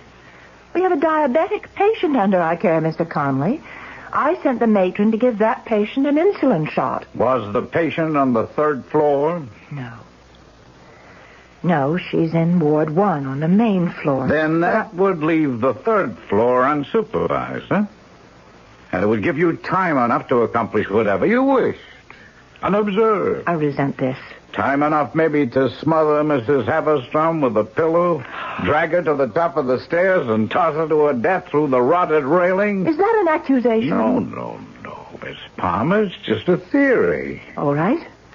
And how do you explain the locket that we found around Miss Agatha's neck? Well, you have a key to her room. You could have slipped in, placed the locket around her neck while she slept. And the photo, Mr. Conley? I assume you have an answer on that, too. Where would I have gotten a photo of an old woman who looks exactly like Miss Agatha? From one of the newspaper clippings I left with Dr. Thurman. The Carrie Lee Mason file. A duplicate of the one I keep here in my desk drawer. Would you like to see the clipping, Miss Palmer? A recent clipping? Mr. Conley, I've been patient until now. Here's what Carrie Lee Mason looks like today.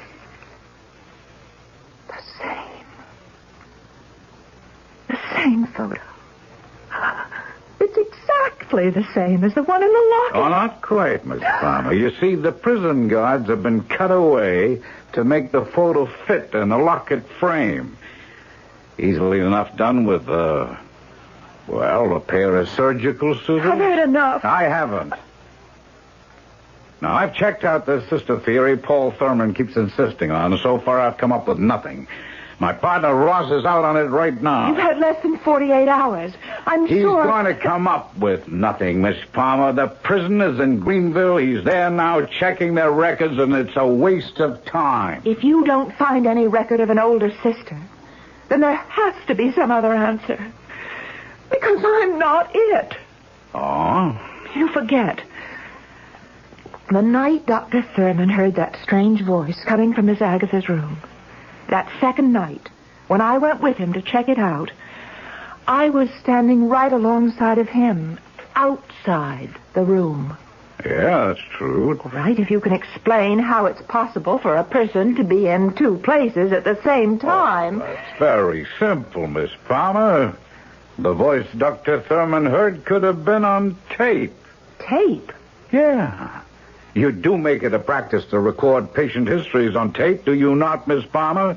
I heard Dr. Thurman making such a recording when I stopped by his office. Who transcribes those recordings, Miss Palmer? I do.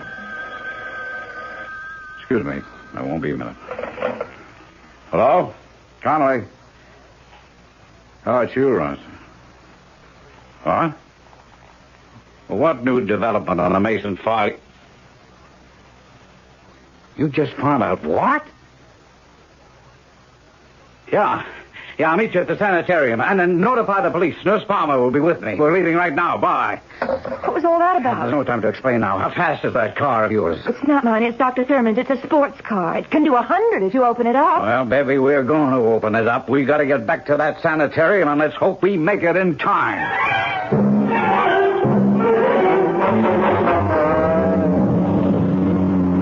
Conley, please slow down. Just hang on, Ben. Hang on. I've been hanging on for dear life.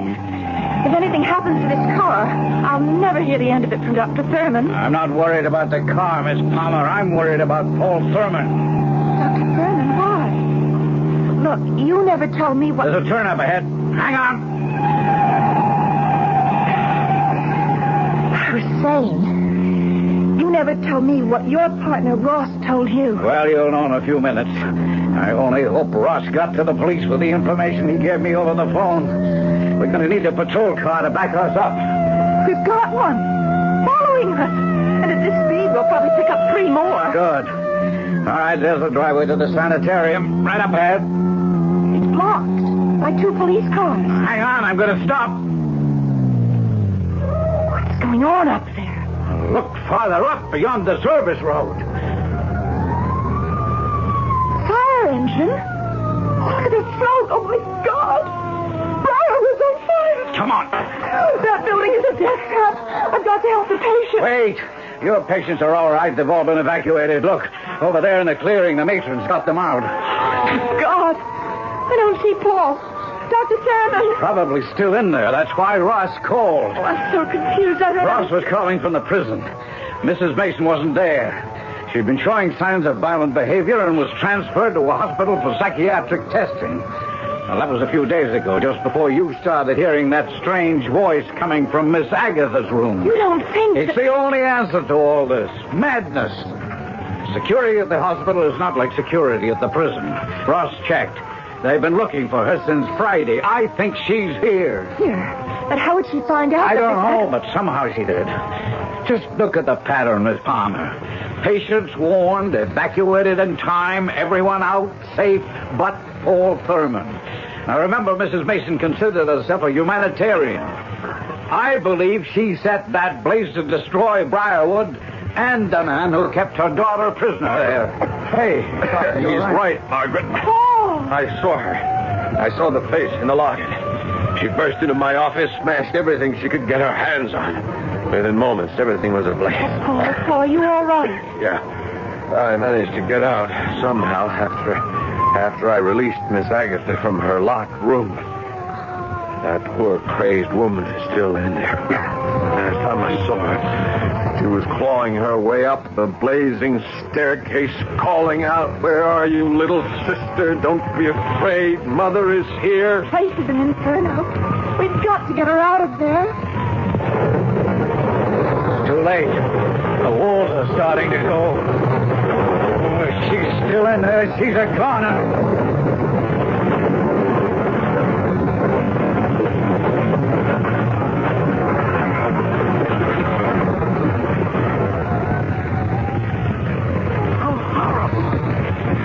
Nothing could escape such devastation. At least the others are safe. Are you sure they all got out? Yeah. Everyone but Mrs. Mason. I don't understand. What made her do it? You know about these things, Paul. What brought that woman here? What drove her to such total destruction? She couldn't help herself, Margaret. Intellectually, she may not have known whether Miss Agatha was her daughter or her sister. But emotionally, instinctively, she knew. She was driven by one of the strongest forces in nature. Love, Margaret. Love.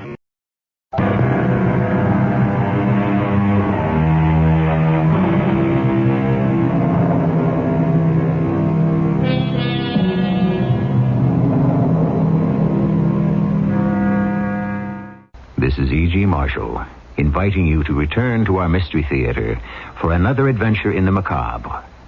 Until next time, pleasant dreams.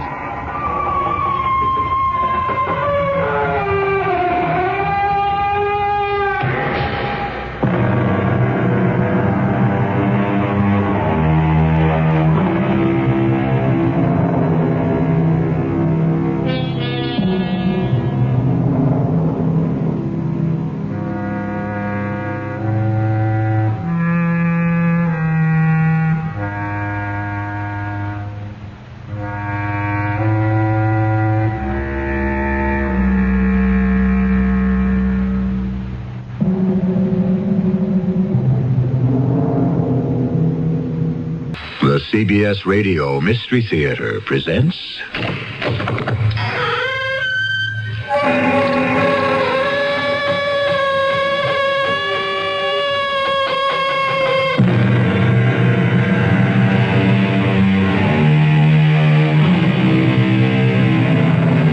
Come in.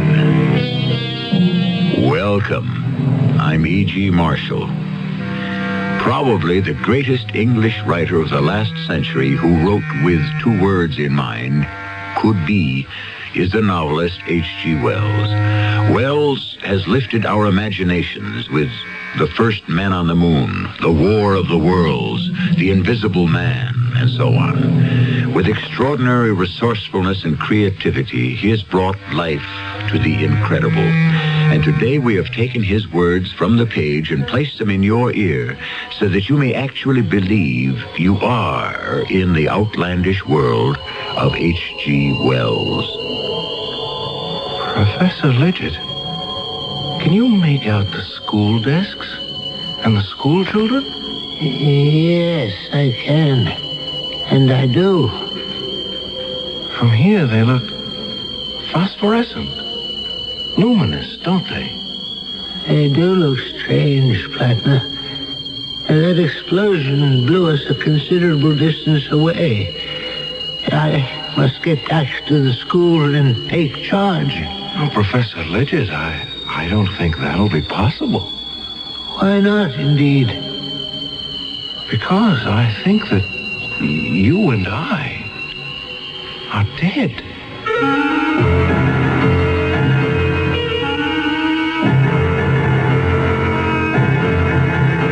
Our mystery drama, Watchers of the Living, adapted from a story by H.G. Wells, was written especially for the Mystery Theater by James Agate Jr. and stars Tony Roberts.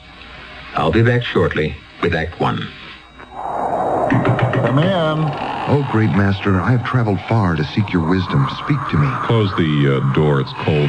Sir, I crave the meaning of life. How do you earn your bread, my son? Well, do you till the soil? No. Do you tend sheep? I'm in advertising, sir. Advertising. Fascinating. Yes, sir, I'm in a big hurry. I have to be in Fiji tomorrow to shoot a television commercial. Fiji? Yeah, we found a place there that looks exactly like Columbus, Ohio. Why not go to Columbus, Ohio? Look, I'm just here for some wisdom. All right, let me check my wisdom book, see what we can thank find. you. Yeah. Go with radio. What? Looks to me like a fantastic buy. I wanted important wisdom. This is important. Listen, newspaper cost per thousand is up 99% since 1967. TV is up 90%, sir. But radio cost is only up 38%. 38%. And it says radio's audience is bigger than ever. But what about happiness and stuff? Use radio. It's great impact at a price you can still afford, and you'll be very happy. That's it? Yeah. And when you go out, close the door real tight, because it's cold in here and I got a runny nose. If you want to talk to an authority on advertising, call us. We're 97 WFLA. Here's a tip from your Better Business Bureau. Are you in the market for a used car? If you are, it would be wise to shop around until you get a feel for the market.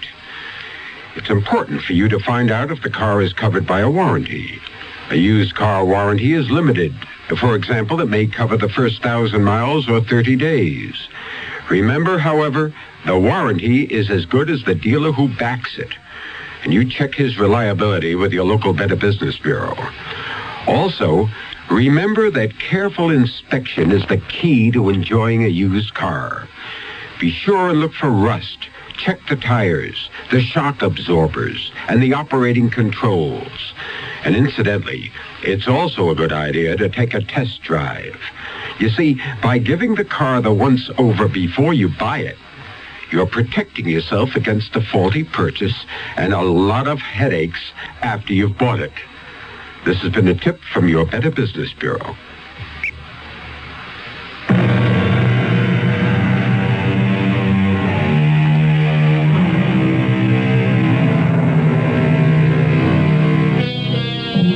What'll it be this time, Mr. Wells? Mars colliding with Earth? A machine to put you into another century? The problems of loving and living when no one can see you? None of the above? Something completely different? Yes, it is. In fact, in the 90 years of science fiction that followed where H.G. Wells blazed a trail, no one has ever attempted to duplicate the story we tell you now. My name is Fred Plattner. I'm 27. My mother and father passed away when I was 10. I'm a teacher at a small school in Sussexville. So small that one teacher has to do the work of 5. Too much work for too little pay. Last week, I heard of a great summer job in town, lifeguard on Sandy Beach. To apply, I first had to get a physical checkup. Mr. Plattner, I do not have good news for you. I'm sick, Dr. Bendiner? No, I wouldn't say that. Not sick, but strange. You mean when you examined me, you found some... I didn't want to say anything until I had the x-rays, but I can tell you this. In all my years of general practice, I have never seen a body like yours. Well, Will I live? Who knows? Before I show you the x-rays, tell me, young man, why do you want to be a lifeguard? I understand you have an eminently scholarly position as a teacher. Well, that's what everyone tells me, Doctor. But there's no money in it now and no future in it tomorrow. What do you teach? What don't I teach? Bookkeeping, geography, modern languages, and chemistry, which Dr. Lidgett, our former principal, threw at me about a month ago. Aye, all those subjects. You must have a vast knowledge. No, I don't. But since my students begin by knowing nothing, all I have to do is bone up from day to day and stay one lesson ahead. What an extraordinary way to run a school. In a town of 1,000 persons and 1.25 children per household, I was told by Professor Lidgett, the principal, there was no alternative. There are 2 other teachers besides myself, and that's it. On my present salary, I can hardly save a cent. But if I pass the physical and get this lifeguard position, I could clear $300 this summer. I wish I could help you, Mr. Plattner, but the facts don't help me. Let me show you. Look at these, your x-rays. First, notice your heart beats on the right side of your body. Now look at this plate. That is the right lobe of your liver. However, it's on the left side, and the left lobe is on the right side. Tell me, have you noticed any changes in yourself lately? Well, now that you mention it, I have been finding it sort of difficult to write straight across a page the way I used to. You've stopped writing? How do you correct papers? Using my left hand and writing across the paper from right to left. Anything else, Mr. Plattner, out of the ordinary? Well, I was never very good at sports, but now I can't throw a ball with my right hand at all. With your left? Not far. And sometimes I get confused at meal times, trying to find my knife and fork. I've caught myself quite often trying to cut my meat with my fork and putting it into my mouth with my knife. I'm backwards. Is that it? What should be on your right side is on your left. You're sure I haven't always been that way? I asked myself the same question. So I got out your old x-rays from Dr. Jonas's files. The last time you came for a checkup, everything was in its proper place. I wonder... I have a theory, Mr. Plattner, which is not easy to substantiate, how this might have occurred to a person. But my theory could hardly apply to you. It couldn't? There's a mathematical hypothesis that the only way a solid body can be changed is by taking that body clean out of space, as we know it, and inverting it. Oh, my gosh. Much further into space than any astronauts have ever gone, of course, into the 4th dimension, in fact. But that is a theory, and you, Mr. Plattner, are a fact. Obviously, your internal exchange of left for right was not the result of any voyages into the 4th dimension. But they are. I mean, they could be. You have made such a trip? I have. I was hoping to keep it a secret. My dear young man, look, getting a job this summer as a lifeguard isn't that important. Oh, but I did. 2 weeks ago. I mean, I returned from wherever I was 2 weeks ago. Didn't you hear about my disappearing from the school? You see, that's where I must have been. In that 4th dimension.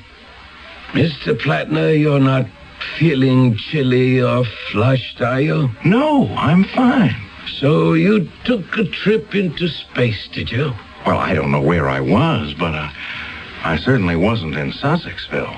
Mr. Plattner, I imagine the tests have been a bit exhausting, so if you'll come into the next room, you just stretch out on this couch, close your eyes, and rest up a bit. But I'm not tired. For your own sake, I think lying down won't hurt.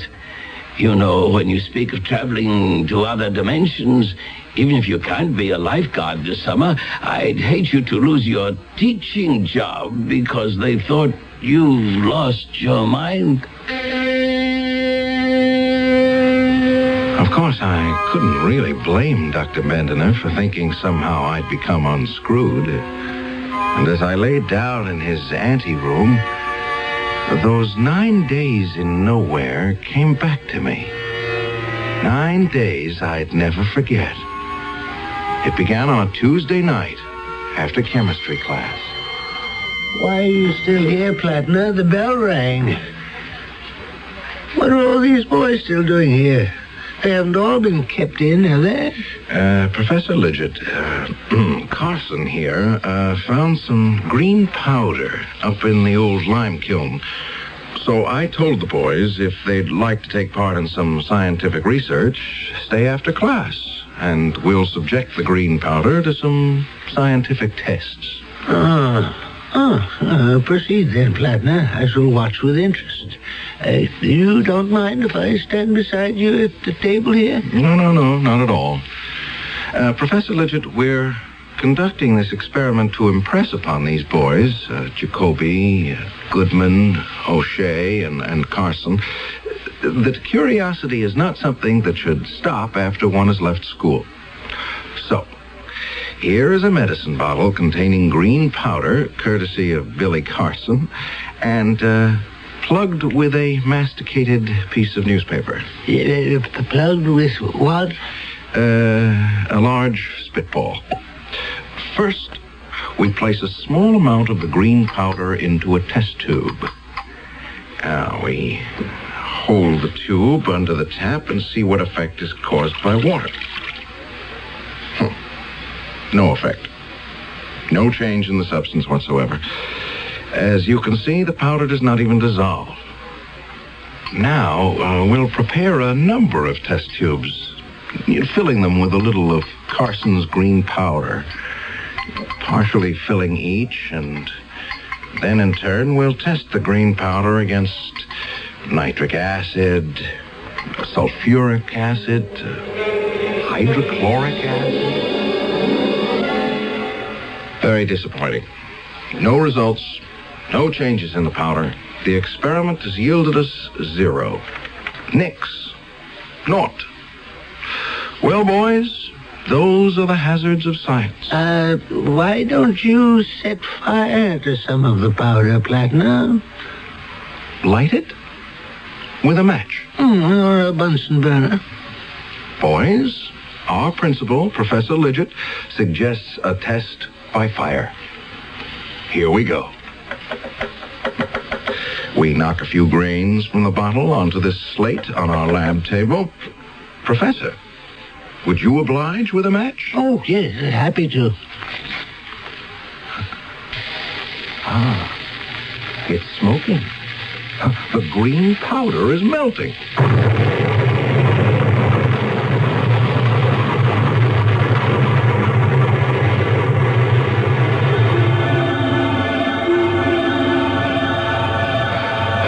The explosion, I was lifted off my feet and driven forcibly backwards. I wondered if I'd crashed through the wall or window of the chemistry lab. The next thing I knew, I was thrown to the ground.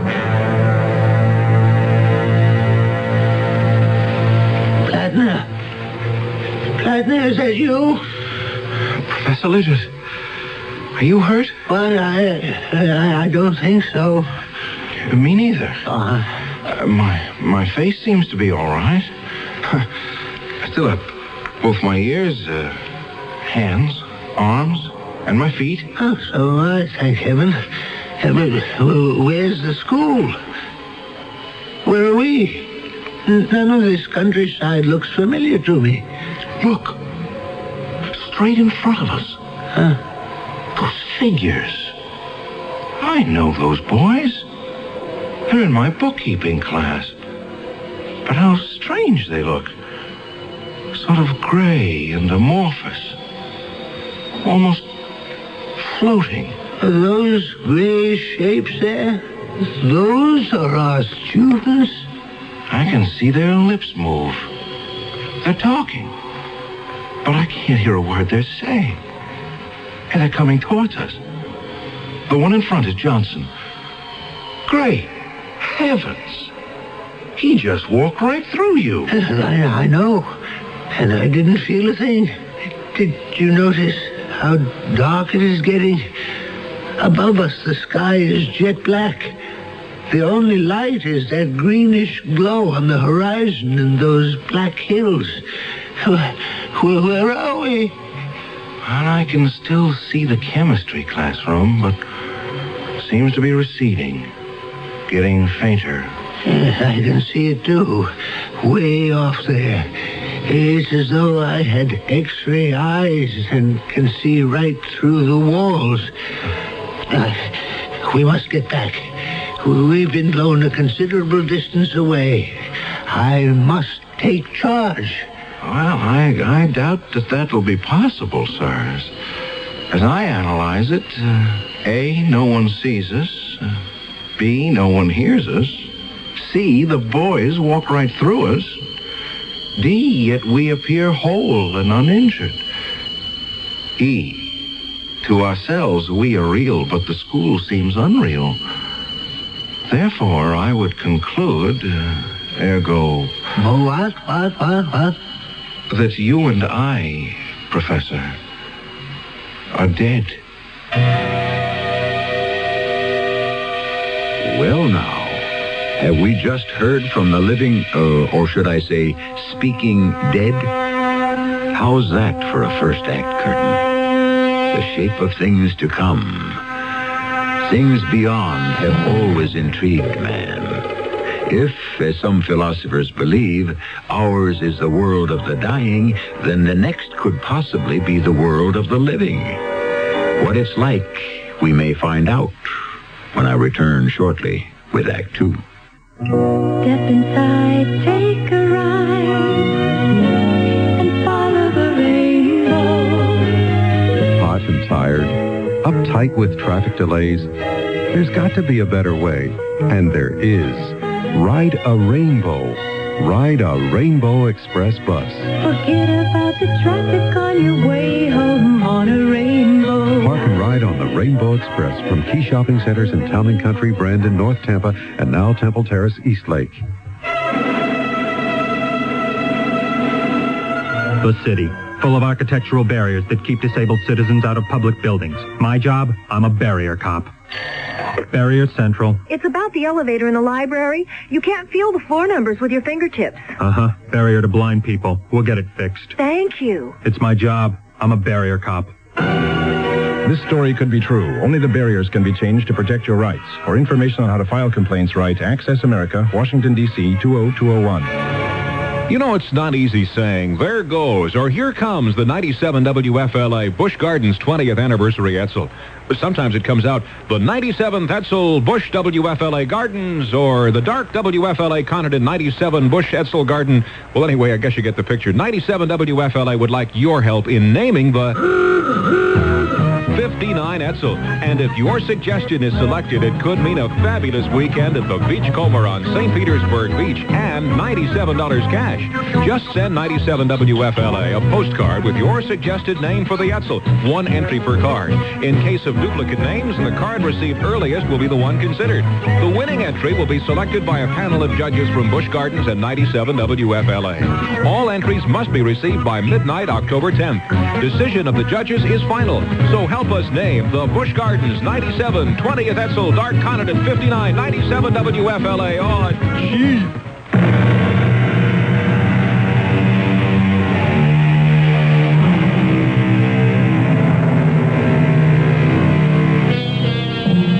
Overworked teacher in a small grammar school explodes himself and the principal into what? He believes it's the world of the dead. But could he be someplace else? Some in-between state? It is a land where everything is shades of gray and green. Remember, it was a green powder that caused all this. A fact that does not escape those left behind.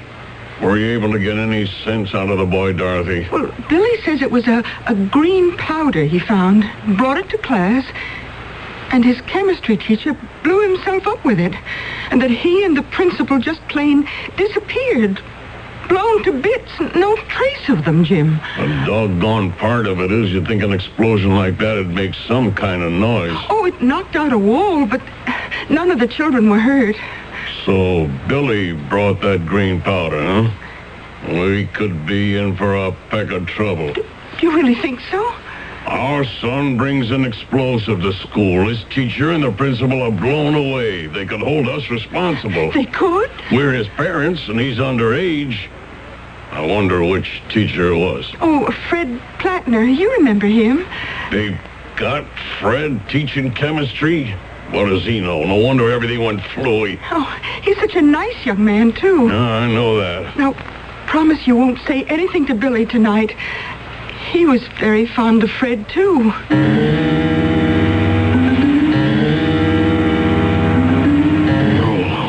No, don't, Fred. Please, don't. Jim, wake up. Jim, what is it? Jim, wake up. Oh, Dorothy, I had such a nightmare. I was dreaming. Don't tell me. Don't tell me. Why not? It was kind of crazy. I had a terrible dream, too, Jim. Fred Plattner. He came right into this room, and he motioned for me to follow him downstairs. Oh. And then he took out a small medicine bottle with green powder in it and was trying to give it to me. And then suddenly, it was gone. I saw him, too. By the whole closet. I mean, in my dream, he was standing by Billy's bed, and he had that same bottle in his hand, and he was shaking his head. And then I woke up. Poor Fred. He was too young to die. It was like he was trying to tell Billy something. That's what Fred did to me in my dream. Made me feel he wanted to tell me something. So, here I am, Fred Plattner. Or maybe I should say I was Fred Plattner. Now I exist in this other world, and I'm trying hard to get through to the world I've been blown out of. To those incandescent, phosphorescent shadows of people and places I knew. It's very frustrating. Plattner, where the devil are we? Gee, I wish I knew, Professor Lidgett. I was watching you before walking down that steep hill and stopping, and then you were shouting at some rocks. Well, I was trying to get through to Jimmy Carson. No go. He can't hear me. There must be a way to communicate with our world. Cut through the invisible barrier that separates us? Plattner, I think I'm getting a chill. Well, it's sitting in one place, Professor Lidgett. Give me your hand. Yes. Up you go. Now, we'll get ourselves off this cliff. Down there, it may be warmer. Oh, thank you, my boy. I'll follow you. I don't think I valued you when you were teaching at Sussexville. Yes, that's good. That's good. One step at a time. It's never as steep as you think. I'll have to tell you, Professor, I have no idea where we're heading. But at least we're moving, and that's the best way to keep warm. Plattner, you know what's even more terrifying? I can hear you. You can hear me. But that's all. There's no sound in this place. The leaves are moving, but no sound. The wind is blowing. You can feel it, but you can't hear a thing. We came down this cliff, not one footfall, not a sound. It's all like some mad, silent movie. Not a sound anywhere.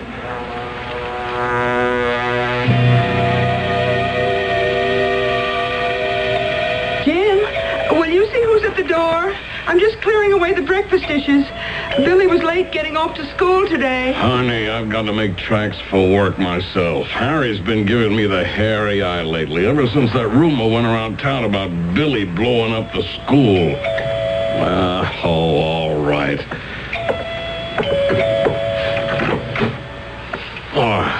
Hello, Sheriff. What can I do for you? Good morning, Jim. May I come in for a few minutes? Oh, sure. Is Billy home? Who? Billy, your son? Oh, yes. I mean, no. Billy's in school. He loves school. Wouldn't miss a day. No, maybe it's just as well. Sit down, Sheriff. Can I get you some coffee? No, thanks. Who is it, Jim? What? Hello, Sheriff. What brings you here this early? I'll get to the point. You all know about that explosion at the school? Why, yes, I did hear something about that. Accident in the chemistry lab or something, eh? We've been investigating, and I'm not so sure I can call it an accident. Fred Flatner and Professor Lidget.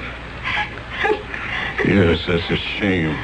We've questioned every boy who was in or near that class, Jim, and they all say the same thing. Billy didn't mean anything by it. Honestly, he didn't. Dorothy, shut up. I mean, dear, let the sheriff tell us what's on his mind. I intend to. The information we've gathered is that your son brought a green powder into the class laboratory, and it was that caused the explosion. A green powder? Well, where could Billy have found such a thing? He never said anything about it to us, did he, dear? Jim, I think we should tell the sheriff. Well, there's nothing to tell. You asked where your son could have gotten such a powder. 3 boys were with him when they all went to the lime kiln. He found it there and put it in a bottle. Oh, what 3 boys? Ted Jacoby, Matthew Goodman, and Tommy O'Shea. I know those kids. They'll say anything. You know how kids are. You're not going to believe the word of little kids, are you? Unfortunately, we have no adult witnesses. But as we piece the story together, this was no ordinary school experiment. Well, I don't see how you could hold my boy responsible for the mistakes of a teacher. So far as you know, then, Jim, this whole story about Billy and the green explosive is untrue? Absolutely. Is this Billy's school satchel? Yes, it is. Where did you find it? In the chemistry lab, under one of the seats. I'll be straightforward with both of you. We found traces of a green powder inside. So, if you don't mind, I'm going to have to ask you, Jim, to come along with me back to the station house. I can't go there now. I'm due at work. I'm afraid you haven't got any choice, Jim. But what have I got to do with it? The law says that since Billy is underage, you, his father, are responsible. I have to book you, Jim. Book me? On what charge? Accessory to murder.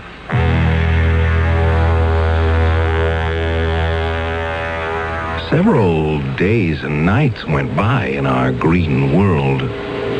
This particular morning when I awoke, large, strange snowflakes were dropping all over me. Green snowflakes.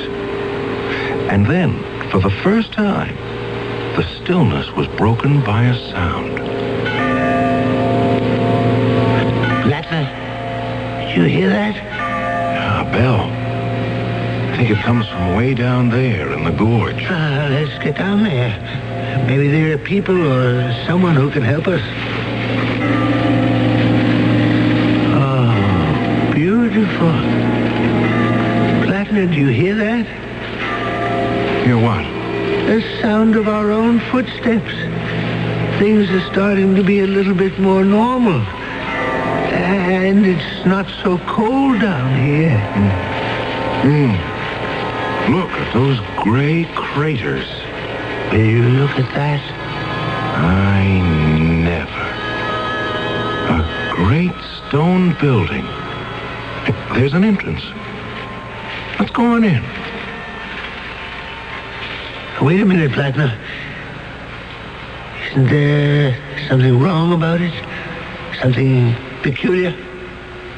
Well, nothing more peculiar than finding any gray skyscraper in a green world. It doesn't have any windows. It's like being inside a huge tomb. There are some flickering lights way down there. An altar. Something's moving back there. Where? To the right of the altar. What looks like a torch burning a green flame. Oh, yes, I see what you mean. Now, follow along the walls where that strange writing runs around the side, all the way to the right. Snowflakes. Big as a balloon, moving up and down. Let's get closer and have a look.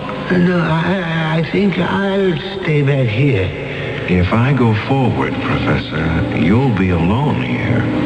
Oh. Those large things.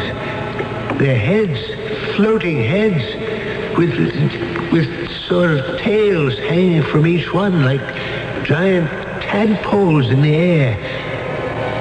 They don't seem to have faces. Hey, one is turning around. It's got eyes. The others are turning now, too. They do have faces. Look at them now. They're floating away. Anyone here? Something just flew into my face. Something cold. It's one of them.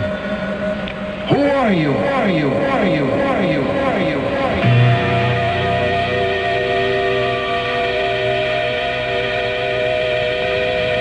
Ladna, I don't think I can take much more of this. Look back. What do you see? I see the school. Our school. The big assembly hall. And the boys are taking a test. The midterms, that's what they are. Well, will you look at that? Some of them are using a crib. A pony. So they are. Cheating in a midterm. Plattner, make a note which boys are cheating. Well, I don't see the school anymore. It's changing now. I can see a street. Yes, it's Main Street. So it is. But how can we see Main Street from here? Because it runs right through us. This world, this dimension. So that's where they went. Who went? Those floating faces. They're hovering over the people walking on the street, see? Look, one or two following each person. Watching. Watching? Why are they there? They're watching the living. Plattner, where are you? I'm here. I just don't want to look anymore. Oh, what's the matter with you? You're crying. I know what those watchers of the living are doing. I know who they are. There are two of them above my head, aren't there? Yes. A man's face and a woman's face. I know them. I know who they are. The two faces over your head, you know them? It's my mother and father.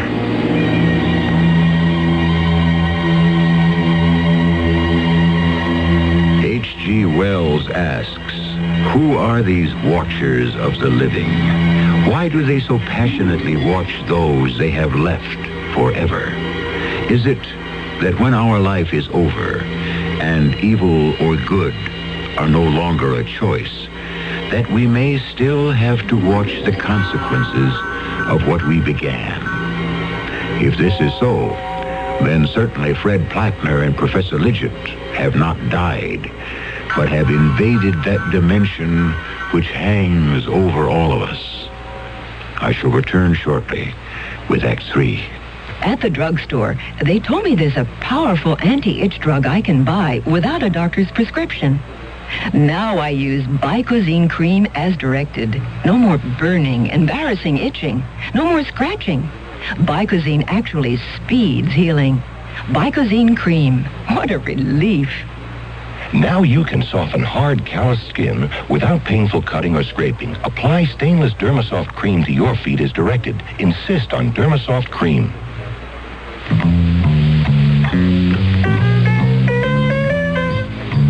You can sing Smoke Gets in Your Eyes, but when it gets into everyone else's eyes and nose and throat, it's no musical matter.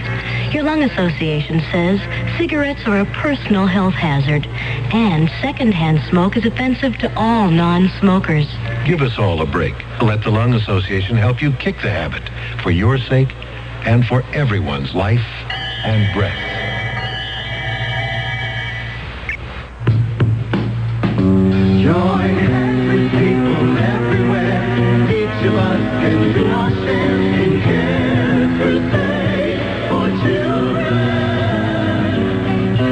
year, people of all nations are joining hands to improve the lives of the world's needy children. Through CARE, you can provide the families of these children with the means to grow their own food, to build medical facilities, safer water systems, and schools. Tomorrow's world is in our hands. Help make it a better place for all the children.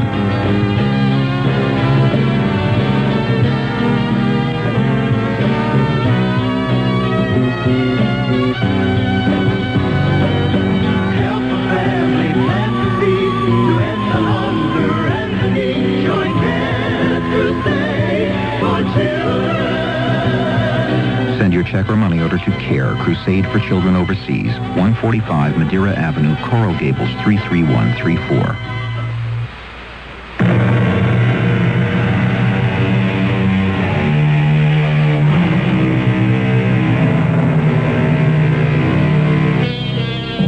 Let H.G. Wells continue his story.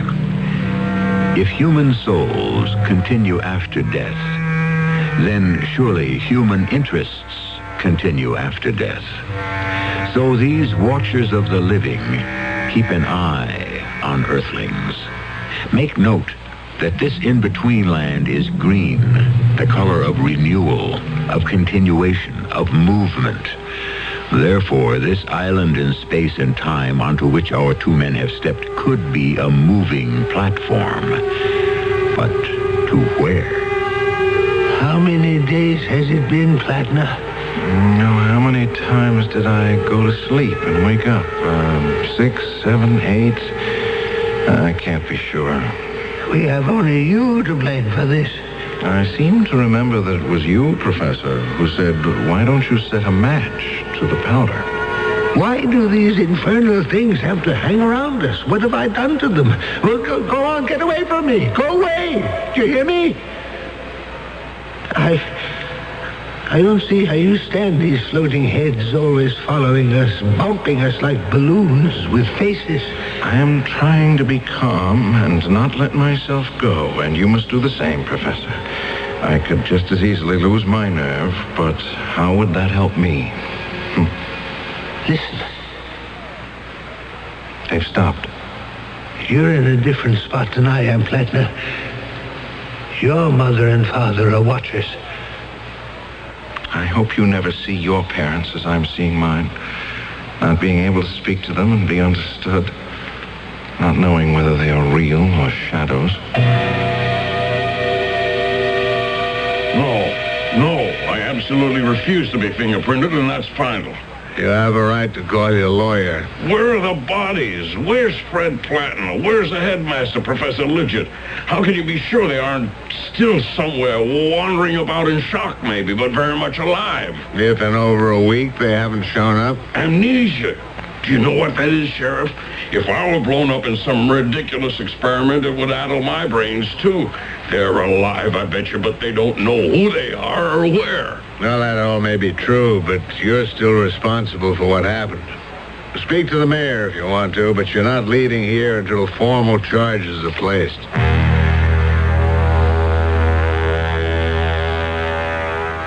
It had all changed between Professor Lidgett and myself. No longer were we of like mind in this limbo of the dead where there was no sunrise or sunset, where a green haze hung over vast cliffs and stone buildings without windows. We were enemies, and that didn't help. The day I hired you for the school, I must have been mad, Platner. You got us into this. Now, what are we going to do? Try to keep my head, for one thing. For another, I'm going to sit here and have another try at getting through to Sussexville. Oh, you have a formula? How are you going to do it? Concentrate. Mother, Father, help me see our town. There. I can see right through that rock face. The walls of the house, like glass. Well, Professor, you got your wish. There's Billy Carson and his mother. They're standing in the kitchen listening to the telephone. There's unhappiness written on her face. I shouldn't wonder. That boy shouldn't be allowed out alone. He's a menace. They're talking to someone at the police station. Mother, Father, I want to see what is happening there.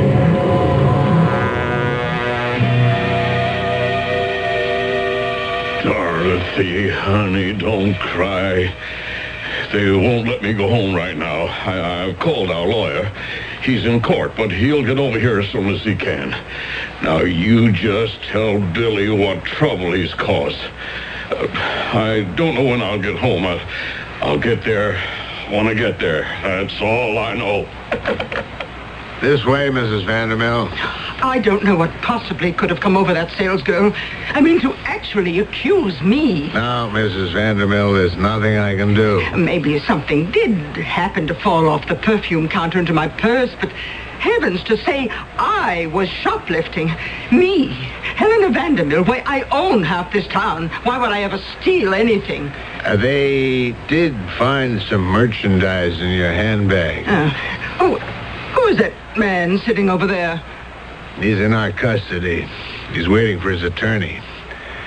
Now, Mrs. Vandermill, if you'll kindly pay the fine, all the formalities will be taken care of. Oh, Sheriff, you are the most understanding public servant in this town. The fine, Mrs. Vandermill? Oh, yes, of course. Now, how much will it be this time? I'd say $50 would cover it.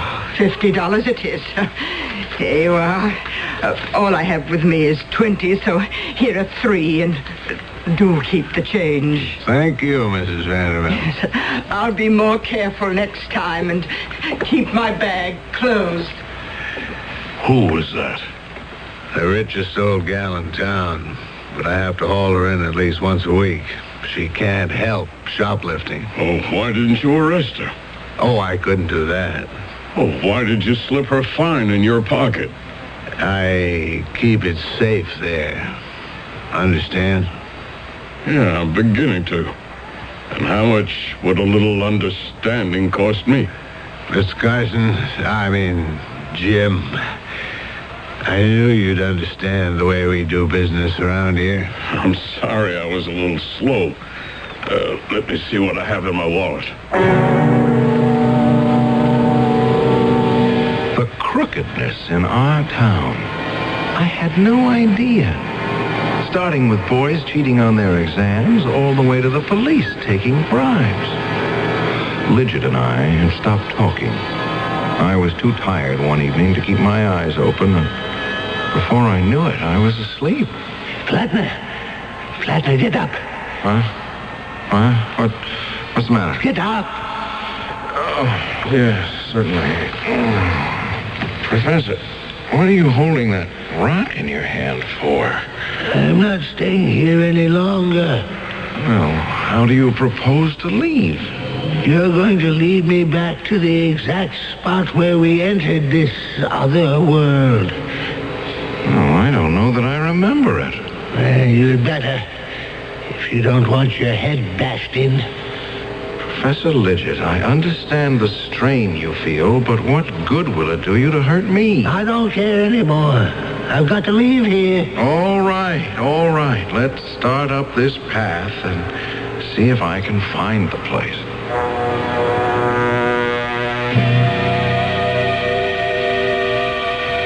Hello, operator. I dialed 555-1212, and I got a wrong number. Would you place the call for me, please? It's the mayor's office. It works every time. Good morning, Mayor. Not too badly. We made $260. 60 from the old klepto, and I nicked another citizen for the 200. All right, will you stop by, or shall I send the cash over to the town hall? Good. I'll put 130 in an envelope addressed to you and marked official business.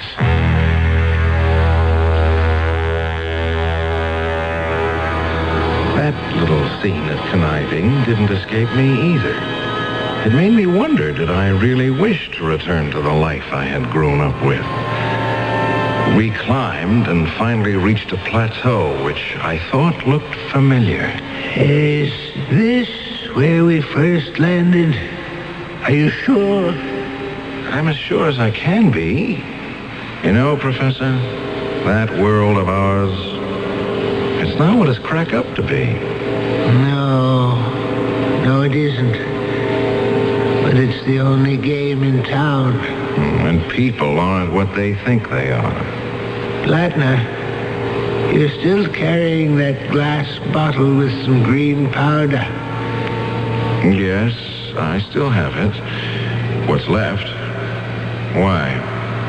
Nothing. Just thinking. It's finally dawned on me why the watchers of the living have such unhappy faces. What goes on Earth is enough to make anyone sad. Greed, deceit. The people you thought were honorable, people you respected. Even you, Lidget. You're much less of a human being than I thought you were. Much less. Lidget, what are you doing to that rock? Lidget, please. Please.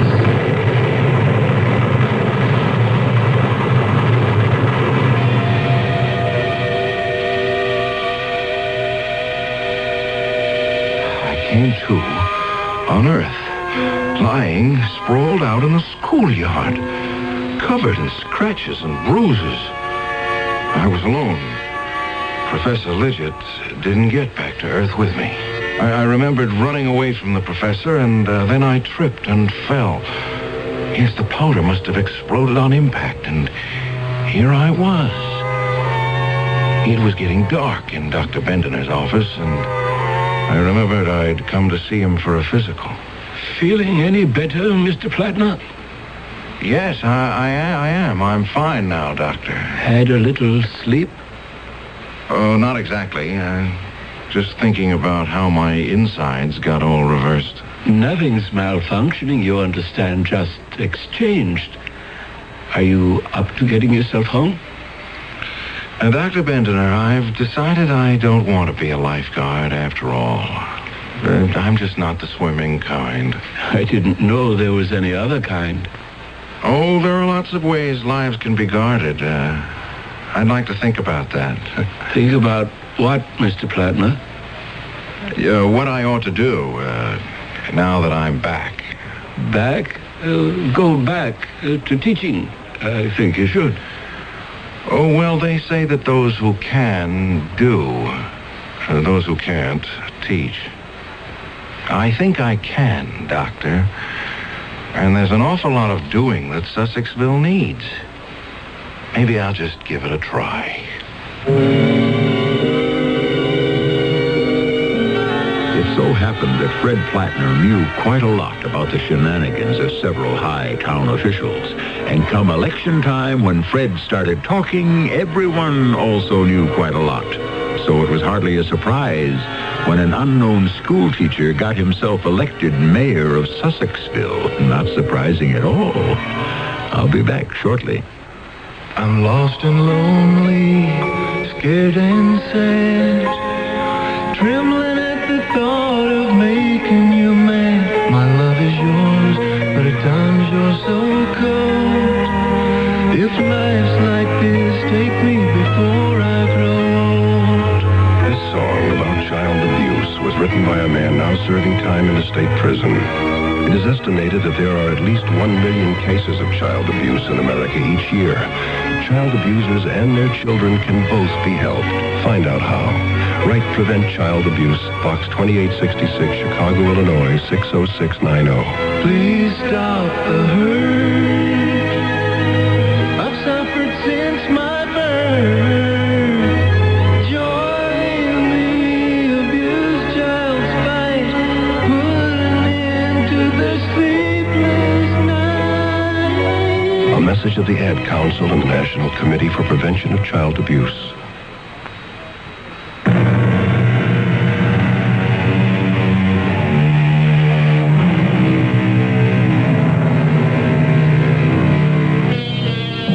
Some folks around Sussexville are still scratching their heads, wondering where Fred Plattner and Professor Lidgett disappeared to for 9 days, and why the professor never came back. But Fred isn't telling anyone. Every now and then, though, he'll look up suddenly from his desk in the mayor's office, as if he was seeing someone he recognized. Call it an H.G. Wells fantasy, if you will, but who knows? Perhaps we are all being watched. Over there. Is that a shadow over your head? Our cast included Tony Roberts, Bob Dryden, Bryna Rayburn, and Gilbert Mack. The entire production was under the direction of Himan Brown. And now, a preview of our next tale. I took a few steps down the rough cobblestone alley. It was dim, a place where the sun couldn't get to. There wasn't a sound. The bustle behind me seemed to have vanished. I walked slowly along the twisting alleyway. Well, there were a few shops, but they were all closed. I don't know why I kept walking, but something seemed to draw me along. And then the alley turned, and there it was. A small shop, brightly lighted with candles. In the window were clothes, leather things, beads, spices. There was no name on the door, but I knew I'd found the Devil's Boutique. This is E.G. Marshall inviting you to return to our Mystery Theater for another adventure in the macabre.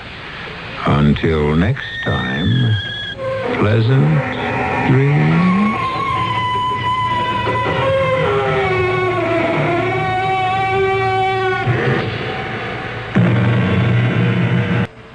The CBS Radio Mystery Theater presents...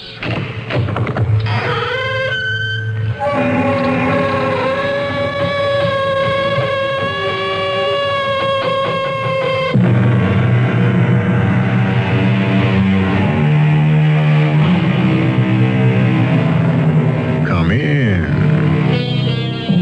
Welcome. I'm E.G. Marshall. It seems to me, said Mr. White, that the future is not a unified dream, but a miracle pie, long in the baking, never quite done. It does seem that way, doesn't it? But we all know that eventually the pie will have to be done. Not necessarily because it's ready, but quite simply because the oven shall have burned out. The Council of Elders has been forced to make a decision. We must commit murder. Murder? What is that? We must end a life. But a life can only end when the time comes. Life can be taken from the body. Who? Who among us could take life from a body? You. Never. Not now. But you could be programmed. Please. Why me? You have been chosen by the computer.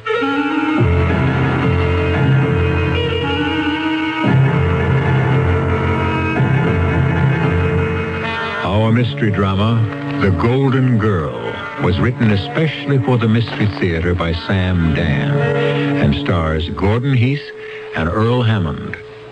It is sponsored in part by True Value Hardware Stores and ARM, Allergy Relief Medicine. I'll be back shortly with Act One. Now, True Value Hardware Stores are introducing 2 new True Test stains for wood that has nothing to hide. Hi, Pat Summerall to suggest you use True Test Woodsman semi-transparent stains to accent the beauty of exterior wood without hiding the natural wood grain. Choose the latex semi-transparent stain for easy-to-apply, weather-resistant finish on bare or previously stained wood. True Value Hardware Stores also suggest Woodsman oil-based semi-transparent stain for wood siding, shingles, fences, and exterior wood decks. It contains silicones for increased water repellency. So for your beautiful wood, choose stain that enhances and protects the natural wood grain instead of hiding it. True Test Woodsman oil base or latex semi-transparent stains in 32 colors, only at participating True Value hardware stores and home centers. And save gas. You won't have to drive far for your hardware and houseware needs. If you're looking for value, service, and selection, you'll find them nearby at any one of the more than 5,000 True Value hardware stores and home centers nationwide. It's Athletes versus MS. We're at Lime Rock Auto Track in Connecticut. Meet Ron Gagne. I used to race cars, but it takes a lot of coordination and quick response. I had it until MS, multiple sclerosis, attacked my central nervous system. With Ron Gagne, Paul Newman, actor and fellow race driver, and his racing teammate, Terry Knight. My teammate Terry and I race against the clock, just like Ron here. We want to beat multiple sclerosis before it beats him. You see, multiple sclerosis doesn't just cripple. So we all have to find a cure before it's too late. Help us get Ron back on the road to good health. Send a check to the MS Society. When you help, we all win. This message has been brought to you by the National Multiple Sclerosis Society, 205 East 42nd Street, New York City, 10017.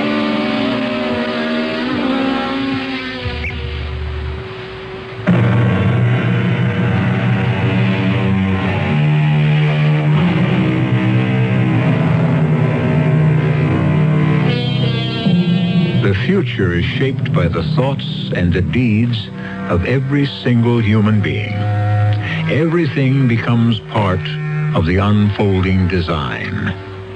The feathered wings of the ancient Greek inventor Daedalus evolve into the space capsule of the modern astronaut. Well, our story today begins in a large and crowded auditorium. A tall, dynamic, middle-aged man is holding his audience spellbound. Yes, I am the messenger Lawrence. And you may ask, the messenger from whom? I reply, I am the messenger from the power that has created this universe. The power that rules this universe. Speak the message! The message! You have fallen into sloth and sin. Oh, speak the message! Abomination and error. Yes, we have, yes. Therefore, you will listen to my message. Yes. Oh, speak it. There must be order. Order. There must be discipline. Discipline. There must be obedience. Order. Discipline. Or shall I tell you what there will be? Oh, tell us. Or there shall be punishment. The power speaks through me. Listen, I am the messenger Lawrence. Order, discipline, obedience. Say it to me. Raise your voices.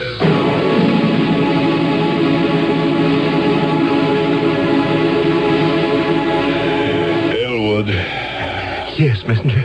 Did I reach the people? You were magnificent. No, Elwood, I was not magnificent. It was the power. Oh, no, it was the power shining through you, messenger. I have now rested. Are the people still waiting? Not a soul has left the hall. Then I shall return. Let me adjust your robe, messenger. Have the penitents been assembled? Yes, messenger. And? A half dozen have been chosen for your personal healing. Good. Come. I feel the power. The first one is rather interesting. Yes? I chose her because in her written report she relates that she has never been able to speak. And so she has come to you for the miracle. If it is the will of the power to cure her, she will be. I also chose her because I believe she will make a most unusual temple priestess. She's tall, slender, and she appears to be made of gold. Gold? Yes, there seems to be a shining quality in her face. She has a beauty that is breathtaking. Come. The power surges within me. I know there shall be a miracle.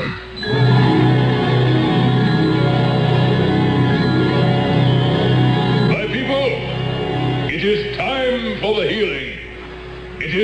time for the power. And here is our first penitent. What is your name, my child? Messenger, may I speak for her? Speak, and may the power hear.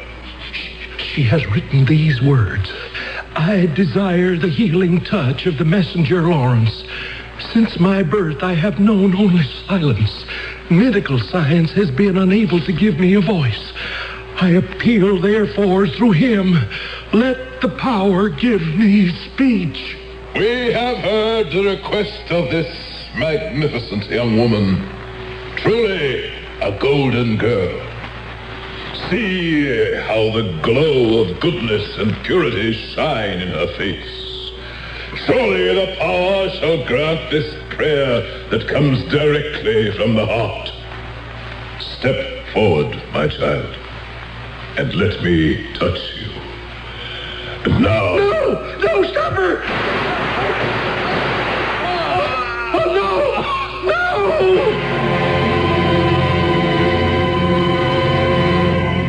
This is an up-to-the-minute recap of today's unbelievable story. The messenger Lawrence was shot and killed just a few minutes ago in the Temple of the Power by an unknown woman. It happened suddenly, before several thousands of his devoted followers. At this point, nothing is known of the woman who killed him, except that she posed as a penitent and that she is described as spectacularly beautiful.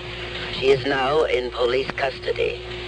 Thus, abruptly, ends the career of this charismatic but controversial figure.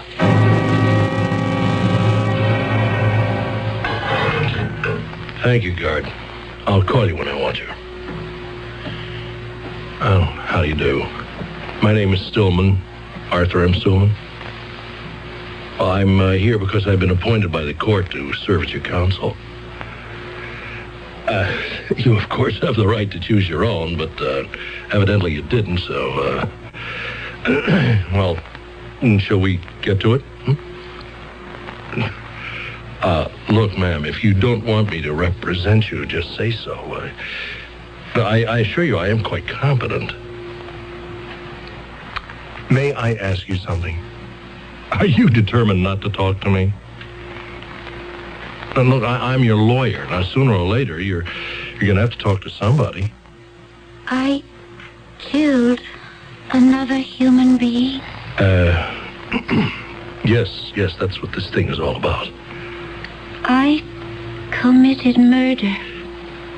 Yes, that's why we're here. So now, let's get to it. I was able to do it. I was actually able to do it. We should begin at the beginning. I killed him. We have already established that. What will they say to me when I come home? Well, the fact is, you're not going home. I mean, for a while, at least. And if we don't get to work on a defense, you may never go home at all. Oh, I shall go home. Quickly enough. Speaking of home, where are you from? Will my life be the same? Can it ever be the same? Of course. I mean, after a while. But murder... No. You'll see. People forget. You move away. You change your name. And so what is your name? Killing. It simply is not a part of our culture. Well, I can't agree. Sometimes I look around and I have to believe that killing is actually the cornerstone of our culture. No. Your society, perhaps, but not mine.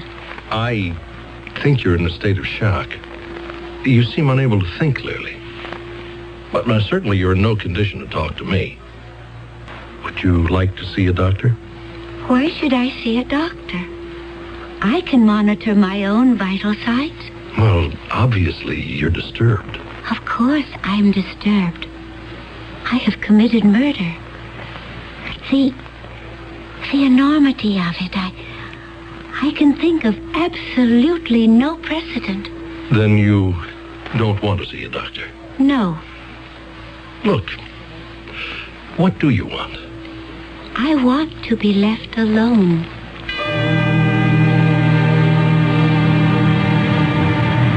This is your late afternoon news roundup. Here we are, live, outside the House of Detention on Sycamore Street. Here is where the killer of the messenger Lawrence is being held. Who is she? Where does she come from? Why did she do it? Everything about her is shrouded in mystery. All we know is that she has a kind of radiant beauty. She is like a golden statue. Hold it. Here's the man we've been waiting for. Her attorney, Arthur M. Stillman. Mr. Stillman, could we talk to you for a few seconds? Yes. In view of the tremendous public interest generated in this case, can you tell us something about your client? No. Why did she do it? I couldn't tell you that. Was she motivated by political or religious considerations? I can't comment on that. Mr. Stillman, there is one thing you can tell us. What is her name? Well, I'm afraid I couldn't tell you that either. But surely, Mr. Stillman... If you'll excuse me.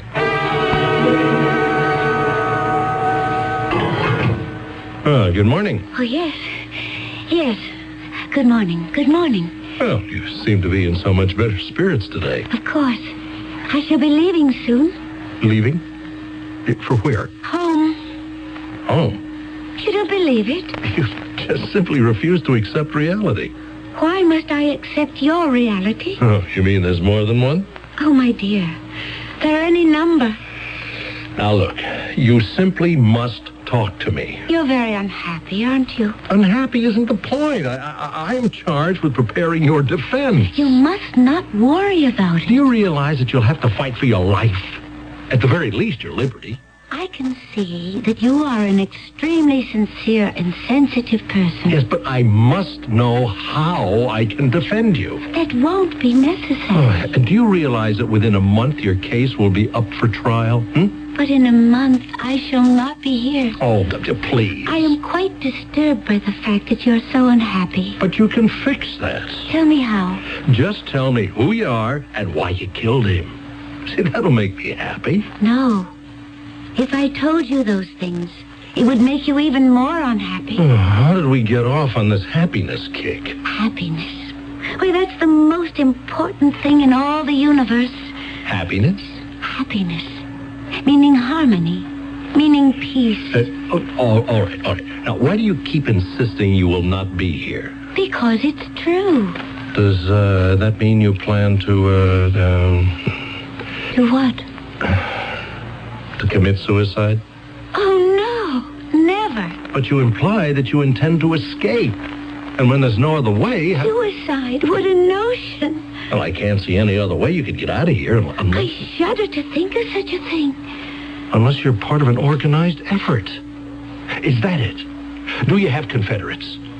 Do they have a plan to get you out of here? You must understand. Suicide is murder. And I can tell you this. Never again could I be programmed to commit murder. Never. Wait a minute. What did you just say? I said I could never again commit murder. No, that's not how you said it. Well, how did I say it? You said, and I heard it distinctly, you said never again could I be programmed to commit murder. Of course. That's exactly what I said. A program? Certainly. I'm not sure that I understand. Come now. How could you possibly commit murder unless you are programmed for it? What do you mean, programmed?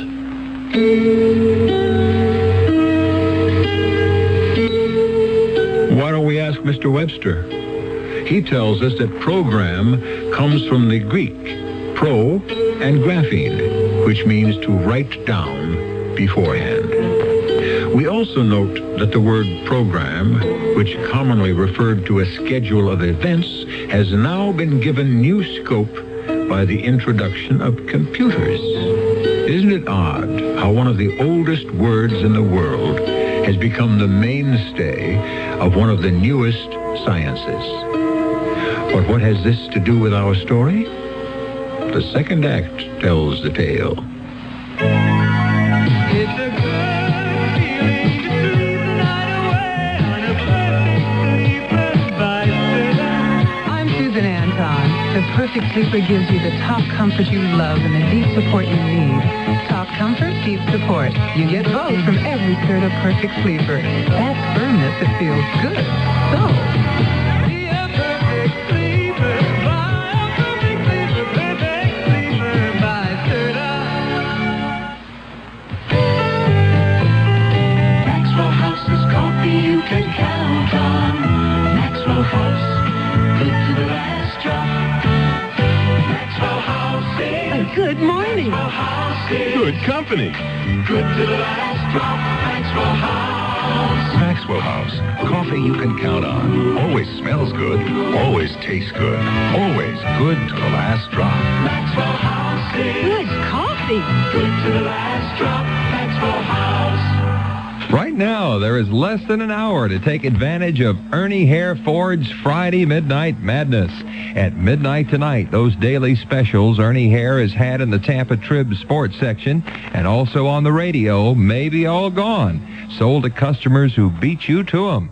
Like the Pinto for $37.99, the Mustang for $42.99, or the LTD for just $59.99. And the trucks, the F-100 for $43.99, the F-150 V8 for $49.95. While these are great deals, Ernie Hare is offering big savings on 200 other great cars and trucks if you hurry in tonight. Don't miss this once-in-a-lifetime opportunity. You can save big with huge factory incentives, volume discounts, and those incredible Ernie Hare Ford trade-in allowances. But act before midnight. Come to Ernie Hare Ford, North Florida Avenue off I-75 at Bush, Tampa. Remember, less than an hour left, so hurry into Ernie Hare Ford tonight.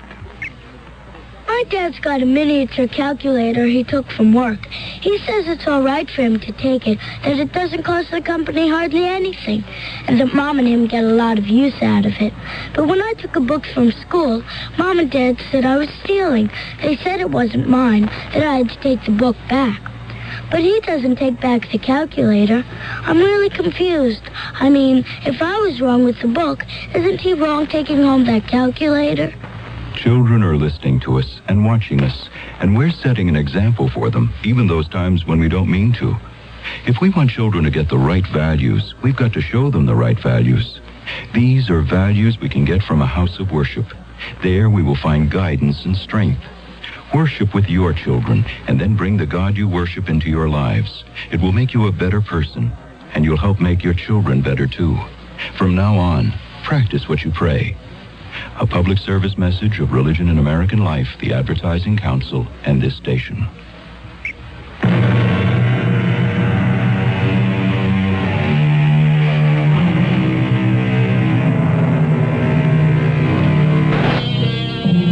Speaking of Russia, Mr. Churchill once described it as a riddle wrapped in a mystery, inside an enigma. Speaking of the lady who is at the center of our story, how could we describe her? Certainly she's a riddle, a mystery, and an enigma, and we can also add a puzzle and a paradox. Do you realize that as we stand here on the threshold of Act 2, we do not even know her name? What do you mean, program? Mr. Stillman, the best thing for you would be to call the guard, leave this place, and never return. Do you mean you're discharging me as your attorney? I should. But you haven't given me a chance to do anything for you. There's nothing you can do for me. Look, I don't understand. You don't tell me anything, and then when you do talk to me, it's all in riddle. I shall bring you nothing but trouble. Oh, what kind of trouble? You're in love with me. How can you say that? Do you deny it? But I don't even know you. I can tell by the way you look at me. The way I look at you? You keep looking and looking and looking. we are sitting in a rather small cell. How can I not look at you? It's the way you look at me. Now, wait. Just hold it right here. You keep getting off the subject. You come up with a provocative statement, and before we can get into it, you say something else. You may not be aware of the fact that you're in love with me just yet. All right. I admit I can't take my eyes off you. You are the most beautiful woman I have ever seen in my life. Is that why you volunteered to defend me? No, that has nothing to do with it. You're a man with a kind heart. But there can never be anything between us. Oh, who said that? There is too great a distance. Our worlds are too far apart. What worlds? Do you know how far my world is from here? Well, it's not even part of this solar system. What are you trying to tell me? Isn't it obvious? We could perhaps bridge the gap in space, but what about the distance in time? Now I know the defense. Why, there can't be any other. Insanity. All I have to do is put you on the stand. In your briefcase, among your papers, is a calendar. You see the date? Today's date? Look. I haven't been born yet. Nor shall I be for at least 3,000 years. So you see, it cannot be possible between us. I wouldn't want you to be hurt because of me. I just wish you would tell me what you're talking about. Perhaps I shall. Oh, finally. And then you shall understand why you had better leave me. My name is Raya. Raya what? Just Raya. It's enough. I come from, we call it in your language, the word would be serenity. Where is that? Well, you wouldn't know. If it were nighttime, I could point to the star and show you. It would be my solar system. Look, I did... No, I'll just listen. No, I won't say a word. But just answer this. Did you say you come from another world? From another world and another time. Huh? All right. Why not? What have you got to lose? It's a world of happiness. Sounds great. It's a world without crime, without violence. I didn't even know there were such things until I was programmed for this mission. Said mission being to assassinate the messenger Lawrence? Yes. Oh, great. We have one gang of fanatics declaring war on another. You don't believe me? No, you just go ahead. Oh, this is guaranteed to fly in the courtroom. What did you say the name of your world was? Serenity? Oh, it gets better. Why won't you believe me? Now, you know, you may have to do a couple of years, but it probably won't even be in jail. I know why you don't believe me. It's because you have not yet evolved into serenity. You need thousands of years of evolution. Serenity, huh? Well, all right. How do we describe it to the jury? Serenity. I told you. It's a world without crime, without violence, only happiness and beauty. Such beauty everywhere. There is no ugliness in our world, no sorrow, no bitterness. Indeed, I never knew what those things were until I was programmed for the mission. No hatred in our world, no blind anger, no corroding jealousy, no malice, no spite. Indeed, I never even knew what those things were until I was programmed for this mission. No quarrels, no conflict, no discord. I never even knew what these were. I was programmed for them.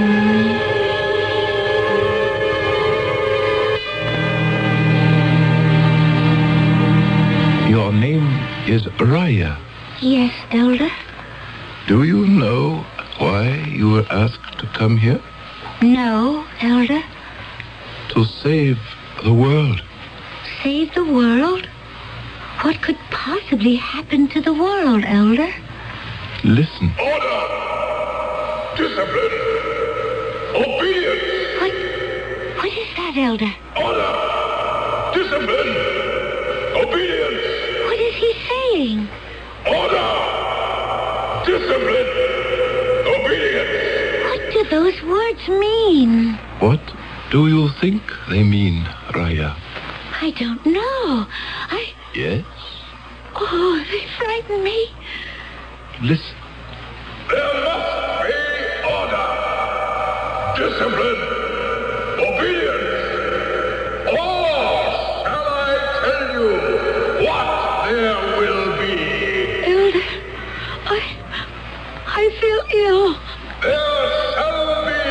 punishment. No! The power speaks through me. Oh, please! Please! And I am the messenger. I am the messenger. No, I can't listen. I can't. All right. It is no longer necessary. Oh, what is that? Raya, it's a power that is sweeping through the universe. I don't understand. These are people. Armed people. Armed? What is that? They have weapons. I don't know what you're saying. Planet by planet, system by system, they conquer. Conquer? Conquer and enslave. Each year, the armed people come closer to serenity. Soon, they shall invade us. How can we fight them? Fight? We cannot wage war. War? We have programmed aggression out of our minds and hearts. We cannot defend ourselves. Defend? See? You cannot even conceive of it. But what do they want? These armed people. He is spreading the gospel, I suppose you could call it that, of an ancient leader, this messenger Lawrence. But what gospel? Power. Why is it so difficult for me to understand? Because we are different. Over the centuries, all the emotions, the urges, the drives that distort or destroy serenity have been programmed out of our hearts and minds. Why can't I comprehend what you're saying? You will, soon enough. You have been chosen to perform a mission. What is a mission? The elders of our world have been forced to make a terrible decision. We must commit murder. Murder? We must end a life. What do you mean, end a life? A life ends when the time comes, when the body has outlived its ability to... Life can be taken from a body. Taken? My poor Raya. I can just imagine the feelings that are raging inside you. All of us, the elders, were forced to go through it. But there is no other way. But who? Who among us could take life from a body? You. No. Not now, of course. Not yet. You would have to be programmed. Never. Our only hope is to make a change in the past. But to take a life. To make sure that something evil, loathsome, a seed of eventual destruction would not be planted. But to kill. Yes, we must kill the messenger Lawrence. You must kill the messenger Lawrence. I have no right. Or he will kill us all. How could I? My child, the technology has been unused for centuries now. But we have it. I don't want to. We can be transcended through time and space. But why me? Because the computer has spoken. The computer? Only you, Raya. Only you in this entire world of ours have the psyche that will accept the special programming. Nothing you could ever devise or even dream of could ever make me kill. The computer does not agree. I'm to be sent back somewhere in space to end a life. That is what you're telling me. Yes. After I take this life, what becomes of me? Is that to be the end of me? No, child. Of course not. After you have performed your mission, you will be brought back to serenity. How? The same way you left. You will be transcended through space and time. But how can I live here again afterwards? I'll be an alien. My home, my world. I will have lost it forever. No, child. That isn't true. But I shall have taken a life. I I shall have known violence. After the act is performed, you will be reprogrammed. In a short while, everything that can disturb or destroy serenity shall disappear from your psyche, and then you shall return. Elder. Of course, you are free to refuse. What must I do? Sit in this chair, my child. Amora, the straps. Why am I being confined? I am not accustomed to it. Look at the wall in front of you. What do you see? A man's face. Look at his face. How does he make you feel? I don't know. Listen to his voice.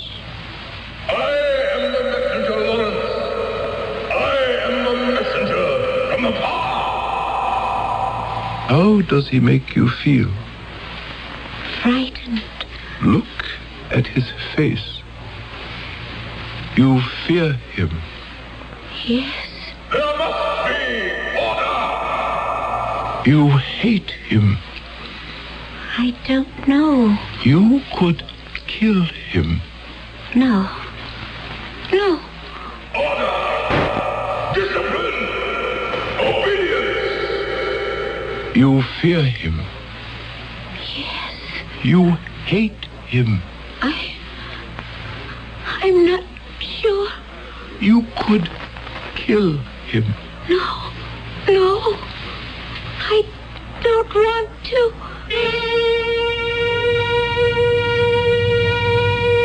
Order! Discipline! Obedience! Punishment! You fear him. Yes. You hate him.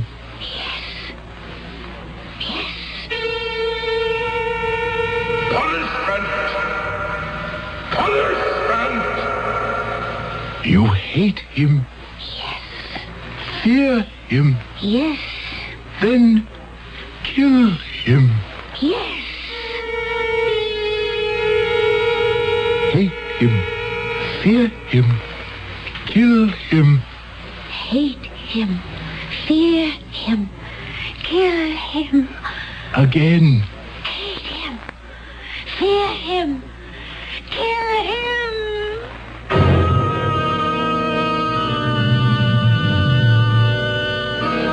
Hate him, fear him, kill him. In a frightening yet familiar way, this is a story of all the trouble we know in this world.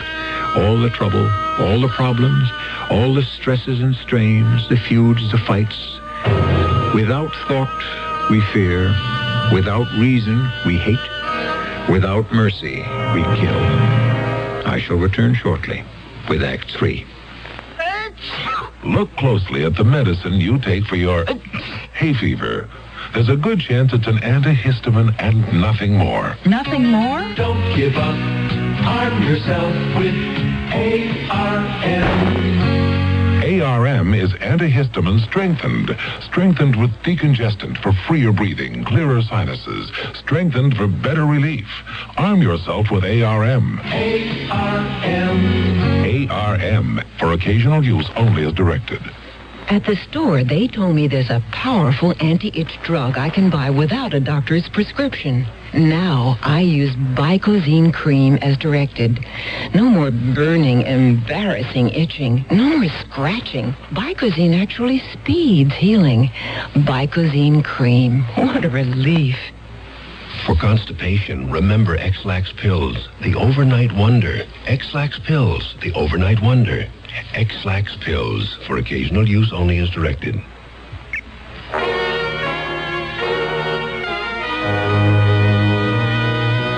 An exciting adventure in radio entertainment is yours every Monday through Friday. Sears Radio Theater with hosts of talent. I'm Lorne Green. I'm Andy Griffith. I'm Vincent Price. I'm Cicely Tyson. I'm Richard Whitmark. The 5 very talented hosts who bring you a broad sweep of top-quality dramas on Sears Radio Theater over most of these CBS Radio Network stations. You'll hear a play in a different key every day of the week, Monday through Friday. Lorne Green hosting westerns on Monday. Andy Griffith comedies on Tuesday. Vincent Price with mysteries on Wednesday. Cicely Tyson with stories of love and hate on Thursday. And on Friday, Richard Widmark and Adventure. To enjoy this thrilling experience in radio entertainment, all you do is listen here for Sears Radio Theater, Monday through Friday, on most of these CBS Radio Network stations.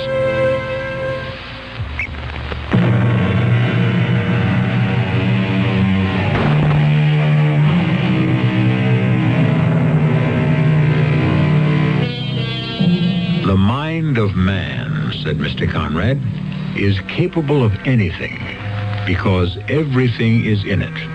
All the past as well as all the future. Yes, everything is in the human mind because everything can be put into the human mind.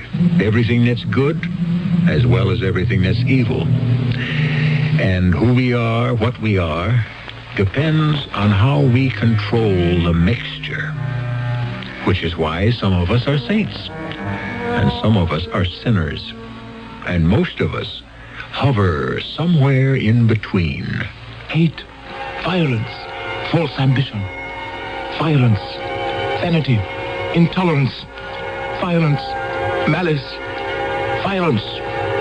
Do you hear me, Raya? You will go back there in time, across the galaxy, to the dwarf star So, to the third planet. I understand. To meet this man, the messenger, Lawrence. Yes. And you know what a weapon is? Yes. This weapon. I accept it. You know its purpose, how it is employed. I do. You are familiar with feelings of violence. I am prepared to kill. You know how to kill. Yes. You are ready to be transcended through time and space to perform your mission.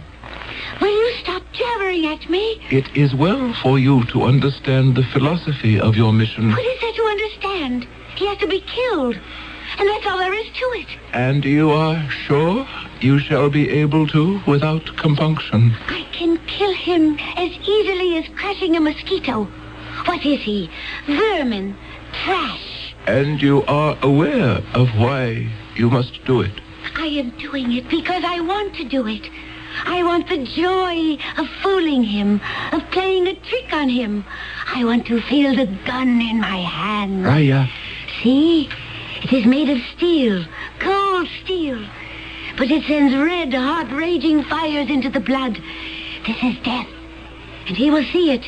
Before he can cry out, move away, defend himself, he will meet his death. Raya, you must control yourself. In that split second, he will see his death. And then I will take away his life. Amora, set the transcender. She must go now. Right now.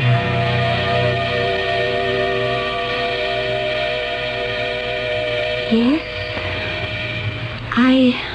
I was programmed. Do you understand? Yes, of course I do. My mind was seething, raging, all through the transcending. You can understand. Yes, of course. But then, in order to get into the temple of the power, it was required of me to perform another evil. Deceit. There were thousands assembled. Hundreds clamored for his attention. And I used my body. What? The promise. The implied promise of my body to seduce him. I was trembling with fear, hate, violence, as I was brought before the messenger. And then he touched me. And I looked into his eyes. My heart almost stopped beating. In his eyes was all the hate and violence that had been programmed into me. The gun was in my hand. The fire was in my blood. And there had to be the inevitable climax of death. I understand. Afterwards, I was empty of all feeling, of all thought.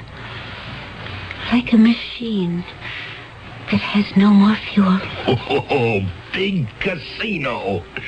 What does that mean? It means there won't be a dry eye in the house. What are you saying? That is our story. That is our defense. A visitor from another world. It's true. Okay, yes, it could be true. You know, you look as if you could be from somewhere else. Yeah. Yeah, they'll even half believe it. But I am from somewhere else. Yeah, sure. Okay, now, let's get to work. Now, you must really tell me where you come from. But I have told you. Look, we start all over again. Your picture, it's been on the news and the papers, it's been all over the media. A face like yours, well, somebody will be bound to recognize it. Now, the first thing you know, the prosecutor will say, Raya from the planet Serenity? Now, isn't it a fact that you're actually Gertrude Smith from Jersey City? Now, look, I have to be ready for that. But I am Raya from Serenity. Yes, but what if you are Gertrude Smith or Judy O'Grady? But I am not. Well, what if he has the documents to prove you are? There are no documents. Well, there has to be a social security number. What is that? You mean you've never had a job? A job? Oh, let us get elementary. There has to be a birth certificate. No. Wait, are you telling me you were never born? We must not do this. Do what? Fight. This isn't a fight. We're having a discussion. But there's violence in it. We only want to arrive at a meeting of the minds. There's violence and anger. Look, now, there is nothing personal. This is how I was programmed. Oh, come on now, will you? From anger to violence Just to listen, murder. listen. The steps are logical. Simmer down. The way is programmed. Don't let me take it again. I can kill. I killed once. I can kill again. Right now. Right here. I can kill. No. It's all right. It's all right. No one's fighting with you. Everything is all right. It's just fine. You'll see. I don't know what's the matter with me. I don't know. The elder said I would be reprogrammed, brought back home. When are they going to do it? When? The elder wouldn't lie to me. Oh, no, of course not. He wouldn't break his promise. No, never. Oh, maybe he can't keep it. This kind of thing, it's never been done before. Maybe they don't know how to reprogram. Look, I'll take care of you. I want to go home. Make the best of it. You're home now.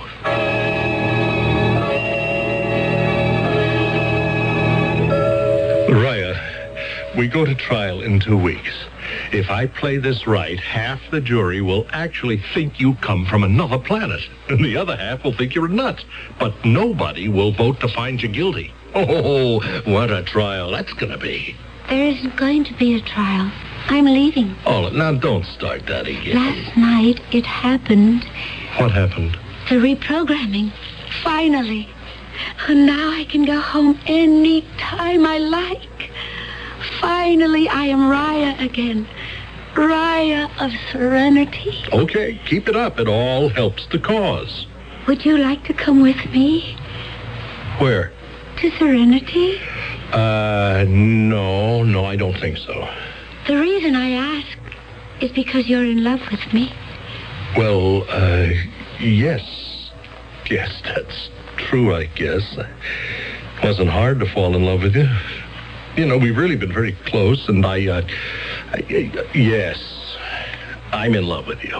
It's not much of a love right now. Oh, don't say that. But it could grow, develop, mature. It could become the kind of love we know in Serenity. Oh, what kind of love is that?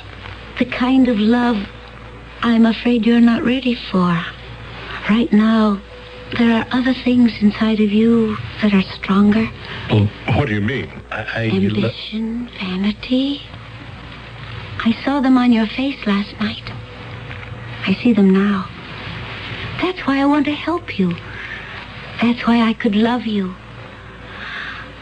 I am going home. You may come with me. You will be reprogrammed in Serenity. Just save that act for the jury. Is it so hard to give them up? Vanity, ambition? But your case is going to make me. It will destroy you. I will be gone. You will be held responsible for my disappearance. What are you talking about? They will say you helped me escape. You then become an accessory to my crime. What will you tell them? That I was transcended back to serenity? If they believe you, you'll spend the rest of your life in prison. If they don't, you'll spend it in an asylum. You say you're in love with me. I am. When this case is over, I'll marry you. I'll take care of you for the rest of your life. But you're the one who needs caring for. Oh, leave this foolish, dangerous, violent world. Come with me. Come to serenity. No. I see you're not ready. I thought I could shorten the time, but that's not possible. I suppose you really need 3,000 years. I'm sorry for what must happen to you. Nothing is going to happen to me. Arthur, will you kiss me goodbye? I've always wanted to kiss you. It will be our first kiss and our last. Raya? Raya? Raya? Where are you? Raya!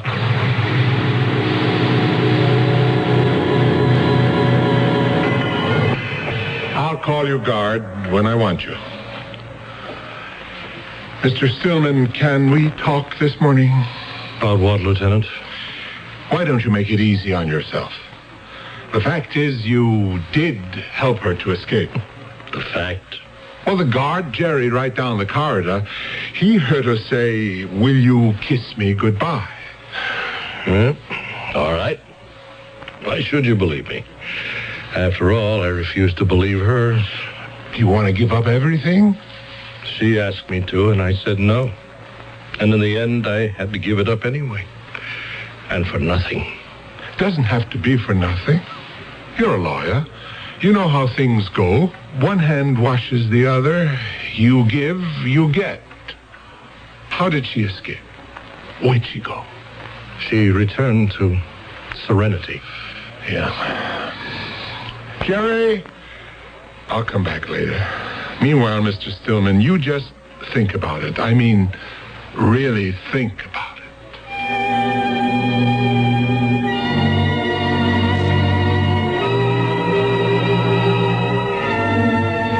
Think about it. I think about it all the time.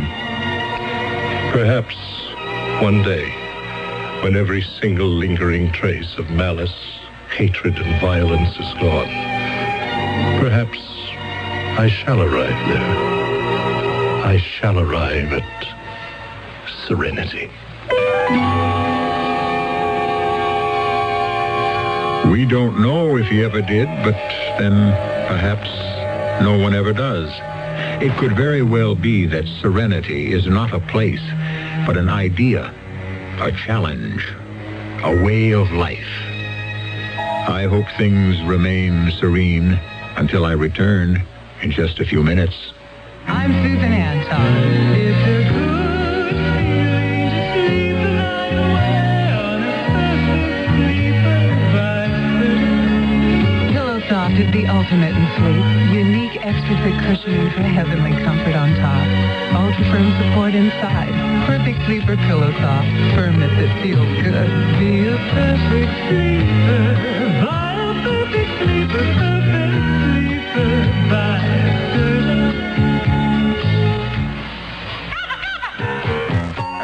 Kava time. Time to relax with our old pals, smooth and friendly Kava instant coffee. Time to enjoy a deliciously unique cup of coffee, because Kava is the only coffee that's 90% acid neutralized. Good news for you buckaroos who are sometimes bothered by ordinary coffee.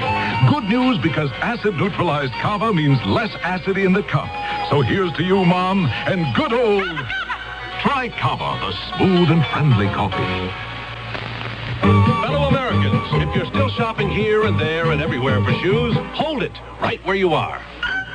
Put your feet together, stop running around. Just step around a Kinney and you'll cover the ground. Any way you want to go, head your feet in our direction.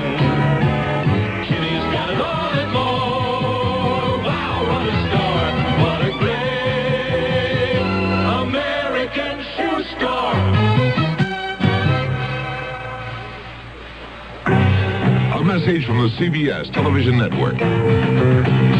Harry Truman said it best, the buck stops here. The American presidency has been called the world's toughest job, and covering it's a non-stop challenge. That's why the president doesn't make a move without Robert Pierpoint, Leslie Stahl, and Lee Thornton. CBS News White House team, Washington, or anywhere around the world. Cartwright and Company, only on the CBS Evening News.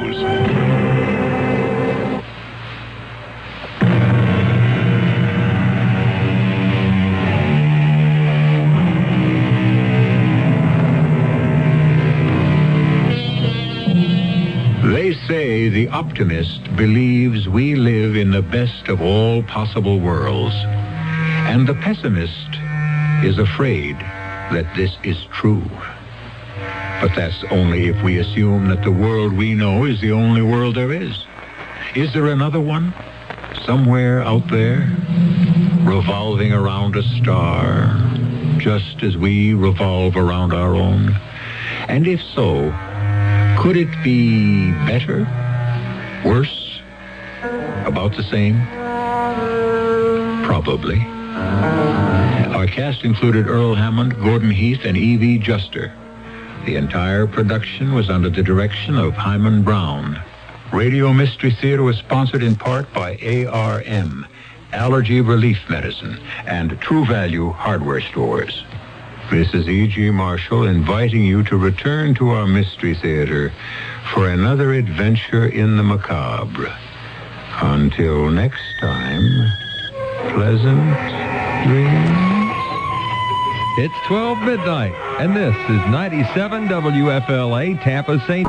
It's just past 11 o'clock, and it's time for the WIP Mystery Theater. Why don't you join us? Just sit back and relax, if you can.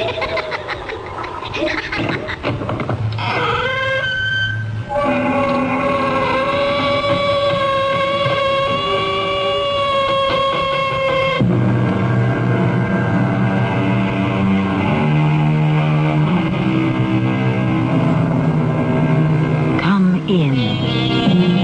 Welcome. I'm Tammy Grimes. I was just dozing for a few moments, and I had a curious dream, but I can't seem to recall it. Have you ever had that experience? You're not fully asleep, just on the borderline, but your mind takes flight and you dream strange dreams. And frequently I recall an experience and can't quite be sure if it happened to me or I dreamed it. Those are the vivid dreams that come back to us long after we've forgotten. Edgar Larson had a recurring dream he'd like to forget. Oh, no. Ed. No. Ed. Ed, wake up. Oh, stop, please. Ed. What? Ed, wake up. Oh, Ginny. The same dream again? Yes, I'm strangling to death. Ed, you've got to see Dr. Healy.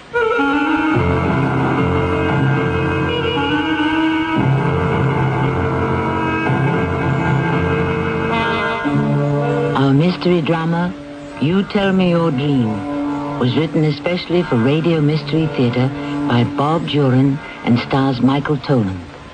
I'll return shortly with Act One. Weekdays from the creators of The Young and the Restless. It's Capital, Desire and Passion set behind the marble curtain of power in Washington, D.C. Then follow the lives of people searching for their place in the sun on Guiding Light. And stay tuned for glamour and laughs as Bert Convy brings you celebrity couples and their hilarious secrets on Tattletales. You never know what Tattletales will tell. That's Capital, Guiding Light, and Tattletales. Weekdays on CBS Television. Check your local listings for the time. Hey, everybody, how can you top an Armour hot dog? Hot dogs, Armour hot dogs. What do kids put on Armour hot dogs? Mustard, ketchup, pickles, onions, cheese, brown lettuce, sauerkraut. I like mine with chili, please. Oh, hot dogs, Armour hot dogs. The dog kids love to fight. The dog kids love to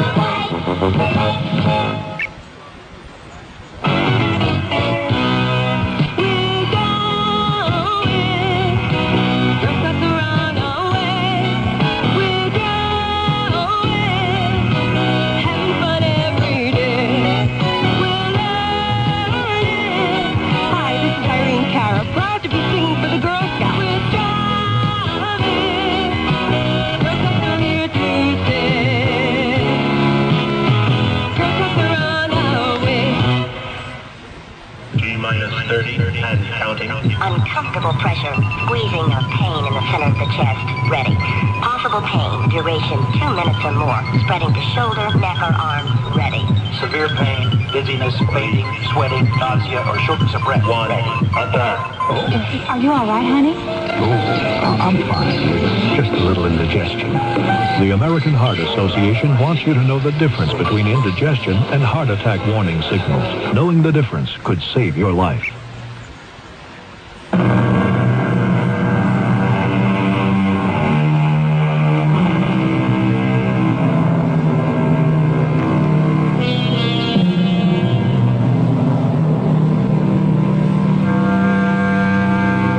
To sleep, perchance to dream, but dreams aren't always the pleasant experiences we hope they will be. There are theories about why we dream, how we dream, what we dream. Some dreams uncannily foretell the future. Others are chronicles of things that happen to us. And others, there seem no reason for some dreams we have. The horrible ones we call nightmares. Morning, Mr. Larson. Morning, Craig. I have the dossier on the Landon case for you. The Landon case? Yeah, child custody. I tracked the father to Kansas City. It's all there. Oh, yes. What's up, Mr. Larson? You don't look so good. I don't feel so good. I haven't been sleeping well lately. You lawyers never sleep well. What with a million details on your mind. Yeah, and you private eyes have no conscience, huh? We wouldn't be in the profession if we had. I'll look the Landon thing over later. Hey, you really don't look good. Maybe you better see a doctor. That's what my wife says. You want to talk about it? It's this nightmare I keep having. It's terrifying. I can't think of any reason I should dream such a thing. What is it, this nightmare? I dream I'm in the Galaxy Bar, my usual hangout. Oh, no, it will. There's a man sitting with his back to me. And then for no reason, he turns around and starts to choke me. Nice fellow. We fall to the floor. I'm gasping for air. I can feel his hands like a steel vice close on my throat. I struggle. I try to break his grip. And I manage to cry out for help. But the crowd in the bar just stares. Figures. No one makes a move. Except one man. But then I black out, and my wife's trying to wake me up. I never can get back to sleep. Do you have any angry clients? No, it's nothing based on something I've done or even thought about. I've never been threatened. Maybe you better get a bodyguard. Look, I'm available. What I want to get is some sleep. Well, how often do you have this nightmare? Every other night for the past 2 weeks. I dread going to bed. Well, I'd see a doc if I were you. Maybe even give you a strong sedative. I wish you could give me another dream. Hi, Mr. Larson. Hello, Casey. Hold the Manhattan tonight. I'll have a beer. Okay. You, still having that dream about us? I don't know if I should come in here anymore. You think maybe someday our dream will happen here? Why should I dream so consistently that someone attacks me? Nothing to worry about, Mr. Larson. Look, let's say you're here having your Manhattan, like you usually do, and you see this guy come in. The one who's in your dream. So you just say the word to me and pow! Out he goes before anything could happen. It's not that easy. Sure it is. I mean, Freddie and me'll have Casey, I never see his face.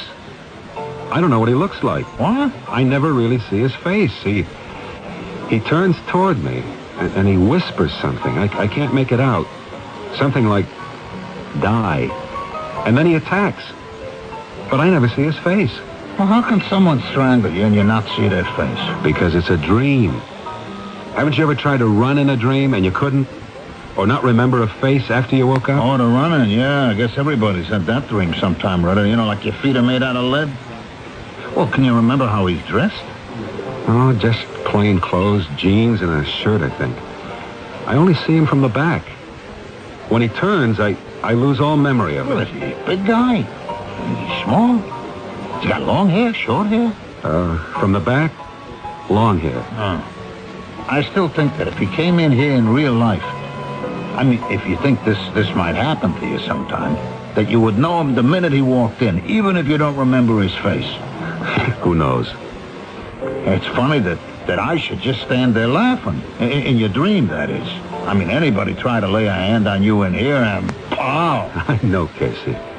I'm not expecting real trouble.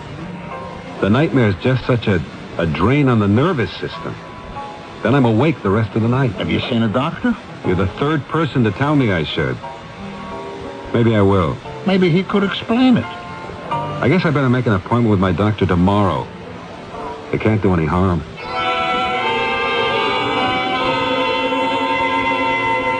Why didn't you come to me sooner, Ed? I could have helped you. I thought it was just a passing dream, Doctor. Well, this prescription will give you a good night's sleep, but only 3 times a week at the most. I wish it were possible to change a dream. How? Well, let's say I start this dream. I know it's a dream. If only I could run away from the bar, say. Get away from this fiend before he starts in on me. Well, try it. If you know you're dreaming, make a conscious effort in your dream to get out of that bar. It always starts the same, with Casey asking me if I want another Manhattan. That's the moment to change it. If you had this dream so often, I should think you would realize that it's not reality. But it all happens so fast. Well, I think you'd better make an appointment with Miss Collins for a checkup. You haven't had a complete physical for more than 2 years. Is there anything bothering you? Mentally, emotionally? No, nothing special. Just the usual pressure of work. Well, can you spare the time for a vacation? To get away for 2 weeks or so? Completely different surroundings? Bermuda, perhaps? I could, after a child custody case I'm working on. Then do it. I wouldn't be a bit surprised to see this dream disappear. See Miss Collins for that appointment on your way out.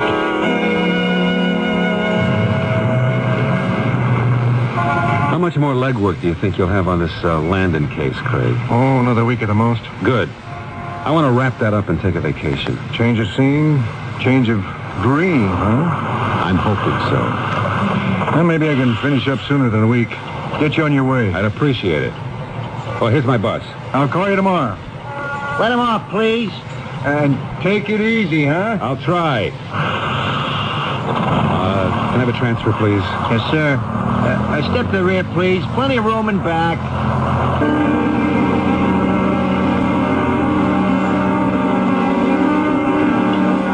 Oh, Bermuda. Oh, Ed, what a lovely idea. And doctor's orders, no less. We can go in about 2 weeks, Jenny. Craig's speeding up his investigation of the Landon case. I have to get that wrapped up first. Look, I've been suggesting a vacation for months. I'm glad you're listening to Dr. Healy. I'm paying him enough. I might as well take his advice. And you've got the sedative. You'll have a decent night's sleep tonight for a change. I hope so. I want to go out like a light and not lie awake wondering where I saw that bus driver before. Oh? What bus driver? On the 107. When Craig left me at the bus stop, I got on and for a fleeting moment, I thought I'd seen the bus driver somewhere before. In a courtroom? A client? No, not a client. Courtroom, maybe. But I'm not going to dwell on it. Just resembles someone I've once seen, I guess. Look, why don't you take your medication and get to bed early? It's a good idea. I'm bushed. I've set the clock a half hour early. I've got a dental appointment at 8:30. That's okay by me. I'll get the light. We'll go to the cottage on Lake George. Trees, water, sun. Everything will be different. Ed, you sleep? You are. I'll fix pancakes in the morning. You haven't been eating enough breakfast lately. Another Manhattan, Mr. Lawson? Yeah, please. One more, Casey. Then I gotta go. I got an important trial in the morning. Boy, you sure are working late these days. Yeah, more than I can handle. You should have an assistant. You ought to be dead. What? What are you doing? Stop it! Hey, no, please, stop it! Stop him! He's killing him! You're choking me. You can't. Why, you're standing there. Stop this! It's murder! It's murder! Stop it, for heaven's sakes! Make him stop! It's murder! Mark, please wake up, Mark. Huh? Allan. You're dreaming again.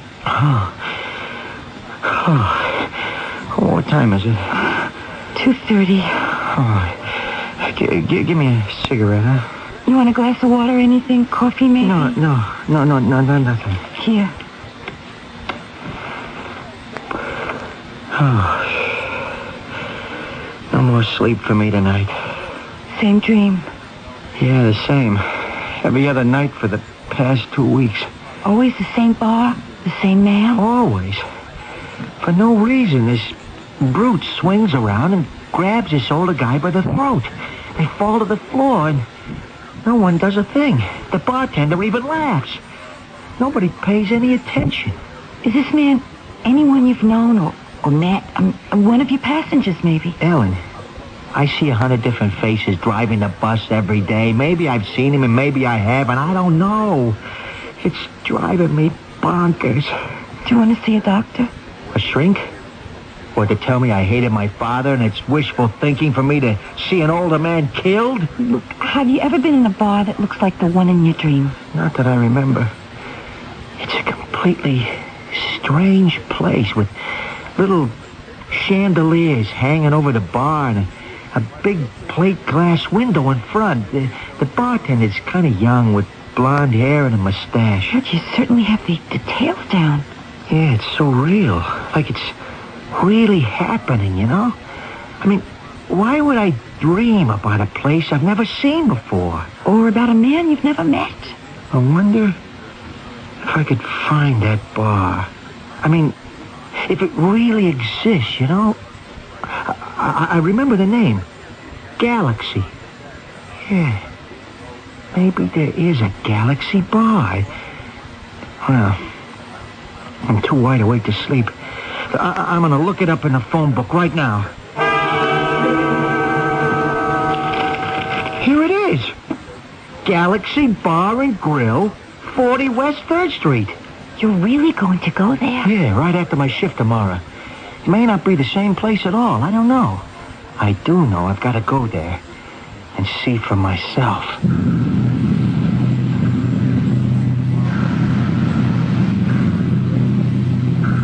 The old saying, it's a dream come true, isn't always welcome. Not when the dream is a nightmare. It's certainly a nightmare for Ed Larson as he's attacked in the Galaxy Bar. And for Mark Holgate, who witnesses the murder. If I were having those dreams, I'd sleep with a light on, I can tell you. We'll go along with Mark and visit this Galaxy Bar, wide awake, of course, when I return shortly with Act 2. Hi, Pat Summerall to say watering your lawn should be a simple job unless you're trying to use a worn, leaky hose. So True Value hardware stores suggest you replace it with one of their dependable quality True Value hoses. If you want one that's lightweight and economical, get their 50-foot vinyl hose for only $288. Or to cover a large area, choose the nylon reinforced 75-foot size. They're just two of the quality True Value garden hoses featured exclusively at participating True Value hardware stores and home centers, where you'll find values in every department. What do doctors recommend to avoid constipation? These days, doctors stress the importance of fiber in the diet. Food fiber that helps the system regulate itself naturally.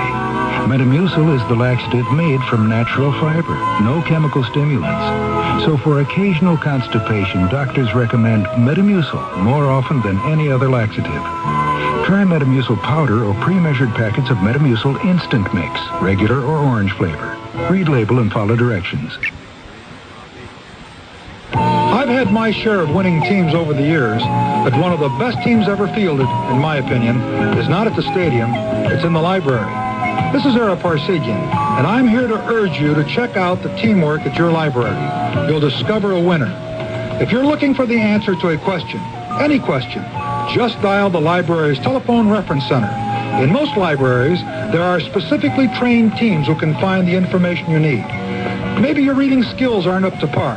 Don't let that stop you from getting ahead. Start with the library.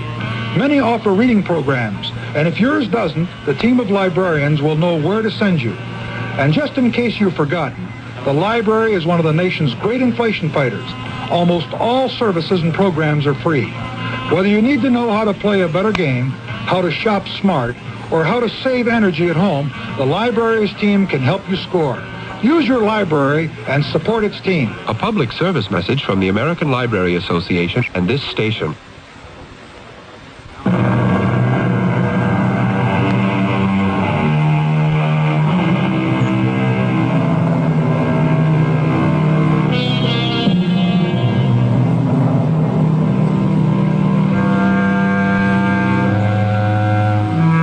Writers of the world seem to have a fondness for dreams. Beautiful dreamer, drifting and dreaming. I dream of Jeannie, and you tell me your dreams, and I'll tell you mine. Curious that in today's story, the two dreams happen to be the same. We're about to enter the Galaxy Bar on West 3rd Street. The one Mark Howgate dreams about, although he's never been there. Let's see what Mark finds.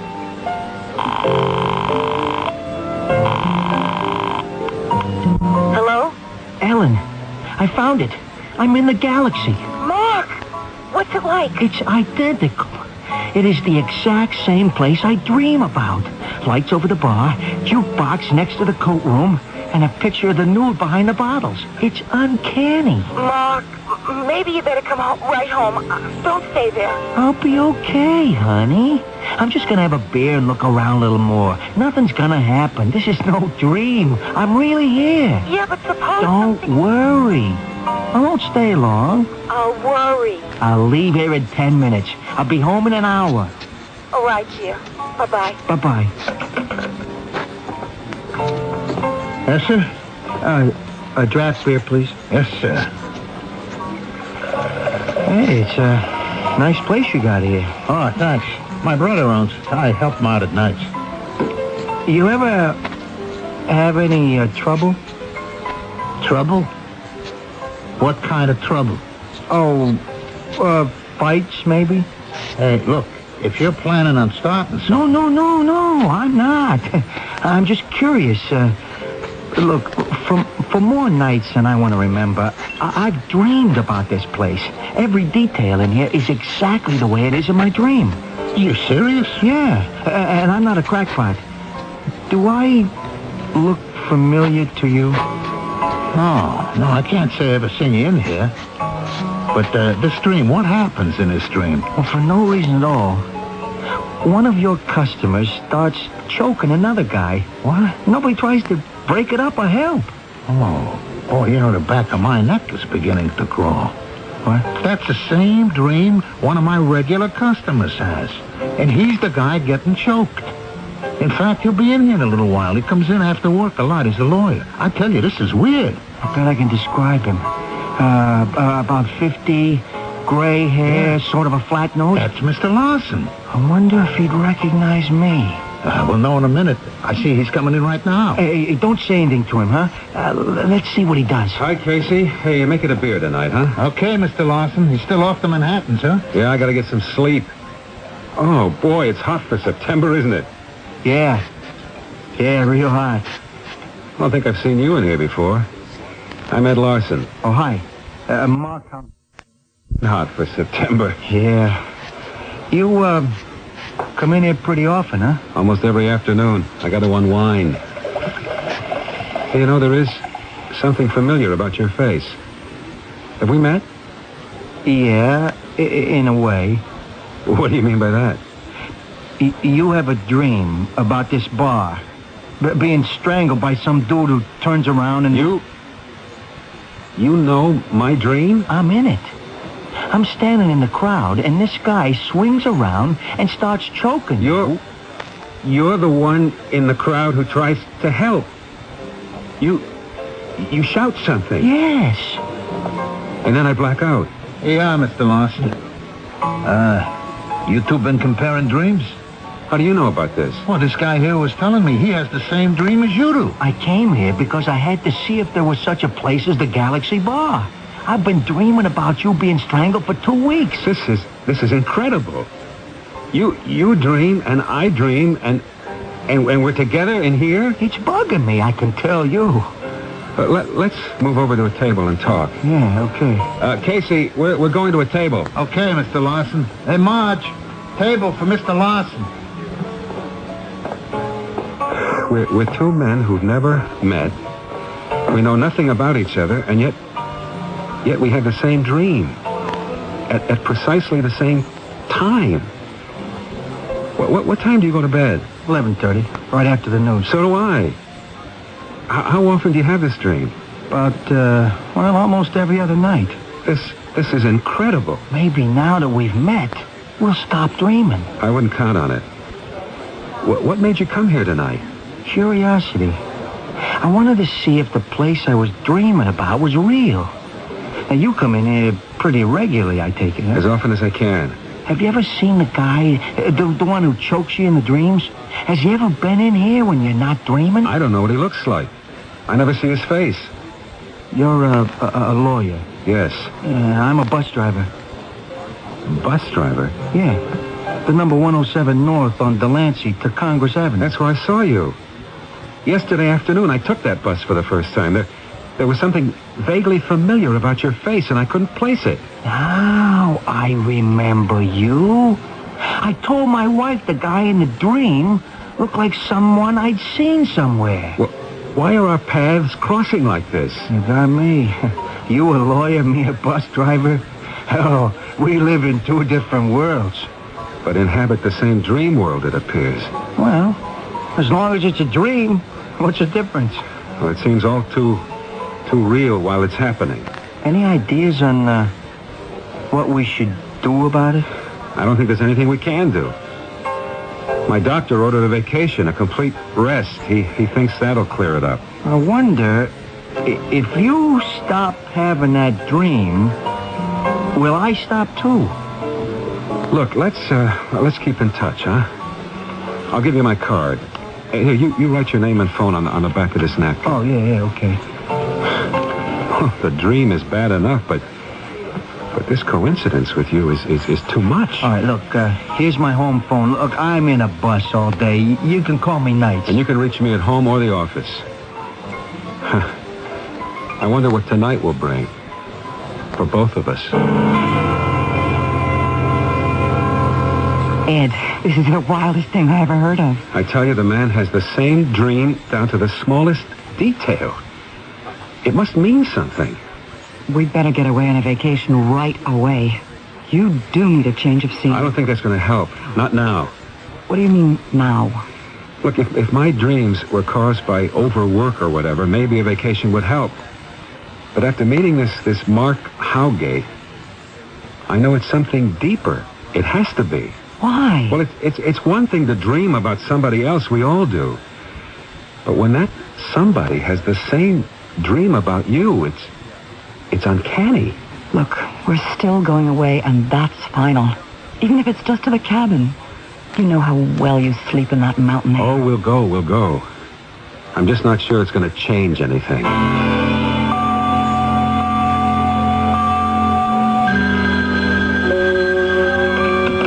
Ed Larson. It's Mark Howgate, Mr. Larson. Oh, hello, Mark. Have you had that dream again? No, not for 3 nights. Hey, me neither. Well, maybe it is over with. Maybe meeting, as you said, broke the dream for both of us. Yeah, looks like it. Look, my wife and I are going to Lake George for a week. When I get back, I'll call you. We'll have a drink together. Hey, fine by me. Unless first I'll see you in my dreams. Don't joke about it. Oh, I'm sorry. I'll call you when we get back.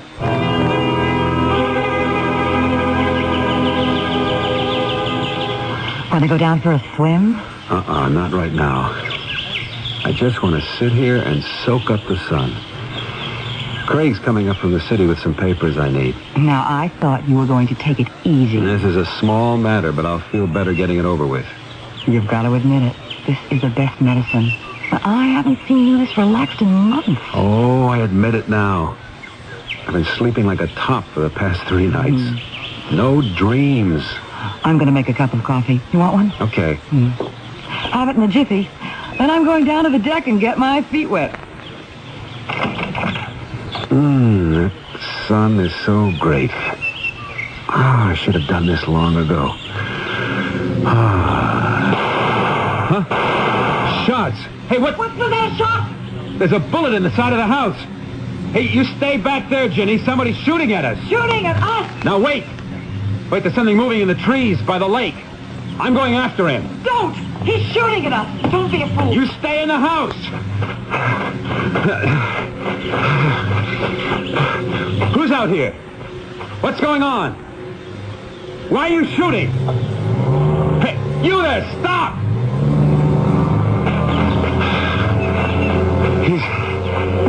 He's gone. Did you see him? Only his back. You took an awful chance going after him. Who the devil could it have been? I don't know anyone who'd take a shot at me. I think we should call the police. I'm shaking all of a sudden. I gotta sit down. I'll get you a beer. Oh. Here's your coffee, love. Changed my mind about the dip. I guess I'd better report it. Report what? The shooting. What shooting? Ginny, is something the matter with you now? Not a minute ago, somebody shot at us. Ed. You heard it, you saw it. I chased him to the lake. Ed, you were dreaming. The bullet, then. It's right here and... There's no bullet. No bullet. You dozed off. You never left the porch. But it was as real as... I mean, it happened. No, Ed. Another bad dream. Was he in it? Mark Howgate? No, I didn't see anyone, except the guy taking off in the boat, and only from the back. Have your coffee. Yeah. I tell you, Ginny, it was so real. I know. I've had dreams like that, Ed. When I take an afternoon nap and sort of half asleep. Well, it had nothing to do with Mark Howgate. That's a relief. It wasn't the same, Mark. No, Ellen, completely different. I was on a lake, a big lake, and I was on, like, an excursion boat, and we passed this house.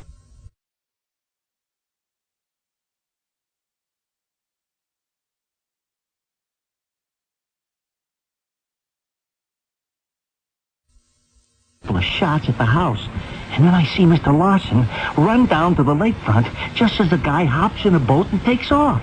I shout and wave, but he doesn't hear me. Then he wasn't killed like he was in the bar. No. He went back up to the house. Do you think he had this same dream? I'll only know if I hear from him. I can't call him.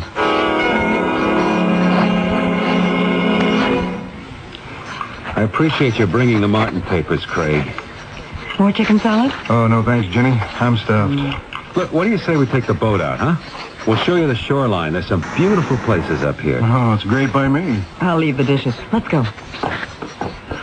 We'll cruise down to the village and back. Takes about an hour and a half. And we'll show you the town. I want to get a souvenir for Helen before we go back anyway. Your sister has more ashtrays and salt shakers with resort pictures on them than anyone else in the world. She's a souvenir nut. Sounds like my mother. Hey, nice boat. Well, it's only a 15-footer, but we love it. Come on, hop in.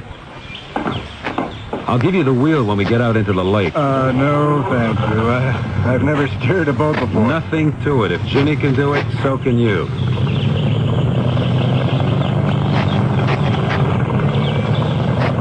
Magnificent lake, isn't it? Yeah, it's breathtaking. Here, take the wheel. Now, come on, just keep her steady. Keep to the right of oncoming boats and give sailboats the right of way. Okay. Hey, this is fun. Swing more to the right, Craig. That black boat's heading right for us. What's the matter with them? You better take the wheel, Ed. They're coming at us head on. They almost sideswiped us. 2 men, and it looked deliberate. They're turning around. I think they're going to follow us. He's got more power than I have. They're gaining on us. I'm open full throttle now. Well, they're trying to ram us. Why? Here, take the wheel. Hey, get away! What the devil are you doing? Oh, no. No, it can't be. Ed, what's the matter? I'm dreaming. This is all a dream. They're cutting across. Hold on, I've got to swerve. Jenny, that's him. That's Mark Howgate in that boat.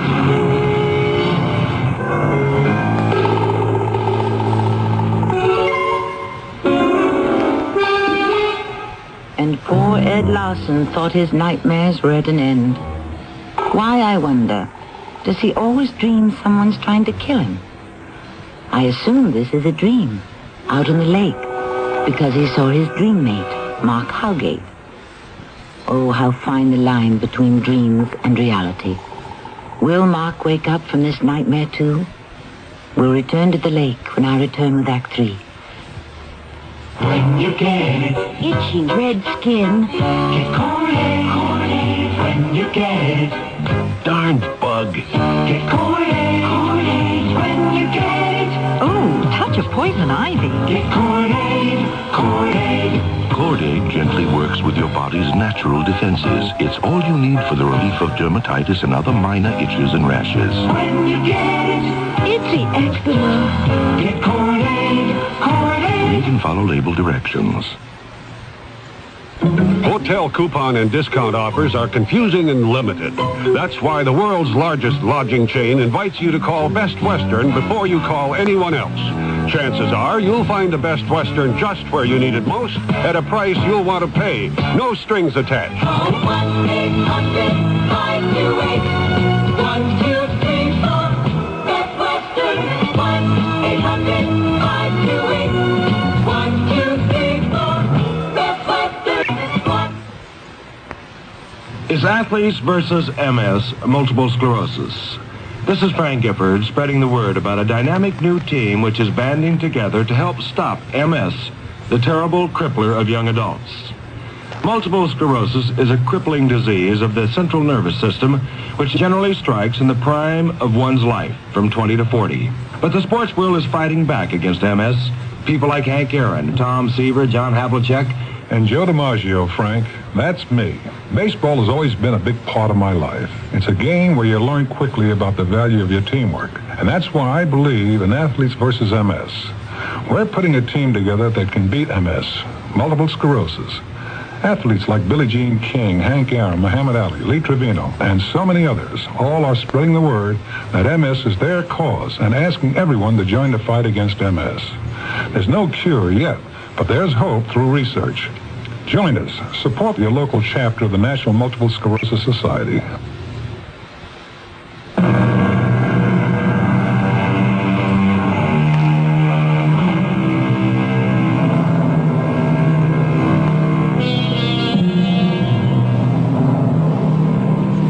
Our daily experiences often enter our dreams.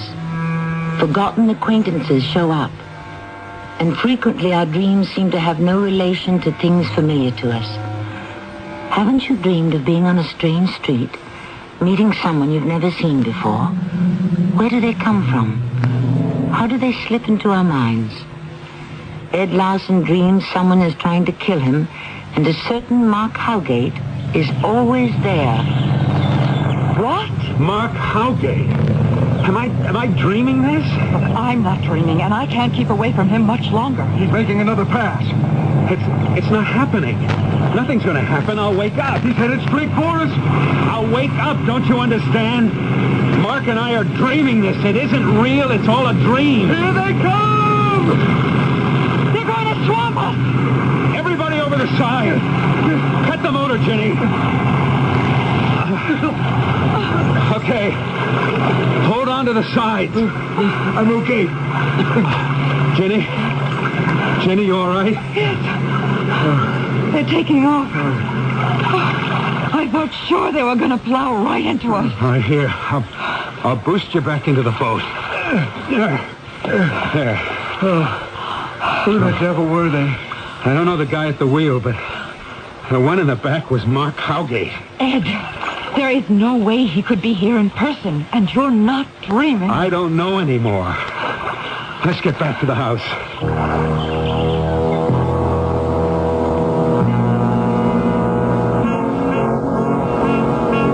I'm being as calm and as rational as I can. But I tell you, the man in the back was Howgate. You convinced me it wasn't a dream. We actually went out in the boat. We were almost torpedoed by a lunatic. But how could Howgate get up here? Ed, can I say something? Sure. You've been pretty wrought up over this guy and these dreams, and I think maybe he looked like Howgate. It was him. He's always there on the scene when my life is threatened. Is it logical that he'd come all this way? That he'd know you were going out on the boat? I don't have an explanation, and I don't know why that guy tried to ram us. I'm going to report it to Lake Patrol. I wish I had a license number from that boat. It all happened so fast. I'm going to Barden's store and phone Howgate in New York. Hello? Hello, is this Mrs. Howgate? Yes, it is. Mrs. Howgate, this is Ed Larson. I don't know if Mark's told you about me. Oh, Mr. Larson, yes. Look, I know it's the middle of the day and he's at work, Oh, but no, he's here. He's homesick today. Summer flu bug. Oh. May I speak to him? Oh, I'll see if he's awake. He's been sleeping most of the day. Sleeping? Oh, he's coming out of the bedroom now. Hold on. It's Mr. Larson. Hello? Mark, I'm calling from Lake George. Your wife told me you were sleeping. Yeah, that's right. You want to hear it? Yes. Well, somehow I was in a power boat. Terrific speed, you know. Someone else was driving. I was behind him. I couldn't see his face. He starts swerving and trying to ram a boat you were in. I saw you fall into the water. I was covered with spray. I woke up in a cold sweat. Mark, I was wide awake. My wife and my assistant were with me. For me, it wasn't a dream. Well, what's it mean? Your dream is becoming my reality. Earlier today, I dreamed someone fired shots at me. My wife insists it didn't happen. I know. I saw that, too. I was on an excursion boat and saw the dude take off in a little outboard. Look, we're coming back to the city tomorrow. Would you be willing to meet with me and my doctor? We've got to work out something before... Before what? I don't know. Well, from what you've told me on the phone, Ed, I think there is cause for concern. The dreams are getting more violent. But I didn't dream the boat thing, Doctor. Only I did. Can Mark dream and turn up in my reality? It's very possible.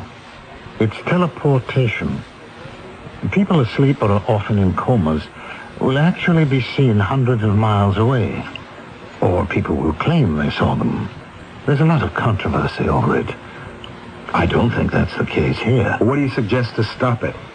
If it can be stopped. Well, there has to be some psychological basis for this phenomenon. The Sleep Research Center would be very interested. Now, would you be willing to make one test? I would. What kind of a test? I'd like to measure your brain waves during a controlled sleep. What would that prove?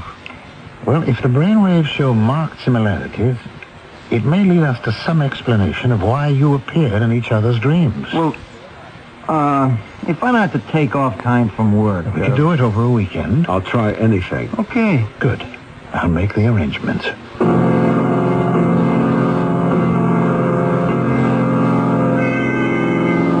Now, the important thing is just to relax. I know it's difficult under these circumstances. Oh, you said it, Doc. We'll be particularly interested in what you each dream. So will we.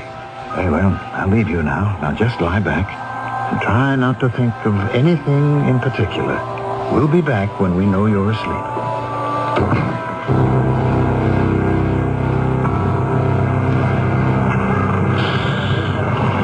Step to the rear, please. Exact fare only. Hello, Mark. Hello, Mr. Larson. How come you haven't answered my calls lately? I can't talk now. I'm driving. I'll stay on till the end of the line. I got to talk to you. Keep out of my hair, Mr. Larson. You got to agree to a test my doctor wants to do. I told you, no tests, and I don't want to talk to you. I'm back of the bus, please. Why are you so hostile all of a sudden? Get lost, or I'll stop this bus and throw you off. Mark, I don't understand this. We're trying to work out something together. Why are you acting like this? I warned you. Hey, what are you doing? Take your hands off me. Stop. You're choking me. You're choking. You're choking. Ed, wake up. Ed? Ed. Oh, Mark, wake up now. Wake up. Dr. Healy. Mark. What? Oh, I remember. The lab. You two were dreaming, all right. You nearly broke the needle on the scanner. It was worse than ever. Mark was choking me. I was. It was awful. I felt myself committing murder. I'll give you both a sedative now. We'll analyze the scan, and tomorrow we'll have an in-depth interview and go over every detail of that dream.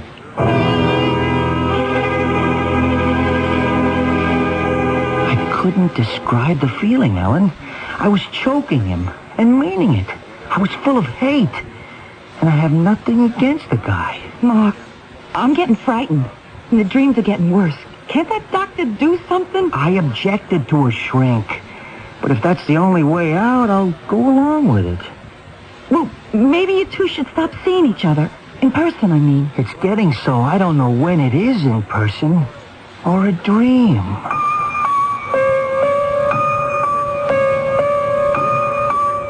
I'm losing my grip on reality, Ginny. I don't know when I'm in person or in a dream. Dr. Healy's got to be able to do something, Ed. He's trying. The sleep analysis might help, but we're getting the results tomorrow. I should be starting the Benson tax fund case, but I can't concentrate. Maybe there is no Benson case. Maybe it's all a big dream. Ed, calm down. What's happening to me, Ginny? What is happening? Oh, dear Lord. I wish I knew. I'm trying to look realistically at a very unreal situation. Psychotherapy is the only answer. I'm willing, Doctor. So am I. Now, I have talked with the Dr. Eric Carlton. He's particularly interested in the dream phenomenon. Oh, how do you think he can help us? By getting at the roots of these dreams. Ed seems to have some persecution complex. A subconscious one, I assure you. Exactly. Your feelings that bring on these dreams are subconscious. That's why you cannot deal with them directly. I guess you're right. All I keep saying to my wife is, I don't know. Well, when we do know, we can deal with these dreams and get them out of your minds. Perhaps we're dreaming right now. None of this is really happening. Ed? I mean it. This could be our dream world, and what we think are dreams is what's really happening to us. I mean, you might not really be here sitting with us in this office. Mark and I might be dreaming it. You may really be in surgery somewhere. No, I'm here in reality. Oh, I hear you say that. But maybe you're a figure of my dream. I've been your doctor for 20 years. I'm hardly a figment of your imagination. I know that. You don't get what I'm saying. For me, at this moment, you're here. But what's to say that in reality, you're somewhere else? You lost me a long time ago. Well, Dr. Carlton will be able to deal with your thoughts. Maybe and maybe not. He first has to convince me which side of the line is reality and which is dream. I think I'm beginning to see. I told Ellen I was getting to a point of not knowing when I was in person or in a dream. When this all started, I woke up and I knew I was dreaming. Now, I'm not so sure. The sooner you two get started with Dr. Carlton, the better. Work out your appointments with him. He's expecting your call. All right. Come on, Mark. I'll buy you a drink.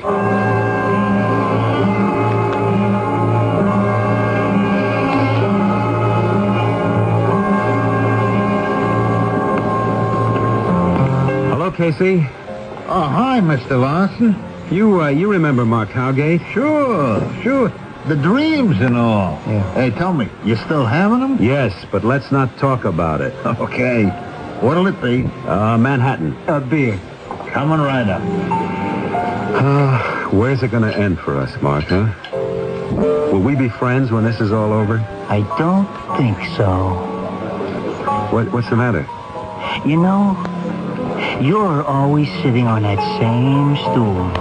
And he's sitting on this one. Right next to you. Who? He turns towards you. Here you are. It's one Manhattan and a beer. Mark, what's the matter? You got the strangest look on your face. What is it?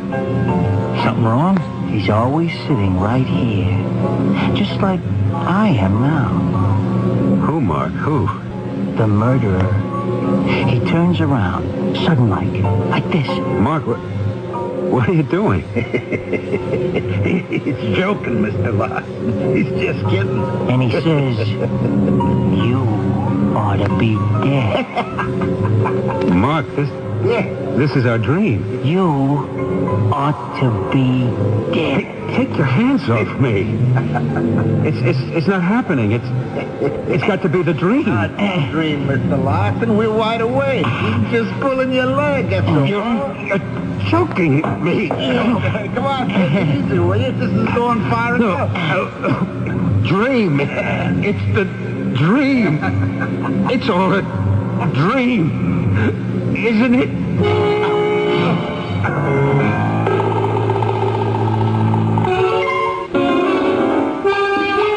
Or was it? Two men whose lives intermingled so strongly in so short a time. Two men who lost the barrier between reality and dreams. The canyons of the mind are deep and often dark. In them lurk thoughts we barely dream of, if you'll pardon the slight, irresistible pun. But when we dream, who's to say it's not reality for us? Another thought on dreams when I return shortly.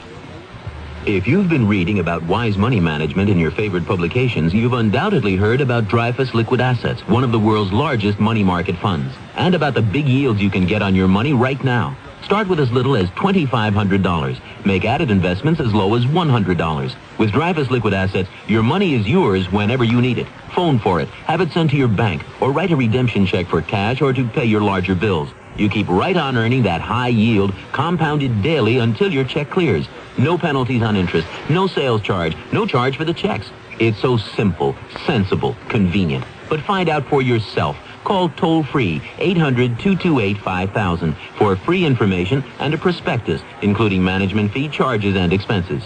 Read the prospectus carefully before investing or sending money. Discover how Dreyfus Liquid Asset can help you get the lion's share of today's high money market rates. 800-228-5000. Toll-free 800-228-5000.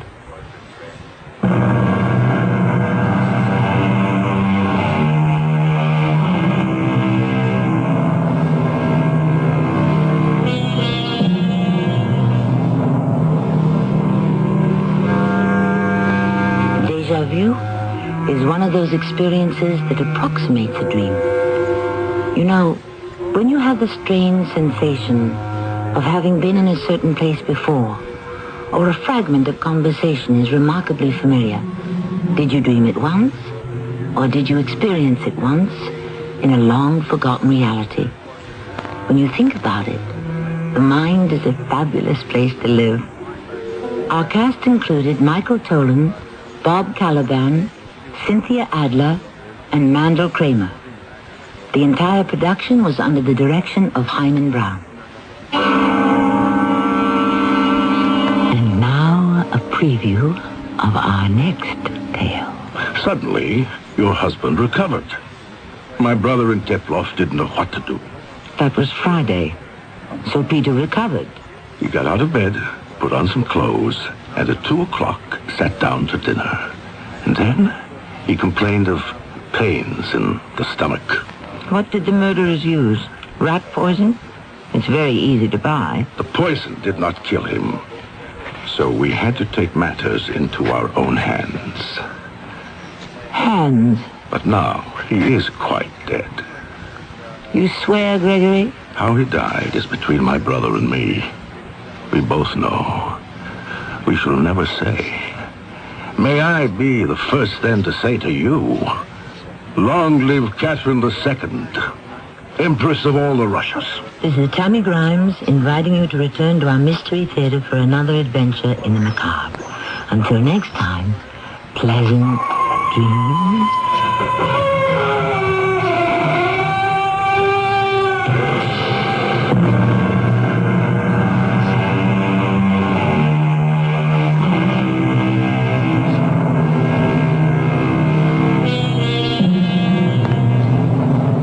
This is Nat Wright. Stay tuned for the Dawn Patrol flight.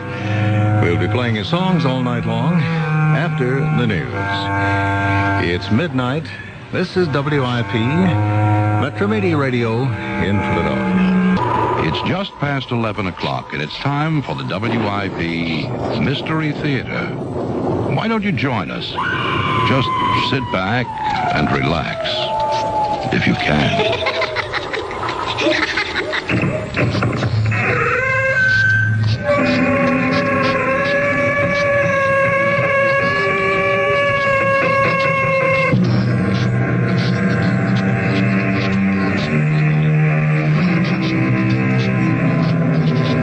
Come in. Welcome. I am Tammy Grimes. Justice has been defined in many ways, by philosophers, scholars, and lawyers. Caesar put it one way, Seneca another, Sophocles had his words, Mark Twain and Tom Jefferson had theirs.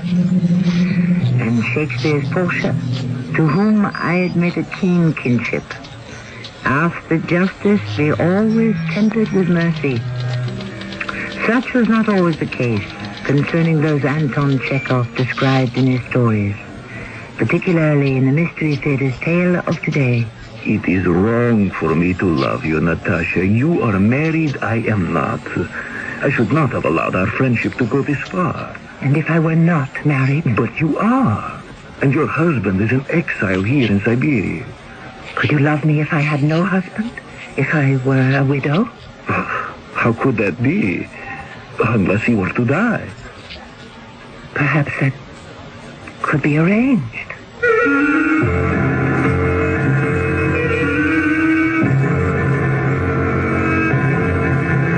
Our mystery drama, The Boatman and the Devil, based on a story by Anton Chekhov, was adapted for the Mystery Theater by James Agate Jr. It stars Alexander Scorby. I shall return shortly with Act One.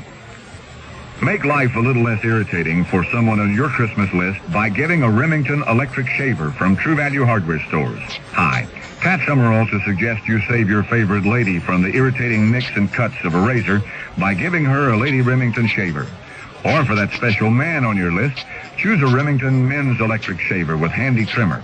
Right now, you can get the Lady Remington or men's electric shaver for just $19.99 each at participating True Value Hardware Stores and home centers. And tell them Pat Summerall sent you. Well, when you cover your mouth with your hand every time you laugh, you just aren't showing much confidence in how your teeth look.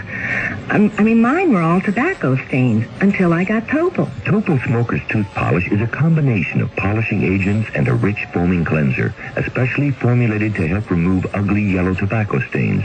Yet laboratory research has proven Topol cleans gently enough to be used every day instead of regular toothpaste. Topol made my teeth cleaner and brighter. Topol Smoker's Tooth Polish, fluoride or mint.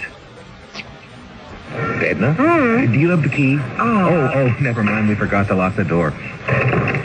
I'll hang up the coats, Melvin. Good girl. Oop. Melvin. Take a look in the closet. Edna, Yes, Melvin. there's a dog in the closet. Hiya. Don't worry, it's me, McGruff, the crime dog. He talks? Of course. How else could I tell you not to leave your door unlocked? Oh, you're McGruff, the crime dog. Edna, you're talking to a dog. I'll say it again. Lock your windows and doors, use a timer to turn lights on and off. And tell your neighbors to keep an eye on your house. Good idea. By the way, you got a neighborhood watch program?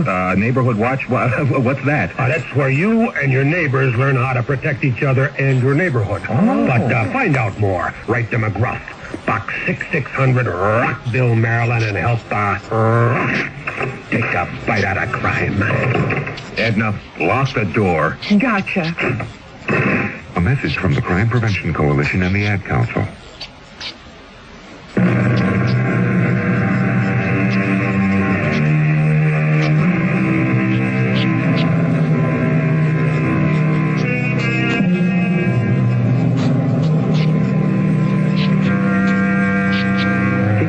We shall examine exile. From 15 to 50 years, in some Siberian outland, deprived of family and friends, left alone to survive or die. One man in the Russia of 1890s is the boatman who conveys the convicted across the river from Russia to Siberia. In the boatman's hut are two exiles. One, obviously a man of position, asleep in a fur coat, the other very poor and younger, who warms his hands before the blazing logs. He is waiting to be ferried across the river by the boatman, whose name is Sasha. It is he who will tell our story. Young man, you have just arrived.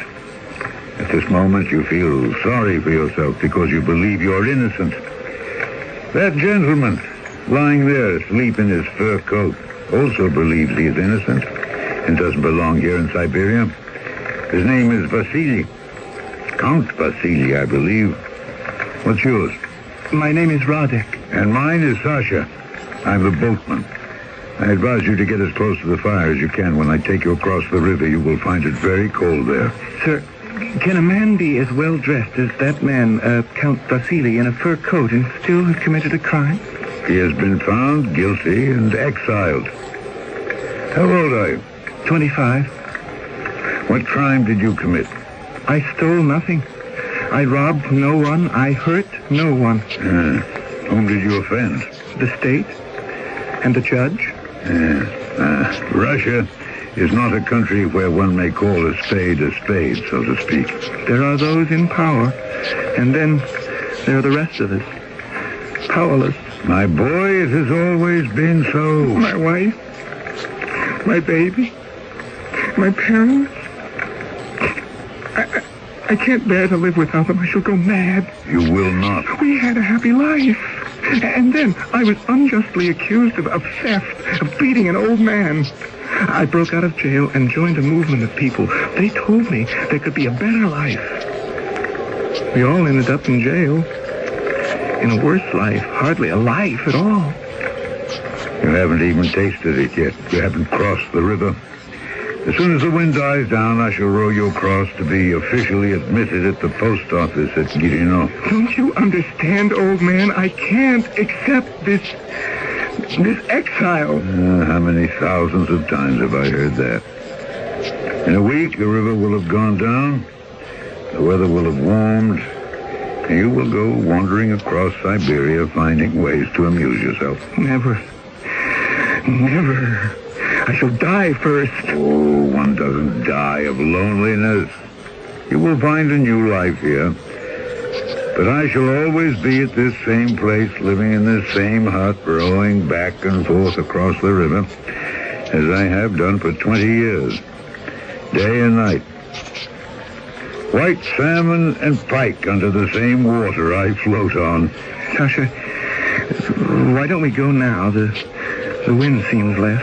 Are you waiting until he wakes up, our sleeping friend in his fur coat? No, not at all. Let him sleep the whole night and day, so far as I'm concerned. You wish to be ferried across now, so be it. Gather your belongings and we'll go. Who knows how long Mr. Fur Coat will sleep. You, Roddick, start your new life. Yeah, as the Chinese say, a journey of 1,000 leagues begins with the first step.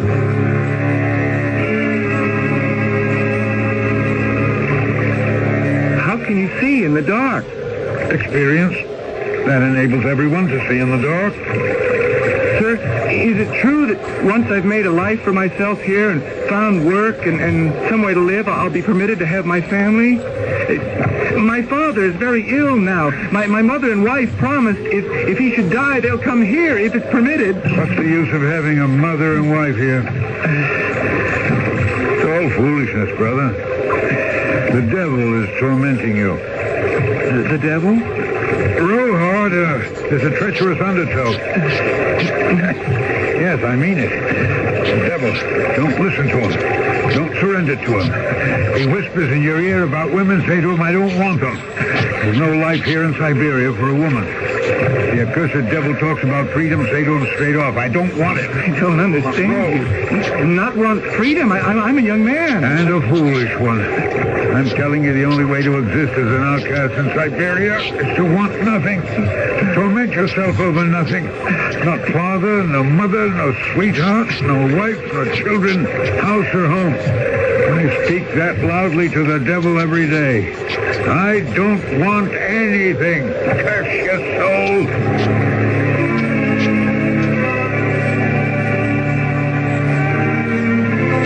Here's the shore. Follow that road where the sign points to Girino for 10 kilometers. You will arrive there. The government office and the post office is always open. Tell them you're here and to mark a check after your name.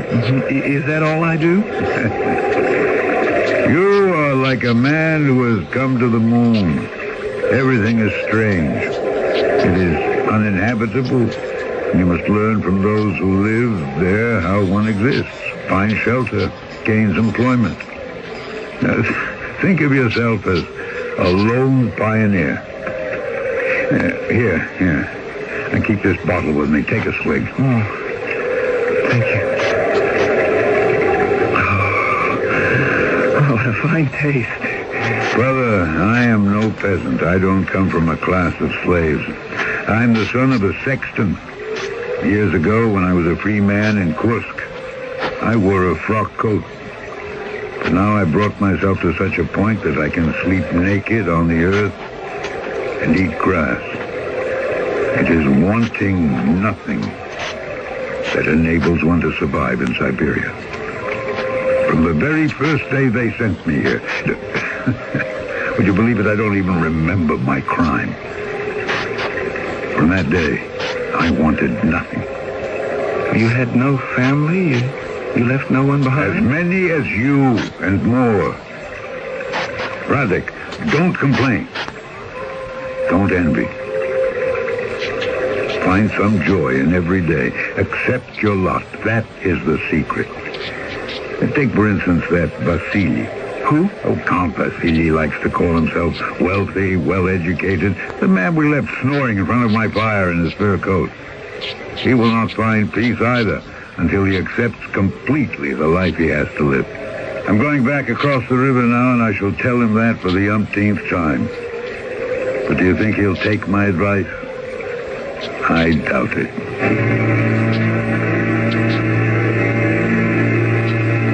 Vasily, see you're awake now. Yes, I'm surprised you're back so soon, Sasha. Tell me, you spending this entire night here in my hut, or do you expect me to ferry you back tonight? Well, I've waited this long. I thought I'd wait a little longer. She said she'd write by the first post. She promised to. Your wife could have addressed a letter to the Gilino post office. Yes, but she knows it saves the day if her letter from Moscow comes to the boatman. Is that young man you just took across? I suppose he's like all the others, isn't he? I didn't think you were asleep, Vasily. He reminded me of you when you were first exiled to Siberia. Of me? Mm-hmm. That boy hasn't 2 kopecks to rub together. I was a government official. I had money. If you remember correctly, I agreed with everything you told me, Sasha, and I made a life for myself here. I bought a house and some land. No more a life of pushing papers across a desk as I did in Moscow. Yes, in the beginning you were fine. But your family had money. I think I'll wait just one more day for her letter. I'll go back to sleep then. I'll wake you in the morning. Yes, when you walked in the door now, I was dreaming it was yesterday. Well, perhaps I shall return to that dream, huh? You're letting the devil torture you. I can't help myself. I can't.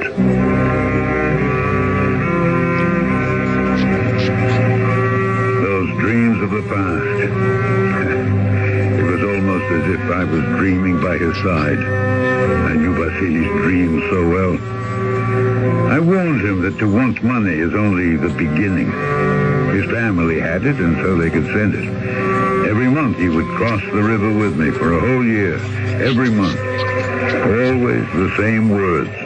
Sasha, it's a long time since they sent me any money from home. You don't need money, Vasily. What good is it? Throw all the past away. Forget it as though it never happened. Don't listen to the devil. He'll never bring you any good. He'll only tighten the noose. Oh, it's to want to live well in a place the Almighty has forsaken. Is that dealing with the devil? You are a prisoner, a convict. You have been convicted of a crime. One doesn't live well as a criminal. No, you want money. Every month, you wait for your family to send more. My crime was not that great. I forged my father's will so I wouldn't have to share with my brothers. And those same brothers you tried to cheat are now sending you money. Yes, I needed to live. I cannot live without money. To live, a man needs only to be content and happy. And if you wish to be content in Siberia, you must learn not to want anything. You have to despise fate. Laugh in his face. Then fate will begin laughing at himself. It was like talking to the wind. Vasily would hear none of it. He would have money. He would have his wife and daughter. He would turn his Siberia into a heaven on earth. For 2 years this went on. For 2 years I ferried him to the Russian side of the river. And one day that man, that Vasily Sergeyevich, met me with laughter. Oh, Sasha, it happened. Think of it, Sasha. She is coming. She is. I am going to Guillemot tomorrow. Would you believe it? To meet my wife. Oh, my Natasha. She has taken pity on me. She's come to live with me. Oh. She has forsaken the gay life of Moscow to live here in Siberia, bad winters and all, and to be with me. She misses me. What do you think of that, Sasha?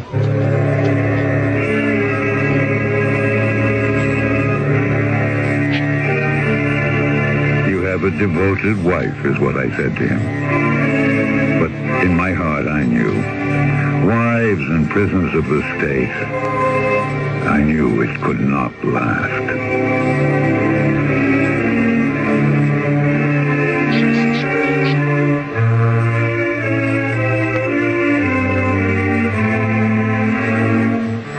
Many have written about the Gulag, the outcasts of Russian society condemned to mark time until their sentence has been served, or they have not survived and died in their cages. But no one has illuminated it in the same fashion as Chekhov. What it takes to become used to this moonscape from which there is no escape. Our boatman will tell us more when I return shortly with Act 2. I bought this gadget by mail. The ad said it would save me a lot of gas. It did.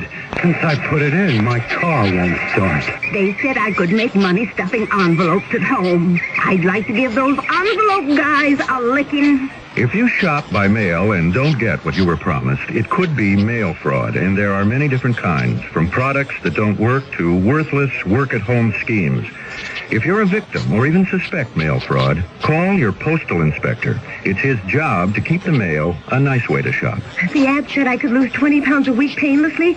What I lost was $20, and that hurt a lot. They said there were hundreds of dollars to be made working at home. They were right. I worked at home, and they made hundreds of dollars. Remember, most of the time when you shop by mail, you do get what you were promised. But if you suspect mail fraud, call your local post office and ask for your postal inspector or postmaster.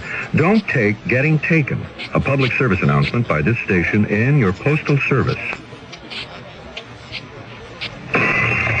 Mommy, I cut my hair. Oh, no. What did I do? Oh, Mommy, I'm bleeding. Can you stop the bleeding? Can you clean a wound properly? What if he stops breathing? What if his heart stops too? How do you handle an emergency at home? Many of us panic when prompt action may be needed to save a life. If you'd like to learn what to do and how to do it before you're faced with an emergency, contact Red Cross. We'll help you learn how to prevent accidents.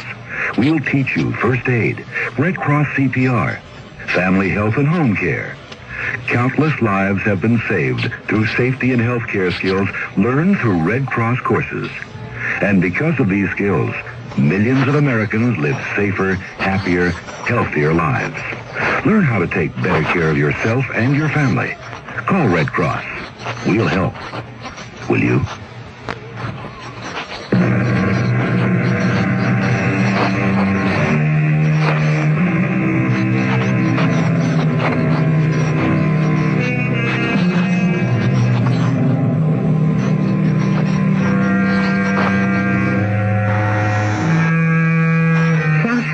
The boatman, who ferries prisoners from Russia to Siberia, tried to soften the blows of this strange new existence to those who were about to enter this barren land. Sometimes he will talk to the new convicts in his hut before the fire. Sometimes during the long road to that land of the abandoned and forgotten. One prisoner, Vasily Sergeyevich, having served 2 years of his sentence for forgery, has persuaded his young wife and daughter to come live with him in Siberia. Sasha picks up the story. The next day, Vasily arrived with his wife, a pretty young lady with a little girl in her arms, and lots of luggage, hat boxes and boxes of shoes. Vasily Sergeyevich was spinning about her like a top.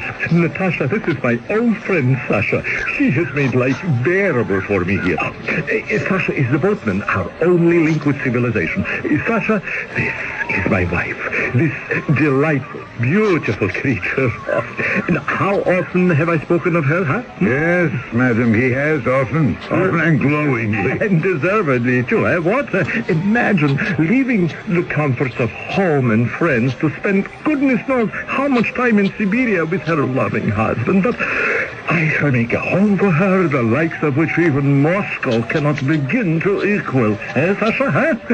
Certainly, if anyone can transform this wilderness, it will be your husband, madam. Oh, and my little one, whom I haven't seen since she was a babe in arms. Now, how are we going to transport all this luggage aboard that little skiff of yours, huh? I shall make as many trips across the river as necessary. Yeah, you see? Problems, solutions. Didn't I write to you, Natasha? Nothing but the best people here. People with heart, with love. Oh, you will enjoy yourself, I promise. Now, come. Let us all get aboard Sasha's ferry and make the first trip. He was breathless with joy. I thought, all right, be happy today, Vasily. You won't always be showing such a happy face to the world. From that time on, he went every week to the post office to find out where the money was being sent from Russia. That wife of his, Natasha, needed a lot of money. Vasily, will you please stop walking up and down the room? Well, I'm only thinking, Natasha. Is there a special post on Saturdays, or do I have to wait until Monday? You are making me very nervous, pacing up and down like that. I can barely make up my face. Oh, I hope this party you're giving, I don't know as whole. I hope that it's more amusing than the last two. The people here are so boring. Oh, no, all new people. No, I promise you, they're all in government. Well, I prefer artists. Oh, my darling, we are meeting the best people, and they're all charmed by you. I am not charmed by them. The people here have no manners. Haven't you noticed? And you, too. You have become somewhat crude and boring like the rest of them. How I long to meet just one gentleman, just one. I ask no more. Oh, I have become crude and boring. Yes, just like them. Oh, Vasily, you don't even realize it. But Siberia... I know. For others, it is a prison.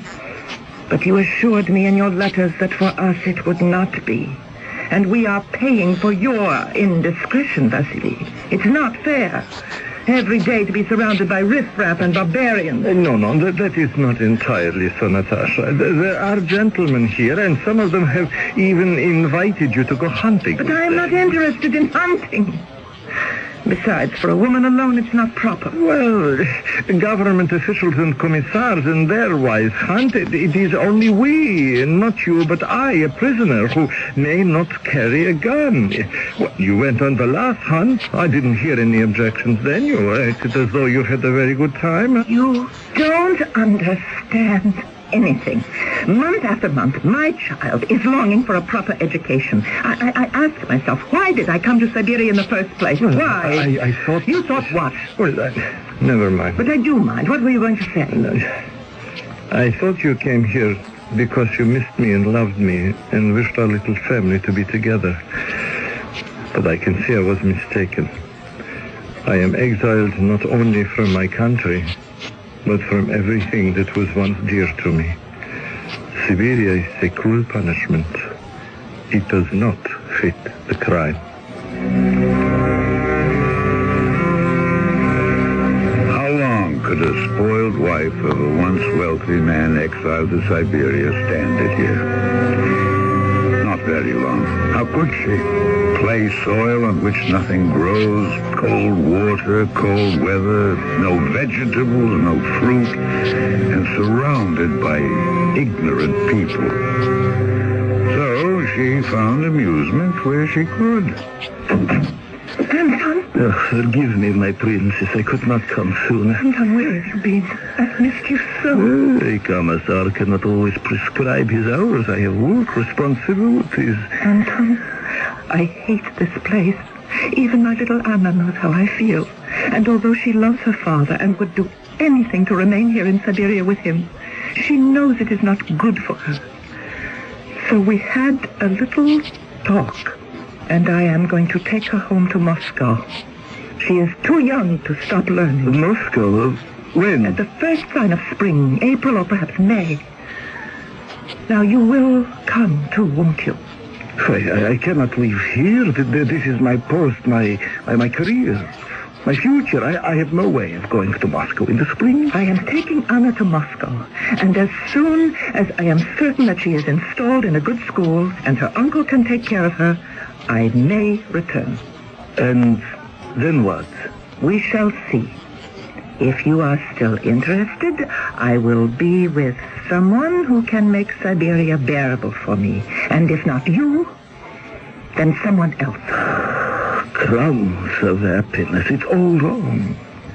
You are married. I am not. I should not have allowed our friendship to go this far. Would you feel that way if I were alone? Alone? If I had no husband?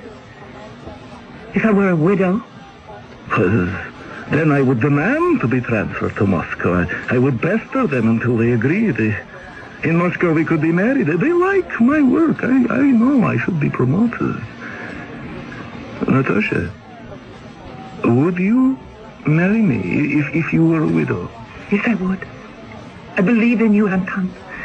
So only one thing stands in our way. Yes, only one thing. Am I to remain the wife of an exile or his widow?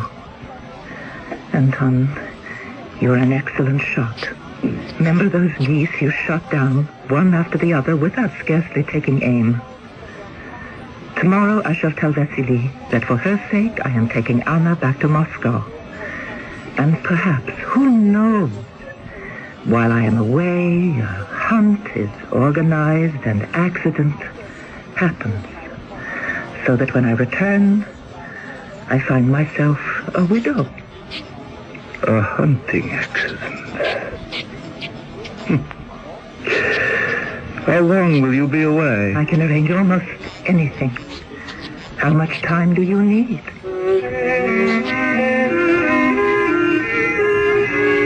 And did it happen exactly as it was planned? No, not exactly. Do you remember the young Radek I took across the river some years ago?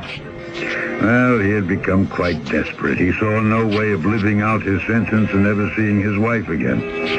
He came to me and told me of his plan. To run away. As simple as that. And you think they won't find you? Well, I shall run quickly. You have clothes enough? Only what is on my back. Food enough? At night, if I'm near a farmhouse, I can steal food. How did this change of mind come about? Sasha, I can make no money. I can get no money. I have no place to which to bring my wife. Not many have. Vasily Sergeyevich has. Well, he could bring his wife and daughter to this frozen hell. For 3 years, they've been here with him. 3 whole years. I would give anything for my wife to visit me for just 1 day. 1 day only. And then she could go home. 1 visit would last me a whole year. Sasha, I have decided to suffer no longer. What if they catch you? And they will catch you. Your clothes are ragged. You have no papers. Every citizen has papers. How many years was your sentence? 10. I cannot live for another 7. A young, strong man like you? Long ago, I stopped counting the days. I've begun to think of death. You are 25. I'm 28 now. I was 25 when I first came here. I'm still twice your age. It is not Siberia that is making you ill. It is the devil. Sasha, you have said all this to me before. I can find no work here. No place to live. I was born a peasant, but I educated myself. I learned to read books. Then death is not for you. I tell you, Radek, you can make a life for yourself here. Forget yesterdays. Live only for today. I cannot. Here. Take a mouthful from my bottle. It'll cheer you. She was only 17. My Olga. When we married, I must see her once before I die. You won't die. Dogs, why tomorrow, huh? What's it? There's a hunt tomorrow. Ducks, geese, pheasants. I heard them talking about it. Vasily Sergeyevich was boasting he was going to be allowed to accompany the hunters. You see, he said to me what it means to have connections. I said to him, I was incredulous. They are giving you, a convict, a gun to shoot with? No, but they are trusting me to carry the gun. Radek, they will find you with their dogs. Sasha, that's the beautiful part. The dogs will be hunting, too. I shall hide in the trees, and when they're all occupied with shooting birds, I shall run as fast as I can. The Lord be with you. I hope you will arrive at the place you wish to.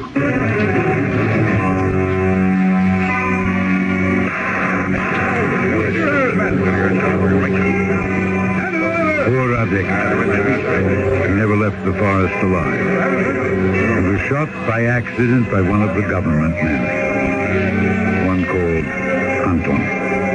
He said he thought the movement behind a tree was a deer, that it never occurred to him it could be an escaping convict. Anton? You're back? I had no idea you would return to Moscow so soon. I didn't go. Anna became ill. Is that the man you shot they're burying? It was an accident. The wrong accident. Vasily told me all about it. He was standing quite near when you shot the wrong man. I shouldn't have even dreamed of doing it. This innocent boy is dead now. They said he was escaping. Did you shoot the wrong man on purpose? I don't know what I did. It was all so sudden. It was wicked to even plan such a thing. How could we have lived together with your husband's death on our conscience? That boy died so that Vasily could live. We must never forget that. Now, let us bow our heads as they lower the coffin into the grave.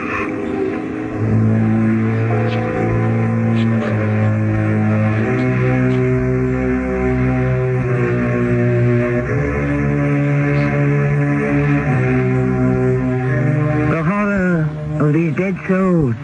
One cannot help wondering, is this happening today?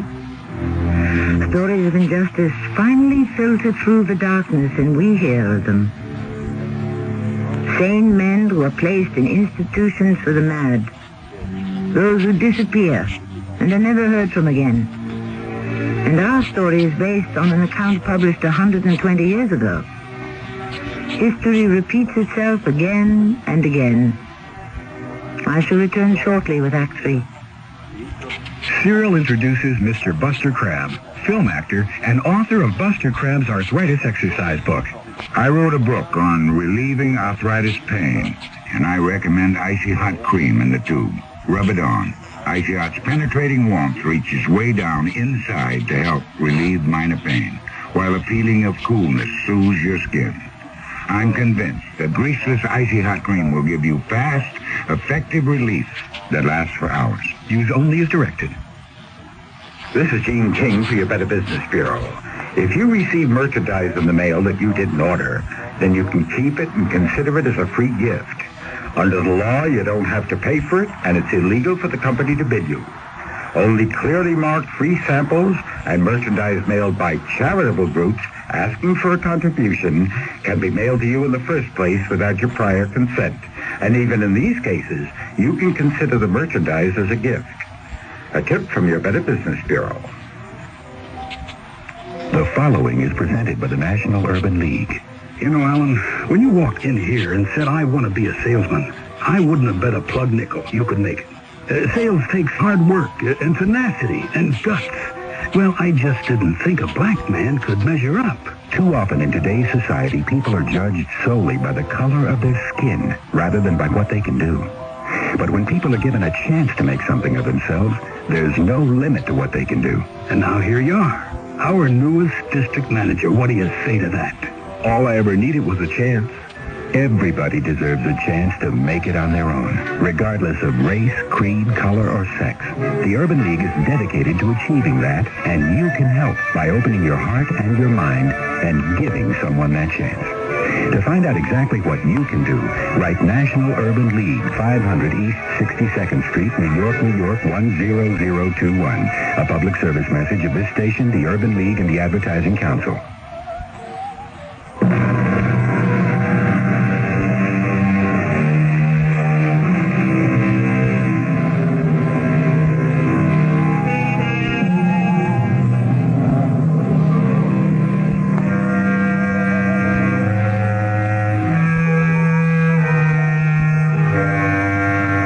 Today, the Mystery Theater's third act curtain rises on a tale familiar to many writers, some who themselves experienced exile in Siberia. We have used Chekhov's account written in 1892 because we hope by 1992 that such bestiality towards man will be forgotten history. Our spokesman is Sasha, the boatman, the link between freedom and living death. He himself is in exile. 50? 60? No one quite knows. And strangely enough, he has forgotten whether he has served out his sentence. For he has remade his life here in Siberia. I stand in a corner of the yard where the dead are placed. It is so cold they cannot dig very deep. Anton, the man in love with a prisoner's wife, has shot and killed the young man who lies in that coffin. From the distance, the bell of death. Coward! You stupid coward! I should have known. Natasha, I ask you to observe the ceremony and contain yourself. Coward! You shot the other man on purpose. You couldn't bring yourself to do away with that lady. Your own words. I've wasted my love on you. Natasha, for the Lord's sake, stop whispering to me. There's a burial going on. Someone will see you. They will suspect someone. You are not only a coward, but a fool. That silly still lives. My daughter Anna refuses to go to school in Moscow and leave her father. My life is all upside down. Yours goes on as if nothing has happened and nothing has touched you. I was a fool to think that you could free me. Please let me explain all this to you later. There's nothing to explain, coward. I never want to see you again. I thought of Radek, the poor boy, who meant no harm to anyone, who was caught in a chain of circumstances and now would never see his Olga or his mother or his cherished province of Sibirsk. 6 months later, a troika drove up outside my hut, and the driver just sat there. I spoke to him, but he said nothing. Someone had hired him, and he was waiting. And then there was some shouting from the other bank. You! Himan!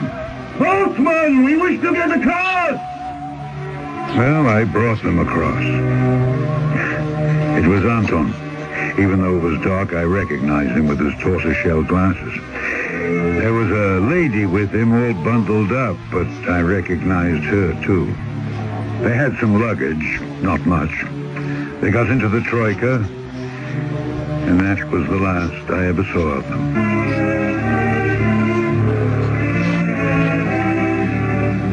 The next morning, guess who was shouting to be ferried across?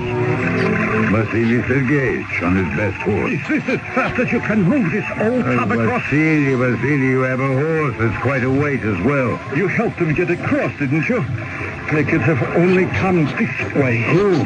My wife. And the young gentleman with the spectacles. Yes, I brought them across last night. And the boxes and cases? They had some luggage, yes. No, you should have told me. It would have been nothing for you to row across and find me and tell me my wife had run away. Oh, Vasily, be sensible. How would I know such a thing? I had no idea she was running away. You sure? Yes, I am sure. Oh, what of your daughter, Anna? Anna is still with me, thank the Lord. What happened when they got to the other side, huh? Oh, they were whisked off in a troika. Yes, well, I shall find them. I have a fast horse. I shall bring her back with me.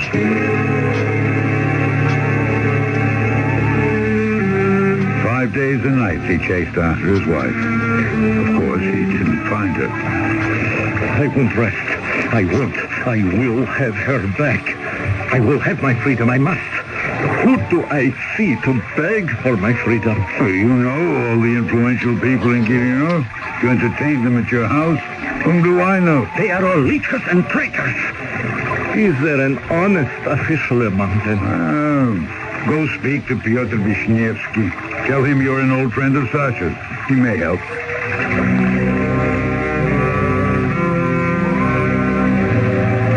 Summers and winters passed. Don't ask me how many. Time expands and compresses in this wilderness. But I remember standing in the post office one day. The door was open. I walked into an office, and there was Pyotr Wisniewski. Sasha, your beard has grown quite white. You're bald as a hen's egg. Good to see you after all this time. You're still in the customs office, huh? Oh, they have made me the chief. Congratulations. Sasha, surely you must have served your sentence by this time. Yes, I probably have, but where would I go? Most of my life has been lived here. What would I go back to? I can hardly remember what I did before I became the boatman. You know that man you sent me 8 years ago, that's Vasily Sergeyevich? Oh, Vasily, yes. I haven't seen him and I don't know how long. He never comes across the river. He has sold his land, mortgaged his house. Today, if you saw him, Sasha, you would not recognize the man. Yeah. He wouldn't listen to me. He let the devil get the best of him. If it were not for his daughter, he would have died already of heartbreak. I'm sure of this. I should go see him. Where does he live? The last address I had for him was over at the public stables where the authorities keep their horses. I had pity on him and his daughter and made an apartment up there for him. Go see him. His daughter Anna has grown to be quite a beautiful girl. You see them everywhere together. Well, perhaps on Sunday when I have half a day off.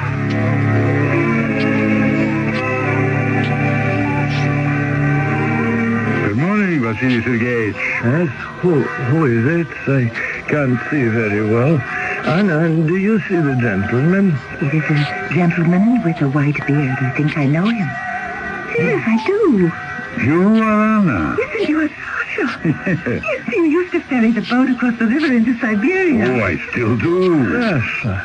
Did you say Sasha? Oh, my goodness. How long has it been? Of course, I never cross the river anymore. We very simply, Anna and I, you know my daughter, Anna. I would have recognized her anywhere. Oh, how would you have recognized her? She was a little one those days. I was very little when you met me first, but I'm 18 now. Sasha, do you still talk about the devil? Sometimes, yes. Well, for a man who knows as much as you were very wrong. Was he really, Papa? Well, weren't you, Sasha? Come.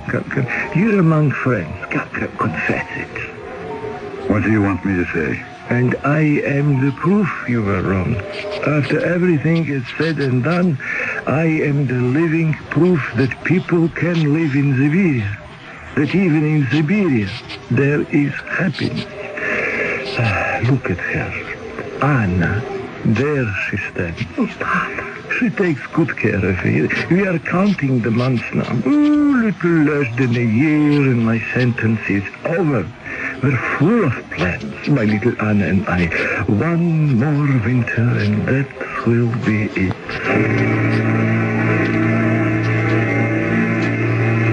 Pyotr, I saw him.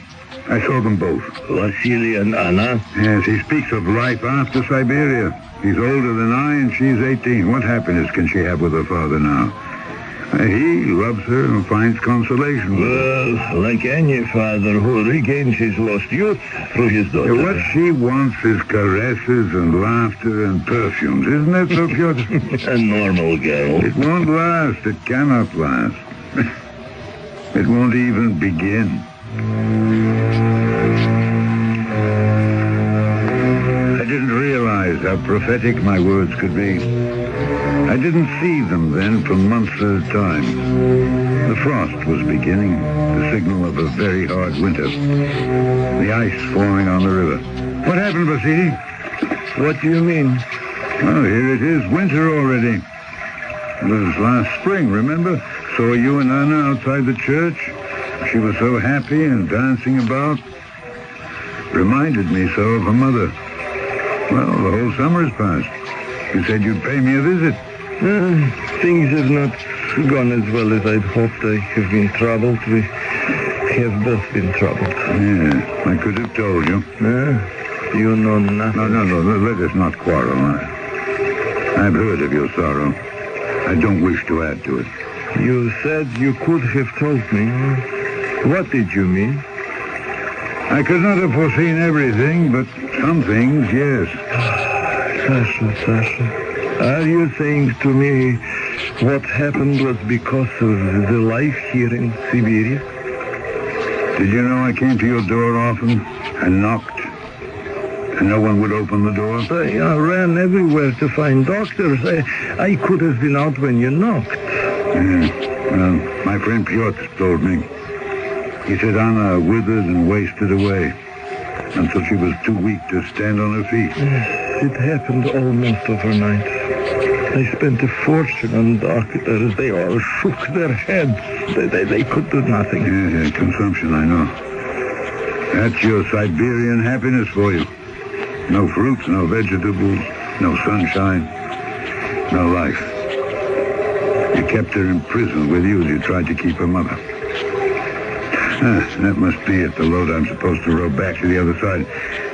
Four men carrying it. Yes, Anna's coffin. I will ride across with you.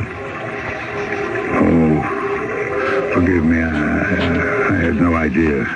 They told me there would be a load to carry across the river. I had no idea it was her. What will you do, Vasily? I'm taking Anna to Moscow. And then? Nothing. My life is over. Vasily, we're both of the same age. Come back. Be a boatman with me. It's a healthy outdoor life. We could live to be 100. I have a cousin in the Urals who is 125. Come back. You could help those who are making this passage for the first time. We will share life, you and I. We will not let the devil rule us. We will rule him. Let me think about it, Sasha. You may be right. But I may not have the strength to return.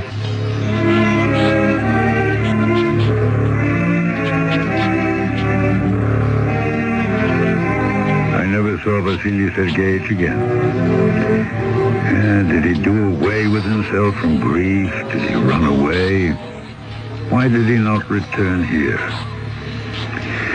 Some men are difficult to understand.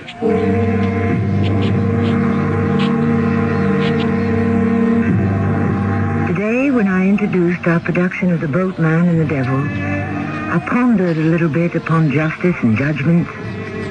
I wondered then, and I still do, whether justice, a man-made law of order, can ever exist in a form acceptable to everyone. Putting it in our terms, is it because, as someone has said, no one understands a policeman because no one understands the Bill of Rights? I shall return shortly. This is Jason Robards for the National Council on Alcoholism. I'm Jason Robards, and I'm alcoholic. There was a whole world out there that applauded me as a success. So how could I be alcoholic? I thought only losers became alcoholics. Then I found out alcoholism is a disease. And my wife convinced me that drinking for me was like committing suicide. I got the facts and got into a program to stop drinking, and I don't drink anymore. Now I really know what success is all about. Not just with my career, but with my wife, my children, and my life. Get help like Jason Robards got. If you or someone you love has a drinking problem, call the National Council on Alcoholism in your area. I'm living proof you don't have to die for a drink. A public service message in cooperation with the Advertising Council.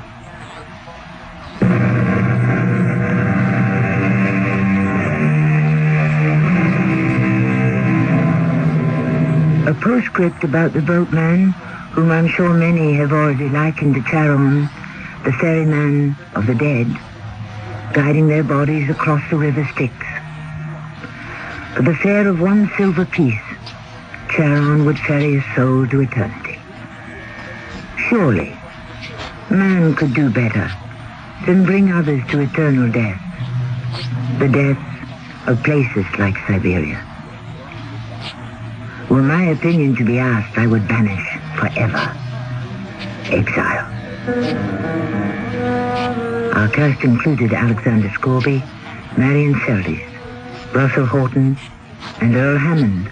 The entire production was under the direction of Himan Brown. And now a preview of our next tale.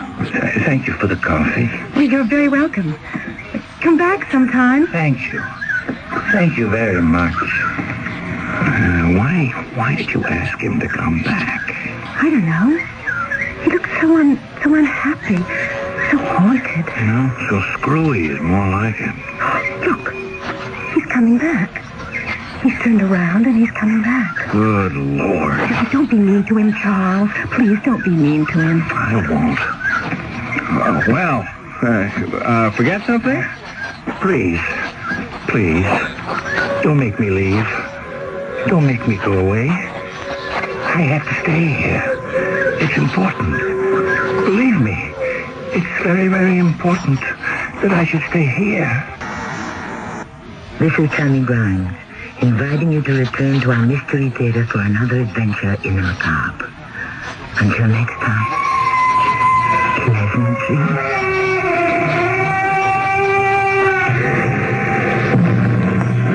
This is Nat Wright. Stay tuned for a special presentation of the John Lennon story, which will follow the midnight news. This is WIP, Metro Media Radio, in Philadelphia.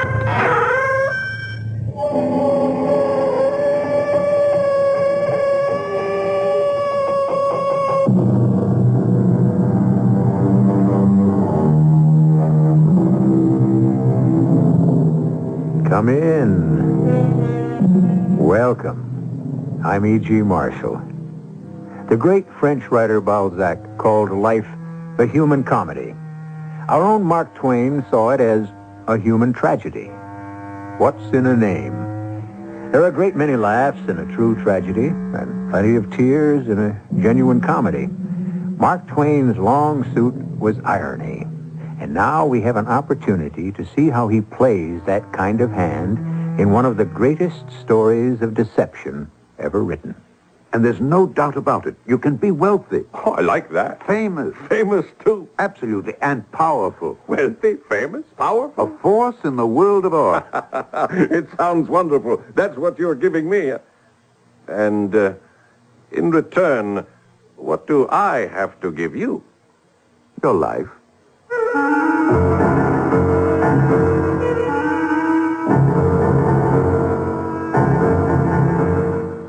Our mystery drama, Is He Living or Is He Dead?, was adapted from the Mark Twain classic especially for the Mystery Theater by Sam Dan and stars Alexander Scorby.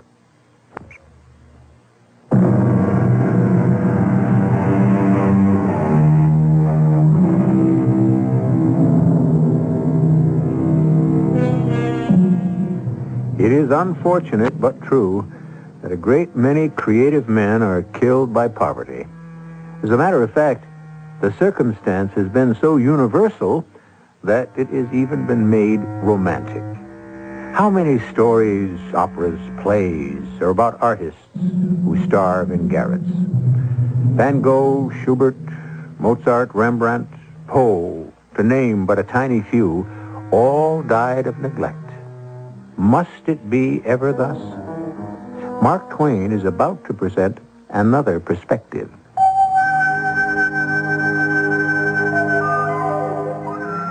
I was spending the month of March, 1892, at Mentone on the Riviera, fully enjoying the flooding sunshine, the balmy air, and the brilliant blue sea, without the marring additions of human fuss and display, which one encounters a few miles away at Nice and Monte Carlo. As a rule, the rich do not come here, but now and then a rich man does show up, and I got acquainted with one. Partially to disguise him, I shall call him Smith. One morning, we were having breakfast at the Hotel des Anglais, when he exclaimed, "Quick! Cast your eye at that man." Which man? The one just going out the door. Yes? Do you know who he is? Why are you so excited, Mr. Oh, no, do you? Well, I think so. He spent several days here just before you arrived. Do you know anything about him? Well, someone said he's an old, retired, and very rich silk manufacturer from Lyon. Or was it Lille? Well, what else do you know about him? Well, I don't know anything about him except... Except what? Well, I would assume he must be all alone in the world. Oh, why? Why? Well, he looks so sad and dreamy, and he doesn't talk with anyone. Would you know his name? Yes, it's Théophile Magnan. Well? Well, what? Well, what are you going to tell me? Tell you? About the old gentleman. Oh. Smith, taking you by and large, you're quite a character. Here, the mere sight of a person sends you into a perfect fit. One might have thought the man was Jack the Ripper, the way you seem to take on about him. And now you simply cannot say, "Oh," and just haul down the flag. Smith? Smith, are you awake? I'm trying to think. About what? It's one of Hans Andersen's beautiful little stories. Well, how did he get into the discussion? I remember only one part of it. Do you remember the old man who just left? Seems a child has a caged bird, which it loves, but thoughtlessly neglects, and the bird pours out its sweet song, unheard and unheeded. You follow this? Well, yes. In time, hunger and thirst assail the poor bird. Its song grows feeble and plaintive, and finally ceases, and the bird dies. Well, the child comes by, and you know what happens, don't you? Well, I would say the child sees the poor dead bird and is smitten to the heart with remorse. And then with bitter tears, the child calls his mates, and they bury the bird with elaborate pomp and the tenderest grief. Well, then you have read the story. Oh, it's an old story.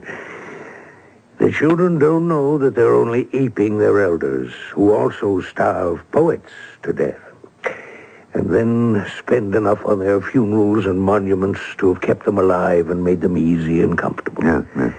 And now, how about the old gentleman? Twain, can you keep a secret? No better than you.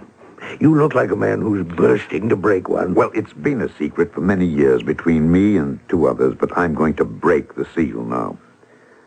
You know, a long time ago, I was a young artist. You? Mm-hmm. You, Smith, were an artist? And I wandered around the French countryside, just sketching, you know. Were you successful? Oh, bless you, no. I was starving. Well, how did you live? A typically American question. Why not? I'm a typical American. The answer is I pawned my way across France.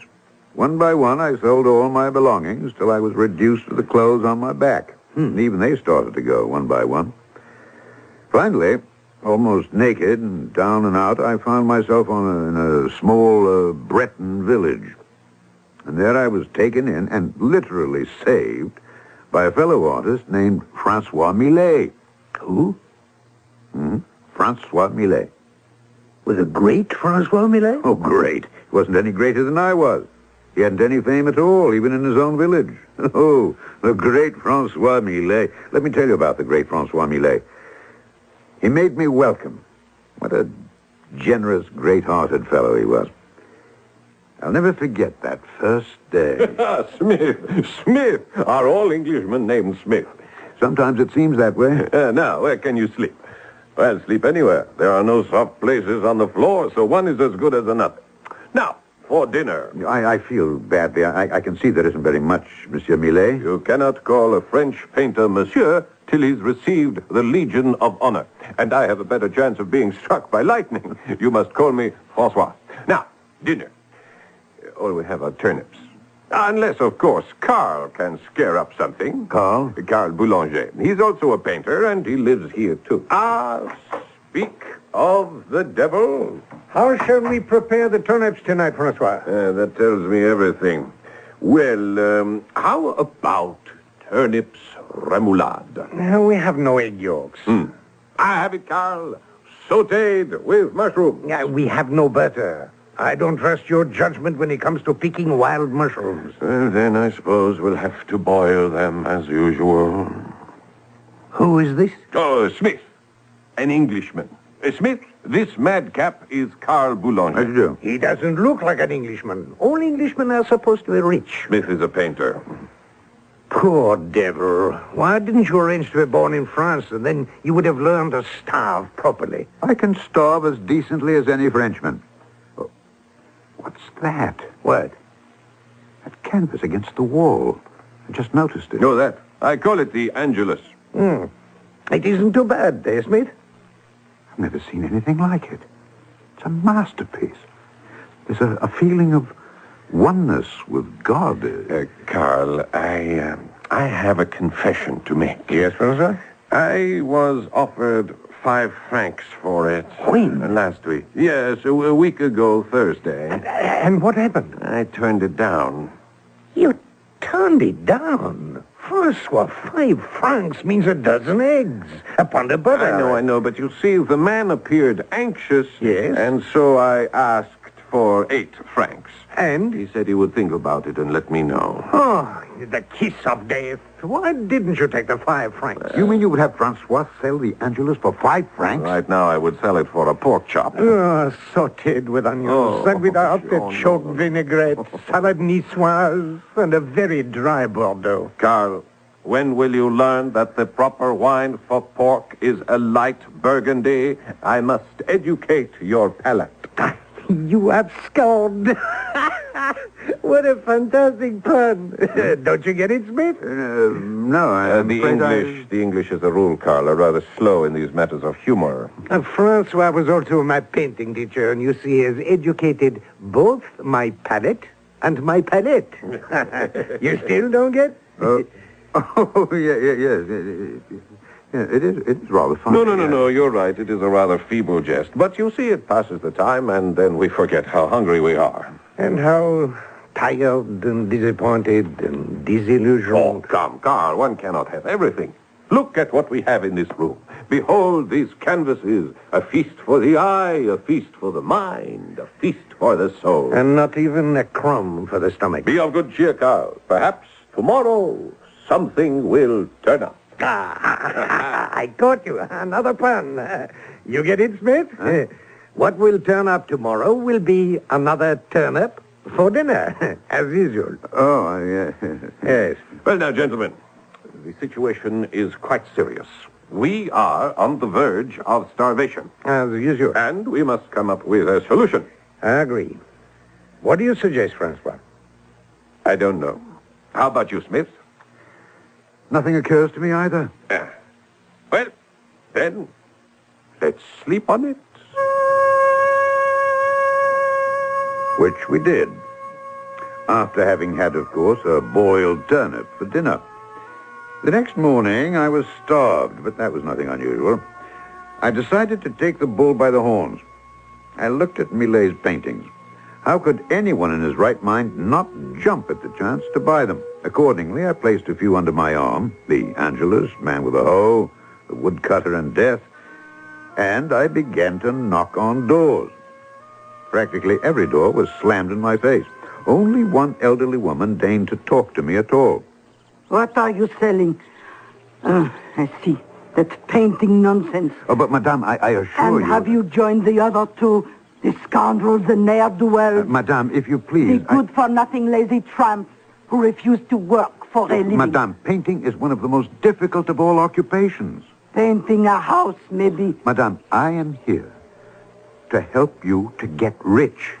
You must admit that there are paintings which are worth millions, yes? Now, admit it.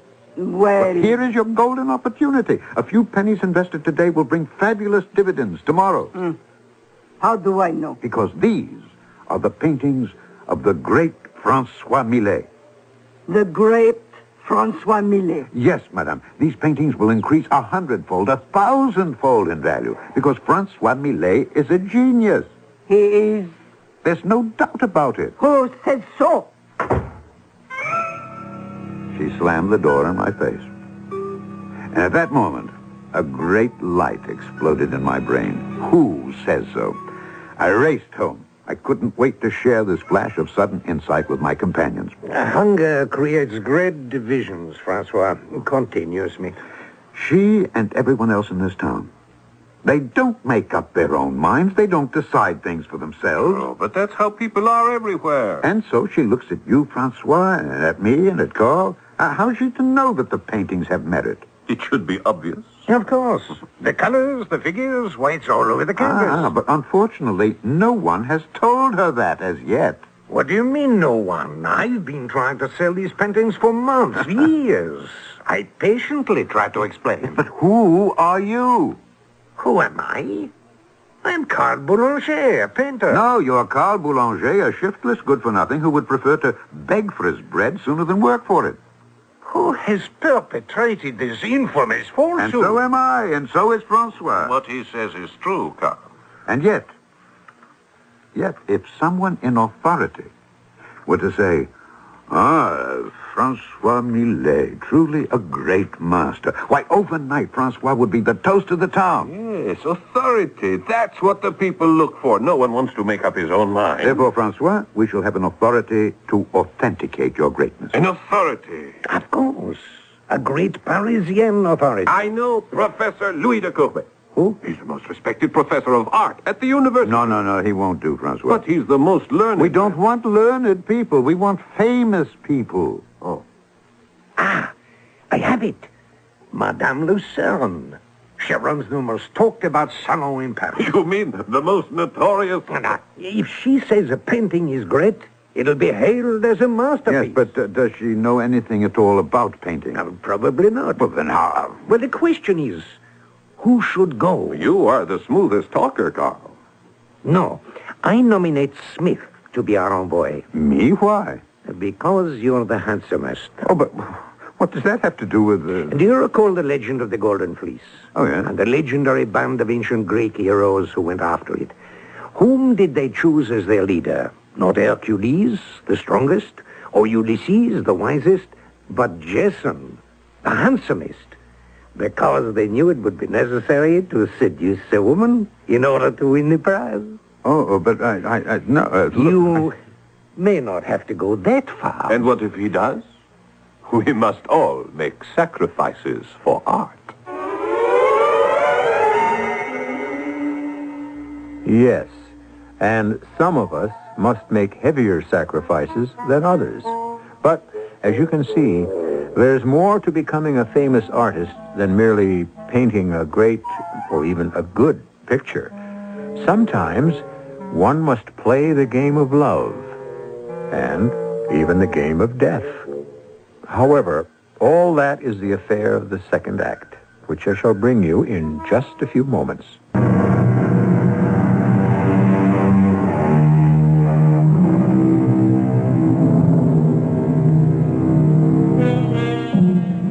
We may all have to revise some of our ideas about art before our story is over. At any rate, we're back in the year 1892, and Mark Twain is chatting with a wealthy elderly Englishman in a hotel on the sun-washed shores of the French Riviera. Now, Smith, what are you telling me? That some 25 or 30 years ago, you and the painter Francois Millet and... Carl Boulanger. Yes. And yourself were starving artists in a provincial French town? Exactly. And that you concocted some mad scheme to get Millet recognized? But you haven't heard the scheme yet. You see, if you're a creative artist, People don't know you're good unless somebody who speaks with authority says so. You get no argument from me on that score, Smith. Well, they had the idea to send me to the salon of Madame Lucerne in Paris. She was a former mistress of King Louis Napoleon himself. Which made her an eminent critic, connoisseur, and authority on the art. Exactly. Well, how did you propose to gain admission to Madame's salon? You were, after all, ragged, unknown. Well, I did the only thing any sensible man would do under the circumstances. I broke into her bedroom. Who is that? Don't be alarmed, madame. I'm not a burglar. You are not a burglar? And please don't pull on that bell cord. Allow me to give you 2 reasons why you are a burglar. First, you break into my room. But, madame... Second, under your arm, I see some paintings, which you have obviously stolen from my house. No, madame. I haven't come here to steal paintings, but to present you with some. Present me? Yes, madame, because you are the supreme and sublime authority on art. Look at these, madame. Isn't each a masterpiece? Frankly, monsieur, I wouldn't have the faintest idea. Now, what is this game you wish to play with me? A game? All men have one game or another in mind where I am concerned. And since you are not half bad looking... It is for a friend. The man is a genius. One word from you... One word from me. How simple you make it all sound. But it is simple for you. You've turned unknown men into great writers, composers overnight. Oh, it's not a simple matter. And it doesn't happen overnight. The man must have something. Francois Millet has everything. He's a genius. The woods are filled with genius. But surely, just look at these paintings. Now, I could make a great painter out of you. Me? You are the love bandit. You break into the boudoirs of famous ladies, and you leave behind a painting as a memento of the adventure.